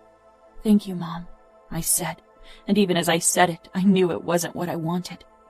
She pulled back, frowning. "Your uncle would like a word with you. I told him it's still too soon, but he insists it's necessary. Still, if you aren't ready, I will stand up to him." Dread filled me, but I shook my head. "It's fine. I'll talk to him." She gave a terse nod. "I'll get him. He needs to return to Chicago tomorrow morning. He's been gone for too long these last 2 months." She kissed my cheek before she left. Dante stepped in a moment later, tall and controlled as always. He closed the door, then paused, his cool blue eyes flickering to my throat, where Remo's marks had been, no longer visible, covered by layers of concealer, just like my traitorous feelings for him were covered up by stacks of lies. I flushed and touched my skin in shame. "Don't," he said firmly. I frowned. He moved toward me slowly, cautiously, as if he thought I might bolt. I lowered my hand from my throat when he came to stop in front of me. "Don't be ashamed for something forced upon you," Dante said quietly, but his voice was off. It had a note to it I had never heard before. I searched my uncle's eyes, but it was difficult to read him. He exuded control and power, but there was a flicker of regret and sadness in his gaze. "I don't want to open up painful wounds, Serafina, but as the boss of the outfit, I need to know everything you know about the Camorra so I can bring them down and kill Remo Falcone." I swallowed, looking away. This war would become so much bloodier and crueler soon. As if that would undo my kidnapping. As if Remo's death could change anything. But my family and Danilo needed to make amends for their guilt. Nothing I could say would change that. "I don't think I know anything that will help you." "Every small detail helps. Habits, the dynamic between the brothers, Remo's weaknesses, the layout of the mansion."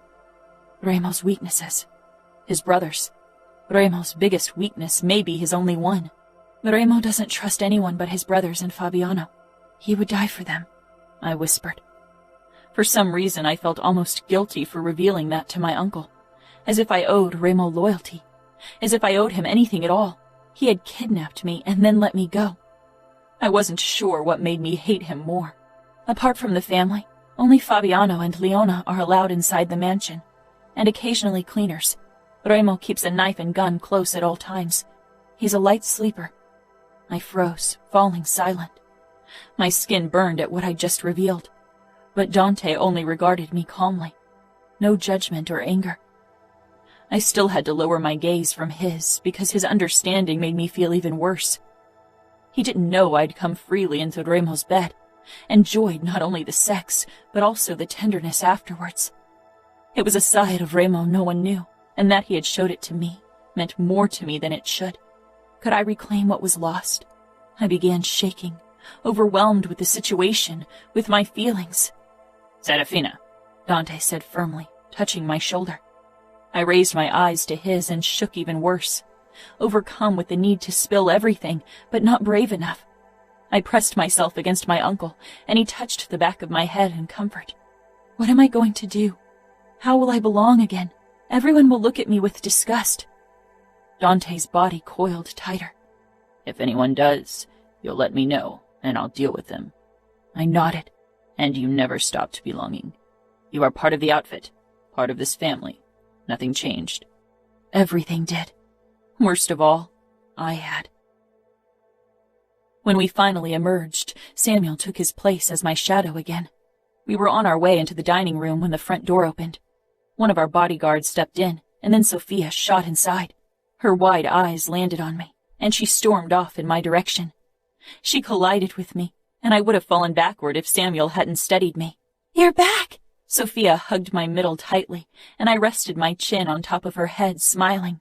When I pulled back, her eyes were alight with happiness, despite the tears in them. "I missed you so much." "I missed you too, Ladybug." I wondered how much she knew, how much my parents and Samuel had divulged, or had been unable to hide from her. Valentina entered with her 2 kids, Anna and Leonis. Anna was around Sophia's age, and they loved each other dearly. They were not just cousins, but best friends despite the distance between them. Leonis was almost 8, and the spitting image of Dante, except for the eyes. Anna and Leonis gave their mother a questioning look, and she nodded before they came toward me as well. I hugged them, though it proved difficult because Sophia continued to cling to my arm. Anna and Sophia sometimes were mistaken for sisters because their hair color was similar. Valentina was the last to greet me. Her embrace was gentle, as if I was breakable, but I gave her a firm smile. "We can have dinner," Mom said with a brave smile of her own. With the kids around, she wouldn't burst into tears again, nor would anyone else. Conversation flowed easily at the dining table. Too easily. I could tell everyone was trying to create normalcy for my sake and their own. Danilo wasn't there. I assumed he wanted to be alone after I'd broken off our engagement, and he wasn't part of the family, and now he'd never be. It was strange being surrounded by my family again. I sat between my siblings, both of them eager to be close to me, but my thoughts kept straying to Las Vegas. To Remo. "How was Las Vegas?" Leonis blurted when we were done with dessert, a decadent chocolate cake, my favorite. "Leonis," Dante said sharply. My cousin flushed, realizing his mistake. I took a sip from my water, then shrugged. "Not worth visiting, if you ask me." Leonis giggled, and my family relaxed again. Samuel squeezed my hand under the table. Maybe I could find my way back to them. It felt strange being back in my own bed. I had trouble falling asleep. Too much had happened. This morning I'd woken in Las Vegas with Remo, and now I was here. The door opened and Samuel slipped in.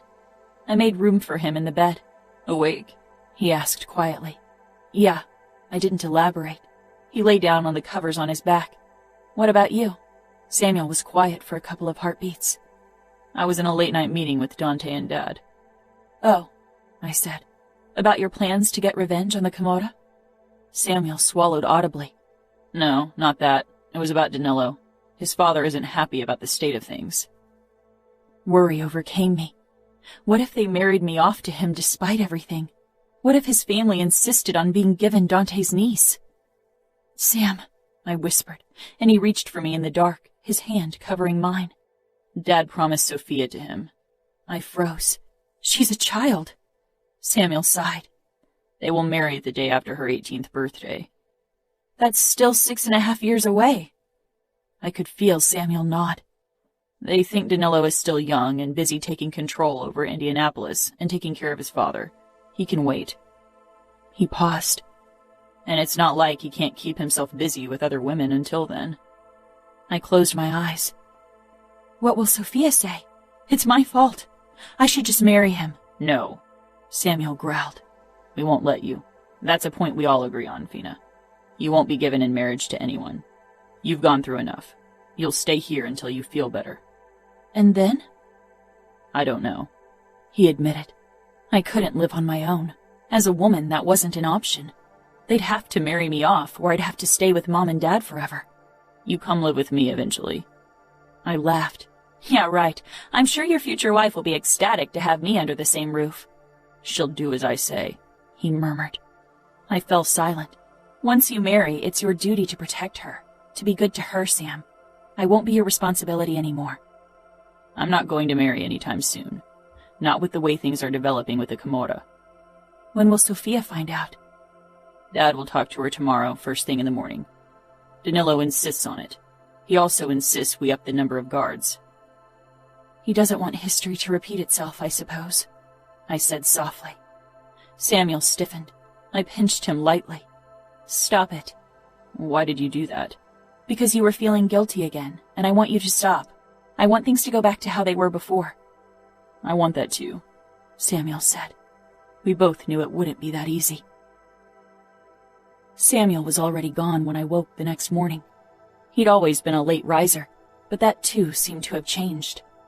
I slipped out of bed and dressed before I left my room. Instead of heading downstairs, I moved down the hallway to Sophia's room and knocked.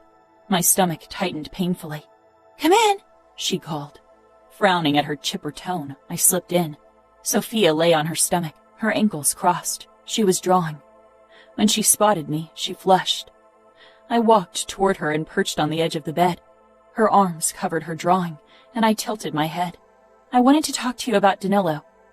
"I assume Dad already talked to you?" She gave a tentative nod, biting her lip. "Are you mad at me?" "Mad?" I echoed, confused. "Because Danilo wants to marry me now, and not you." The tightness left my chest. That was what they told Sophia. Good. I regarded her closely. "No, I'm not. I want you to be happy. Are you okay?" She bit her lip again and gave a small nod. With an embarrassed smile, she pulled her hand away from her drawing. It was her name and Danilo's over and over again. Surprise washed over me. "You like him?" Her cheeks blasted with heat. "I'm sorry. I liked him even when you were promised to him. He's cute and chivalrous." I kissed the top of her head. Was I this innocent once? This hopeful and clueless? I pulled back and gave her a stern look. "He's a grown man, Sophia. It'll be many years before you'll marry him. He won't come anywhere near you until then." She nodded. "I know. Dad told me." She sounded disappointed. So beautifully innocent. I stroked her hair. "So we're okay?" she asked. "Better than okay," I said, then stood and left my little sister to her daydreaming. I missed the days when I thought a knight in shining armor riding a white stallion would steal my first kiss. Instead, a monster had claimed me, body and soul. My stomach led me downstairs, but I paused when I spotted Danilo in the foyer. I assumed he'd gone over the details of his engagement to my sister with my parents and Dante. For some reason, I was furious. Sophia might be happy, but she didn't know the extent of her promise. Of course she would have been promised to someone eventually, but not as a consolation prize because the Mancinis wanted Dante's niece. I walked straight toward him. His face flickered with regret and self-hatred as he looked at me. "Sophia is a girl. How could you agree to that bond, Danilo?" His expression flashed with anger. "She is a child. Too young for me. She's my sister's age, for God's sake. But you know what's expected. And we won't marry until she's of age. I never touched you, and I won't touch her. You should have chosen someone else, not Sophia. Tension shot through his body. I didn't choose her. I chose you. But you were taken from me, and now I have no choice but to marry your sister, even though it's you I want. A sharp intake of breath made us both look up at Sophia, who was standing on the highest stair, watching us with wide, hurt eyes. Her chin wobbled, and she whirled around, storming off. Damn it, Danilo muttered. He made a move as if to follow, but I grabbed his arm. What are you doing? I should talk to her. I don't think that's a good idea. Danilo pulled back, his expression back to being controlled, calm, poised. I should apologize. I'm not sure she'll talk to you, but we can try, I said quietly. I led him upstairs, trying to ignore the way his eyes lingered on my throat. I hadn't covered the marks this morning. I pointed at Sophia's door, and Danilo knocked firmly. Go away! Sophia, Danilo said calmly. Can I talk to you? It was silent behind the door for a long time. Danilo's brows drew together. She's probably trying to clean up her face so you don't see her tears. He gave a small nod and again glanced at my throat. I sighed and looked away. I will protect her. I won't fail her like I failed you, Danilo muttered. My eyes shot up, but the door opened in that moment. Sophia stood in the doorway, looking shy and embarrassed. Her eyes moved from Danilo to me, and I gave her a smile. She flushed when she raised her eyes to Danilo. Can I talk to you for a moment? He asked. Sophia looked at me for permission. Sure, I said. I knew custom forbade girls from being alone with men, but Sophia was 11, and Danilo had always been a perfect gentleman with me. Sophia walked back into her room and perched on her plush pink sofa. Danilo followed her inside, leaving the door open. His eyes took in her pink, girly room, and I could see how uncomfortable he was. He sank down on the sofa with as much distance between them as the piece of furniture allowed. He looked out of place in the room, like a giant beside her. The contrast couldn't have been bigger. Sophia in her pink dress with her boisterous nature, and Danilo in his black pants and black dress shirt with his cool demeanor. He had already seemed so much older to me. But in comparison to Sophia, not that she seemed to mind. She was peering up at him with so much childish adoration that even my crushed heart sang with joy. I hoped she could hold on to it for a long time. I took a few steps back and gave them a moment of privacy. 2 minutes later, Danilo stepped back out. He ran a hand through his dark hair. His eyes met mine, and again I saw the flash of longing and fury. And he gave a terse nod. I think I managed to convince her I said those things to make it easier for you. Good, I said. Danilo shook his head, his brows drawing together. Nothing is good about this situation, Serafina. And I'm surprised that from all of us, you are the one who seems to be dealing with it the best. I stiffened. I just want things to return to normal. That's all. He nodded tiredly. They won't, but I understand. I need to go now. He left without another word. I waited until his tall form had disappeared before I stepped into Sophia's room. Everything okay? She was still sitting on the sofa, staring down at her hands. I think so, she said thoughtfully. You will be the most beautiful bride. I just know it. Her eyes lit up. You think? I know it. My chest ached for what I'd lost, for what I could never have. Especially not with the man who had my heart. Chapter 22. Remo. Roger's arena was packed for my fight as I strode in. Nino followed close behind as we walked toward the booth where Adamo, Savio, Chiara, Leona, and Fabiana were waiting. I was already in my fight shorts, and my body thrummed with barely contained bloodlust. Roger helped behind the bar for once and gave me a nodding greeting, which I returned. The audience was throwing glances my way, eager, curious, terrified. My fights were always particularly popular, for those who could stomach them. Griffin looked fucking ecstatic as he noted the bets down. Who are the unlucky souls you'll fight? Savio asked curiously. Ask Nino. I didn't care who they were. I'd rip them to shreds either way.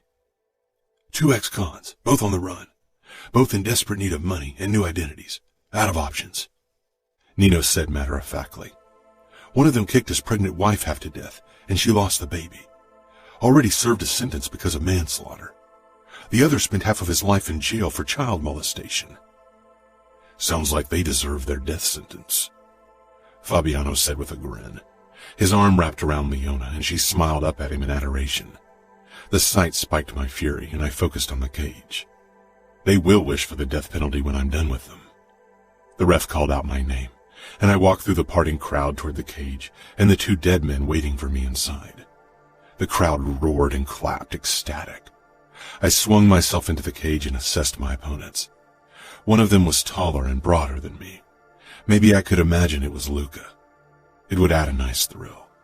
The other was short but bull-like, and his stance suggested he was a boxer. Both looked like they knew how to pack a punch. Good. The moment the fight began, they attacked together. I gripped the short one and rammed my knee into his side, but was grabbed from behind by the giant. Short guy scrambled toward me and landed a punch in my stomach. I jerked my head forward and smashed it against his.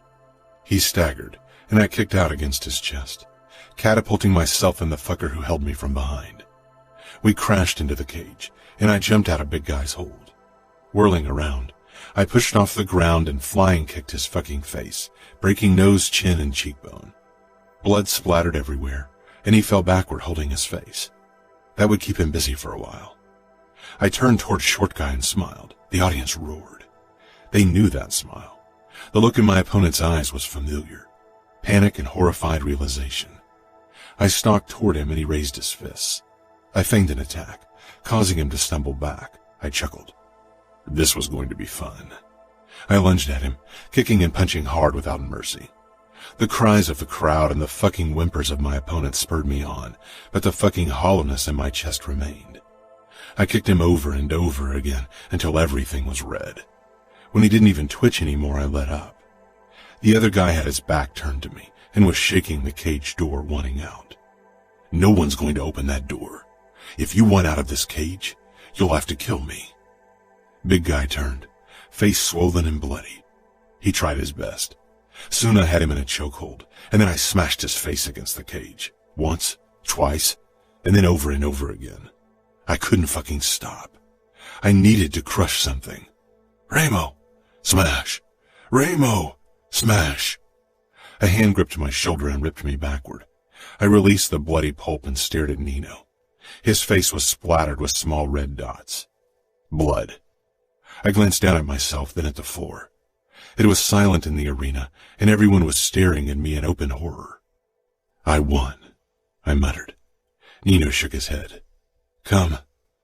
I followed him out of the cage and toward the changing room. The crowd parted even wider. The stench of vomit hung heavy in the air. Griffin was pressing a fucking tissue over his mouth. Inside the changing room, I stripped off my drenched fight shorts, leaving a red trail on the ground as I stepped inside the shower. The hot water remained red for a long while, and Nino watched me the entire time from his spot on the bench, his elbows propped up on his thighs. "Like what you see?" He didn't say anything, and it was starting to piss me off. Grabbing a towel, I stepped out of the shower and dried myself off. "Say what you've got to say." Nino regarded me with a small frown. "Is this because of Serafina? Do I have to worry?" My lips pulled wide. "I don't have a heart that can be broken, Nino. Stop the fucking hovering. She won't come back to you, Remo. She'll try to find her way back into the outfit where she thinks she belongs. If you wait for her to come to you freely, you'll be met with disappointment." I bent low, meeting his eyes. "I don't care if she comes back or not. They're whores to fuck, outfit bastards to kill, and the fucking bratva to piss off." I got dressed in the pants Nino handed me. Then we left. Part of the crowd had already left. The others were whispering quietly. Nino led me toward the booth, but only Savio was there, and he regarded me like I had risen straight from hell. "Where is everyone?" "Well," Savio muttered, "Chiara and Adamo are probably busy throwing up, and Fabiano and Leona went outside with them to keep watch." Nino's frown deepened at the mentioning of Chiara. He headed outside and found them all in the parking lot beside our cars. Adamo sat on the hood of Nino's car, smoking. Chiara was bent over behind the trunk, heaving, and Fabiano had his arm wrapped around Leona's shoulder, who looked a little faint. Nino went over to his wife and rubbed her back. Fabiano shook his head. "What the hell, Remo?" I rolled my eyes. "You've seen me do worse. We tortured together." And after what he'd done to his father, he really had no business being shocked by me losing control. Savio snorted. "We've all seen you torture, but you never lost control like that. Take a look at the video footage, and if your expression doesn't scare even you, shitless, then I don't know what to say." He went over to Adamo and took the cigarette from him, taking a deep pull. "You don't smoke?" Adamo grumbled. "I need to get rid of the vomit taste in my mouth." "Don't tell me you threw up as well," I said. Savio cocked his eyebrow. "No, but when people around me started ejecting their food, I could practically taste it in my mouth." I felt Fabiano's eyes on me and met his gaze, daring him to say something. He didn't. Adamo couldn't meet my eyes, and I didn't have the necessary patience tonight to deal with him. Maybe tomorrow. Nino finally managed to calm Chiara, who leaned into him, pale and sweaty. She locked eyes with me.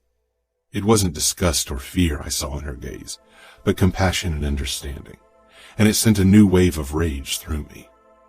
"Keys," I ordered, holding out my hands to Nino. He shook his head.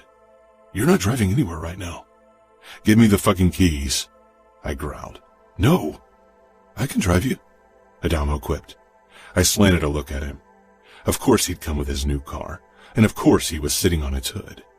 Nino nodded, as if I needed his fucking permission to get into Adamo's car. "Then let's go, kiddo," I muttered. Adamo hopped off Nino's car, threw away his stub, and got into his Mustang.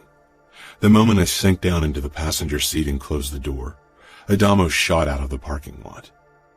"Where do you want to go?" I rubbed my temple. "I want to kill and maim, but now that I have you to keep an eye on, that won't fucking happen." "I think I meant to babysit you tonight. Nino's worried," Adamo said. I shook my head. "Fucking nuisances, all of you. You scared the shit out of me tonight." I hope that wasn't the first time, or I'm doing something wrong. "I've been scared of you before, when you sent Fabiano after me because of the cocaine. But today, I was kind of scared for you." "Trust me, Adamo.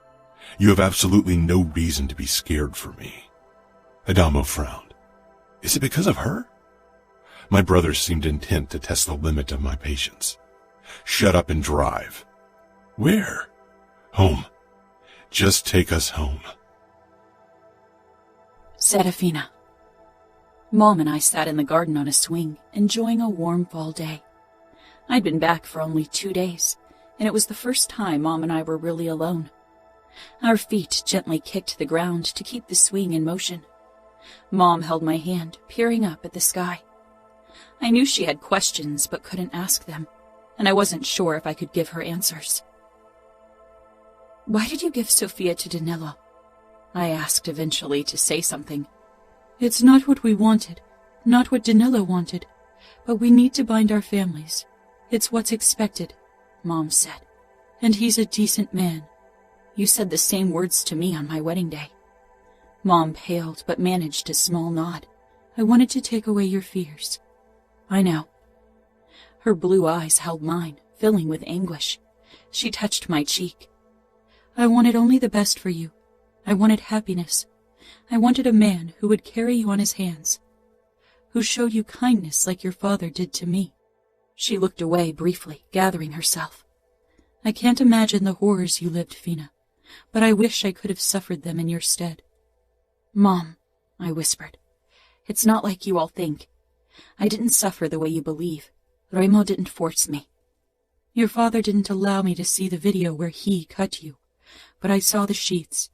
I see the marks on your throat. Don't make light of your suffering to make me feel better, love. Don't." She cradled my face, her eyes fierce, determined. She, too, would never understand the extent of my betrayal. My family needed me to be the victim in this. I wanted to belong, wanted to be part of the outfit again, but every passing day, it became more obvious that part of me had stayed in Vegas with Remo. People were talking. They did it behind closed doors mostly, but I caught the pitying glances of the bodyguards and maids. All my life, people had regarded me with admiration and respect, and now I was someone to pity. They didn't know I wasn't the victim, not in the sense they all thought. And I had been shielded from attention so far. I hadn't left the house, hadn't attended any social gatherings, but eventually I'd have to make an appearance, or the speculations would rise even higher. I needed to show them that I wasn't hiding, that I had no reason to hide. More than 3 months since Remo had kidnapped me. More than 4 weeks since he'd set me free, body, not soul. Sometimes I managed to forget him for a few minutes, only to be reminded with a crushing force. But it was getting better. Maybe Sam was right. Maybe Remo's brainwashing was ceasing. Maybe I could be free one day. Today my family would return to the public, would show strength, would show that we weren't broken, that I wasn't. It was Dad's 50th birthday, and the party had been planned for almost a year. A splendid feast with family and friends, with underbosses and captains. My parents had considered calling the party off, but I had convinced them to celebrate. Life had to go on. Dante, Valentina, and the kids were staying with us as well, and I was excited to see them again. I busied myself helping Mom prepare for the party these last few weeks, needing to distract myself, trying to ignore the nagging fear at the back of my head that grew louder every day. I stared up at the ceiling in my room. It was already late, and I needed to choose a dress, get ready, and help Mom, but I couldn't move. For the last 2 hours I lay motionless, except for my shallow breathing. I'd got my period the last week of August. It was the end of October now. My fingers traced my belly, terrified, immobilized. Slowly I got out of bed and perched on its edge for a long time, letting a horrible realization fill my bones. 2 months since my last period. Closing my eyes, I swallowed. I'd never taken the pill during my time with Remo, and he had never used protection, wanting to claim me without the barrier between us. I stared up at the ceiling, praying that it wasn't true. It would be the end of all my hopes, of everything. I swallowed again. A knock sounded. "Fina, are you awake?" Samuel. It was already late, and what he was really asking was if I was okay. I wasn't. I should be getting ready, should play my part, be strong for appearance's sake. "Come in," I said. He opened the door and stepped in, already dressed in dark pants and a royal blue dress shirt. His eyes took in my rumpled state. He moved toward me and crouched down in front of me. "What's wrong?" I considered keeping my suspicion to myself, but it was a truth I wouldn't be able to hide from them. If it really was true. I met his gaze. "I think I'm pregnant." Samuel froze, eyes widening in shock. "You mean?" He swallowed, staring at my flat stomach. His expression twisted with anger, sadness, and worse, disgust. Disgust because this was Remo's baby. He leaned his forehead against my thigh and released a shuddering breath. "I will kill him. I swear it. One day I'm going to kill Remo Falcone in the cruelest way possible." I touched his head. Can you get Mom? I need a pregnancy test. I need to know for sure." Samuel straightened and stood. With a last glance at me, he left. I couldn't move. If I was pregnant with Remo's child... I couldn't even finish the thought. I didn't want to. Not yet. Not before I had certainty. A few minutes later, Mom stepped in, her face pale. We looked at each other before she walked toward me and touched my cheek. "Whatever happens, we'll get through this, Fina. We will get through this." "I know," I said. "Can you get a test for me?" "I will ask Valentina. Maybe she's got a spare test. She and Dante are trying for another child." Mom dropped her hand and left the room. I stood, taking a deep breath. Maybe there was another explanation, but deep down I knew the truth. Mom returned with the test. I took it from her with shaking hands. "Can you leave me alone? I'll come downstairs once I'm ready." Mom hesitated, but then she kissed my cheek. I watched the closed door for a while before I forced myself to get up from the bed and move to the bathroom. My heart beat in my throat when I unpackaged the test. 15 minutes later, I stared down at the test in my hands, at the truth that shattered the last shred of hope I'd held. Hope that I could ever find my way back into the outfit. Hope that I could forget Remo. As if there was a way I could have ever forgotten him. I stared at the 2 lines on the test. Pregnant. With Remo Falcone's child. A man of unparalleled cruelty and mercilessness. The man who'd robbed me of my innocence, of my future, of my heart, body and soul. I own you. Oh, Remo, if you knew what you gave away. I set the test down and touched my stomach. It seemed unreal, impossible. Pregnant. My heart was a war-torn land. 2 conflicting emotions battling for dominance, leaving nothing but devastation in their wake. Unbridled happiness that a small human was growing inside of me. A small part of Remo that would always remain with me. And raw fear of the future, of our future. Our world was cruel to women who got pregnant out of wedlock.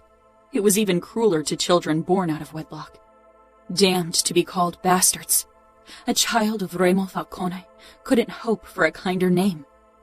I'd protect my child, but I wouldn't always be there to fend off the attacks.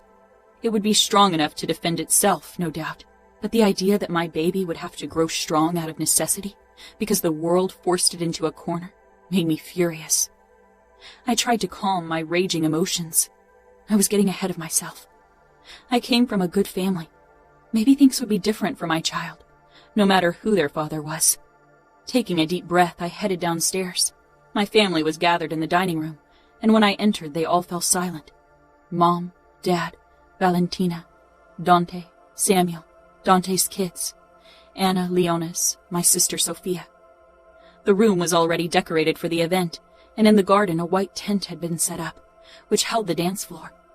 The caterer would arrive in about 2 hours, the guests in 3. A day of celebration. Mom motioned at Sophia, Anna, and Leonis. Out! Go to your rooms for now. They did, no protests. In passing, Sophia gave me a small smile. I looked at Samuel. He got up slowly, hesitantly, and our eyes met. His expression fell, turning desperate. I'm pregnant. Mom covered her mouth with her hand, and Dad closed his eyes. Valentina regarded me with sympathy, and Dante gave a terse nod. No celebrations, no happiness. Samuel slowly sank back down onto his chair. From hundreds of miles away and not knowing it, Remo had landed another hit. It's still early. We can call the doc and he will get rid of it, Dad said, face pale and worried when he finally met my gaze. My stomach tightened, and something angry and protective reared its head in my chest. My child. Mom nodded slowly. You don't have to keep it.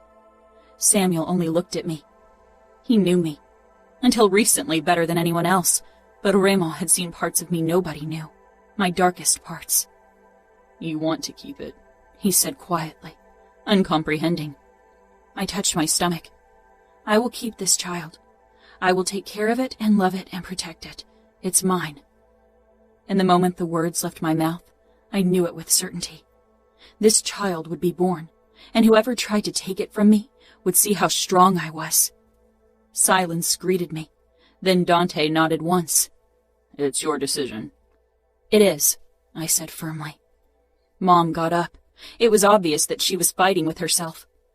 I walked up to her because she couldn't move and touched her shoulders. We will get through this, right? This baby is innocent. It's my baby. Mom smiled shakily. You are right, sweetheart. Dad got up and touched my cheek. We will stand by your side. I could see how much these words cost him. I wasn't sure if my family would get past the fact that my child was Remo's child. Would they love it because it was mine, or hate it because it was his? Chapter 23. Serafina. I sat in front of my vanity and brushed my hair, stroke after stroke, trying to find calm. I could hear the first guests downstairs, could hear laughter and music. I needed to go down. Taking a deep breath, I stood. I'd chosen a floor-length, form-fitting dark blue dress, matching the color of Samuel's shirt. I touched my stomach, still flat, but I knew in a few months I wouldn't wear dresses like this anymore. Remo's baby. I closed my eyes. I was happy and sad, terrified and hopeful. What would Remo say if he knew? Would he care at all? I had been a means to an end, a queen in his chess game, and he'd won. He had let me go as if I was nothing. I'd heard the rumors of his cage fights. He was back to fighting, back to living his life. I wondered if he'd already moved on to one of the many horrors at his disposal. Probably. I had been stupid. Sam was right. Remo had twisted my mind so he could control me, and I had let him. A familiar knock sounded and Samuel stepped in. We hadn't talked since I'd revealed my pregnancy to my family. It had become obvious that they needed time to let it sink in. Time to put on their public masks so our guests wouldn't find out the truth. Not yet. He stopped near the door, watching me like I was breaking apart right before his eyes. I turned around myself, showing him my dress. We match. I wanted to see his smile. Anything but the soul-crushing darkness. "You are beautiful," he said, but he didn't smile. I walked toward him, and as I did, his eyes were drawn to my stomach. "Fina, get rid of it." I froze. Sam stepped up to me and gripped my arms. "Please get rid of it. I can't bear the idea that something belonging to him is growing inside of you." "Sam," I whispered, "this is a baby. It's innocent. Whatever Remo did, this baby won't suffer for it." Samuel ripped away from me. "But you will. What do you think people will say if you give birth to his spawn? And the thing will remind you of the asshole every fucking day. How will you ever forget if you see the result of Remo's fucking sins every day?" I turned away and moved toward the window, clutching the windowsill in an iron grip, trying to hold on to my composure. If I wanted to show up at Dad's party, I couldn't lose it now. Samuel came up behind me and touched my shoulders. "I shouldn't have said that." "It's okay," I said. I put my hand over Samuel's. "I need you at my side, Sam. The baby and I, we both need you. Please." Samuel put his chin down on my head and sighed. "I'll always be there for you." We stood like that for a while until I turned and gave Samuel a firm smile. "Let's go down there and show people that we are strong together." Samuel held out his hand and I took it.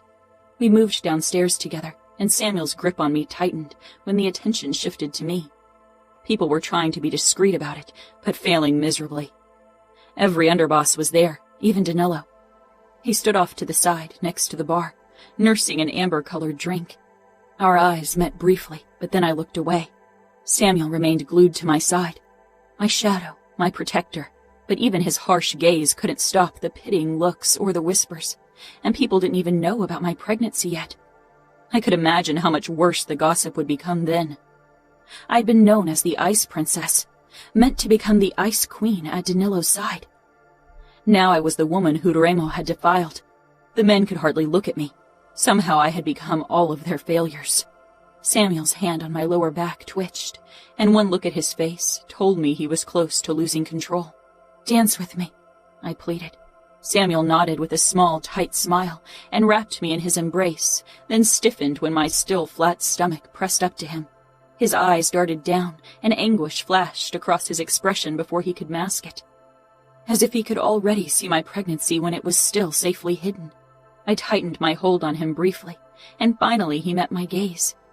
We began to dance. All eyes were on us. Samuel held my gaze because he was on the verge of losing control. One look at the others and he'd snap. I smiled up at him and he relaxed. I too felt the glances, could practically hear the whispers.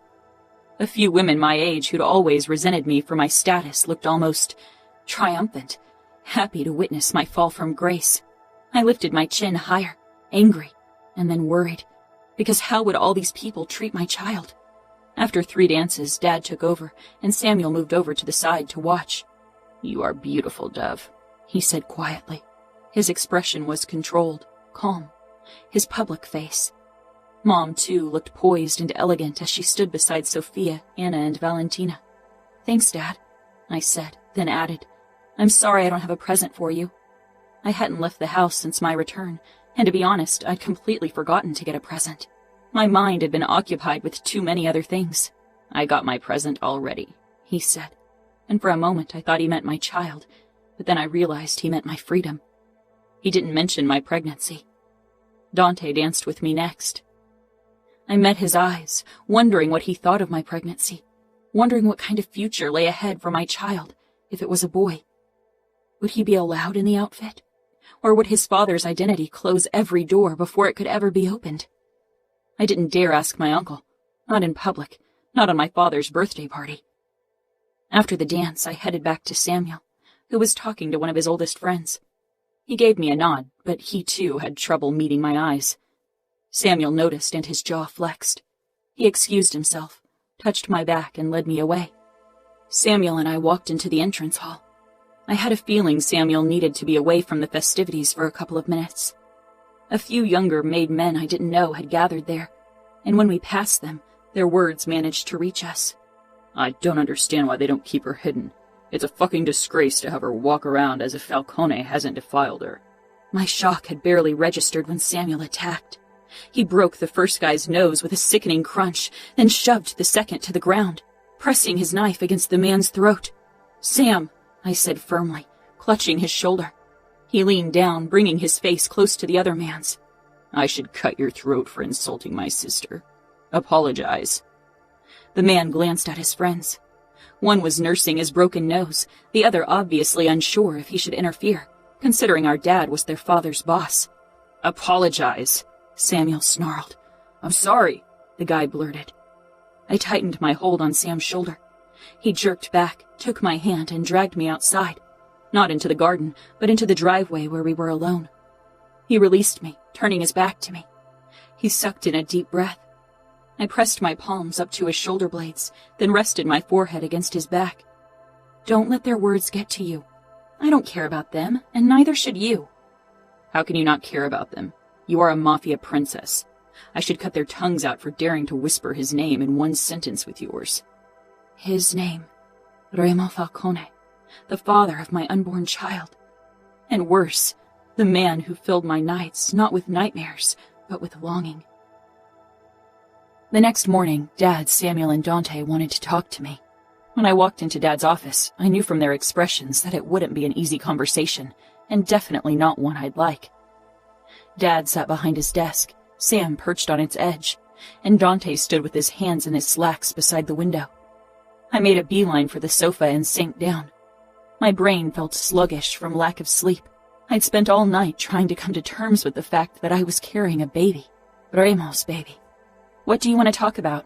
3 sets of eyes darted to my belly, and my hand automatically, protectively, pressed to the spot. "If you keep this child," Dante began. "I will keep the child."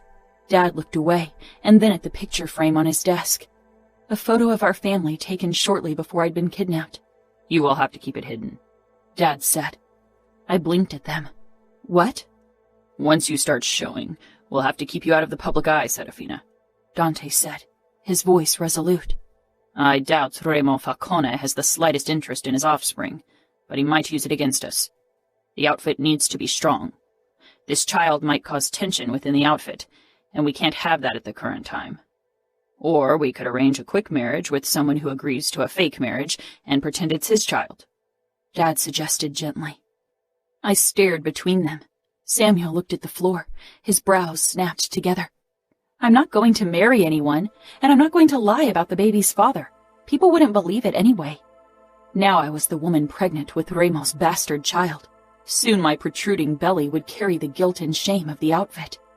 Eventually people will realize I have a child. Once it grows older, it'll be difficult to keep it hidden. And what if he's a boy?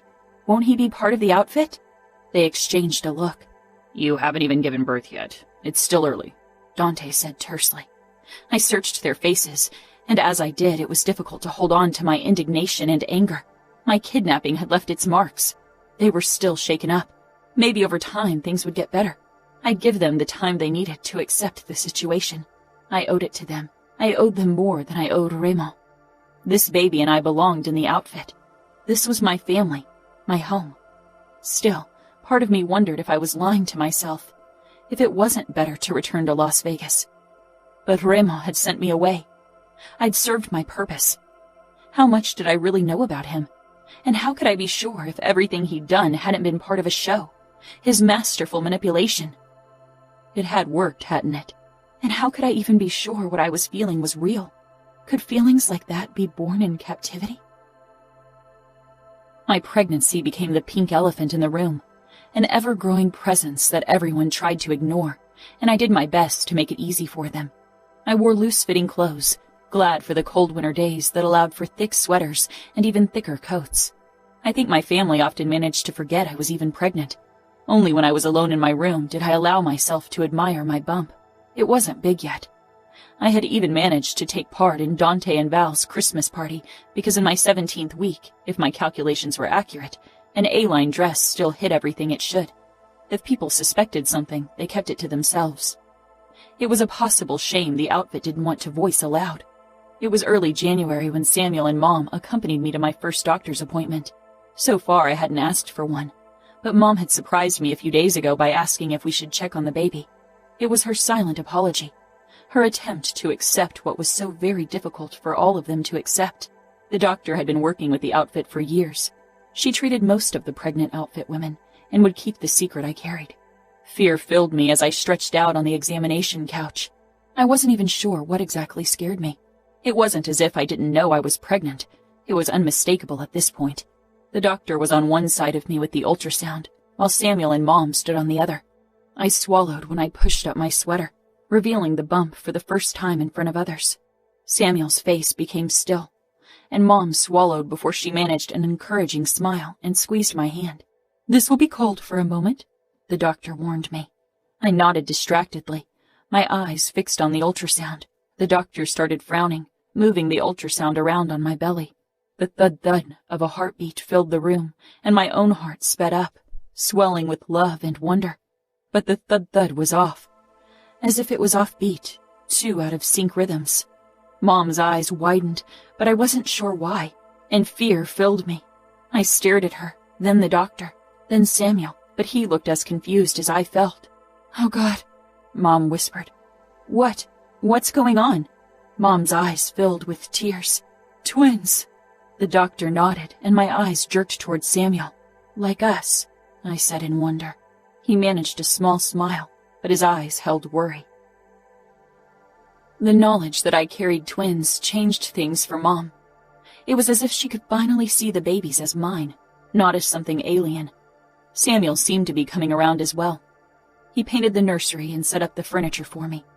And Sophia, she was ecstatic about the prospect of being an aunt. But Dad had a harder time. He didn't mention the pregnancy and never looked anywhere below my chin. I understood him. Couldn't possibly be angry because his eyes reflected his conflict. I often managed to feel like I belonged once more. Managed to pretend I wasn't forced to hide in our home so no one found out I was pregnant. What I didn't manage was to stop thinking about the man who was the reason for everything.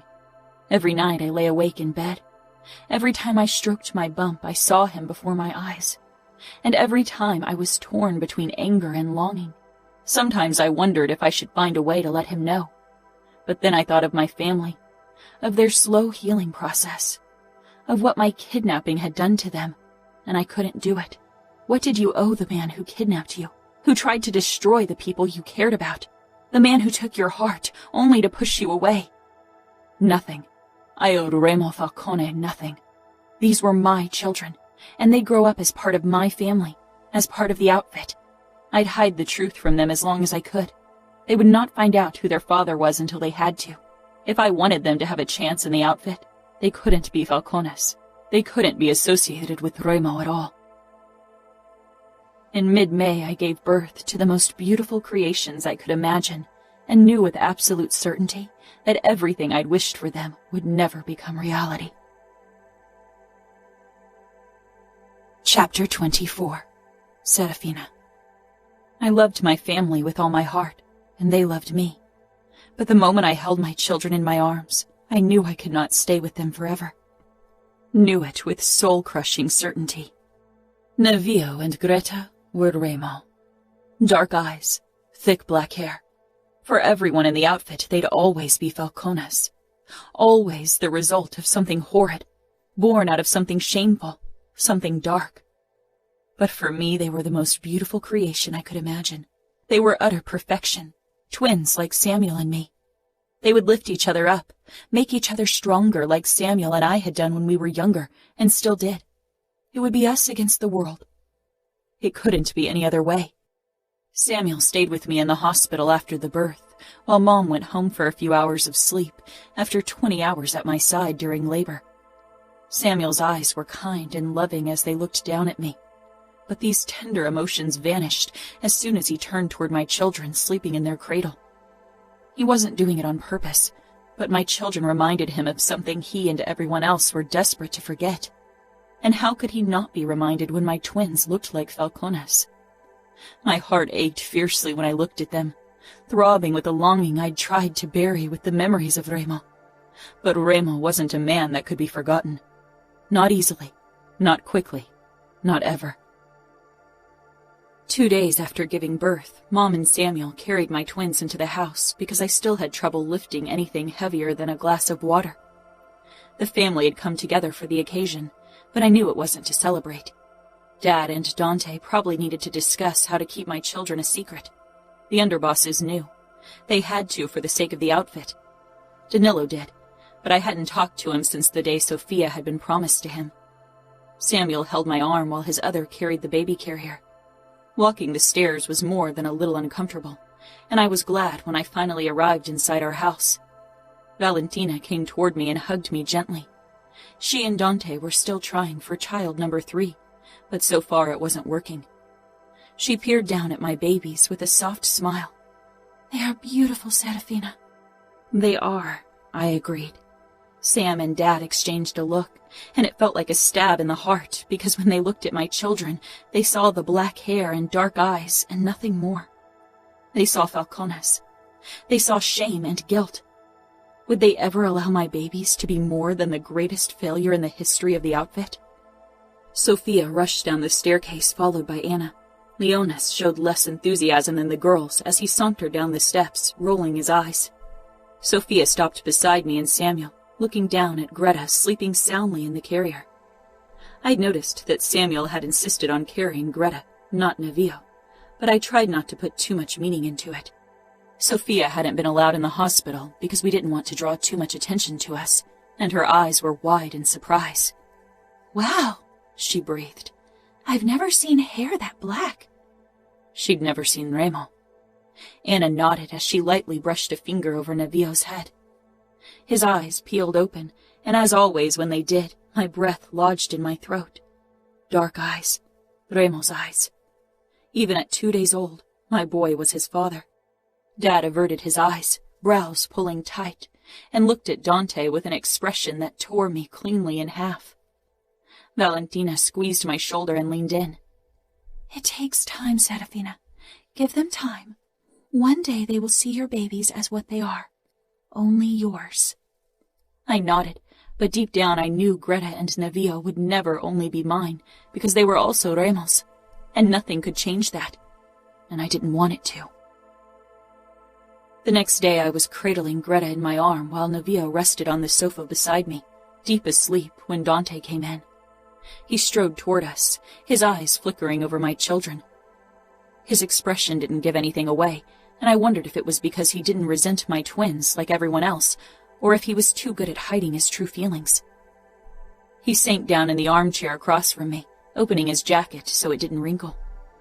He gave me a tense smile. "How are you?" I stroked Greta's cheek before I looked up again. "Good."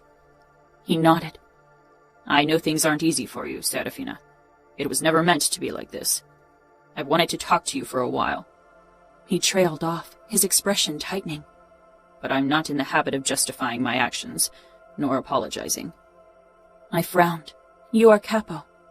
"I am, but that doesn't make me infallible." He paused. "I think you should know that when Remo kidnapped you, your father would have handed over his territory to save you. I didn't allow it. And Samuel attacked the mansion without my permission, because I wouldn't have allowed it. I'm not a man who answers to another's demands. I refuse to be blackmailed. I have to think of the outfit." "I know, and I understand, Uncle." Then I paused. "But in the end, you gave Scuderi to Remo." Something dark and furious flashed in Dante's eyes. "I did. Because I'm not only Capo. I'm a father. I'm your uncle. This is my family, and I owe it protection. I owed you protection, and I failed." He lowered his gaze to my children. "You'll have to live with the consequences of my decisions." I shook my head. Those decisions gave me my children, and that's not something I could ever regret. Dante got up and touched my shoulder. Then he traced his index finger over Greta's head before he turned. Like Samuel and Dad, he had a harder time looking at Nevillo than at my daughter. I peered down at my son and took his little hand in mine. And not for the first time, I wondered what Remo would see when he saw them. A high-pitched wail sounded. Samuel and I jerked up at the same time from where we'd fallen asleep on the sofa in the nursery. We didn't bother going into our beds most of the time because Nevillo and Greta woke every 2 hours. He and Mom took turns helping me, and during the day Sophia changed diapers and helped feed them as well. I couldn't remember the last time I'd slept more than 2 hours in the last 6 months. Samuel rubbed his face. I knew he didn't sleep much on the nights he wasn't helping either. The outfit was planning something. He had only hinted to it, but it could only be an attack on the Camorra. It scared me, terrified me, because I wasn't only scared for Samuel and Dad, but also for the man I couldn't forget. I stood, and so did Samuel. He reached for Greta like usual, and I took Nevillo. This was our routine, one I didn't question anymore. I was glad for Samuel's support, even if he couldn't bear being near my son. 30 minutes later, Samuel and I sat shoulder to shoulder, Greta sound asleep in his arm, and Nevillo wide awake in mine. He snatched at my hair and yanked. I loosened his hold, wincing, and pushed the strand out of reach. Nevillo let out a happy yowl, eyes zooming in on Samuel. I followed his gaze. My brother sighed and put his head back. Don't give me that look, Fina. What look? Like I'm breaking your heart. Why do you have such a hard time looking at Nevillo, but have no trouble holding Greta? Because with her I can overlook the similarities. But with Nevillo... Samuel shook his head, lowering his gaze to my boy, who was happily chewing on his own fingers. With him all I can see is Remo fucking Falcone. Shh! I shushed him. I stroked Nevillo's head, but he was oblivious to what was being said. One day he would understand, though. One day he would realize what the looks he got meant. You'll never be free of him because of them, Fina. Maybe without those kids, people would have eventually forgotten what happened and moved on. But they are living, breathing reminders.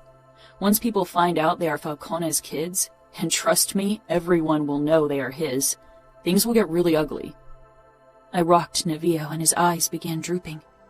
If anyone tries to hurt my children by making them feel less than, they'll have to go through me. Samuel smiled sadly. I'll be at your side. I'll always protect you. Me. Not my kids. Never them. Falcone. Falcone. One look. Falcone. The same cruel eyes. Pitch black. Falcone's through and through. Shame. Sin. Dishonor. Bastards. Why did she ruin herself by having his children? Why didn't she get rid of them? Falcone's. So far, the words were only whispered in the outfit, but soon they would be screamed, because every day my children looked more like Remo, like Falcone's. In a week, my twins would be 7 months old, and I hadn't even left the house with them yet. The only fresh air they got was when I was in the garden with them. The midwife and doctors had made home visits. Despite these precautions, word about them was spreading among our circles. Maybe the maids let something slip. Maybe it was one of the bodyguards, or maybe one of the underbosses trusted his gossipy wife too much. I'd attended 2 events with Samuel, and the whispers had followed me everywhere. The pity and curiosity. The incomprehension and even anger that I had chosen these children and not disposed of them. As if that would erase the kidnapping. When we arrived home after one of these social gatherings, the birthday party of Dad's second-in-command, I lost it right in the middle of the lobby. I can't stand it, I said harshly. Can't stand how everyone whispers their names as if they are something sinful. I don't want them to grow up ashamed of who they are. Mom, who'd stayed with the kids because she didn't feel well enough to attend an event, appeared on the landing, looking concerned at my outburst. Dad sighed, his expression reflecting pain. Everyone knows what happened. Everyone knows what they are, and that won't ever change. What they are? I stared at my father. Samuel touched my shoulder, but I shook him off. They are mine. They are your blood, too. They are part of the outfit. When will you accept that? Will it take Nevillo taking the oath for you to come to terms with it? Dad and Samuel exchanged a look, and I took a step back. He'll become part of the outfit, right? He'll become underboss of a city one day. It's his birthright. His birthright is to become Capo of the Camorra. Dad gave me a sad smile. Dove, he murmured. No, I whispered. Don't tell me you won't let Navío amount to anything because of who his father is. Samuel gave me a look as if I was being unreasonable. Fina, he looks like a fucking Falcone. They are all fucking insane. Remo's twisted blood runs through his veins, and just look at him. He's already got an impossible temper at only 7 months. Our soldiers will never accept him, not after what his father did. We've still barely recovered from the attack. Every wedding is heavily guarded, every woman protected by twice the number of guards. That shame lingers, and your children are a constant reminder of it, Dad said quietly. I turned around and left them standing there, rushing past Mom without a word. I stormed into the nursery and closed the door, breathing harshly. Navío and Greta were asleep in the crib they shared, both sprawled out on their backs. Greta's hand rested on Navío's chest. They always ended up touching when they slept. My children weren't something shameful. I wouldn't allow anyone to make them feel that way, not even the family I loved. Remo. Chiara was in full-blown Christmas mode. She decorated every area of the house she was allowed into. I knew she would have loved to wield her magic in my wing as well, but she wasn't that daring yet. Good for her, because I was in a fucking foul mood, had been for days, and today was the worst of all.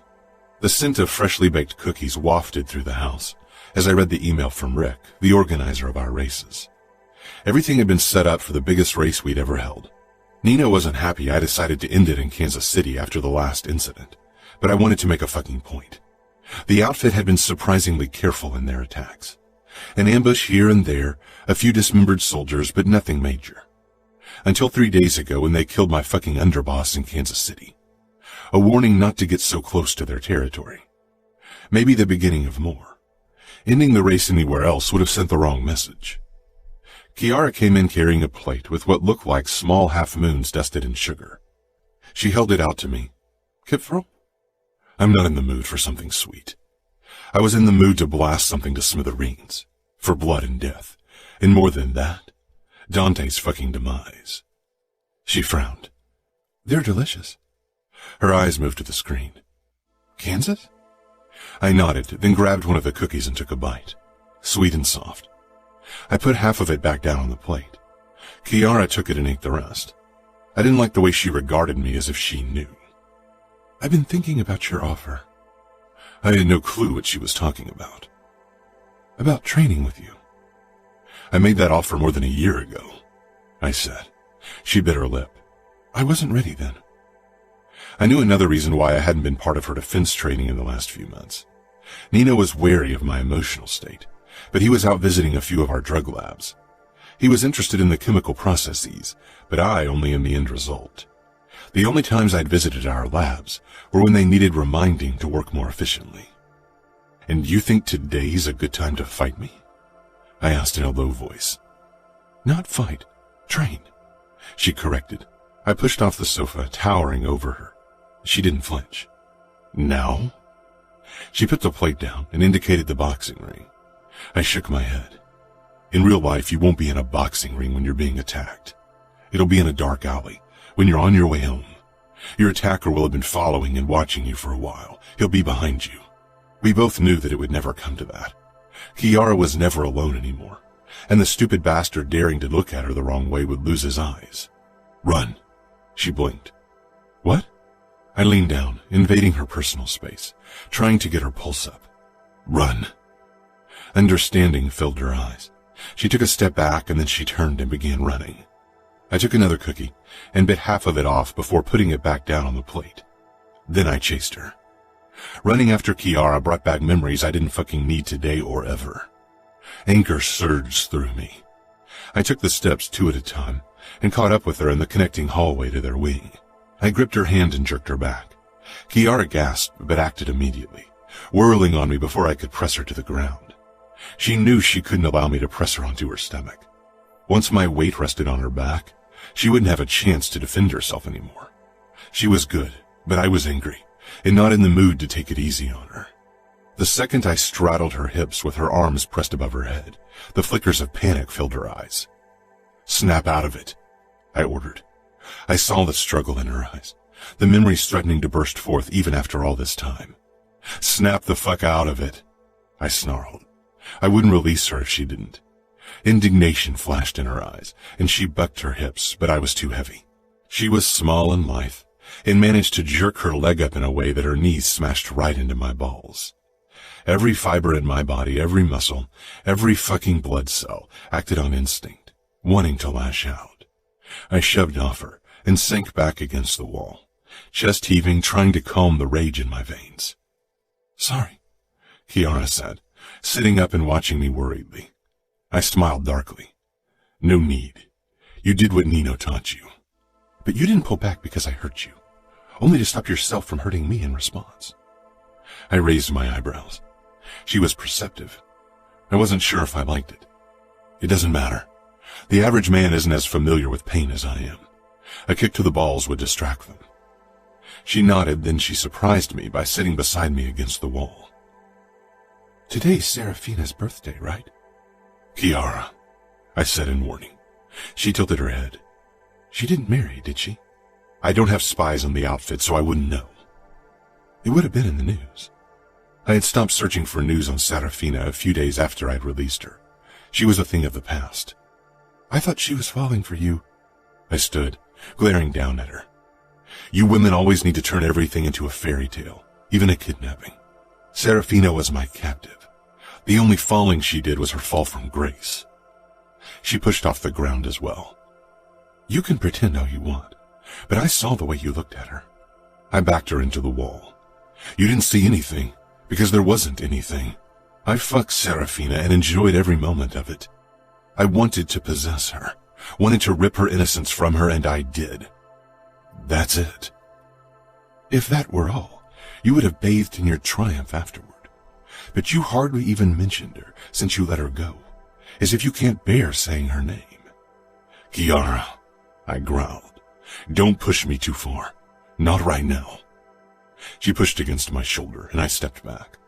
Without another word, she left, but her eyes had said more than enough. When I came back down into the game room to kick the punching bag, Savio and Adamo were on the sofa, playing some fucking shooting game, as if we didn't have enough bloodshed in real life. The plate with the cookies was empty. "Are there more cookies in the kitchen?" Savio asked without looking up. "How would I know? Ask Kiara." Savio slanted a curious glance my way. "What crawled up your ass?" I sank down across from them. "Right this moment? You. In general? Kansas. That race is going to be spectacular," Adamo said. "Don't sound so fucking excited. You don't really believe Remo will allow you to race again after last time, do you?" Savio muttered, throwing his feet up on the table. "That wasn't my fault," Adamo snapped. "Sure, when you crash a car, it's never your fault." "I won't crash this time. I'm much better. I'll win." Savio didn't look convinced. "It's the longest race. 8 hours minimum. That gives you plenty of time to fuck up." "I won't fuck up. And the long distance is the best part. It's a cool layout," Adamo said. "You won't drive," I said finally. "The race ends in Kansas City. I don't want you that close to outfit territory." "Nobody has to know that I'm there. I'm in a car. I can use another name." "No, and that's final." Adamo frowned and sank deeper into the sofa. "You promised me I could race more often, if I didn't skip school and did my Camorra duties." "And that promise stands, Adamo, but not this race." "But Luke will be there again with a new car. He rammed me last time. I want to kick his ass and make him crash his car." I leaned forward. "You won't go anywhere near that race, Adamo." "Fine," he mumbled. "But next race I'm allowed?" I nodded. I thought Adamo's fascination with races would wane with time, but it hadn't. He still lived for the occasional race, and I had started rewarding him with them for tasks well done. He was still a reluctant made man, but he'd improved. Not just his fighting skills, but also his guilt over what we did. Sometimes I wondered if I should just let him become the organizer for our races, and have him race cars instead of trying to force him into another role. But we needed him. Open war with the outfit required every made man we had. Chapter 25. Serafina. Dad was antsy. He kept checking his phone, which rested beside his plate. He usually didn't have his phone on display when we had dinner. It was our family time. Mom brought a spoon with pureed sweet potato in an arch to Greta's waiting mouth. She smacked her lips happily around the food. I, on the other hand, tried to stop Navio from throwing his food around. He didn't like being fed and preferred to shove food into his mouth by himself, but he was still too small for that and made too much of a mess. I held his small hands so he couldn't grab the spoon and brought it to his mouth. It took 3 attempts before he accepted the food. "They are cute, but watching them eat is a bit disgusting," Sophia said, her nose wrinkled. "And since they started eating normal food as well, their diapers stink." Dad frowned, obviously unhappy about the topic. He could eat dinner while someone was tortured right in front of him, but a stinky diaper bothered him. Men. Navio let out an indignant howl when I tried for another spoonful of puree. He jerked in his seat. Dad's eyes held disapproval. 7 months and he still couldn't bear Navio's sight. At least he'd held Greta a few times, but I didn't think he could ever look past their DNA. The front door banged open, and Samuel rushed into the dining room, looking ecstatic and a bit unhinged. Dad rose slowly, and Samuel smiled. I shivered because there was something dark and awfully eager in my twin's expression. "We got him," he said. "We got the bastard." "Where is he?" Dad asked, knowing exactly whom Samuel was referring to. I set down the spoon. Mom and I exchanged a look. "Danilo and I took him to our safety house as discussed." "Danilo?" A horrid suspicion overcame me. Mom began cleaning Greta. Dad's eyes moved to me, and finally Samuel turned to me as well. I approached them. "Who did you catch?" Samuel touched my shoulders lightly, his eyes bright, but in their depths something was lurking that scared me. "We got our hands on Remo Falcone. He was taking part in a street race close to our borders and we caught him." My insides turned to stone. "Why did you catch him?" I had a feeling I knew exactly why. To torture the little pisser and send Remo a video of it, like he sent us a video of you. And maybe we will send him each part of his brother that will cut off, wrapped in a white ribbon. "Sam, Adamo is only 15. He is a boy. It's not right." Samuel's face hardened. "He is a member of the Camorra, the fucking tattoo and all. And Remo Falcone didn't give a fuck about right and wrong when he kidnapped an innocent woman on her wedding day and tortured and raped her." The color drained from my face. "It wasn't like that," I whispered. I glanced over my shoulder at my children, but Mom was already picking up Greta. I took Navio out of the seat and handed him to her as well. She left quickly. I turned back to Samuel, shaking because he'd said a name I hadn't heard in a while. I still felt incredibly guilty because my family didn't understand that Remo hadn't forced me, didn't understand that he had only taken what I had given. Dad stepped up beside Samuel. He still had a hard time meeting my gaze when this topic was addressed. Too ashamed for not having been able to protect me. "Your brother is right. The Falcones get what they deserve. We will destroy their crazy family like they destroyed ours." I swallowed. That's what he thought? That our family was destroyed? I saw it every time he looked at my children, and his expression flashed with guilt and disgust. "Remo won't stand back and let you torture his brother. He won't care about the danger. He will walk into our city and tear everything down that's in his way." Samuel dropped his hand, face twisting with self-hatred. "Like we should have marched into Vegas and saved you." Dad ran a hand through his hair. "You know we couldn't. Remo would have killed Fina the second we got close. We were lucky he didn't do it when you were there on your own. We couldn't risk it after that." Remo would have never killed me, but they didn't know that. Couldn't possibly understand, and how could I ever explain to them when I didn't understand it myself? Instead, we sat back and waited for him to make demands while he was busy forcing himself on her and getting her pregnant. "I'm here. Stop talking about me like I'm not here." "Sorry, Dev," Dad said with a sigh. My heart fluttered. He seldom called me Dove anymore, not because he loved me less, but because he felt responsible for my broken wings. "I'm not blaming either of you," I said firmly, looking first at my father, then at Samuel. "But I know Remo, and he will do anything to save his brother. Anything." "We will see. We're going to do a live recording for the fucker today. He can watch his brother getting tortured live on the dark net." Samuel grinned. I took a step back. "You're joking." "No," Samuel said. "I only came to pick up Dad. Danilo is already preparing everything, and Dante is supposed to arrive any moment as well." "You planned this?" "Not Adamo, no," Samuel said. "We wanted to attack the race. It was pure luck that the little bastard enjoys racing cars." Dad nodded. "We should leave now. Let's go." I gripped Samuel's arm. "Let me go with you." He exchanged a look with Dad, who said, "No, Dove. That's nothing you should see." "Why not? I've been a captive of the Camorra for months. Do you really think torture or blood still bother me? Do you think anything can bring me to my knees anymore? I'm not the innocent girl of the past. I have a right to be there. I was the one they kidnapped. You owe it to me to let me go with you." They both stared at me like I'd punched them, and I felt a flicker of guilt. But playing the guilt card was my only chance to convince them, and I needed to see Adamo. Dad closed his eyes briefly, then gave a small nod. "Come on." He went ahead. Samuel wrapped his arm around my shoulder and squeezed. "We will make them pay for what they did to you. Remo will regret the day he laid a finger on you." I averted my eyes and followed Samuel out of our house, a place that felt less like home every day. Every day that Nevio looked more like his father. The house they took me to was a shabby 3-story building close to the tracks, located in the industrial part of Minneapolis. When we stepped inside, my eyes registered Danilo first.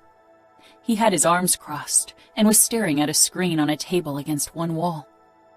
Beside him stood my Uncle Dante, as usual dressed in a suit, but his jacket was already slung over a chair that sat in front of the screen, and he had rolled up his sleeves. My stomach turned. I'd never seen him with rolled-up sleeves, and I knew why. I had never been around when he'd tortured someone. There was another man, one of Dad's soldiers, who was working at a laptop, probably establishing the darknet connection. They turned when we entered, and all eyes zeroed in on me. I wasn't supposed to be here. Dante frowned and came toward us. Danilo stayed where he was, but he too watched me. I wasn't his fiancée anymore. I was nothing to him. My sister was promised to him, and now she was as precious as I had been. And yet he would be part in the outfit's revenge, because Remo had insulted Danilo in the worst way possible. He had taken me from him. Dante stopped before us, his cool eyes resting on me. "Serafina, this is outfit business. You shouldn't be here." "It is my business, Uncle. The Falcones held me captive." I met his gaze head on. After months in Remo's company, I didn't feel the urge to lower my gaze despite my uncle's own scary vibe, especially today. There was something predator-like about him, about them all. Eager to tear into their victim, to hear its screams and taste its blood. He inclined his head. "It will be brutal and bloody. You are free to watch on the screen." He turned and walked back to Danilo, followed by Dad. Samuel squeezed my shoulder. "If it's too much, go sit there." He pointed at his sofa behind the table with the screen. "You shouldn't leave the building. I don't want you outside without me or Dad." I nodded. Samuel released me and joined the other men. Slowly I moved closer, and when I reached the table, I caught sight of the screen. My breath caught in my throat. It showed Adamo in an empty room, bound to a chair, his head hanging down. "Ready?" Dante asked. Danilo, Dad, and Samuel nodded. Dante turned to the man at the screen. "Are we live?" "All set. The camera in the torture room is sending." "Good," Dante said coldly. With a last glance at me, the men disappeared through a door. A few minutes later they appeared on the screen, entering the room. I sank down on the chair beside my father's soldier, who gave me a quick, curious glance. I could imagine what he thought, what they all thought. Since I had been kidnapped, I was only known as the woman Remo Falcone sullied, the broken one. Samuel held something under Adamo's nose, so he jerked upright, eyes flying up in shock. He had changed since I'd last seen him. His face had become harder, older, and he had grown and become more muscular. He wasn't wearing a shirt, and a few scars littered his chest, but not nearly as many as Remo had. The distant resemblance to Remo sent a stab through my heart. Adamo's gaze wandered over my dad, Samuel, Danilo, and Dante, and for a second fear flashed across his face. Then he controlled his features. Dante stepped forward, and the look on his face sent a chill down my spine. "Adamo Falcone, welcome to outfit territory." Adamo smiled bitterly. "I would have won the race if you hadn't shot out my tires." My eyes grew wide. Provoking my family in a situation like that was madness. Dante's expression became harder. Samuel had already taken his knife out, and Danilo looked ready to plunge his dagger into Adamo as well. Only Dad remained back. He was a restrained man, but his stance was off. "You share the same arrogant disposition as your brother Remo, I see," Dante said pleasantly. "It's only fair that he gets to watch you pay for his sins." Adamo shook his head. "No matter what you do, Remo won't care. Remo is crueler than all of you combined." Dante tilted his head. "We will see." He took a knife from a table to the side and moved back toward Adamo, who tensed and leaned back. Dante reached down and cut Adamo's right arm loose. Confusion drew my brows together. Dante grabbed Adamo's arm and turned it over, displaying the Camorra tattoo. "How long have you been a made man?" 1 year and 4 months, Adamo muttered, glaring up at my uncle. "You will be judged as a made man, not a boy. Adamo Falcone." Adamo grimaced. "I don't give a shit about all this. Do what you have to do. It won't change a thing." Dante stepped back and gestured at the other men. "Who wants to go first? You are the ones who are closer to Serafina." Adamo winced and looked at Samuel, who took a step forward. "I want to go first." Tears stung in my eyes. "Please don't, Sam." Samuel moved toward Adamo and punched him hard. Adamo's head fell back, blood spraying out of his nose as it broke. I rose slowly from my chair, ignoring the stare from the man beside me. Samuel brought his knife down on Adamo's stomach and left a long cut. Adamo cried and lashed out with his free hand, but Samuel grabbed it and twisted the hand back, breaking it. I took a step back, my hand covering my mouth. I had never seen Samuel like this. I knew what he was, what they all were. This wasn't right. I had to stop them somehow. "See, Remo, your brother will bleed in your stead. We'll tear him apart, piece by piece, for what you did to my sister. He will suffer for you," Samuel snarled. In that moment, little of my twin was left. A made man, a monster.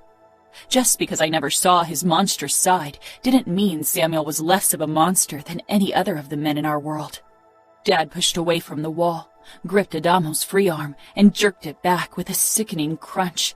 He had a look on his face I had never seen. Adamo's screams blared through the speakers, and I began running. Adamo didn't deserve this.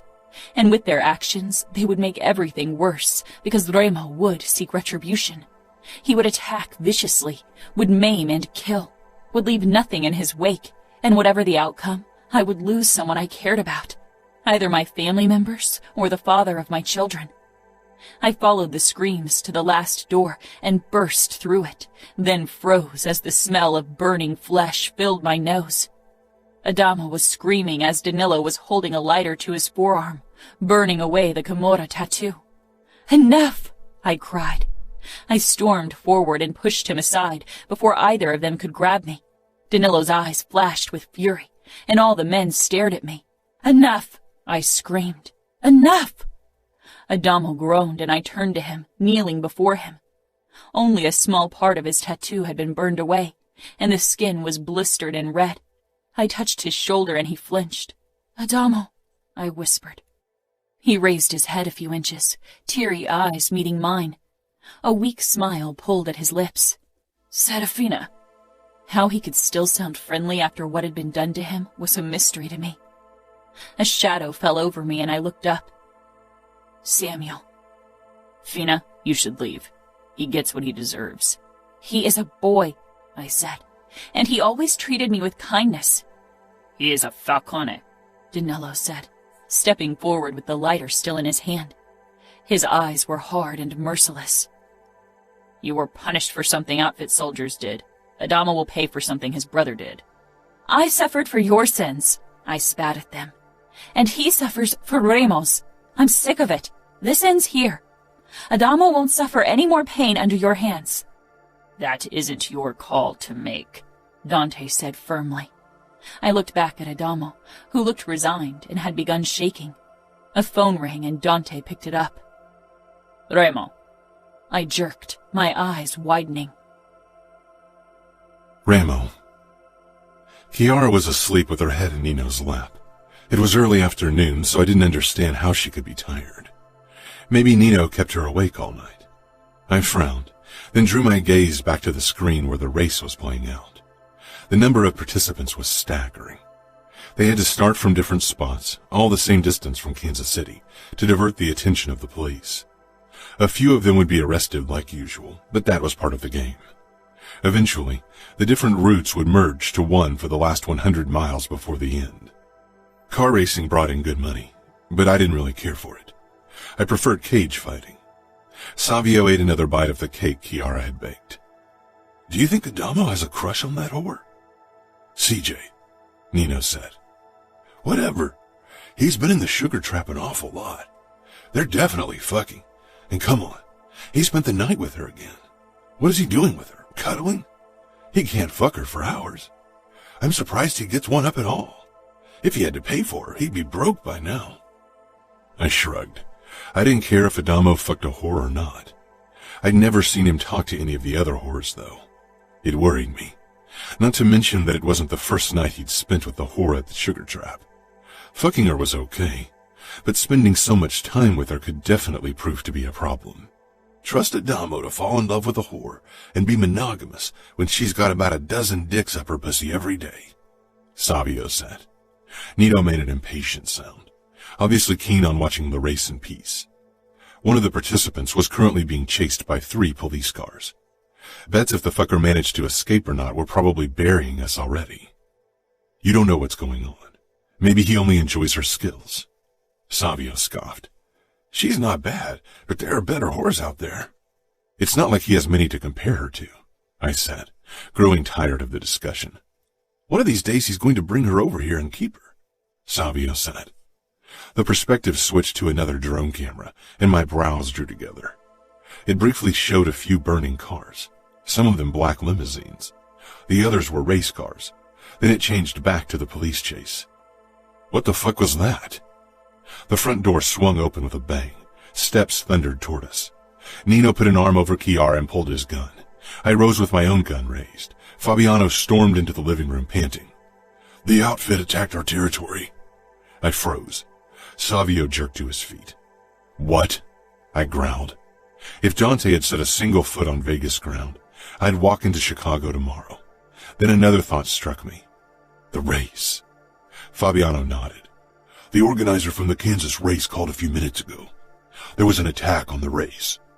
I think he called me because he thought it would stop you from killing him." Tough luck. I'd deal with him once I was done with the outfit. "How long ago did they attack?" "About an hour ago. There's chaos over there, but the race is going on with the remaining cars." "Why didn't they alert us sooner?" "They didn't know what was going on at first. When they realized it was the outfit, they tried to divert the other race cars first so they could keep the race going." Chiara stirred. "What's wrong?" I pulled my knife, shaking, furious that Dante had attacked again. Nino stood, pulling Chiara to her feet. "Go to our bedroom." Nino looked at me, eyes widening, then nodded quickly and hurried away. My phone rang. I picked it up and brought it to my ear. "Remo," said a man. The voice was distantly familiar, but I couldn't place it. The background noise suggested he was in a helicopter or small airplane. "This is Danilo Mancini. I'm calling to tell you we have your brother, and we're going to enjoy his screams like you enjoyed Serafina's. Tell Nino to set up a dark net connection for later, so you can watch as we tear him apart. I will enjoy slicing him into tiny pieces." He hung up. It took my brain a few moments to process the information. "Call the sugar trap and ask if Adamo's there," I ordered. Fabiano frowned but did as he was told. "Is Adamo there?" he asked without a greeting. "Then ask her." "Remo, what's going on?" Nino asked carefully. My phone beeped with an incoming message, with detailed instructions for the connection. I held it out to Nino, who took it from me, frowning. His mouth tightened when he read what the message said. "He's not there. Apparently he left last night. CJ said he asked her to pretend she was with him because he wanted to join the race." I nodded, trying to ignore the way my chest kept constricting. Savio didn't say anything, only stared at me. Fabiano had fixed himself a drink and downed it in one gulp. Eventually Nino looked up from the phone. "We won't be quick enough to save him. There won't be anything left of him to save when they're done with him." I got out, fury and weaker emotion burning through my veins. Why couldn't the kid have listened for once? Fuck it. "Call Gregory. Tell him he can have Kansas if he attacks the outfit." Nino nodded and pressed the phone back to his ear as he walked back and forth in the room. Savio ran a hand through his hair. "Fuck. We have to do something." From the words I caught, Gregory had no intention of getting involved. I flung my knife at the heavy bag. "Fuck," I snarled before Nino had uttered a single word. "He says this isn't his fight." "Bastard," Fabiano muttered. "I will soon make it his fucking fight. For this, I will declare war on him and the fucking Bratva in outfit territory." "Do you want me to set up the connection?" Nino asked quietly. "Of course," I growled. "If Adamo has to suffer, we will watch. We will suffer with him. Fuck it all." Nino didn't move for a moment. Then he nodded slowly. "We need to figure out where they are taking him," I told Fabiano. He knew the outfit better than any of us. "I assume honor dictates that they take him to Minneapolis, because that's where her family lives. She wasn't married to Danilo yet, or they would have taken Adamo to his city to dish out punishment there," he said. It would take us at least 3 hours to reach Minneapolis, and probably several more hours to figure out where they kept Adamo. The darknet connection would begin in 50 minutes. I took my phone again and dialed Dante's number. He rejected the call. "Fuck him," I rasped. "Call our pilot. The plane better be ready in 20 minutes or I'll kill him." Nino made the call, and we set out toward the airport. Fabiano stayed with Chiara, whom he was taking to a safe house with Leona. I'd alerted every fucking soldier in Las Vegas to be vigilant. The plane was ready on time, and we started almost immediately. I tried to call Dante again, but he didn't pick up. "It's his game this time," Nino murmured after a while. Savio had his face buried in his hands. "It is," I agreed. "And he'll win." Nino raised his eyebrows. "I'll allow him to put me checkmate." "Remo," he began, but I smiled grimly and indicated the laptop. "It's time to turn this on." I pressed the blade against my palm when Adamo appeared on the screen. He was slumped forward on a chair. When they started cutting him, Adamo's scream filled the airplane, blaring from the speakers mercilessly, and fuck. They were the first screams in forever that got under my skin. The first since her screams. I cut into my palm, deep, drawing blood. Savio gripped the armrest of the seat, his arms shaking. Nino was behind me, one hand digging into my shoulder. Danilo was next and took out a lighter. I jumped to my feet, shaking with rage, so much rage it threatened to rip me apart. Adamo's eyes widened. Fuck. He was a kid. He wasn't like us. This was supposed to be me. I was supposed to burn for them. Danilo touched the flame to Adamo's skin, and his screams got louder. I reached for my phone again, knowing that Dante would reject my call like before, and hating this fucking sense of helplessness. I was supposed to burn for them, for him, and I would. Enough! A female voice rang out, and my eyes snapped back to the screen as Serafina threw herself in front of my brother, protecting him. I froze, unable to trust my eyes, to believe that the woman who haunted my nights was really in front of me. Nino and Savio stared at me, as if they waited for me to lose my shit completely. "Fuck," Savio murmured, shaking his head. She hadn't returned to me like I'd thought she would. She hated me more than I expected, and yet she protected Adamo. Because he wasn't the one she wanted to see suffer. She wanted to see me bleed. She would get her wish. "Remo?" Nino said in a cautious voice. I raised the phone to my ear, waiting for the inevitable, but this time it didn't come. He finally answered my call. "Dante, I'll give you what you really want. Tomorrow morning, I'll be in Minneapolis and exchange myself for Adamo." He didn't need to know we were already on our way, but maybe he did. "Remo," he said coolly. His eyes focused on the camera for a moment, before the screen turned black and Serafina and my brother disappeared from view. "It's me you want to see burn, not my brother, and you will get your chance. Tomorrow morning at 8. If you're late, your brother won't be recognizable as your brother anymore.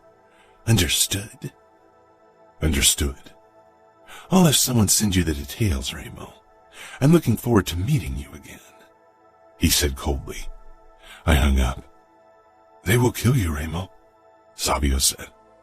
"They will cut me, skin me, burn me, cut off my dick, and then maybe they'll kill me," I said quietly, and all I could wonder was if Serafina would watch them do it. Chapter 26. Serafina.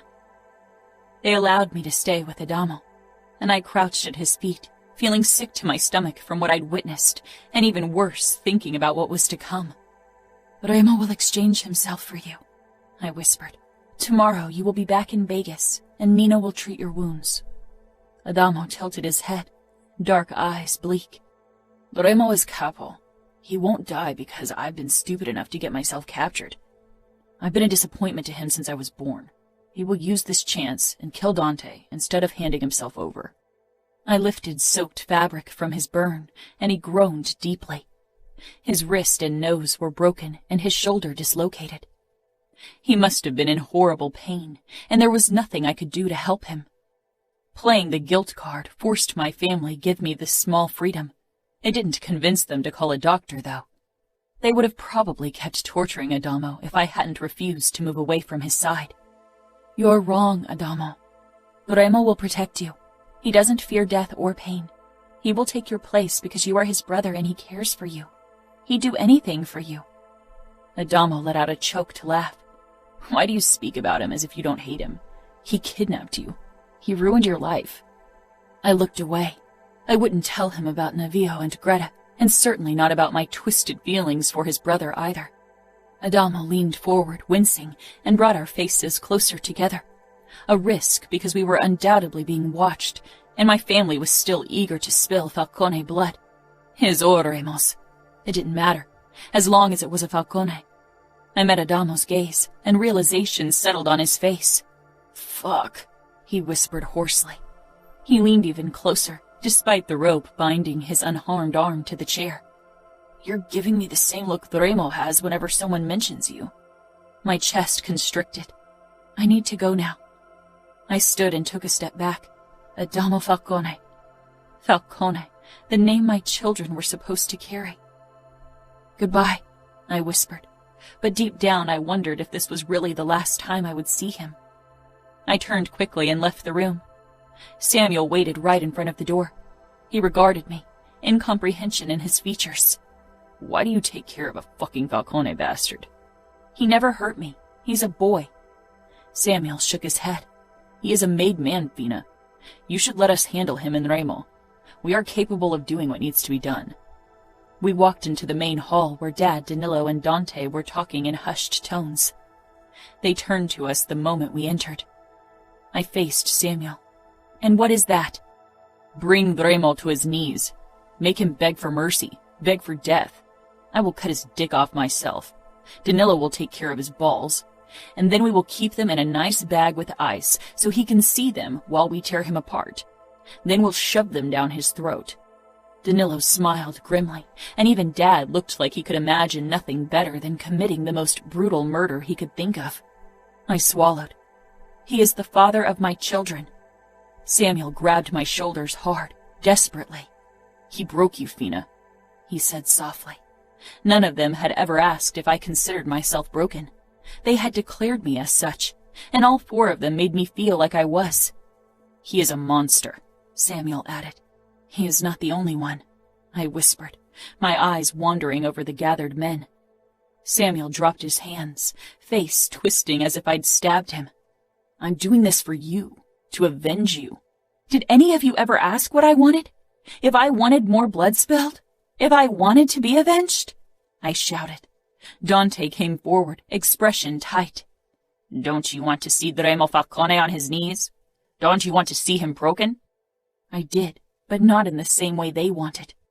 "I want nothing more," I said quietly, because they could never, would never understand.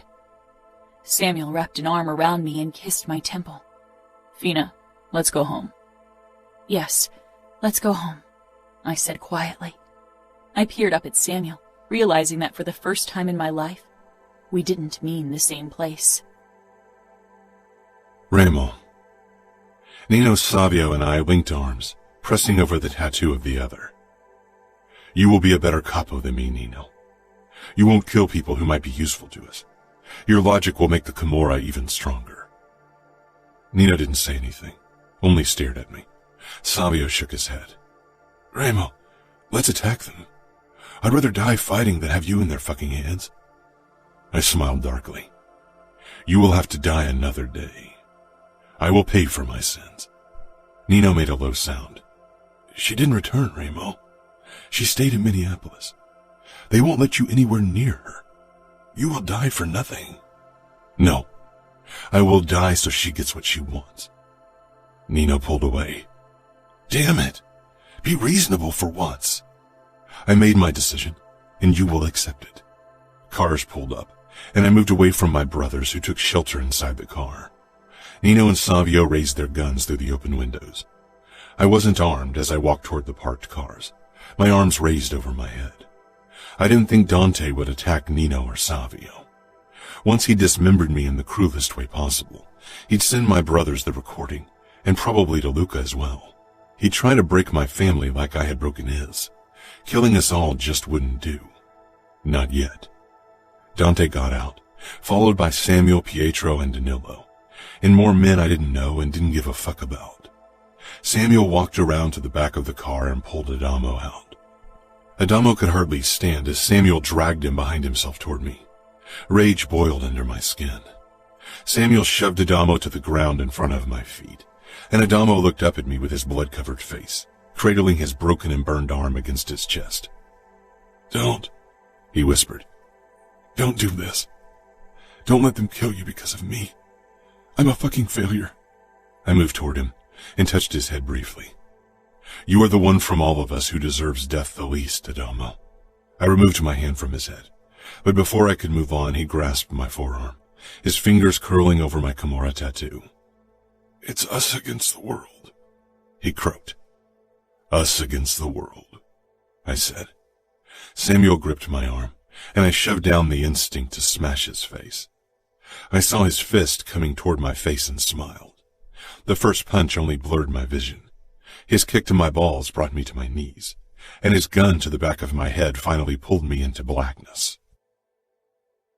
Serafina. Samuel and Danilo dragged Remo into the safe house, his arms and legs bound, his nose busted and dripping blood, his hair sticking to the back of his head with more blood. I slowly rose from the sofa where I had been waiting for almost 1 hour with 2 bodyguards. Dad moved toward me, trying to shield Remo from my view, or me from his. I wasn't sure and didn't care. "Dove, you shouldn't be here." His eyes narrowed on my bodyguards, harshly, cruelly. I touched his arm. "I will stay," I said firmly, my voice resolute. Dante was the last to enter. The men exchanged a look. Their word was law, not mine. But their guilt gave me power over them, more power than they'd ever held over me. I hated using it against them, but they would never allow me to possess power for any other reason. I walked past my father, toward Danilo and Samuel, holding Remo between them. His head hung down, body was slack. I tried to hide the tremor that had taken hold of me the moment I'd spotted him. Remo Falcone. Danilo's expression twisted like it always did when he saw me, with guilt and a flicker of humiliation because something had been taken from him, because Remo had taken it from him. He was a strong, powerful man, and having lost me haunted him like it haunted every man in the room. I was their failure, their pride a tattered, sullied rag. Every time they had to peer into my eyes, and worse, the eyes of my children, they were reminded. They never let me be anything but the dove with broken wings. They couldn't, but I wanted to fly. "Have you come to watch the bastard die, Fina?" Samuel asked, his face cruel, eager, brutal as his blue eyes settled on Remo, who still hadn't moved, but I noticed the almost imperceptible shift in his shoulders, his muscles twitching. He was waking up. My heart beat faster, my palms becoming sweaty. "I know you deserve your revenge, Dove, but this is going to be more than you can stomach. Trust me," Dad said, coming up behind me and putting a hand on my shoulder. His voice was soft, compelling, but his face held terrifying eagerness and cruelty as he regarded the father of my children. "What are your plans for him?" I asked my uncle, because he was the man who would have the last word on the matter. His cool blue eyes weren't as controlled as usual. He, too, wanted to tear into Remo. They had waited a long time for this moment. "We will prolong his torture as long as possible, without risking an attack from the Camorra." "He won't die today?" "Oh, he won't die today," Samuel muttered, "but he might wish for it." I gave a nod. It was what I had expected. Remo wouldn't experience any mercy at the hands of the outfit. Not that he'd ever ask for it. "He'll beg for death," Dad said harshly. "I don't beg for anything, Pietro." I shivered at the familiar timbre, at the underlying threat, the undercurrent of power. How did he do it? Remo lifted his head, and my brother and Danilo tightened their hold, but they blended into the background when Remo's eyes finally met mine. 14 months. The force of his gaze hit me like a tidal wave. In the time since he'd released me, I'd often wondered if I could ever forget him, if I could move on and live a new life. But now as I looked at him, I realized I had been foolish to consider that an option. The corners of his mouth lifted in a twisted smile. "Angel." My brother punched Remo's face, but he only laughed darkly as blood spattered on the ground. "This is your chance to ask for forgiveness," Dad said. Remo looked from each of them until his eyes finally settled on me. "Do you want me to beg for forgiveness?" His eyes dragged me down fiercely, mercilessly, irrevocably as they'd always done, as they always would.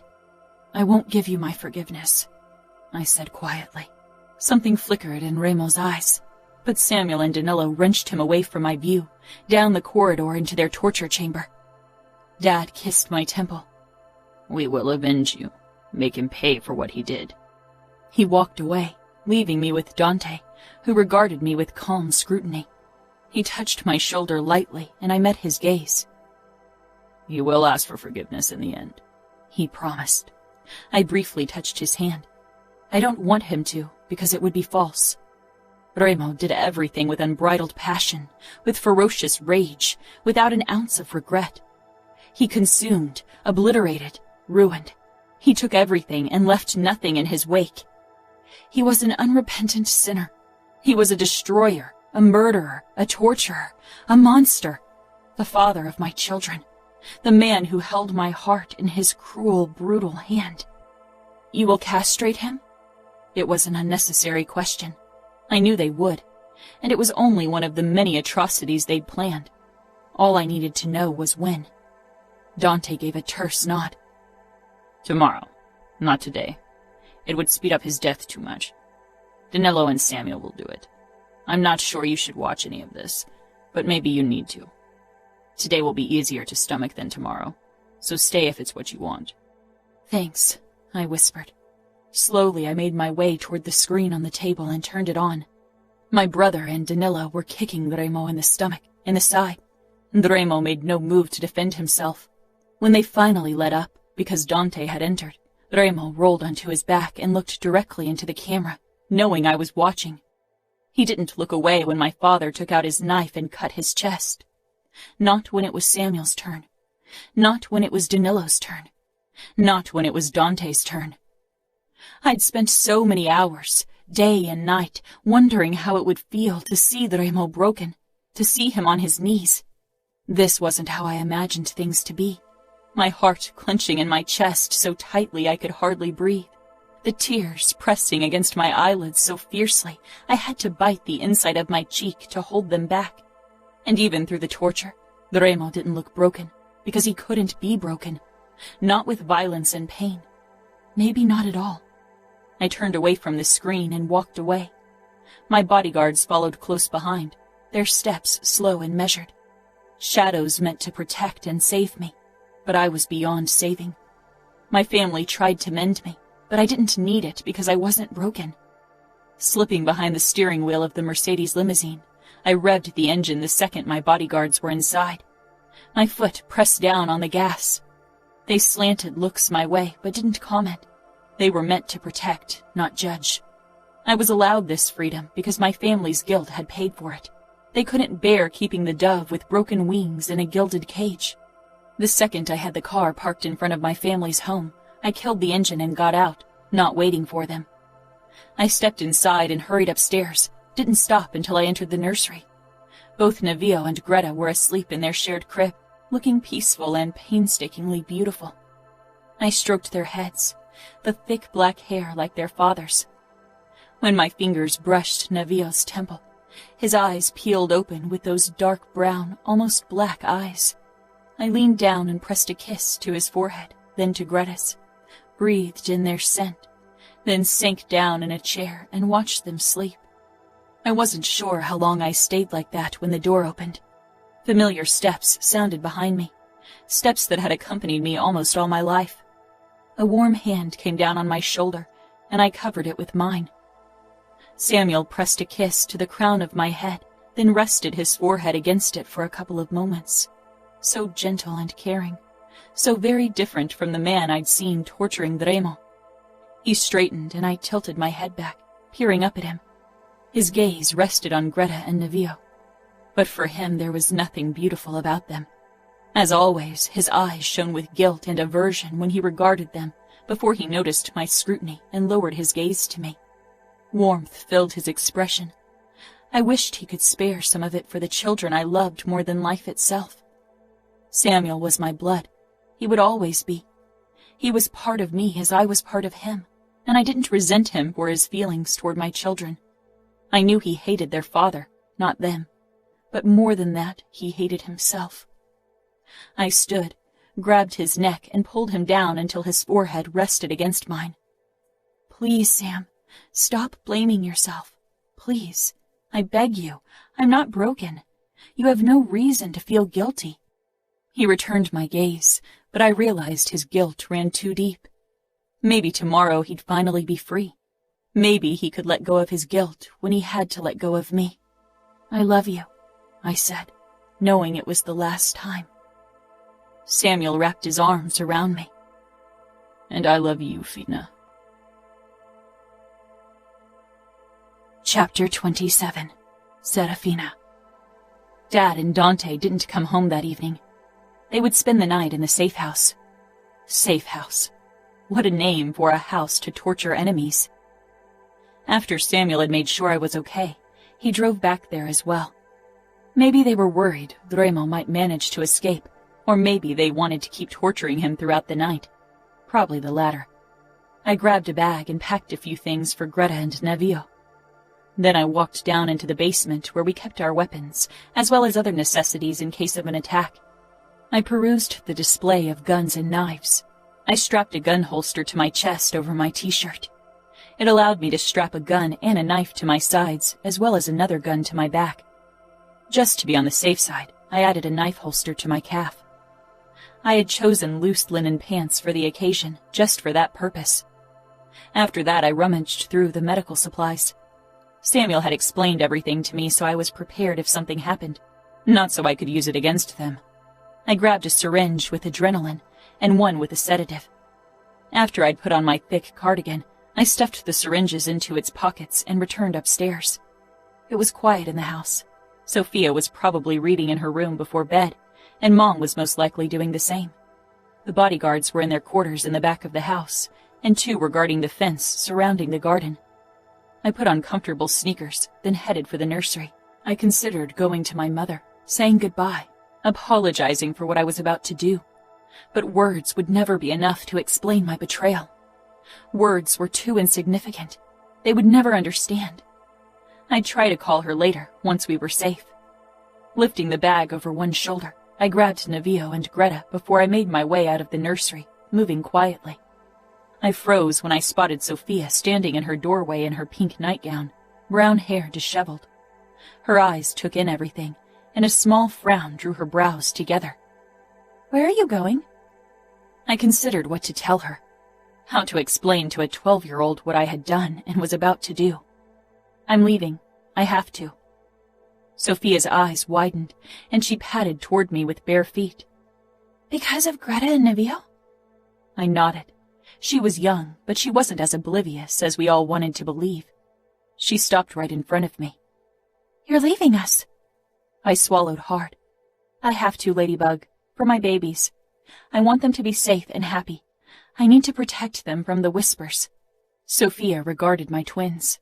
She leaned forward and kissed each of them on the cheek, her eyes filling with tears as she peered up at me. My heart clenched tightly. "I know what people say about them, and I hate it, but I don't want you to go." Her voice broke. "I know." I tried to hold back my emotions. "Give me a hug." She wrapped her arms around me and the twins, and we remained like that for a moment. "Don't tell anyone, please." She pulled back with a knowing look. "You're going to return to their father?" I nodded, a half-truth, but Sophia didn't need to know that our family and her future husband were currently torturing the man she was referring to. "Do you love him?" "I don't know," I admitted. Sophia looked confused for a moment, but then she nodded, biting her lip, more tears gathering in her eyes. "Dad won't allow me to see you anymore, will he?" I swallowed. "I hope one day he'll understand." "I'll miss you." "I'll miss you too. I'll try to contact you. Remember, I love you." She nodded, tears trailing down her cheeks. I quickly turned before I lost it. I could feel Sophia's eyes on me as I walked downstairs. The light from upstairs illuminated my path as I headed into the garage. I put Navio and Greta into their car seats, then slipped behind the steering wheel. The guns were digging uncomfortably into my back and side. The garage door slid up, and I pulled out and steered the car down the long driveway. I pressed the button for the gate, and it opened. A guard stepped in front of the gate, and I had to pull to a stop or run him over. The windows were tinted, so he couldn't see the kids on the back seat.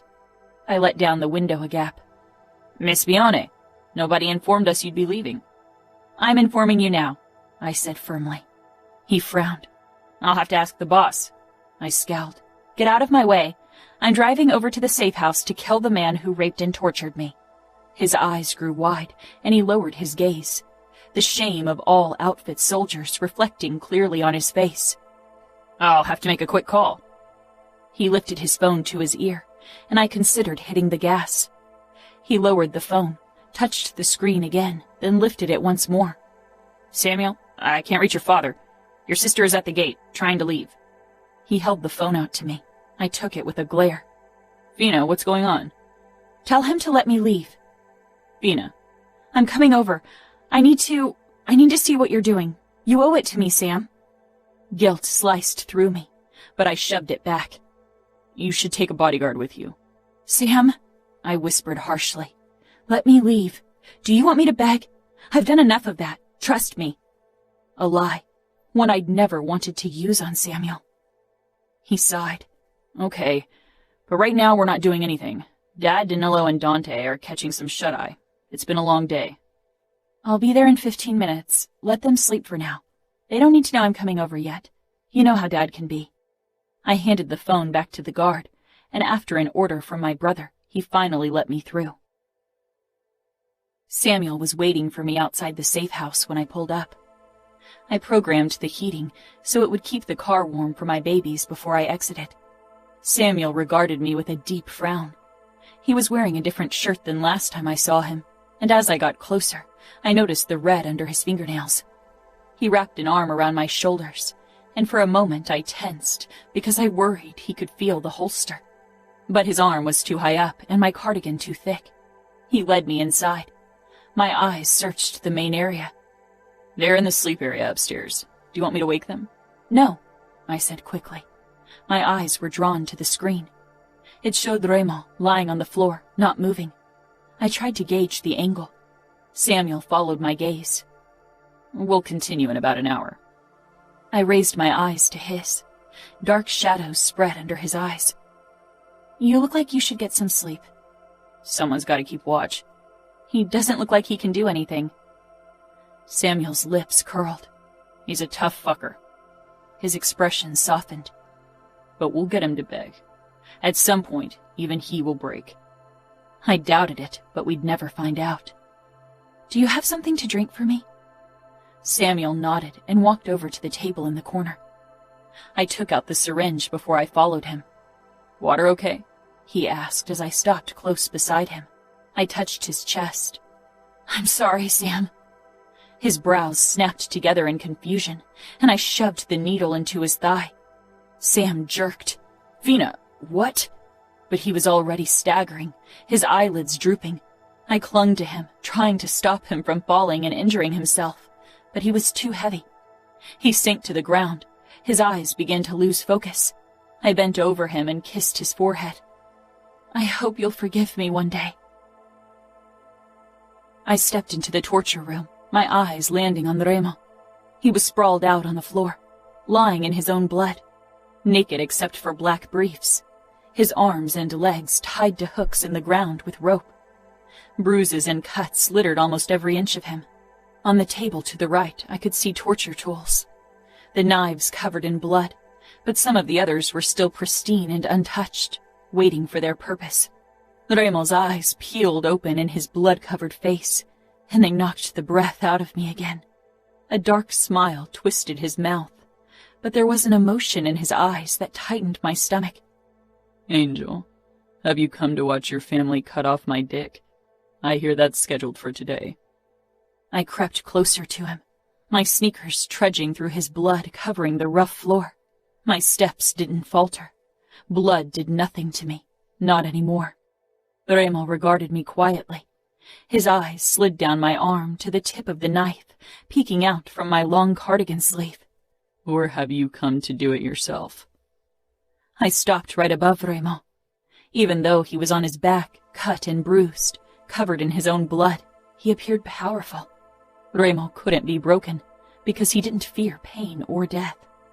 Was this love or madness? I sank down to my knees beside him, kneeling on the sticky floor, my white linen pants soaking up the blood greedily. My pants soon stuck to my skin with Remo's blood. No, I whispered, finally answering him. Remo's eyes traced my face. He looked almost at peace. To kill me? I tilted my head, regarding him. Remo was Navio. Navio was Remo. As if they had been carved from the same template. My children were the spitting image of their father. Even if I didn't have feelings for the man before me, I could never kill him, because the faces of Greta and Navio would remind me of him every day of my life. I always thought it was meant to be that way. Your hand ending my life. I shook my head.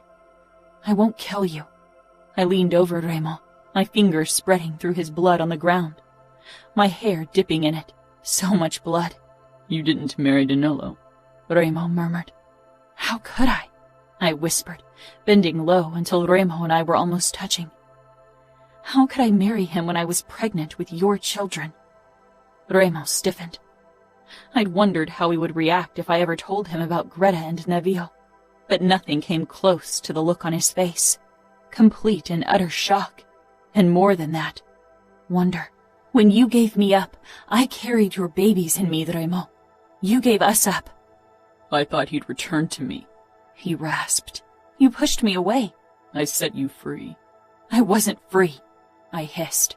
How could I ever be free when his name was etched into my heart? You were pregnant, he said quietly. I was pregnant, a living, breathing reminder of the greatest failure of the outfit. A living, breathing reminder of something dark and shameful. A reminder that you took something from the outfit, took something from me. That's what everyone thought. My family and everyone else in the outfit. I knew giving birth to a child of yours would ruin any chance I had to find my way back into the outfit, back into my family. I knew I'd seal my fate if I had your child. I'd be damned to live a life of pity stares and disgusted expressions. Something flickered in Remo's eyes. Dread, maybe even fear. You got rid of the babies. And his voice wavered ever so slightly. A cruel, unbreakable man. My nemesis, my captor. The man who took everything from me, and without knowing it, gave me the greatest gift of all. I'd always wondered what it would take to break Remo, and I realized I held the power to do it, to crush the cruelest, strongest man I knew in my hand, held it on the tip of my tongue. One word would shatter him. The knowledge filled me with unparalleled joy, not because I could break the man before me. No. Because our children, even without knowing them, meant so much to him that their death would destroy him. Oh, Angel, have they sent you to deliver the ultimate blow? Tell Dante he wins. I shook my head. No, I said quietly, then fiercer. No, I didn't get rid of the babies, even though everyone wanted me to do it. Remo held my gaze. How could I get rid of the most beautiful creation I can imagine? Greta and Navio are pure perfection, Remo. He exhaled, and the look in his eyes. God, that look. This cruel man had stolen my heart, and I had let him. They look like you. Navio is you. Everyone who sees him knows he's yours. Remo smiled the darkest, saddest smile I have ever seen. Have you come to tell me before my death that I'll never see them? Angel, I must say you are crueler than I could ever be. I linked my fingers with his bloody ones, the blade cupped between our palms. Our children are perfection, but here in the outfit, they represent shame and dishonor. People whisper behind their backs, call them Falcones, as if it is something sinful, something dirty. Our children are beautiful. My voice became fiercer with every word. They are meant to hold their heads high, not be ashamed for who they are. They aren't meant to bow, aren't meant to live in the shadows. They are meant to rule. They are Falcones. They belong in Las Vegas, where their names carry power and respect. They are meant to rule at the side of the cruelest, bravest man I know. Their father. Remo didn't say anything, but his expression set me aflame with emotion. How badly injured are you? I whispered in his ear. Badly, he admitted. I nodded, my throat tightening. I reached for the syringe in my pocket and pulled it out. Adrenaline. Remo's mouth pulled wider. I injected him with the liquid and he shuddered. His pupils were dilated when he met my gaze again. My lips brushed his lightly. How strong are you, Remo Falcone? Strong enough to take you and our children home, where you all belong, Angel. I smiled. I wedged the blade under the rope. Swear not to kill my family. Not my brother, not my father, not my uncle. Swear it on our children, Remo. I swear it, he murmured. I cut through the rope when I heard the creak of the door. I dropped the knife in Remo's now free hand. Serafina, get the fuck away from the asshole. Danilo growled, gripping me by the shoulders and pulling me to my feet. I whirled around on him, getting in his face. Don't tell me what to do. I have a right to be here. Danilo was breathing harshly, his chest heaving. I took a step back, closer to Remo again. Dante and my father stepped in. I shielded Remo mostly from their view, but that wouldn't last long. You shouldn't be here, Dove. This isn't something for a woman, Dad said gently. He still believed in my innocence, but Dante and Danilo regarded me more cautiously. Where's Samuel? Dante asked. I wrapped my arms around my body and slid my hands beneath my cardigan, my fingers curling around the gun strapped to the holster there. I'm sorry, I whispered and pulled the gun on them. Dante put his hand on his gun at his waist, but didn't pull it. My father and Danilo were completely frozen. Samuel's going to be okay. He's knocked out behind the sofa. Fina, Dad said in a soothing voice. You've been through a lot. Put down the gun. I took another step back, releasing the safety catch. I'm sorry, I said again, biting back tears, thinking of Samuel, of what he would think once he woke up. In my peripheral vision, Remo cut through the last rope around his ankle. Dante pulled his gun, and so did Danilo, but I barred their view of Remo. They wouldn't shoot me, not even now that I was holding them at gunpoint. I was a woman, someone to protect. I was their responsibility and their failure. Remo staggered to his feet behind me, and Danilo aimed. I shot at him, nicking the outside of his upper arm. He gasped, his eyes flashing at me. Not a single move, I warned. Remo pressed up behind me, as usual not heeding any safety measures, towering ahead over me. We only want to leave. No one has to get hurt, I whispered. Remo reached for my gun, but I shook my head. My back, I told him. His hand slid under my cardigan and pulled the gun from there. Dove, Dad croaked. You don't owe this man anything. He raped you. I know emotions can get confused in a situation like this, but we have people who can help you. I smiled sadly at him, and then Samuel stumbled inside, holding on to the doorframe. I hadn't dared use a higher dose on him than was absolutely necessary. Obviously, it wasn't enough. He stared at me uncomprehendingly, his arm with his gun hanging limply at his side. My twin, my confidant. For most of my life, I had been sure my love for Samuel, for my twin, could never be challenged. And I still loved him so much, the look of betrayal on his face splintered me in half. But now there were my children and the man behind me. Remo's gaze moved from me to him, and he touched my hip. I swallowed the rising emotion. Please let us leave, Uncle. I addressed Dante. This war is because of me, and I can tell you I don't want it. I don't want to be avenged. Don't rob my children of their father. I'll go to Las Vegas with Remo, where I belong, where my kids belong. Please. If you feel guilty for what happened to me, if you want to save me, then do this. Let me return to Vegas with Remo. This doesn't have to be an endless spiral of bloodshed. It can end today. For your children, for mine, let us leave. Dante's cold eyes were on Remo, not me. Is she speaking in the name of the Camorra? Remo's grip on my hip tightened. She does. You breached my territory, and I breached yours. We're even. We're not, Samuel roared, stepping forward, swaying. Remo lifted his gun a couple of inches. You kidnapped my sister and broke her. You twisted her into your fucking marionette. We won't be done until I'm standing over your disemboweled corpse so my sister is finally free of you. Sam, I choked. Don't do this.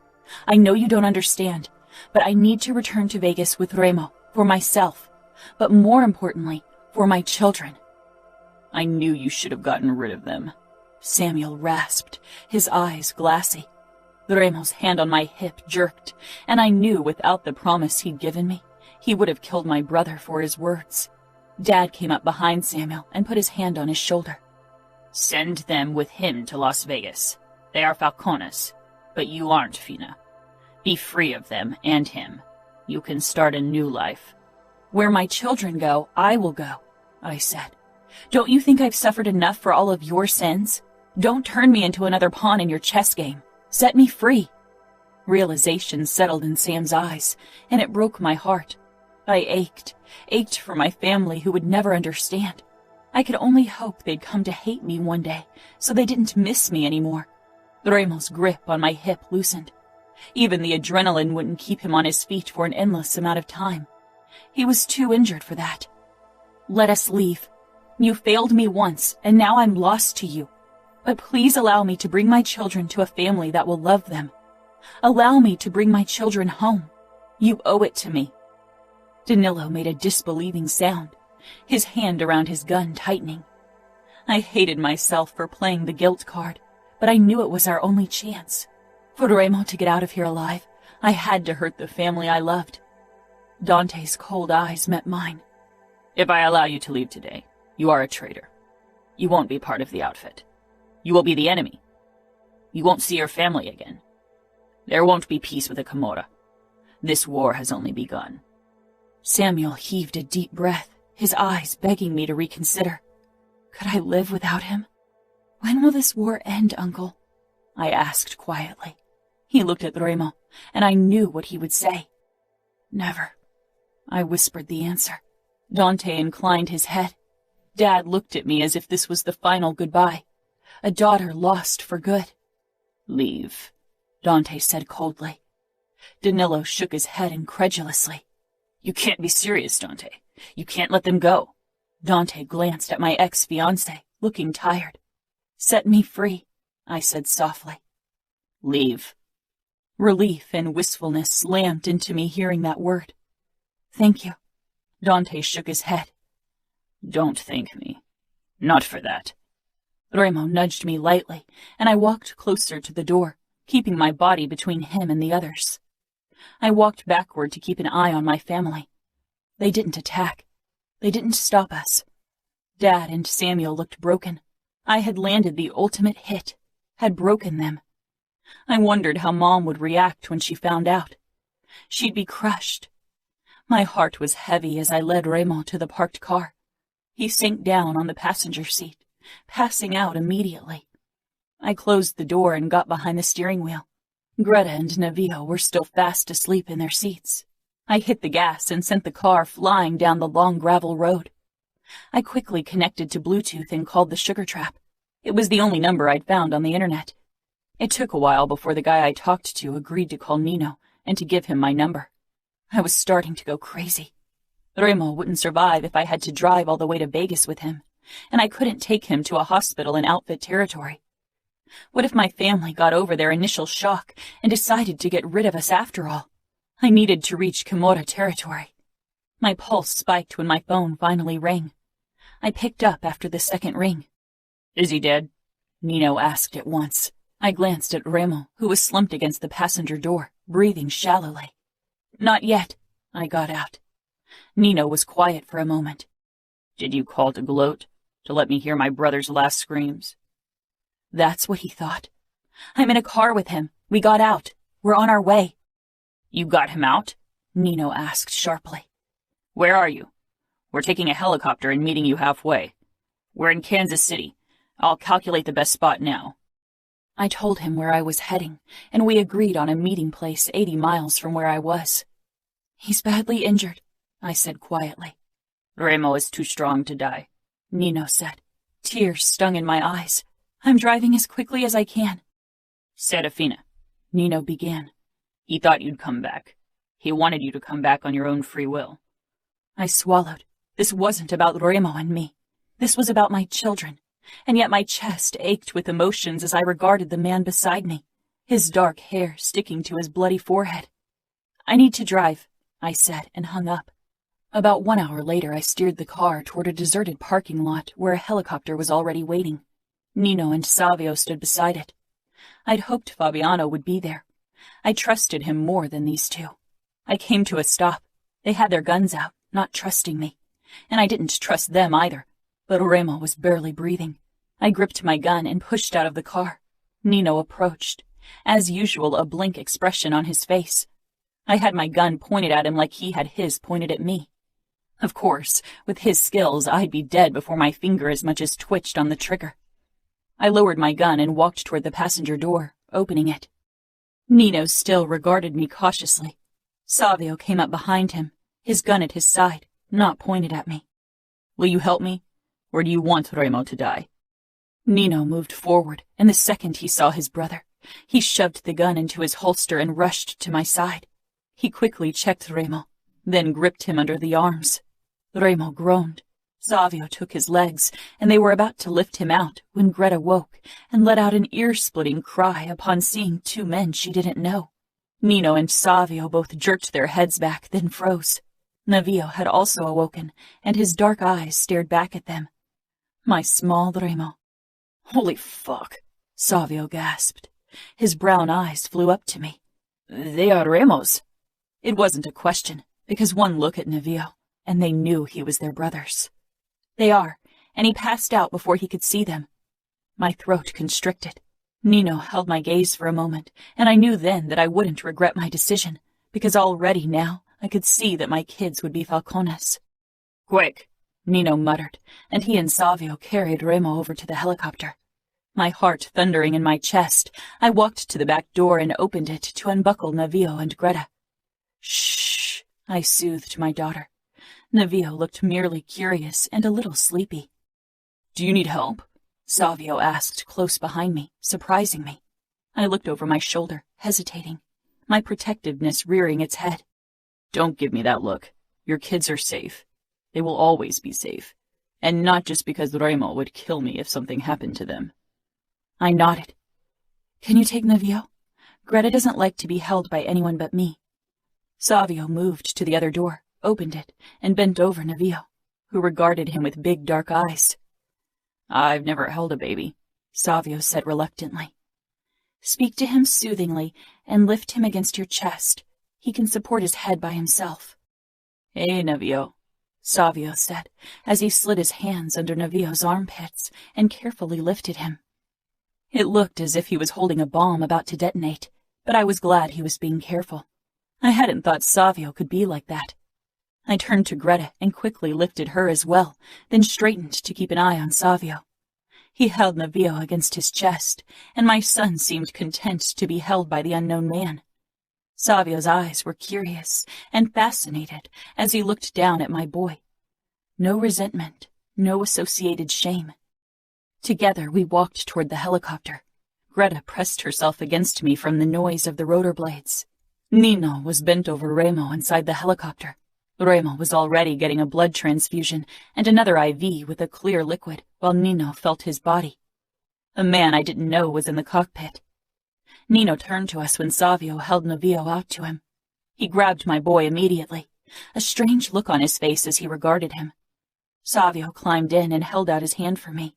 I awkwardly got in with Greta still clinging to me for dear life.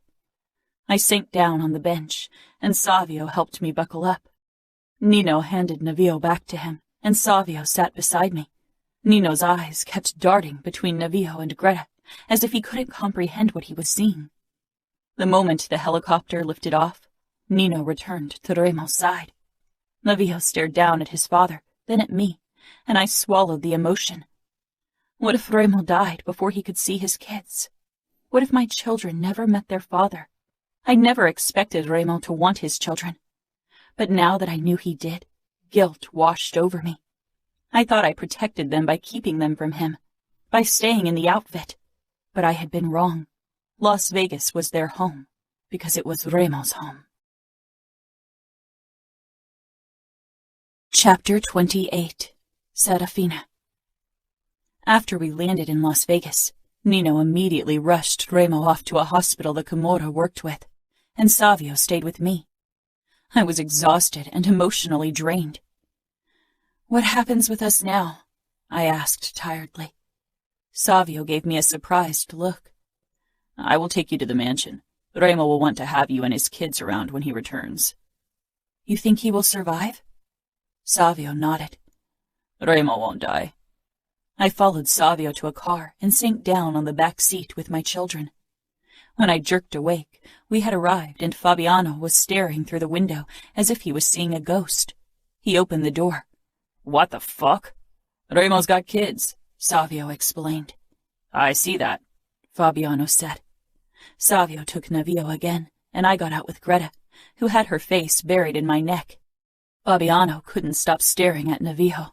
Then finally he met my gaze. You saved Remo? I nodded. Fabiano searched my eyes, and I wasn't sure what he was looking for. It's too cold for Nevio and Greta to stay outside. Can you get my bag from the trunk? Fabiano nodded and walked to the back of the car. I followed Savio inside the house, a strange sense of familiarity washing over me. This place didn't feel like home. I'd only experienced it as a captive, and I wondered how things would be now that I had come here freely. Could this become a home for me and my children? Savio had said Remo would want me to live here with them, but I wasn't sure. It felt surreal being here, but there was no going back now. The realization sank in slowly, and for a moment I felt immobilized by the weight of it. Holding Greta seemed to ground me. "You can give Nevio to me," I managed, offering my free arm. Savio's brows drew together, but he gave me my son without hesitation, and I hugged him to me.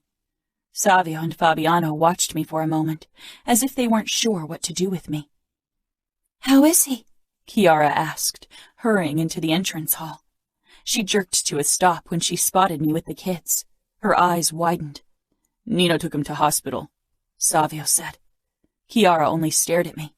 Her eyes darted down to Nevio and Greta, and she shook her head in disbelief. A girl with freckles and brown hair followed Chiara and also stopped in her tracks. Chiara was the first to move. She came toward me, her eyes alight with warmth. "How did Remo react?" Tears sprang into my eyes and her smile fell. "He passed out before he saw them," I whispered. "Nothing kills Remo," Fabiano said firmly. I nodded. Greta began crying, and Nevio too was becoming increasingly cranky. I need to feed them and change their diapers. Then they need a place to sleep. Savio glanced at Fabiano, who shrugged. Chiara rolled her eyes. "Would it be okay if I took you to the bedroom you were in last time? I don't want to open the other rooms in Remo's wing.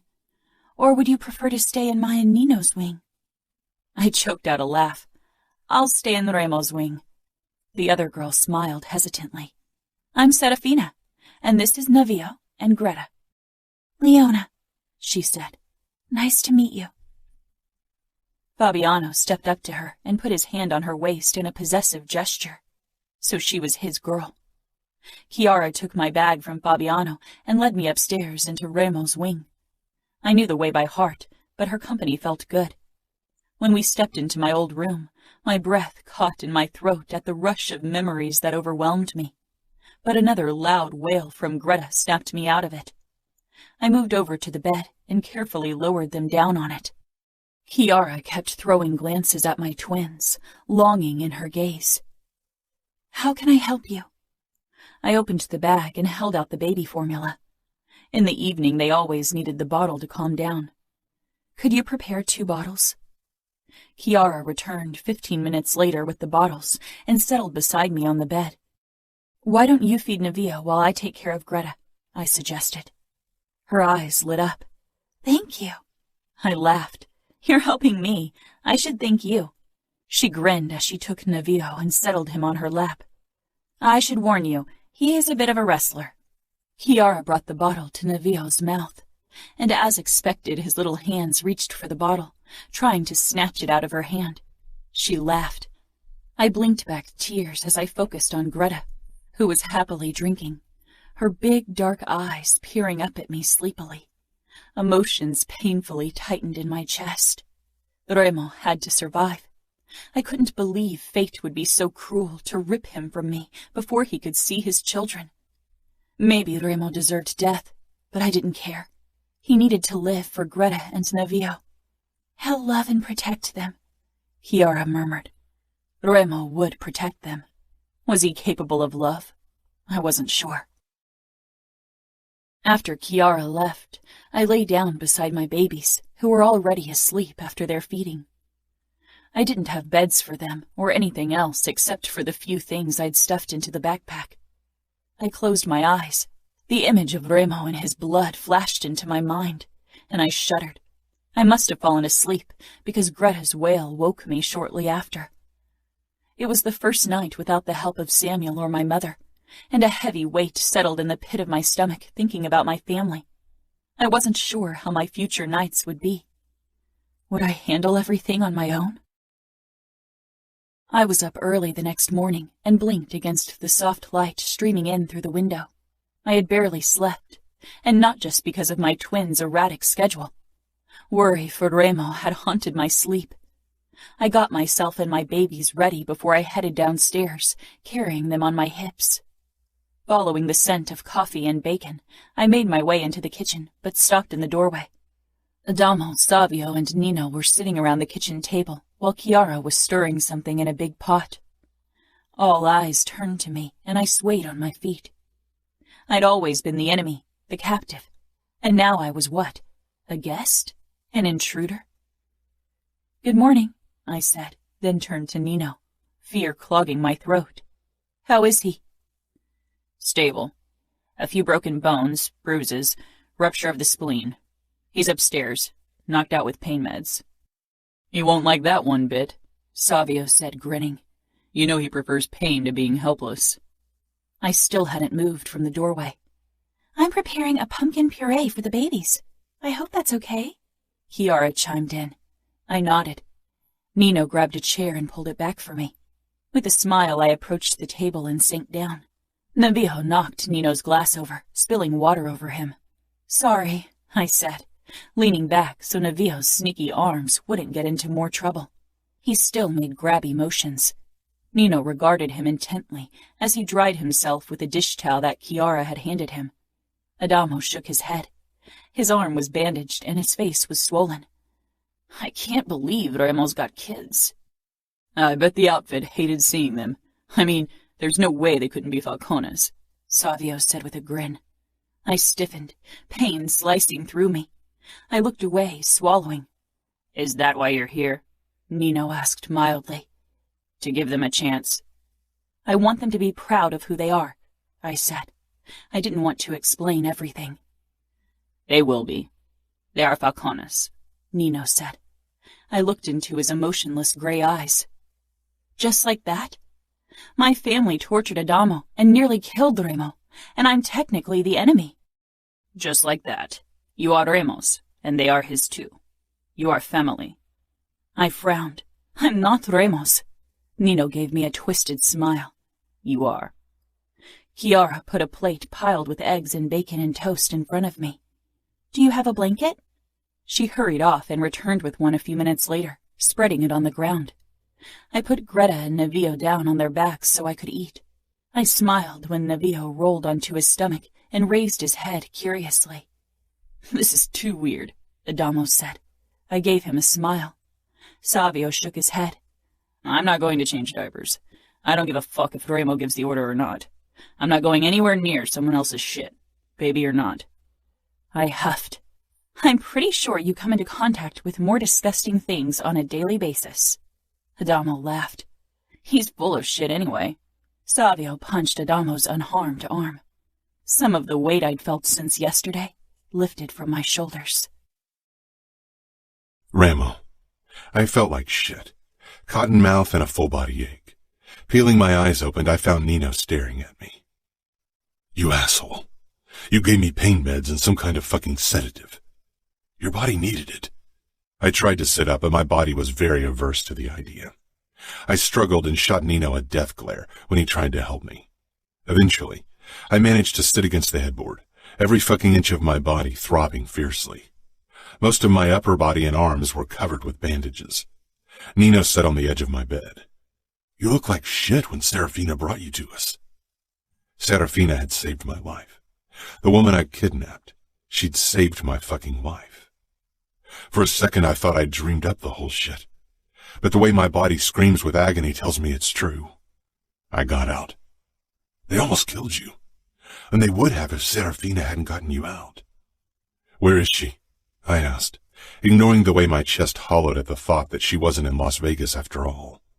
"Downstairs," Nino said slowly, his eyes searching mine. "With your children." "My children," I repeated, trying to make sense of the words, trying to fucking understand that I was a father. "Greta and Navio." "Fuck," I breathed. "It's like looking at a baby version of you," Nino said with a disbelieving look. "Make sure they have everything they need. No matter what Serafina says she needs, you get it for her." Nino nodded. "She's here to protect her children, because the outfit didn't accept them. Not because of you." I narrowed my eyes at him. "I don't care why she's here. All that matters is that she is. I told you before, I don't have a fucking heart that can be broken. Or have you forgotten?" Nino touched my shoulder lightly. "I know you better than anyone else, Remo. Or have you forgotten? That's why you're so good at pissing me off. Do you want me to get her?" I nodded. I didn't think I'd ever wanted anything more. I would have gone through days of torture, through weeks of it, to see Serafina. That she saved me? Fuck. I'd never considered it an option. After she told me she wouldn't give me her forgiveness, I'd resigned myself to the fact that she wanted me dead, that she wanted to see me suffer. I deserved it. There was no fucking question about it. I knew what I was. There wasn't anything white about me. Very little gray and a ton of black. And yet she was here. She was here with our children. I tried to imagine them, but I couldn't. I never wanted kids, because I was certain I'd never find a woman who wouldn't prove to be the same fucking failure my mother had been. I'd been certain that I'd break any woman, but Serafina was strong. She'd proven me wrong, had twisted my game until I felt like the loser, like the one who'd been checkmated. Serafina. Nino walked into the living room where Chiara and I were sitting on a blanket with Navio and Greta. Chiara was a natural with kids, and it was obvious how much she loved them. She held Navio in her lap as she showed him a picture book. Greta sat in my lap, her tiny hand wrapped around my thumb and looking down at the book in my free hand. I looked up at Nino, but his eyes were on Chiara, who was smiling down at my son, practically glowing with happiness. Slowly he dragged his gaze up. Remo just woke up. Without thinking, I got up with Greta clinging to me. I didn't want my kids there when I first talked to Remo after he'd woken. I felt like we needed a moment before I could allow that. I untangled Greta gently and laid her down on the blanket, then hesitated. Chiara looked up with a smile. Nino and I can watch them while you talk to Remo. Nino moved closer, but I stayed where I was. I couldn't help it. This would be the first time I let them out of sight since our arrival. Each of us would lay our life down for these kids, Nino said. You brought them here. They are Falcone's. They are Remo's kids. He burned for us. We will burn for them. I gave a small nod and took a step back. Greta's eyes followed me. Chiara, can you take Greta? She's very shy around people she doesn't know, especially men. Nino lowered himself beside Chiara and took Navio from her. I tensed when Chiara reached for my daughter, expecting a crying fit, but Greta's face scrunched up only briefly, then smoothed when Chiara sang softly. I took another step back. Chiara beamed at Nino as he put Navio down on his lap and pointed at the picture book. Nino oozed calmness, which was perfect for my kids. Navio ignored the picture book that Nino held up and stared at the colorful tattoos on Nino's arm, touching them with his small hands as if he thought they'd come alive under his fingertips. My heart swelled once more, and I turned quickly before I got too emotional. I took a deep breath before I slipped into Remo's bedroom. He was sitting back against the headboard, elevated by pillows.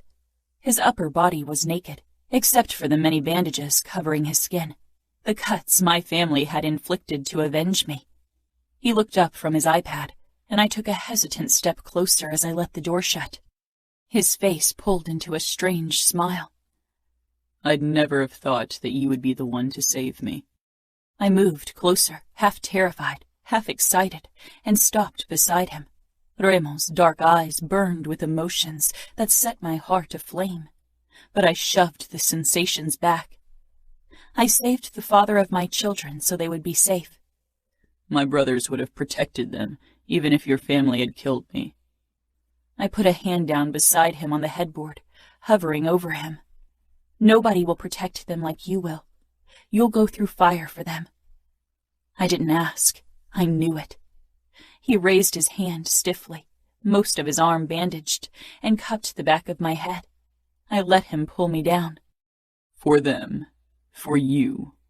He murmured, fiercely, harshly, angrily.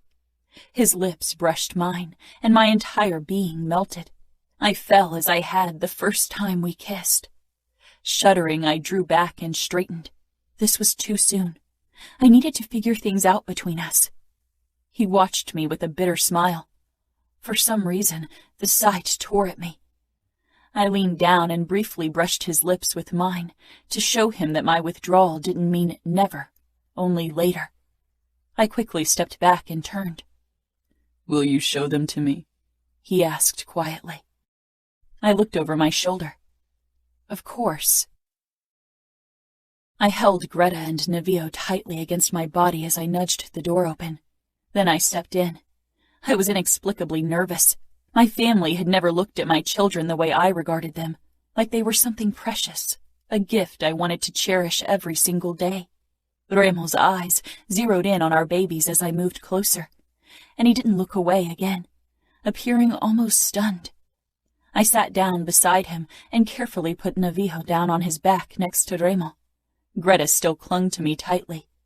Remo's expression held wonder, and when he raised his eyes to mine, they were softer than I'd ever seen them. He stretched out his bandaged arm and stroked his fingertip over Navio's chest reverently. Navio, being Navio, snatched up Remo's finger and brought it to his mouth to chew on it with a toothless grin. Remo's lips twitched. Then he raised his gaze to Greta, who turned her head to watch him curiously. She's shy around most people, I said. She'd always been like that, even when she was a tiny newborn. I took his hand so she saw me doing it, then brought it toward her. When she didn't protest, I released Remo's hand, and he caressed her back with his fingertips. He was so gentle and careful with her, I could feel a mix of happiness and wistfulness rise up in my throat. Greta watched him silently. Did she know he was her dad? Tears ran down my cheeks. Remo stroking Greta's back and having his finger chewed off by Navio was the most beautiful sight I could imagine. I don't think I've ever been this happy, I admitted, not caring that I was being emotional in front of Remo. This was no longer a battle of wills, a twisted game of chess.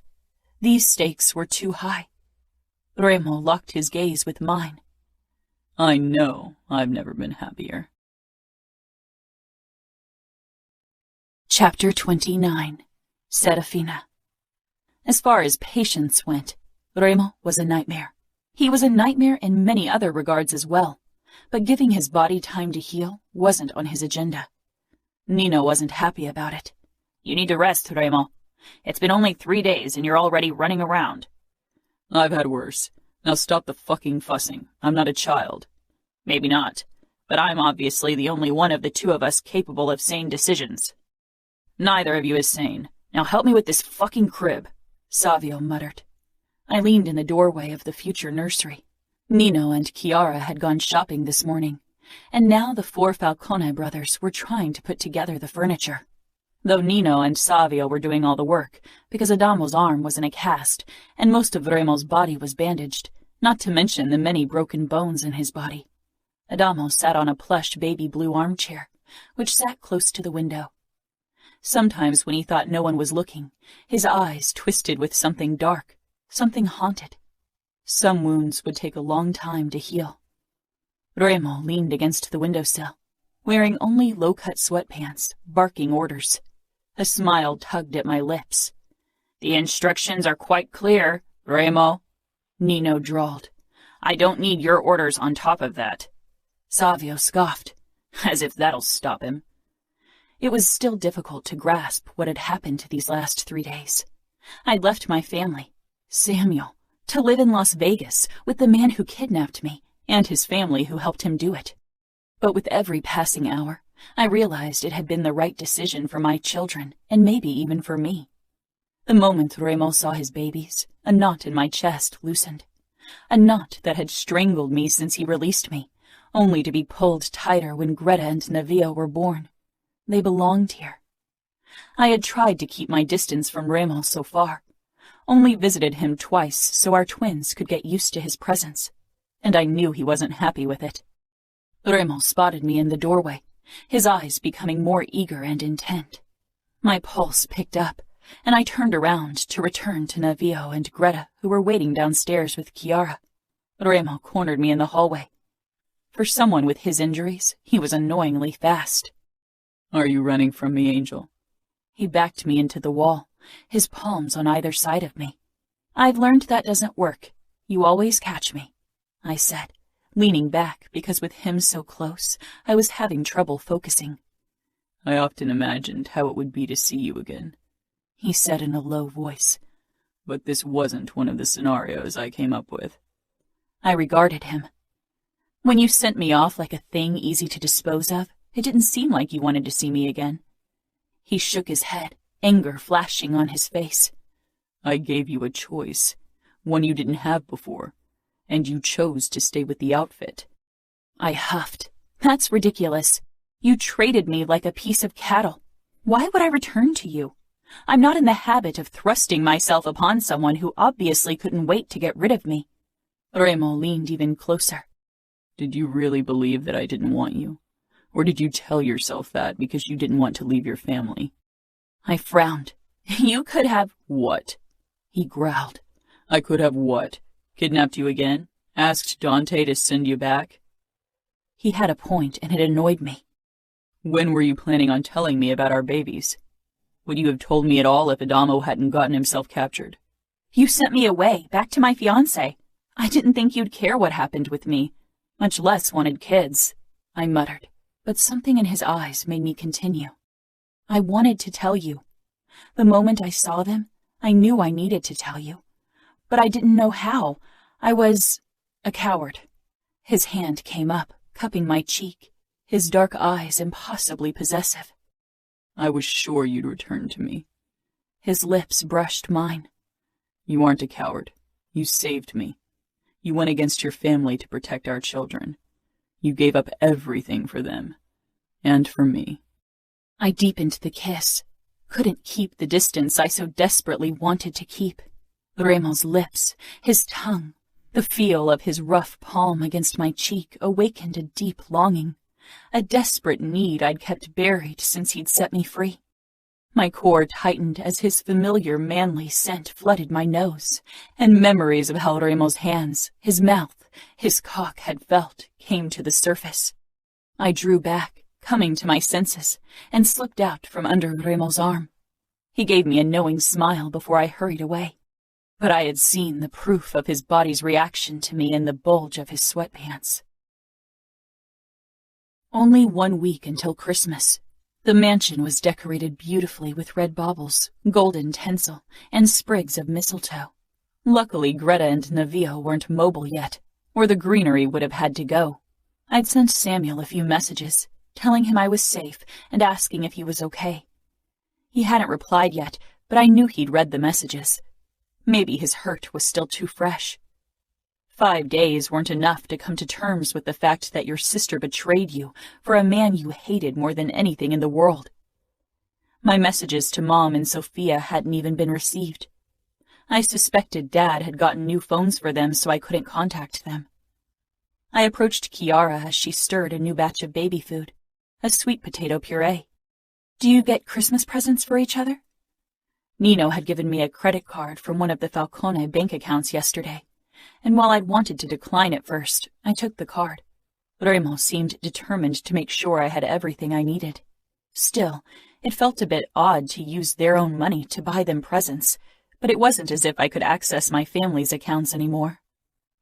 Well, last year was still a bit of a Christmas trial.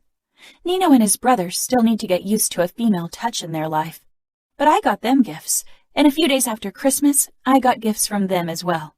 She laughed. I think this year they might have gifts on time. I don't know what to get any of them. I don't know them well enough, and I don't really feel like part of this family yet. She touched my shoulder. But you are, Serafina. It's a strange situation for all of us, but it's the best thing that could have happened, especially for Remo. You think? I whispered. I know it, she said firmly. How are things between you? I'm trying to keep my distance. I'm scared of allowing too much closeness too fast. But you want to be with him? I laughed. I don't think I have a choice. He won't force you. That's not what I mean, I said quietly. I don't think my heart or my body will leave me a choice. She nodded, understanding filling her face. I'm so happy for the both of you, the 4 of you. Do you think Remo's capable of love? Chiara looked thoughtful. He and Nino went through horrible things as children. It formed them into the men they are today. It still affects them. I'm not sure what it did to Remo. If parts of him were irrevocably destroyed, I didn't ask what kind of horrors lay in Remo's past. Chiara would have told me if she thought it was her place to share. If I wanted to find out, I'd have to ask him. If you want to go Christmas shopping, we can go together tomorrow. Fabiano could guard us. That would be nice, I said. Despite Nino's words of protest, Remo came down for dinner that evening, and we all settled around the dining room table. Greta and Navio were in their new high chairs between Chiara and me. I had taken over the job of trying to wrangle food into Navio's mouth, since Greta seemed to do well around Chiara. I could feel Remo's eyes on us the entire time, with an expression I could only describe as longing. My food was getting cold anyway, so I decided to give him a chance to be a real dad. Why don't you give this a try? I asked Remo. I wasn't sure if he was interested in feeding, or if he was like some fathers whose interest in their children ended when it required them to do something. Everyone paused what they were doing for a moment. Remo put down his fork and stood. His movements were still stiff, not just because of the bandages. It would take some time for his broken bones and bruises to heal. I gave him my chair, took my plate, and settled into the place he'd vacated. Navio was making grabby motions, but the spoon and bowl were out of his reach. I could tell that he was getting frustrated with the situation, and a hissy fit was fast approaching. Remo took the spoon and lifted it toward Navio's face, but he didn't restrain his arms. Before I could warn him, Navio snatched at the spoon and catapulted sweet potato puree through the room. Most of it landed square on Remo's shirt, the rest in Nino's face. I bit the inside of my cheek to stop laughter. Chiara didn't show the same restraint. She burst out laughing. Nino wiped his face with a napkin, his eyes on his laughing wife, and softer than I'd ever seen them. Navio rocked excitedly in his chair, a toothless grin on his face. Remo glanced down at himself, then at his son, and his lips twitched. This time he took Navio's hands in his big one, before he brought the spoon toward his mouth. Navio pressed his lips together, obviously unhappy about the situation. "This reminds me of you, Adamo," Remo said. Adamo grimaced. Nino nodded. "You always made a mess during feeding as well." "If we start exchanging baby stories, I'm out," Savio muttered. Remo turned back to Navio and nudged his lips with the spoon. "Come on, Navio." I stood and got on my haunches beside Navio's high chair. "Come on, Navio. Show your dad how well you can eat." Remo looked down at me, his expression stilling when I called him Dad. After a moment of hesitation, Navio finally allowed Remo to put the spoon in his mouth. I smiled, straightened to my feet, and pressed a kiss on Navio's head. Then I leaned over Greta and did the same. She smiled at me with the spoon in her mouth, and my heart just exploded with gratefulness. I caught Remo's eyes, but quickly glanced away, because the look in his threatened to crush my resolve to keep my distance. After bringing the twins to bed, I grabbed my phone and headed for Remo's bedroom.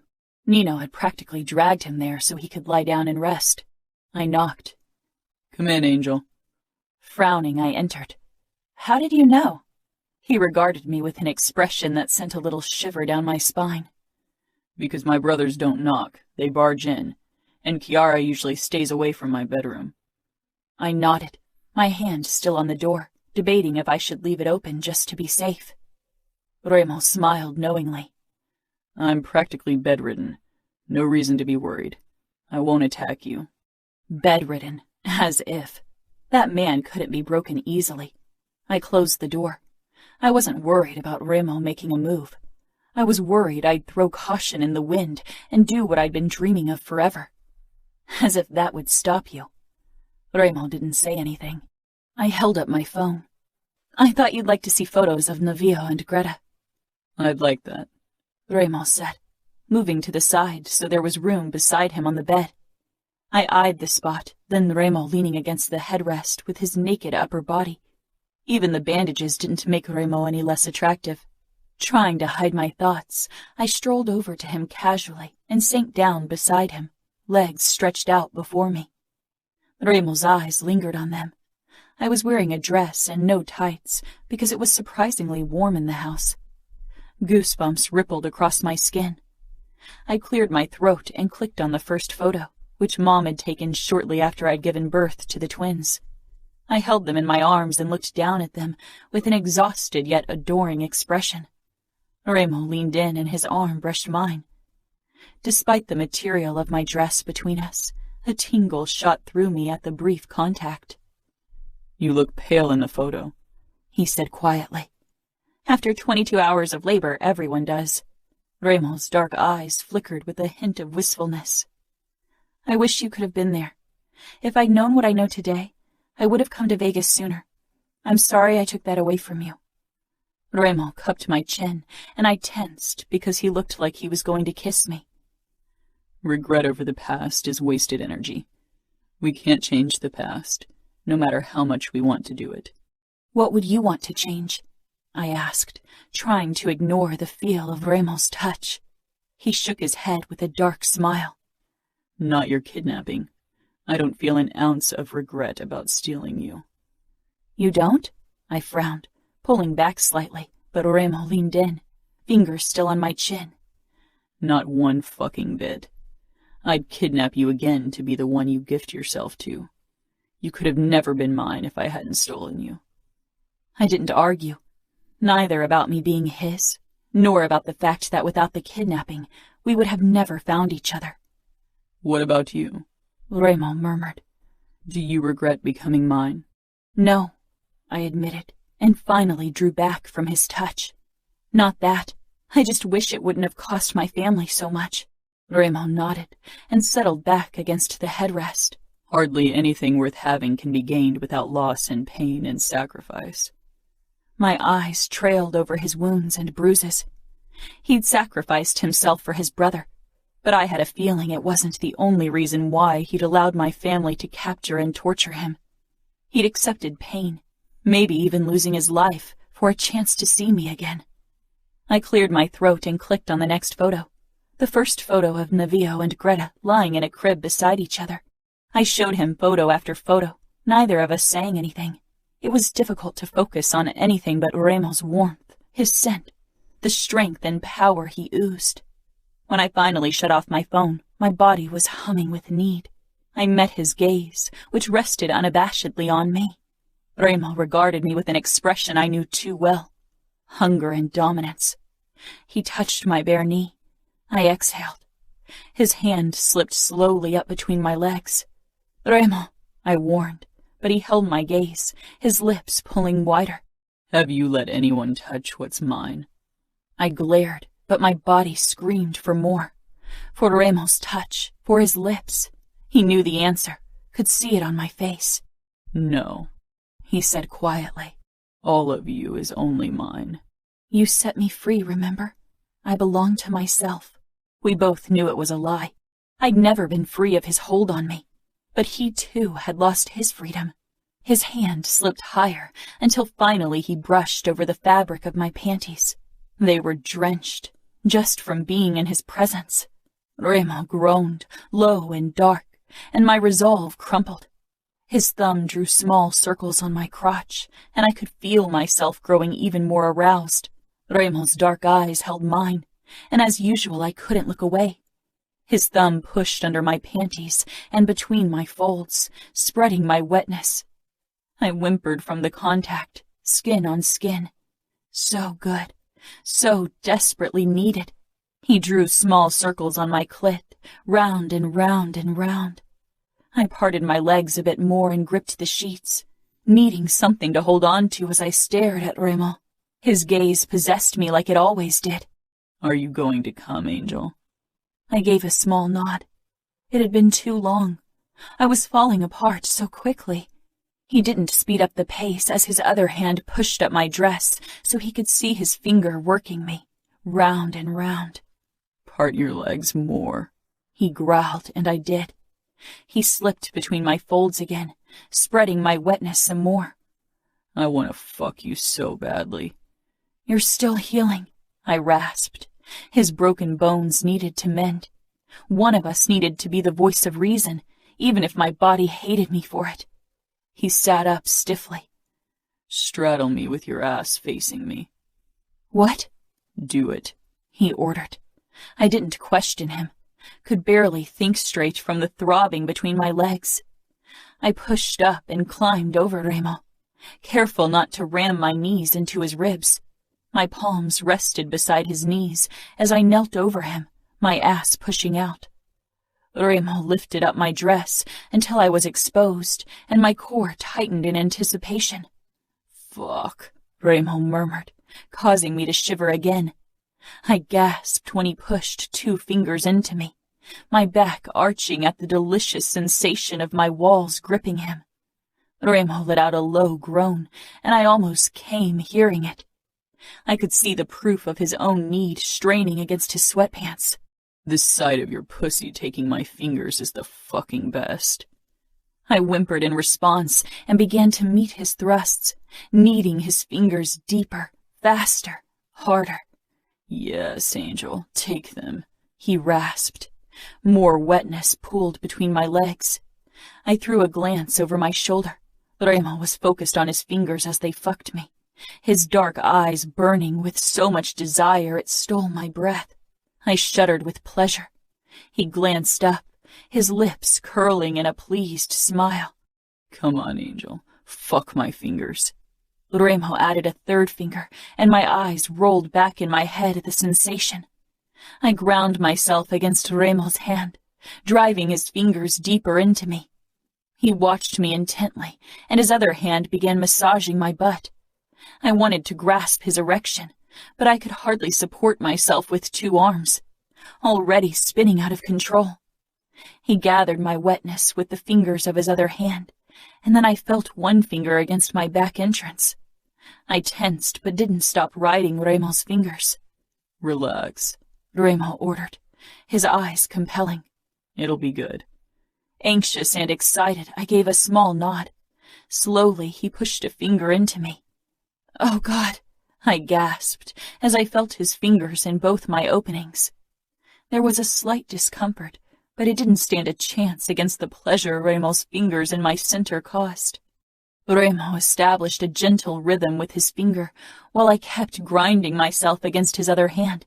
He didn't take his eyes off me as he worked my body, and I could feel the first traitorous spasm of my orgasm. My pussy clenched around his fingers. I moaned, the sensations overwhelming me. I felt a 2nd finger at my back entrance and tensed again. Remo stroked my butt cheek, and as I drove his fingers deep into me, he curled them and hit my G-spot. I came hard, crying out desperately, and he pushed the 2nd finger into my back entrance. I gasped from the pain, and my orgasm heightened in force. I shuddered, caught between intense pleasure and dull pain. My arms gave way, and I braced myself on my forearms. Remo kept thrusting. "Yes, Angel, I told you I'd show you pain and pleasure." Half lowered onto him, I could feel his erection digging into my belly. He groaned again, almost in agony. I was completely overwhelmed, stunned, and a little embarrassed. I never considered allowing someone to go anywhere near my ass. Of course, Remo wanted that part of me as well. Remo pulled out of me slowly, and I gasped. His hands came down on my ass cheeks, and he massaged me gently. "If I died now, it would be worth it." I huffed. "You won't die today. I won't explain that to Nino. No, thank you." Remo chuckled, and the sound sent a different kind of shiver through my body. I loved the sound of Remo laughing, especially if it was earnest. I pushed myself up, then knelt beside Remo. He curled his hand over my neck and pulled me toward him for a slow kiss. When he drew back, his eyes searched my face. I knew my cheeks were flushed, not just from my orgasm, but also from embarrassment. "There's so much pleasure I still want to show you," Remo murmured, tracing his lips over my jaw and cheek.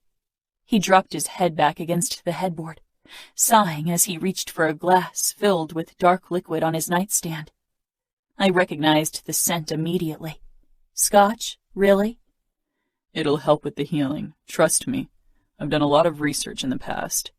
I shook my head. "And," he added with a challenging smile, "it seems to be the only pleasure I'm allowed today." He took a sip. My eyes darted down to the impressive bulge in his pants. I knew what I wanted to do. I wanted to render him into a helpless mess of desire as he did with me. Trying to decide if you're brave enough? I glowered. I've given you a blowjob before. His mouth twitched. You tried, but you didn't finish, so it doesn't count. I knew he was trying to goad me. Unfortunately, it was working. I moved down until I knelt beside his groin. Remo reached for his pants and pulled them down, wincing as he did so. Quite eager, aren't you? I teased. He smiled, but it was dark and hungry, and his body was tense. I lowered my head and took his tip into my mouth. Remo moaned, his fingers tingling in my hair. I swirled my tongue around him, and my own core tightened with renewed need. Remo's breathing deepened, his muscles tensing as he watched me. Take more of me, Remo ordered quietly, and I did. I let him claim my mouth until he hit the back of my throat. He thrust into me slowly, his hand in my hair keeping me in place. He held my gaze as I let him claim my mouth. His other hand cupped my cheek. Remo, brutality and tenderness. I still didn't understand him or us. Remo's body coiled tighter, his hips jerking up with less control. Lips parting in a low moan. I'm going to come, he rasped. I saw the question in his expression, and my heart swelled with affection. And God help me, love.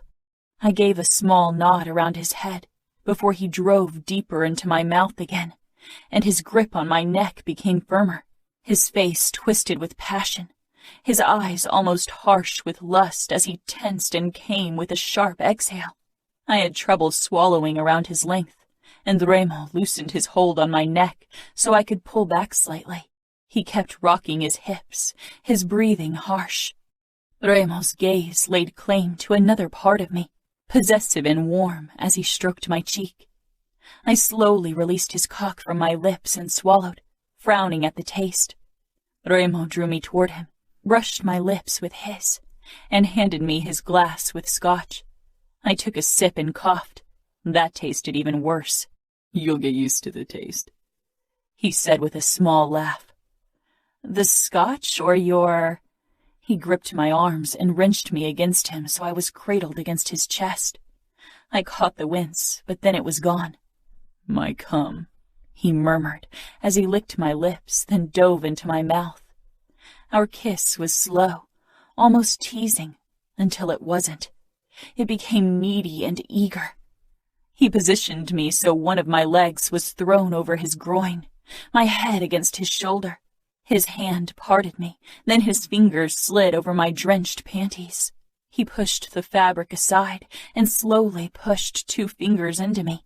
His other hand began pinching and twirling my nipple. He played me masterfully with his fingers as I lay draped over him. We kissed softly, our eyes locked the entire time until a new wave of pleasure shot through me. I barely caught my breath when Greta's cry rang out. I sighed with a small smile. Perfect timing, he murmured, giving me another lingering kiss.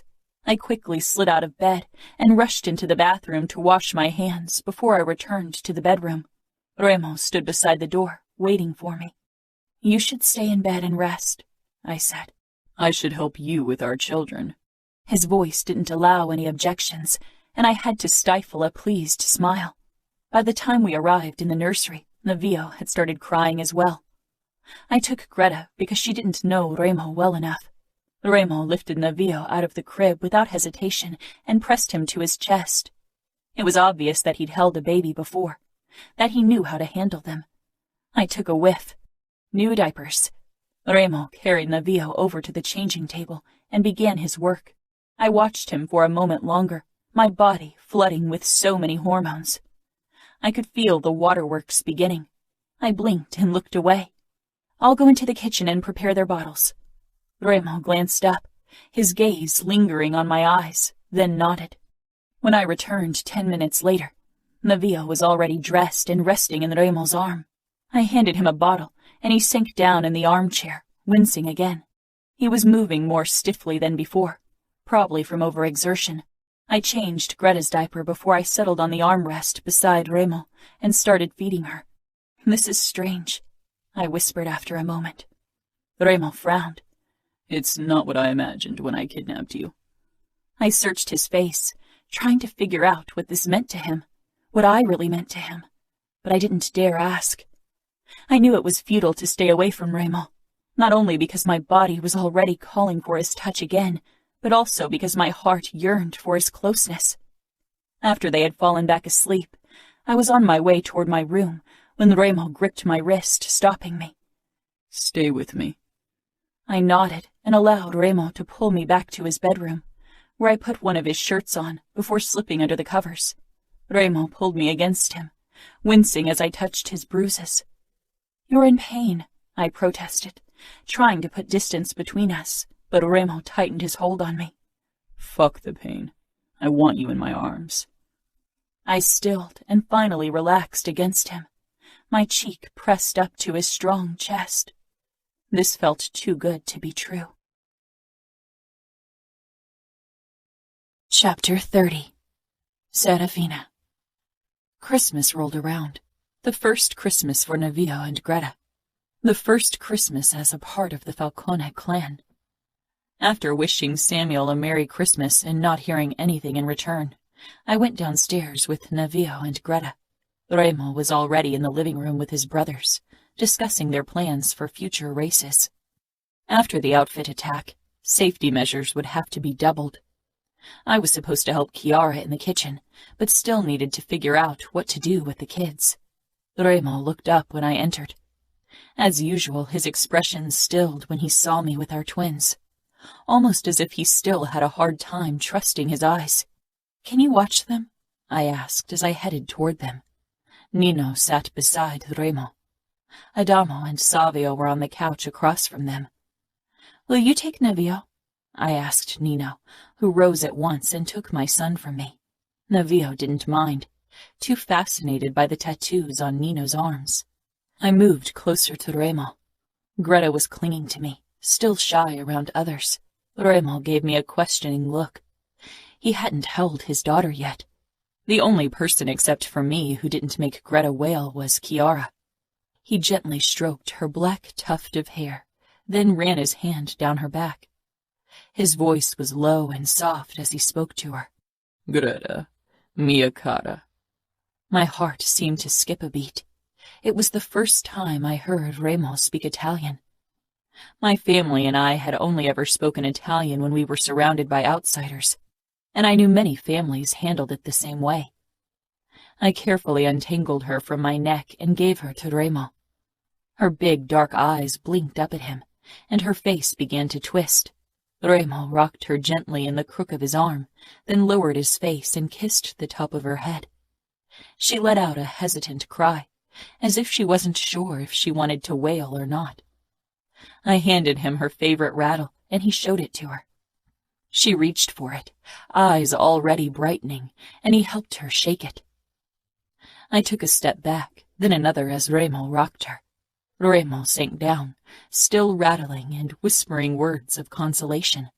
Greta's expression made it clear that she wasn't convinced yet, but that she wasn't wailing was a good sign.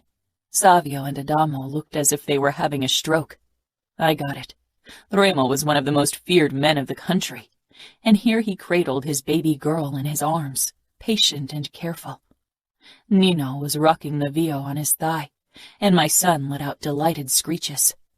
"I suppose that's the end of my whoring days in the house," Savio muttered. Remo looked up from Greta, his eyes narrowing. "I don't want a fucking whore anywhere near my children."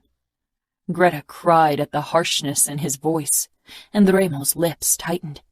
He shook her gently, then murmured something I didn't catch. The moment she stopped crying, I turned and left. My babies were cared for. I finally went to help Chiara in the kitchen. Chiara was taking care of the vegetarian appetizers and the vegetarian main course, while I tried my hand at a roast beef and a chocolate cake. I didn't have much experience preparing any kind of food, except for the occasional baby puree, so this proved to be a challenge. Later we all settled around the table with a well-done roast beef, not medium rare as intended, and a slightly burnt chocolate cake, but nobody minded. During my captivity, I'd only caught glimpses of the brotherly bond Remo and his brothers shared, but now as I became a part of their family, I realized just how strongly they cared for each other. Remo had traded himself for Adamo, had signed his death sentence so Adamo could live. There was no greater sign of love than that. It gave me hope that Remo was capable of that kind of emotion. When Remo and I returned to our bedroom that night, I risked another glance at my phone, and my shoulders slumped. No messages. Remo came up behind me, his hands on my waist, his lips hot on my throat. "Do you regret leaving the outfit?" I leaned back against him. His chest was bare, and he'd removed most of the bandages, despite Nino's protests. "No, Greta and Navio will be happier here." He bit down on my throat gently. "And you?" I turned in his hold and kissed him. "I think I'll be happy too." Remo pulled my dress over my head before he backed me up toward the bed, and we both fell down. We kissed for a long time, until I was desperate and hot. Remo moved down my body and removed my panties, then stretched out between my legs. His lips and tongue pushed me over the edge within a couple of minutes. Then he climbed back up, his body covering mine, his weight braced on his forearms. His eyes held mine when he slammed into me, claiming me fully for the first time in 14 months. "Remo!" I gasped out. Despite the flashes of pain on his face, Remo's thrusts didn't falter. He hit deep and hard, his eyes owning me. When he reached between us and stroked my clit, I cried out, clenching around him and gripping his shoulders tightly. Remo growled in pain and pleasure, but kept thrusting as I rode out my orgasm. He kissed me fiercely, possessively, then pulled out. He turned me on my stomach before he kissed my ear as he settled between my thighs. I felt a firm presence at my ass and stiffened in surprise and fear. Remo stroked my back, massaged my butt. "I want to own every part of you," he murmured, kissing my shoulder. He turned my head so I met his gaze and kissed me slowly. Remo had put his fingers into me a couple of times, but his erection was so much bigger. "Say something," he urged. I swallowed, nervous. "I'm yours, all of me." Remo's eyes softened. "Relax, Angel. I'll be careful." For a moment his weight lifted, and I heard him take something from the drawer. Over my shoulder I saw him covering his cock with lube. Then he was back over me. He bit down on my shoulder blade lightly as he pushed forward, and I arched up when the stretching got too bad. Remo stopped, kissed my shoulder, my cheek. His hands slid under my body, found my nipple and my clit. He tugged at my nipple while his fingers stroked my clit and opening. Soon I loosened around him as pain and pleasure mixed. He pushed 2 fingers into me and groaned roughly. The sound, so primal and erotic, my core clenched with arousal. "I feel my cock inside you. It's perfect." I moaned as he moved his fingers slowly, while his other hand kept twisting my nipple. Despite the pain, I felt a release approaching. My lips parted, and my muscles tightened as pleasure overcame me. Remo pushed his cock into me all the way, and I moaned and whimpered, caught up between pain and pleasure. I'd never felt more stretched, teetering on the edge of overwhelming pain, and yet happy that Remo had claimed this part of me as well. I shivered, overcome with sensations. Remo kissed my cheek. "Can I?" I gave a nod, and he pulled almost all the way out. I trembled as he pushed back in. He kept working my pussy as he thrust into me slowly. "It'll get better, Angel," he murmured. His movements became faster, and I bit down on my lip. Pain and pleasure mingled, almost becoming one. Remo's body pressed me into the mattress as his cock and fingers claimed me. With a guttural groan, Remo slammed into me one more time, and I felt his release. I shuddered desperately under him. Remo stayed inside of me for a couple of heartbeats, his breath hot on my shoulder, his fingers gentle, almost soothing on my clit. He pulled out of me carefully, then turned me on my side and pressed up behind me, kissing my shoulder. I couldn't move, overwhelmed, stunned. Every time I thought Remo had taken everything, he took another part of me. "Angel?" he asked in a low voice. I turned around in his embrace and nestled close to him, my nose buried in the crook of his neck. Remo tensed and gripped my chin, nudging my face up. I could see a hint of hesitation on his face as he evaluated my expression. "You will never surrender to my will because you think I want you to. Was it too painful?" I glanced up, swallowing hard. Remo was concerned for me. Cruel, merciless, brutal to the very core, and yet concerned for me. I wanted to surrender to you, to give myself to you like that. You already own every other part of me. His brows pulled together even further. He traced my face with his finger. "I don't enjoy hurting you unless it heightens your pleasure." I tilted my head. "You sound surprised." "I enjoy hurting people, but not you. Never you." I fell silent, wondering what it meant. Remo pushed up and reached over me and into the drawer of his nightstand. He pulled out a small parcel, then set it down between us.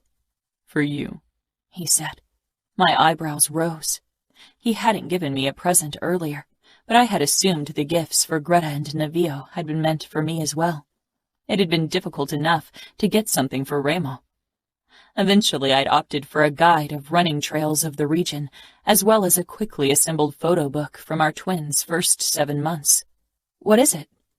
"Open it," Remo demanded, fingertips tracing my side and hip.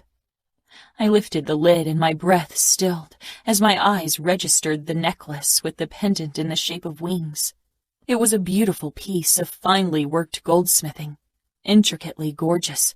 I took it out carefully. "Where did you get it? You didn't leave the house." "I had it handcrafted by a local goldsmith shortly after I released you." My lips fell open in surprise.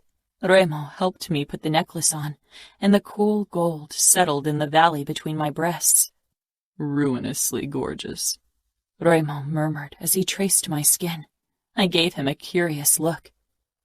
"You ruined me for all other women." A wave of possessiveness overcame me. Remo was mine. Remo. I watched Serafina as she stroked the heads of our children, patient, loving, even though they both had been crying on and off for hours. She sang to them, whispered words of sweet nothings to them. She had left her family for them so they would be safe, so they would get the life they deserved, the life they were destined for. I had seen the look in her eyes when she'd said goodbye to her twin. Serafina had given up so much for our children. Her body was weaker than mine. She wasn't as harsh or cruel or fearless. But God, she was strong.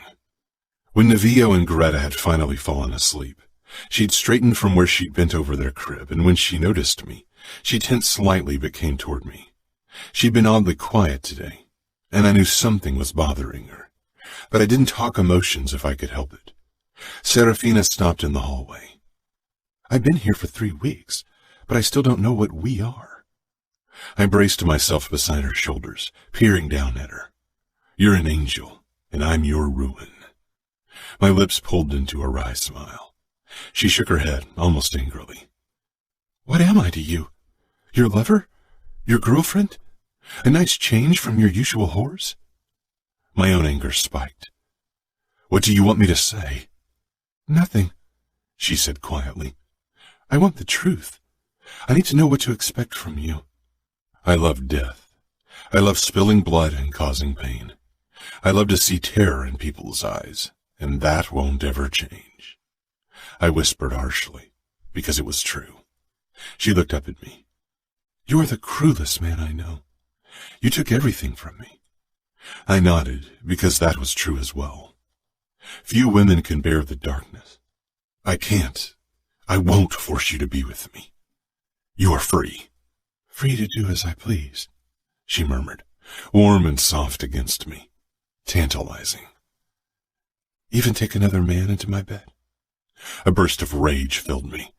I wanted her for myself, wanted to remain the only man who'd ever tasted those perfect lips, who'd ever claimed her. But more than that, I wanted her to want it too. I swallowed my fury. Even that, I said, then continued in a harsh whisper. I won't stop you. I won't punish you for it. She smiled a knowing smile. But you will kill anyone who touches me. I brought our lips close. Not just kill them. Obliterate them in the cruelest way possible for touching something they are unworthy of. Challenge flickered in her eyes. Are you worthy? I claimed her mouth, hard and desperate, before pulling back. Oh no, Angel. From the day I saw you, I knew I was the least worthy of them all. I should have never laid a hand on her. But I was a fucking bastard, and had taken everything she was willing to give. She tilted her head up, regarding me. She opened my shirt slowly, one button after the other, and it gave way under those elegant fingers. She rested her palm against my chest, over my heart. Is there something in there capable of love? My fucking chest constricted. Whatever's in there, it's yours. Whatever love I'm capable of, it's yours too. She cupped my face, her eyes fierce, almost brutal in their intensity. You are beyond redemption, Remo, she whispered, and I smiled bitterly because I knew it. She shook her head. But so am I, because even free to do as I please, I choose you. I'm no angel. An angel wouldn't love a man like you, but I do. I love you. And she kissed me harshly, brutally, all rage and love, and I kissed her back with the same love, the same rage. This woman had stolen my black heart. From the first moment I saw her, I wanted to own her. At first to destroy the outfit and Dante, then later because it became an irresistible need, a voracious longing. And in the end, Serafina was the one who owned me, black heart, condemned soul, scarred body. Every fucking part of me was hers. And if she'd let me, I'd be hers till my last day. Serafina. My heart burned with emotions, fiercely. Remo had declared his love for me, something I'd never considered a possibility. This cruel man owned my heart, and I didn't want it any other way. Remo's kiss was violent, harsh. Then he pulled back. Marry me. I froze. It had been an order. Remo wasn't a man who asked for anything. I leaned back against the wall slowly, searching his eyes. He didn't let me retreat. He kissed me again, but gentler. Marry me, Angel. It still wasn't a question, but his voice wasn't dominant anymore. It was soft, compelling, raw. Become a Falcone? I murmured against his lips. Become a Falcone. Become mine. I smiled. I have been yours for a long time. Is that a yes? He asked, his hand sliding over my outer thigh, stroking, distracting me. Yes, I whispered. Serafina Falcone, he murmured. I like the sound of it. I smiled, because this name sounded right. More right than Mancini ever had. Was this love? Was this madness? I didn't care. It was perfection either way. Chapter 31. Serafina. I was inexplicably nervous when Remo told me he wanted to announce our wedding to his brothers and Chiara the next day. We'd all gathered in the kitchen for breakfast, Livio on Chiara's lap and Greta on mine. You have a new wedding to look forward to, Remo said without warning. Every pair of eyes darted from him, then to me. My cheeks flushed. I wasn't sure what Savio and Nino thought of the situation. Adamo and Chiara liked me, but the other two... Will we be allowed to kidnap someone, or at least spill some blood? Since you sampled the goods before, bloody sheets won't happen after all. Savio drawled, grinning. Remo reached over the table and hit him over the head. Savio only chuckled. Be careful I don't spill your blood. Adamo smiled at me, then rolled his eyes at Savio. Chiara got up, handing Navio to Remo so she could hug me. "I'm so happy." Savio and Nino definitely didn't look unhappy, but their reaction wasn't as enthusiastic as Chiara's or Adamo's. Not that I had expected it to be. When Savio got up to take a call, I followed after him, but waited until he was done before I approached him. He eyed me curiously when he noticed me. He didn't look like a teenager anymore, especially now that he was sporting stubble. "Are we good?" I asked. "If you're talking about the soup incident, that's forgotten. Trust me, most people want to do worse to me, especially women, so I've learned not to hold grudges." He shrugged. "And we were the ones who held you captive, so you have more reason to be pissed." "True, but my family kidnapped your younger brother and almost killed your oldest. So I guess we're even?" Savio's expression tightened briefly at the mention of my family, and my own stomach churned painfully. "You are part of our family now. I don't give a fuck about the past. Just make sure you don't break Remo's fucking heart." "Do you think that's a possibility?" I teased. His dark brows drew together. "Before you, I'd have bet my balls against it. To be honest, I wasn't sure if Remo had something resembling a heart." "He loves you." Savio looked away, obviously uncomfortable. "We are brothers. We'll die for each other." I smiled. "We should return," Savio muttered. "I don't want Remo to think we're getting it on behind his back." I snorted. "Sorry, Savio. Nothing against you, but you don't stand a chance." Savio gave me an arrogant smile. "You like what you see. Admit it." He sauntered back into the kitchen before I could shoot something back. But for some reason, his insufferable ego was almost endearing. It reminded me a bit of Samuel, which was consoling and painful at the same time. After my conversation with Savio, I felt better. Now I only needed to straighten out things with Nino. He and I had never really warmed up to each other, and I wasn't sure if it was because Nino didn't like me, or if it was because of his nature. Remo leaned in when I sat down beside him. "Did he behave?" Savio rolled his eyes at his brother. "He tried," I said. "That's all I can hope for. Maybe they'll try your patience as they do mine." "Raising twins will teach you the patience of a saint." "I doubt your brothers can test me."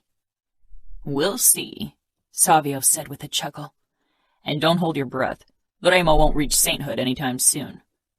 "I don't want him to be a saint," I said, looking at Navio and Remo, both watching me with those impossibly dark eyes. After breakfast, I asked Nino if we could talk. We headed into the garden, despite Remo's suspicious expression. "Do you disapprove of our wedding?" Nino assessed me without a flicker of emotion.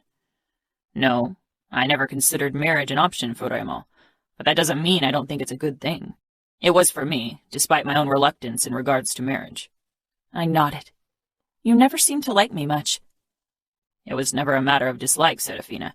You were our captive, the enemy, and I didn't want Remo to lose himself in his game. I thought it wouldn't work. But I was wrong. You saved him." "I couldn't let my family kill him." Nino shook his head. "That's not what I mean." I waited, watching Nino's profile as he stared off into the distance. "Remo and we are messed up in ways that can't be fixed. Not really. For someone to accept us despite what we are, it takes a lot of forgiveness and love. Our past, it broke certain parts of us." "Remo never talks about the past." Nino nodded. "He'll tell you eventually. Give him time." "We have all our lives." Remo. I held Serafina in my arms after sex. My chest pressed up to her back, my nose buried in her soft hair, relishing in her sweet scent. She traced the scars on my palm. She did it often. In the beginning it had bothered me because it was part of me I didn't share with anyone except for Nino. "I was 9, I began, then stopped because even with Nino I'd never discussed what had happened. Words had always seemed lacking to convey our shared horrors. The smell of blood filled my nose, as it always did when I remembered that day. Soon, the stench of burning fabric and skin joined the metallic tang. Serafina's fingers on my palm had stilled. "I love you no matter what. I've heard of every horror you committed, and I'm still here." She was. I could imagine what kind of stories were whispered in the outfit, and they were all true. And Serafina had experienced a small part of our nature when I'd captured her, when I'd cut her. Looking at the faded white scar, I still felt a fucking twinge in my chest. I brushed aside her hair and kissed the nape of her neck.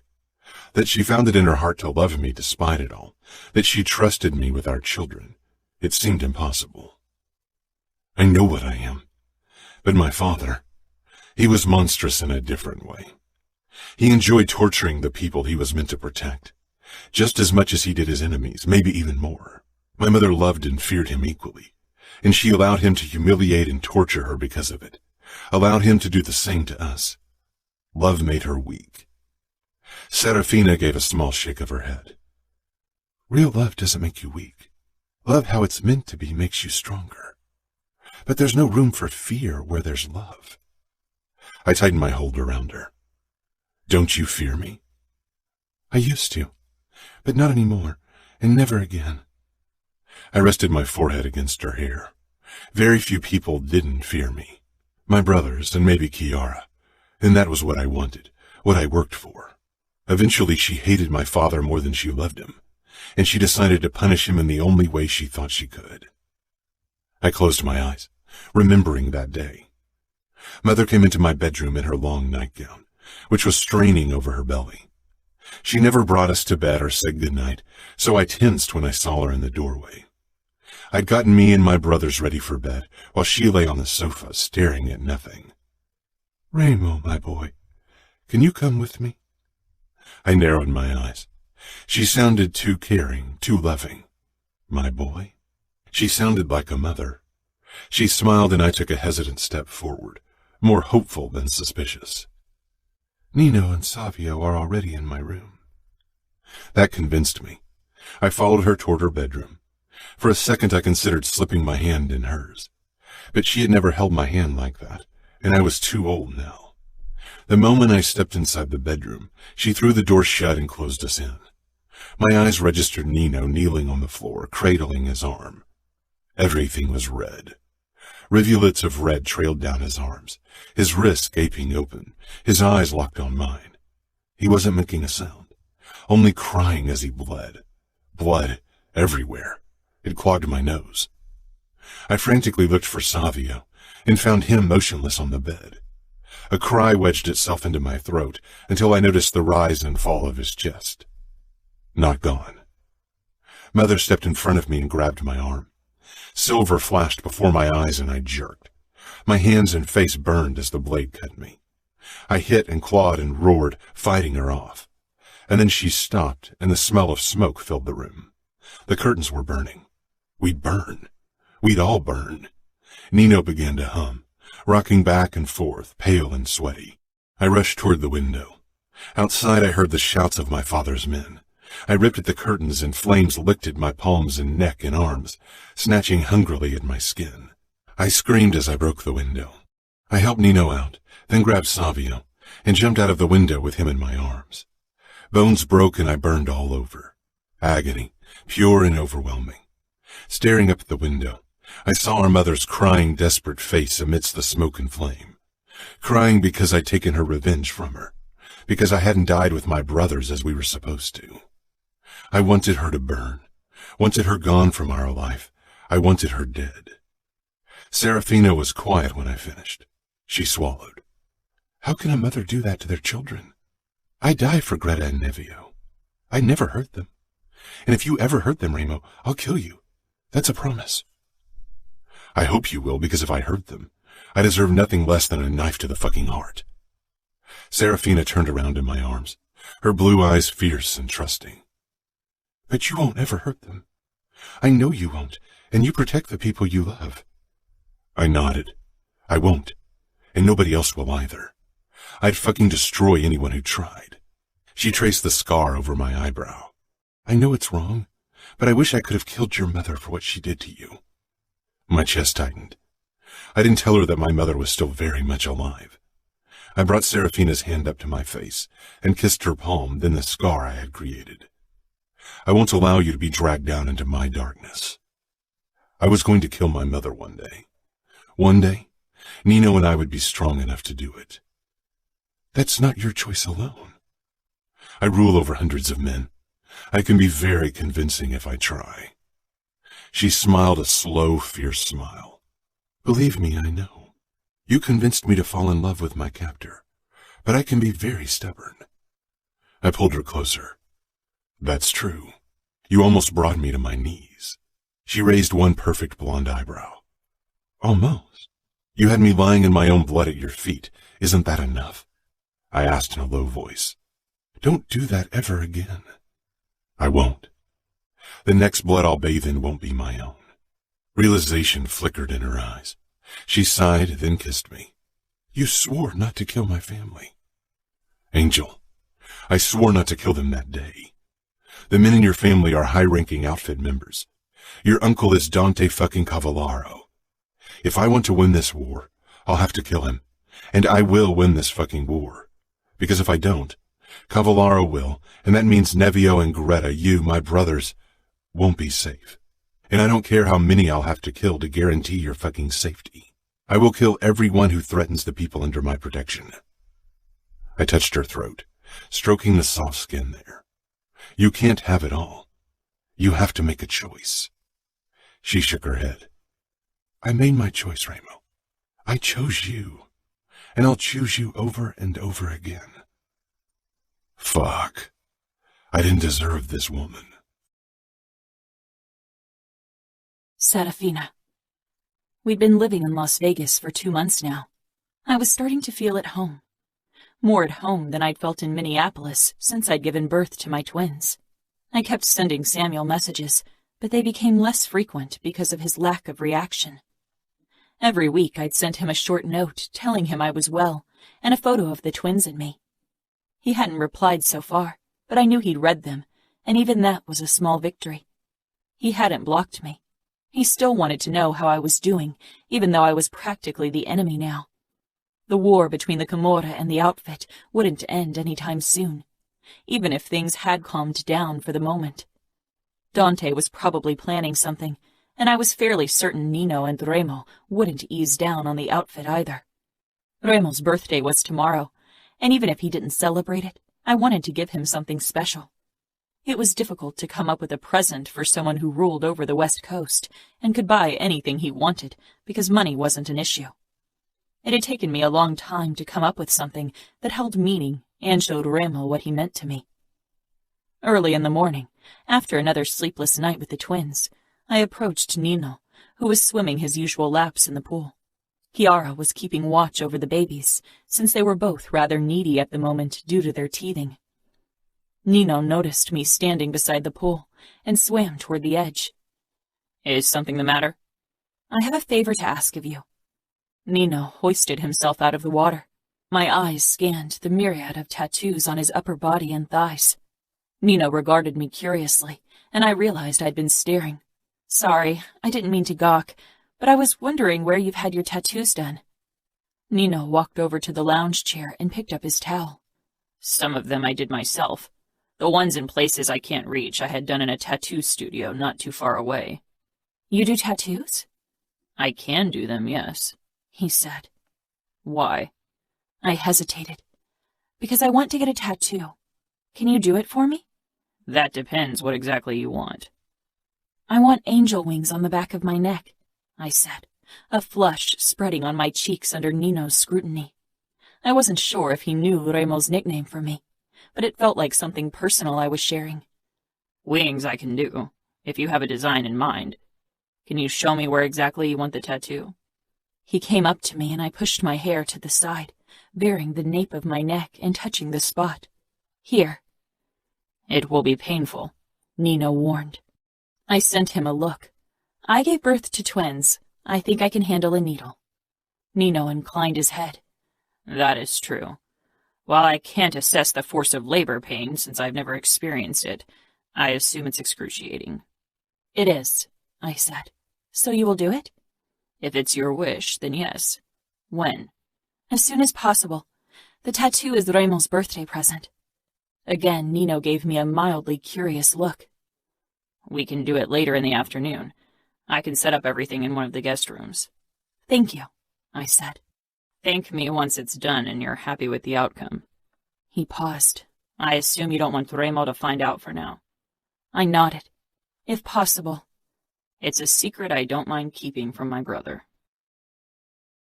As promised, Nino had set up everything in a guest bedroom in his wing.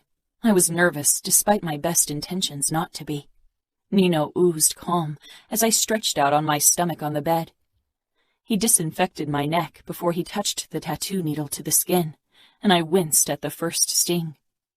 I soon got used to the burning sensation. Nino moved quickly, meticulously, and I didn't speak as he worked, not wanting to distract him. When he was finally done, I sat up and accepted the mirror Nino held out to me. He held a second mirror behind my neck. The outcome was more stunning than I could have ever imagined. I didn't know it was possible to paint such intricate artwork with a needle. The feathers of the wings looked so real, I expected them to flutter in the wind. It's beautiful, I admitted. Nino nodded.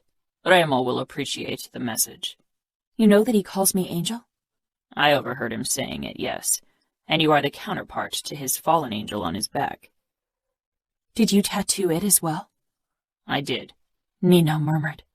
Why the broken, singed wings? The fallen angel is kneeling, and the tips of the feathers are crooked and burning. Nino regarded me closely. What did Remo tell you about our past?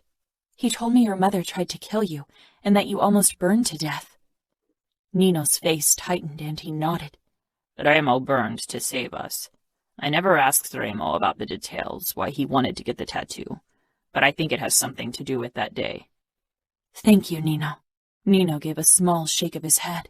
No, thank you.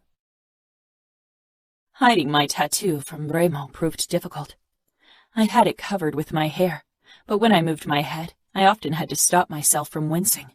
That evening, after bringing the twins to bed, Remo pulled me against him in our bedroom, his hands squeezing my butt before they moved higher. He kissed me and touched my neck. I drew back with a wince before I could stop myself. His eyes narrowed. What's wrong? I considered making up something, but Remo was too good at detecting lies, and his birthday was only 2 more hours away. This was supposed to be your birthday present, I said softly, as I lifted my hair and turned so he could see my neck. Remo was quiet, and I risked a look at him over my shoulder. Slowly he raised his eyes from my wings with a strange smile. Wings? I smiled. Because you gave me wings. He shook his head, his dark eyes softening. Angel, he said quietly, brushing his fingers over my tender skin. You had wings all along. You only needed a little push to spread them and fly. I turned back to face him. Maybe, but I wouldn't have done it on my own. We kissed slowly at first, but Remo quickly deepened our kiss, and suddenly we were on the bed, tugging at our clothes and stroking every inch of naked skin we could reach. I pushed Remo onto his back, smiling, and his answering smile, all desire and dominance, sent a stab of arousal through me. Leaning forward to claim his mouth for a kiss, I lowered myself on his erection, groaning at the feeling of fullness. Remo pushed up into a sitting position, bringing us chest to chest. Racing heartbeat to racing heartbeat. I gasped at the shift of him inside of me, at the feel of his strength as his arms slung around my back. I rolled my hips, driving him deeply into me as we kissed. We held each other's gaze as we always did, and those dark eyes captivated me as they'd done from the very start, so often cruel and merciless, but passionate and reverent when they rested on me. Tender and caring when they regarded our twins. When we'd both found our release, we stayed wrapped up in each other like that, our breathing ragged, bodies slick with sweat. I ran my fingertips over Remo's back, tracing the spot where the wings of his fallen angel spread out. He trailed his own fingertips upwards, along my spine until he reached my new tattoo. I winced slightly, and Remo's touch turned even softer. My heart was ready to burst out of my ribcage from the look in his eyes. Remo scanned my expression, his brows drawing together. I sighed. Sorry. Since my pregnancy, I'm more emotional. I hope it'll go away soon. I cleared my throat, then rested my palm over his shoulder blade. What's the meaning of your tattoo? You know why I got mine, but I wonder why you got yours. A hint of wariness flashed in Remo's eyes, the walls he was used to keeping up, wanting to lock back in place. Nino did it, about 7 years ago. I nodded to show him I was listening. It's a fallen angel, like you said. It represents the fall Nino and I took on the day our mother tried to kill us. My brows snapped together. Fall? You saved your brothers. How's that falling? Remo's expression was dark and twisted, his eyes far away, haunted, angry. Until that day, Nino and I were innocent. After that, we weren't. We'd already experienced our fair share of violence from our father, but it never affected us like that day did. The flames of that day, they singed our wings, and our fall into darkness began. We became who we are today. That's why the fallen angel is kneeling in pools of blood. I noticed that the fallen angel knelt in pools of some kind of liquid, that a few of its singed feathers dipped into it, but I hadn't realized it was blood. For a moment, I wasn't sure what to say, how to console Remo. Could words ever be enough to make the horrors of his past better? I'm sorry, I said quietly. Remo's gaze focused on me, tore away from the images of the past. You aren't the one who should be sorry, and I won't forgive her, no matter how often she'd apologize. Not that she ever did. I froze. Your mother didn't die that day? No. Even though I wanted her dead, I'm glad she survived that day, or Adamo wouldn't be here. She was heavily pregnant with him. I shook my head, completely at a loss over what Remo's mother had done. Where is she? In a mental facility. Remo's voice dipped and turned vicious. We are paying for it so she can live and breathe and exist, when she shouldn't be doing either. Why haven't you killed her? With anyone else, I would have never asked something like that. But this was Remo. Killing was in his nature, and his words made it clear that he hated his mother. Remo pressed his mouth to the crook of my neck. Because, he growled, for some fucking messed up reason, Nino and I are too weak to kill her. We haven't seen her in over 5 years. Do Savio and Adamo know what happened? Savio is known for a while, and we talked to Adamo a few months after he got initiated. I stroked Remo's neck. Have you thought about visiting her again to try and find closure? Remo looked up, his expression harsh. There won't be any closure until she's dead. I don't want to waste another second of my life on her. She's already fucking dead to me. You and Greta and Navio are what matters now. My brothers are what matters. That's it. I kissed him to show him I understood. I didn't think it was as easy as that. Their mother still dominated part of their existence, but I respected that Remo wasn't ready to seek a solution now. It wasn't my place to meddle. He and his brothers would have to face their mother one day, and maybe then they could move past their demons. All I could do was show Remo a better future, a future with a family that loved him. He'd always only had his brothers, but now he had us as well. Chapter 32. Remo. Serafina, Leona, and Chiara were busy in the kitchen, baking birthday cakes for the twins whose first birthday was today. It was already close to noon. I doubted they'd get the cake ready in time for the afternoon, but I didn't say anything. It seems like a waste of effort to create elaborate cakes in the shape of a unicorn in a car when their only purpose is to be eaten. Nino commented as we left the kitchen to give the women their space. They'd found images of complicated cakes on the internet and were determined to recreate them for Greta and Nevio. I don't give a fuck, but Serafina is so damn excited about the cakes, so I guess it's worth the work. I doubt the kids will care much. They'll only smash their hands into the cake and stuff their faces, I said, peering down at Greta, whom I cradled in the crook of my arm. She felt completely comfortable in my presence now, and it felt like one of the biggest triumphs in my life to have her big dark eyes look up at me with trust. And by my fucking honor and everything else that mattered, I'd never do anything to betray that trust. When she'd been wary of me in the beginning, it had felt like a knife to the heart. I'd always relished the fear in the eyes of others, with the exception of my brothers. But with my children and Serafina, I never wanted to see it again. I never considered marriage an option for the two of us, Nino said thoughtfully as we stopped beside the pool. I never thought I'd find a woman I wouldn't want to kill after a few hours. Greta gave me a toothy grin, and I stroked her hair back. It had grown quite long and curled slightly, like Adamo's hair did. Mia cara. Ready for your first swim? Nevio was settled in Nino's arm, and as usual making grabby hands at the colorful tattoos. I could already guess what he wanted to get once he was older. Fabiano was already lounging on the pink flamingo float Savio had used before I'd banned any kind of whoring in the mansion. I rolled my eyes at him. That's a disturbing sight. Fabiano shrugged. It's comfortable. Savio and Adamo were playing water ball close to the waterfall in the pool and bickering as usual. It was the first swim for the babies, since we didn't have a heated pool before, and only had it installed now that the babies were part of our household. Nino slowly stepped into the pool with Nevio. Nevio let out a screech, smiling at me. My fucking heart swelled with pride. That boy didn't fear anything. Sometimes it almost worried me how similar to me he was. He'd get himself in trouble as soon as he could walk better. Nino moved over to Fabiano on the float, and Nevio made his grabby hands, wanting to ride on the flamingo with Fabiano. Fabiano raised his eyes to mine, asking for permission. I nodded, twisting my forearm with the tattoo.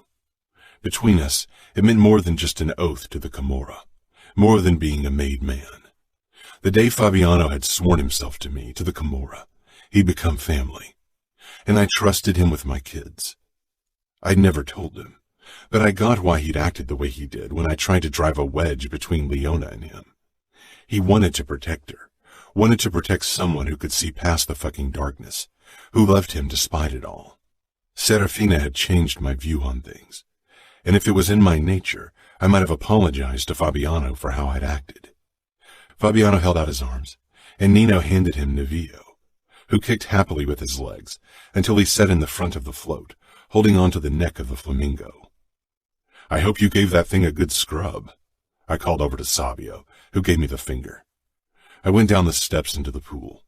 The moment Greta's feet touched the water, her face twisted, but I made a low, soothing sound and she relaxed. Shifting her so her head was level with mine, I lowered us further into the warm water.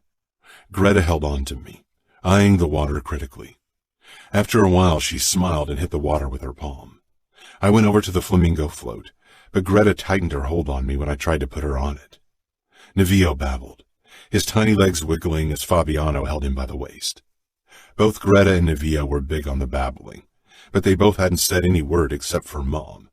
And while Nevio was already making his first steps, Greta only crawled. She was a cautious kid and reminded me a lot of Nino. Nevio grinned at me, squeezing the neck of the flamingo before he extended his arms with his grabby hands. Dad! Dad! For a moment I froze, my expression stilling. Fabiano grinned, and Nino squeezed my shoulder. I wrapped my arm around Nevio and pressed him to my chest. Greta pressed her wet palm against Nevio's cheek, giggling. I waded through the water with the two, dipping lower, causing them to scream with joy. Serafina headed toward us in a heart-stoppingly sexy white bikini, Chiara and Leona close behind her. She lowered herself to the edge of the pool. Mom! Greta called, and I handed our daughter over to Serafina. I stayed close and touched Serafina's thigh. She raised her eyebrows. Something the matter? You have a strange expression. Nevio said Dad. I told her. She leaned down and kissed me, her expression so full of happiness, it filled even my cruel heart with warmth. Dad, Nevio confirmed, hitting the surface with his palm again and sending water everywhere. Serafina shook her head with a soft smile as she slid into the water with Greta pressed to her chest. This is close to perfection, I said, indicating the people gathered around us. Everyone who matters is here, and I'd fucking protect them all with my life. A shadow passed over Serafina's face, and she averted her gaze, blinking. I curled my hand over her neck, bringing our faces closer together. She locked gazes with mine. I know you miss them, especially your brother. She nodded. I do, and I wish you could meet Sophia and my mom. I wish they could see you as I see you, Serafina saw me in a way most people never would, because I'd never allow them to do so. I can't promise you peace. It's not only my call to make, and there's a lot of bad blood between the Camorra and the outfit. I won't back down, not when Cavallaro was the first to breach my territory. I still wanted to bathe in Cavallaro's blood, and I knew he shared the sentiment. Peace would never happen. I know, and I can deal with it. This is my new family now, and I'm happy that the babies and I are here where we belong. She paused, sighing. I can't help missing my family, especially Samuel. We've always been so close, and now I haven't heard from him in so long. It's hard. I was used to handling things, used to things going my way, but this was one thing I couldn't change for her. I wasn't going to make a peace offering toward Cavallaro, even when the attack on Rogers Arena was orchestrated by Scuderi. But the attack on our race in Kansas definitely wasn't. He tortured my brother. That was another thing I couldn't easily forget. I wanted them to bleed. At least Dante fucking Cavallaro. Greta giggled again, and Nevio fell in. Serafina's expression brightened, and she smiled at me. Fuck. That smile got me every time. Serafina. Nevio was a small whirlwind, and it had only gotten worse since he started to walk. It was the day before our wedding, and only 4 days since the twins' birthday, and Chiara was busy with last-minute preparation, even though it was going to be a small affair. Adamo had babysitter duty for Nevio, which mainly consisted in running after him and making sure he didn't break his neck or got his hands on anything breakable. Every time Adamo lifted Nevio into his arms, he began wailing in protest. I gave Adamo an understanding smile when he let out a sigh. I can take over if you want. Adamo smiled sheepishly. I need a break. Chuckling, I took Nevio from him and hoisted him up on my hip, despite his loud protest. Mom, no! No, no, no! I was so looking forward to them speaking, Remo said, from his spot on a blanket where he played with Greta while trying to get work done on his iPad simultaneously. But Nevio enjoys the word no a bit too much for my taste. No, Mom, and Dad were the only words that Nevio had mastered so far. No! Nevio bellowed. I laughed. Remo shook his head. Nevio, that's enough. Nevio frowned, his lips turning into a pout. No? Remo's mouth twitched. If you're being quiet, I'll set you back down, I said. Nevio regarded me, then Remo, obviously unsure if our offer was worth it. Greta crawled closer to Remo, and he looked back down to her. She pressed her hands to his legs and slowly pushed up, her butt raised. Then she stumbled to her feet. Remo reached out, and she curled her tiny hand around his index finger, and Remo's other fingers covered hers, steadying her, and my eyes began to water. Good, Remo encouraged. She looked at him, surprised, and still a bit unsure. She took a hesitant step, and he smiled.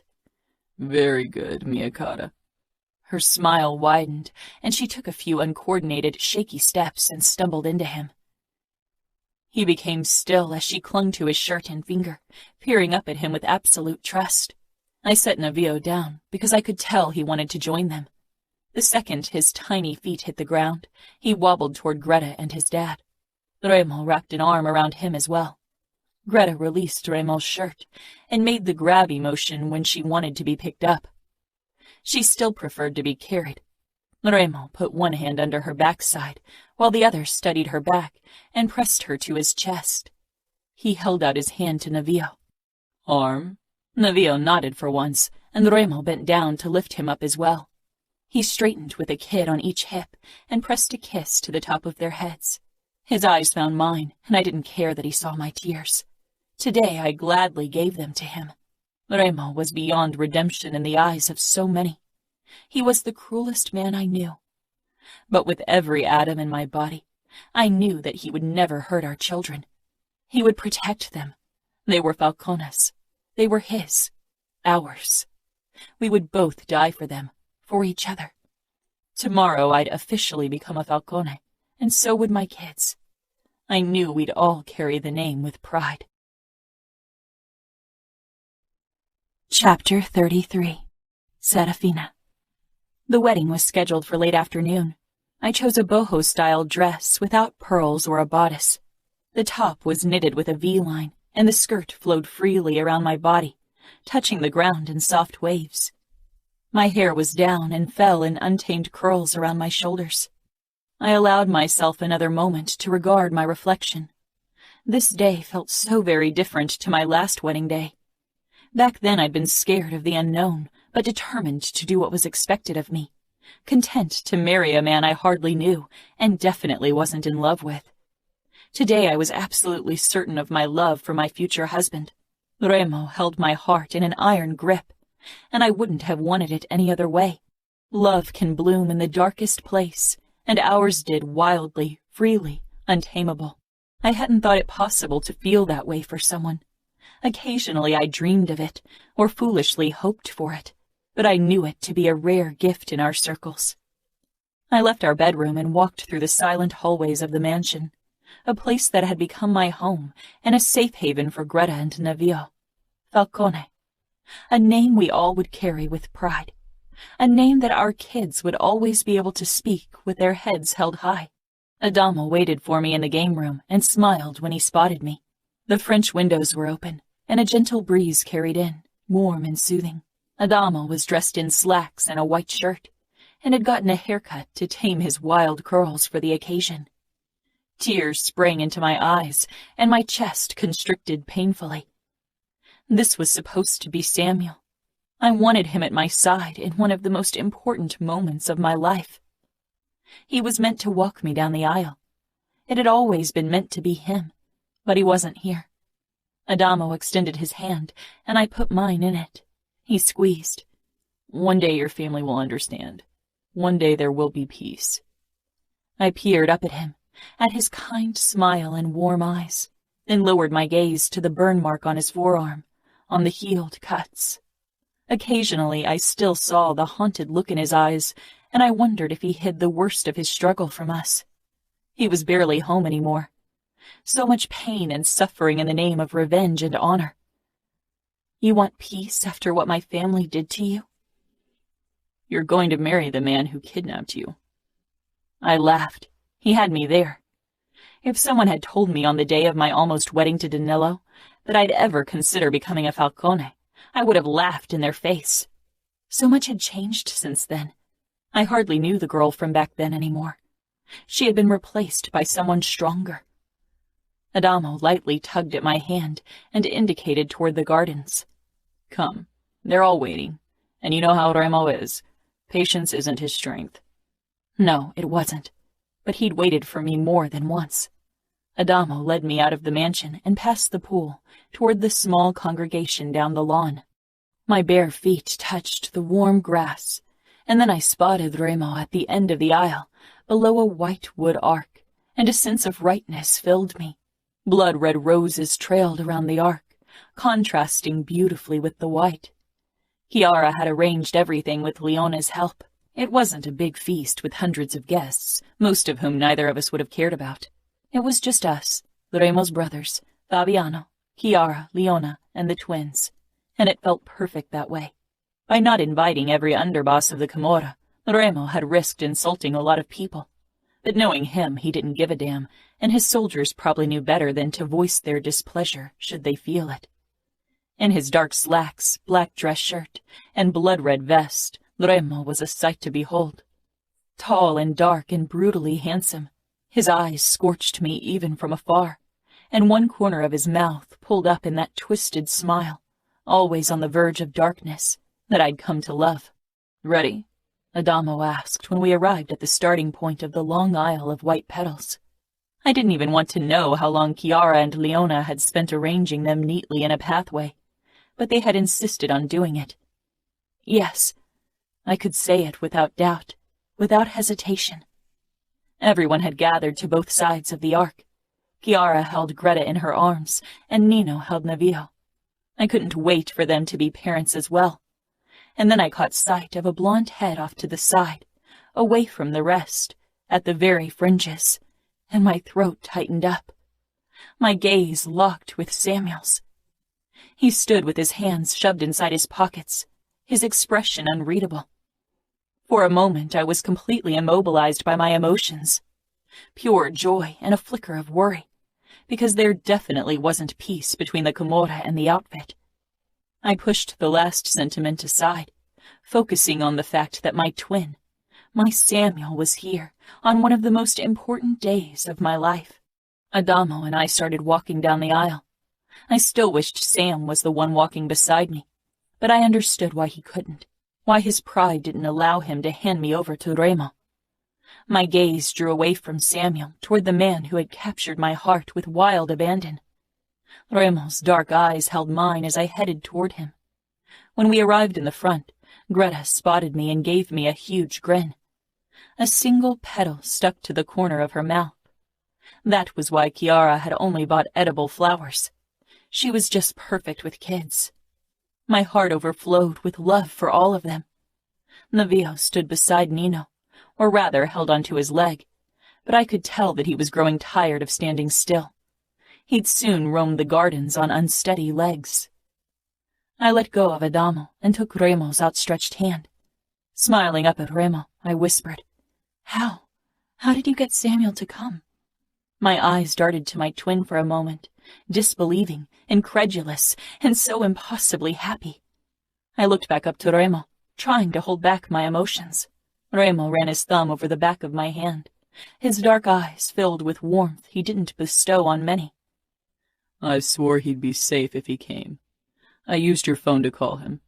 It was a difficult process." I swallowed. I could imagine how much time and effort it had cost to convince Samuel to come here, to risk so much. And I knew that Remo would have to let go of some of his pride to make a step toward my brother, the enemy. He'd done it for me. "He tortured you, almost killed you." Remo squeezed my hand. "I did worse. I took you from him. If I was him, I wouldn't forgive me either." "Thank you for bringing him here, Remo." I touched his chest, hoping he could see just how fiercely I loved him. "Whatever's in there, it's yours," he said with a dark smile. "And I love every part of it, of you, the good, the bad, the light, the dark, even your blackest corners." Remo's eyes flashed with fierce affection. Nino did the ceremony, since we didn't want any outsiders around for our special day. He'd gotten the license to do so only recently, which didn't pose a big problem in Las Vegas. We kept the ceremony short, foregoing a long-winded traditional speech before we spoke our vows. We each had chosen rings for the other that we hadn't seen yet. I took Remo's hand and slipped the ring on. It was a black tungsten carbide ring with an ebony wood inlay. Remo raised his eyebrows in surprise. "Carbide is twice as strong as steel," I whispered, "because you are the strongest man I know." I smiled at the flicker of adoration in his eyes.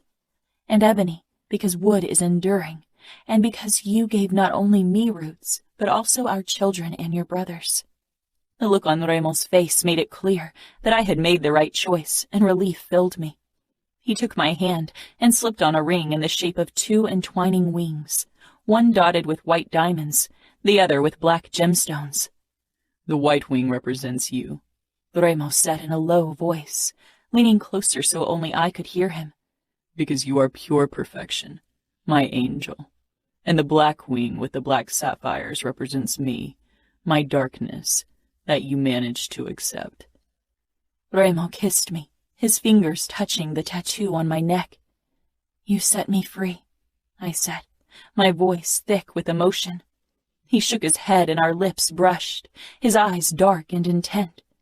"I was the one who needed to be freed." I kissed him fiercely, free of the shackles of his past. When we pulled away, I realized everyone had taken a few steps back to give us privacy. My eyes were drawn to Samuel, whose expression was like stone. I needed to talk to him, to embrace him. Remo squeezed my hand to show me it was okay. I headed for Samuel, and Remo released my hand, but my fingers clung to him, pulling him along. "Angel, you had one ruined wedding. Do you want to add a bloody one to your list?" I glanced at him. "You won't attack my brother." His eyes went past me. "I won't." "And Samuel won't attack you either," I said firmly. Samuel stood tall, expression harsh as it settled on Remo. I finally let go of Remo's hand, and he stayed a few steps back as I bridged the remaining distance between Sam and me. I stopped right in front of my twin. I peered up at Samuel, and he lowered his gaze to mine, and despite everything I had done, everything he knew, his expression softened with love and tenderness. I started crying because I hadn't realized how much I'd missed him, how much I longed for his forgiveness. You came. I wrapped my arms around his middle, and he hugged me back. I'd do anything for you, Fina, even stare into the eyes of the man I want to kill more than anything in this world. We stayed in each other's embrace for a few moments, trying to make every second last a lifetime, because we knew there would be few chances like this in the future. I pulled back, searching his blue eyes. They don't know you're here. Nobody knows. If they did, it would be considered betrayal. We're at war. You're risking too much for me, I whispered. I didn't risk enough. That's why we're standing here today. He sighed. I got all of your messages. I read them, and I considered replying so often, but I was an idiot. I was angry and hurt. I touched his cheek. Forgive me. Fina, I'd forgive you of anything. But him, Samuel indicated Remo. Him I won't ever forgive for taking you from us. From me, not in 1,000,000 years. I swallowed. I love him. He's the father of my children.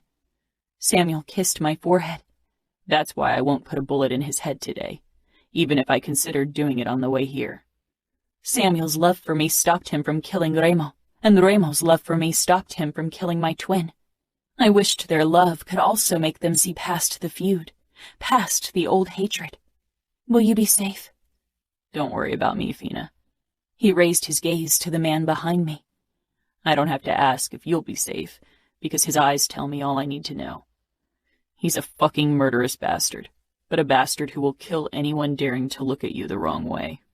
I glanced over my shoulder at Remo, who was regarding us with intent. He looked relaxed to someone who didn't know him very well, but I caught the subtle tension in his muscles, the vigilance in his eyes. He didn't trust Samuel. Further down beside the ark, Nino kept throwing evaluating looks our way as well. Remo will go through fire for me and our children, I whispered. Samuel nodded. I could tell that he needed to go. He was surrounded by his enemies, and even if I knew he was safe because Remo had declared him as such, he felt uncomfortable. Will I see you again? I can't lose you, Sam. Samuel rested his forehead against mine. You won't lose me. I don't know how, but I'll try to talk to you on the phone and reply to your messages.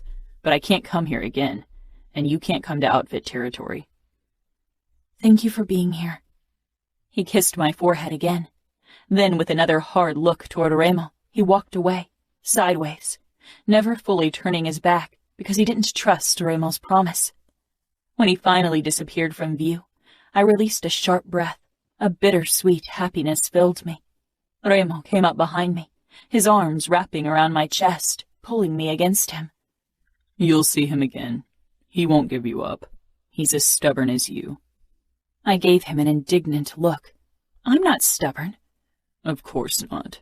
He kissed my shoulder blade, then lightly bit down on the crook of my neck, making me shiver with desire.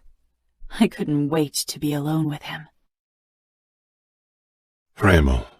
Serafina was practically shaking with arousal as I led her to our bedroom after the wedding feast.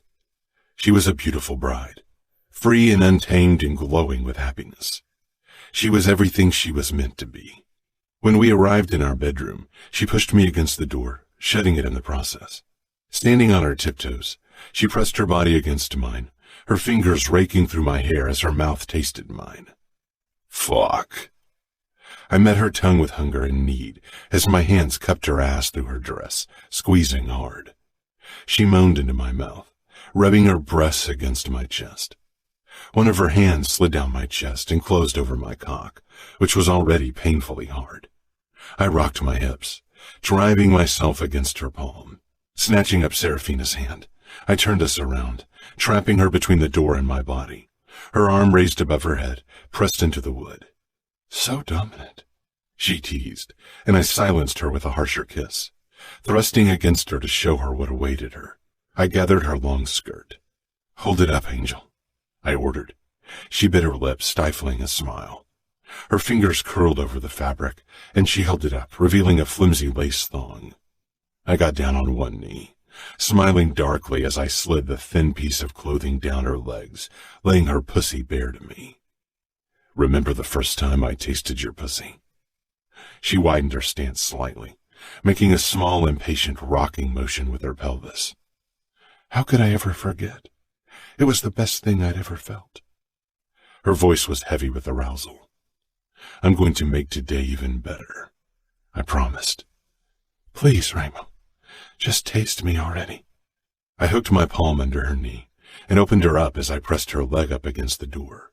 Finally, I leaned forward and took a long lick. Pulling back, I rasped, "Oh, Angel, you're already so fucking ready for my cock." Her eyes narrowed. "I don't care. I want your tongue first. Now stop talking." I chuckled, ridiculously turned on by her desire and bossiness. Thrusting 2 fingers into her, I began sucking her clit. She cried out, one of her hands clutching my head as I alternated between sucking her nub and her soft lips, while my fingers worked her deeply.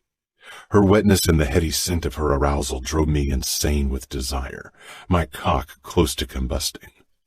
I just wanted to fuck her, but she'd get what she wanted first. Her moans and whimpers turned more desperate as I drove her close to the brink, only to release her clit and suckle the inside of her thigh, my fingers stilling. "Remo," she said, half angry, half desperate. I closed my mouth over her clit as I slammed my fingers into her, and Serafina arched up, crying out my name as her release shook her body. I kept thrusting and suckling until she began jerking, overwhelmed by the sensation. Sliding my fingers out of her channel, I dipped my tongue in, causing her to let out another low moan. I pushed to my feet, shoving down my pants and crashing my lips down against hers so she could taste herself. "Ready to be fucked now?" I growled. "Oh, yes," she groaned, her marble cheeks flushed with desire. I hoisted her up against the door, her dress bunched between our bodies as Serafina wrapped her legs around my hips. Locking gazes, I drove into her in one hard thrust. Her walls clamped down around my cock, and she tilted her head back with a gasp, baring that perfect throat. I marked her unblemished skin, my fingers digging into her soft thighs as I slammed into her again and again. She clung to my shoulders, her lips parted, lids hooded with pleasure. Her grip turned painful as she got closer, her heels digging into my ass. I groaned, my balls tightening, but I kept thrusting into her, pushing her up against the wall, and then she froze with a beautiful cry. It took all my fucking self-control not to be swept away with her. Grunting, I kept rocking my hips until she softened, and her head fell forward for an uncoordinated kiss. "Don't get too comfortable. I'm not done with you," I said roughly. She smiled against my mouth, her blonde hair sticking to her and my forehead as I carried her over to our bed. I dropped her down on the mattress, and she let out an indignant huff, her legs already parting in invitation. I shook my head with a dark smile. "On your knees." She rolled over, presenting her round ass cheeks, then knelt on the bed. The sight of her waiting for me like that made my cock twitch. I leaned over her and bit her ass cheek before I pulled her toward my waiting cock. I caught the slight tensing of her muscles, the way she braced herself, but she loosened, turned soft when I slid into her pussy, not her ass. We tried it a few times. It had always been my favorite before her, but I could tell Serafina only did it for me. She didn't enjoy it, and in turn it had lost its appeal to me. I wanted Serafina crazy with lust, not tense with discomfort. I established a hard, fast rhythm, my balls slapping against her pussy. Serafina reached under her body and began stroking her clit, brushing my dick with her nails in the process, driving me completely crazy. Leaning forward, I brushed her hair aside so I could see her inked wings. I had already been close, and as I slammed into Serafina deeper than before, I finally let loose. Serafina got caught by my climax as well and bucked up, her arms giving out as her own release hit her. I kept pumping into her until I was completely spent. I gave her ass a clap before I pulled out and dropped down beside her. She snuggled against me, our breathing ragged, bodies slick with sweat. We shared a slow, lingering kiss. I wrapped an arm around her shoulder, and Serafina linked our hands, holding them up. The winged ring with the diamonds and black sapphires looked perfect on her long finger. I had it made for her, and it had taken the jeweler several tries to get it exactly how I wanted it. His forehead was always slick with perspiration the moment I'd paid him a visit. Serafina had caught me by surprise with her choice for me, but she couldn't have chosen better. The black carbide with the ebony center didn't feel foreign on my hand like I'd feared it would. I'd never worn any kind of jewelry, and I had thought I never would. Marriage had been out of the question. I'd never understood its appeal. I had companionship with my brothers, and I had enough women at my disposal for sex. I'd never cared for any woman, except for Chiara, maybe, but that was a different kind of caring. And then came Serafina, my angel, the woman meant to be my greatest triumph, and she was, only not in the way I'd thought she'd be.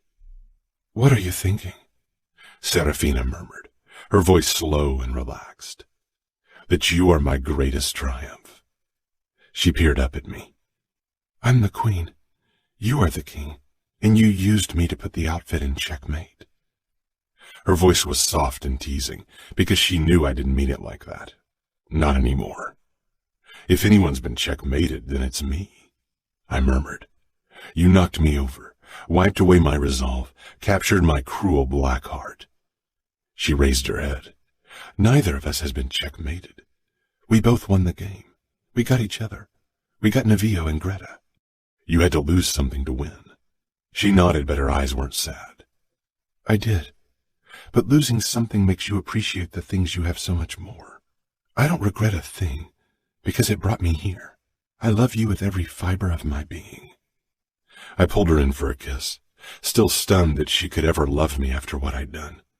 I lightly traced the almost invisible scar on her forearm. "And I love you," I murmured harshly. I never thought I'd utter those words to anyone, even though I'd admitted my feelings to Serafina before. "Because you brave my darkness every day. Because you should run, but you don't. Because you gave me the greatest gift of all, our children and yourself. I brave your darkness gladly, because your light shines all the brighter against it," she said. I kissed her fiercely. This woman had my cruel heart. She'd always have it. I was cruel. I was beyond redemption. But I didn't care as long as Serafina, as long as Nevio and Greta saw something redeeming when they looked at me. I'd make sure I'd never betray their love and trust. And if anyone ever dared to take them away from me, I'd show those unfortunate bastards what I was to those I didn't give a fuck about. The cruelest man of the West. This has been Twisted Pride, the Camorra Chronicles Book 3 by Cora Reilly, narrated by Tortom and Charlie Angel. Copyright 2019 by Cora Reilly. Production copyright 2020 by Cora Reilly.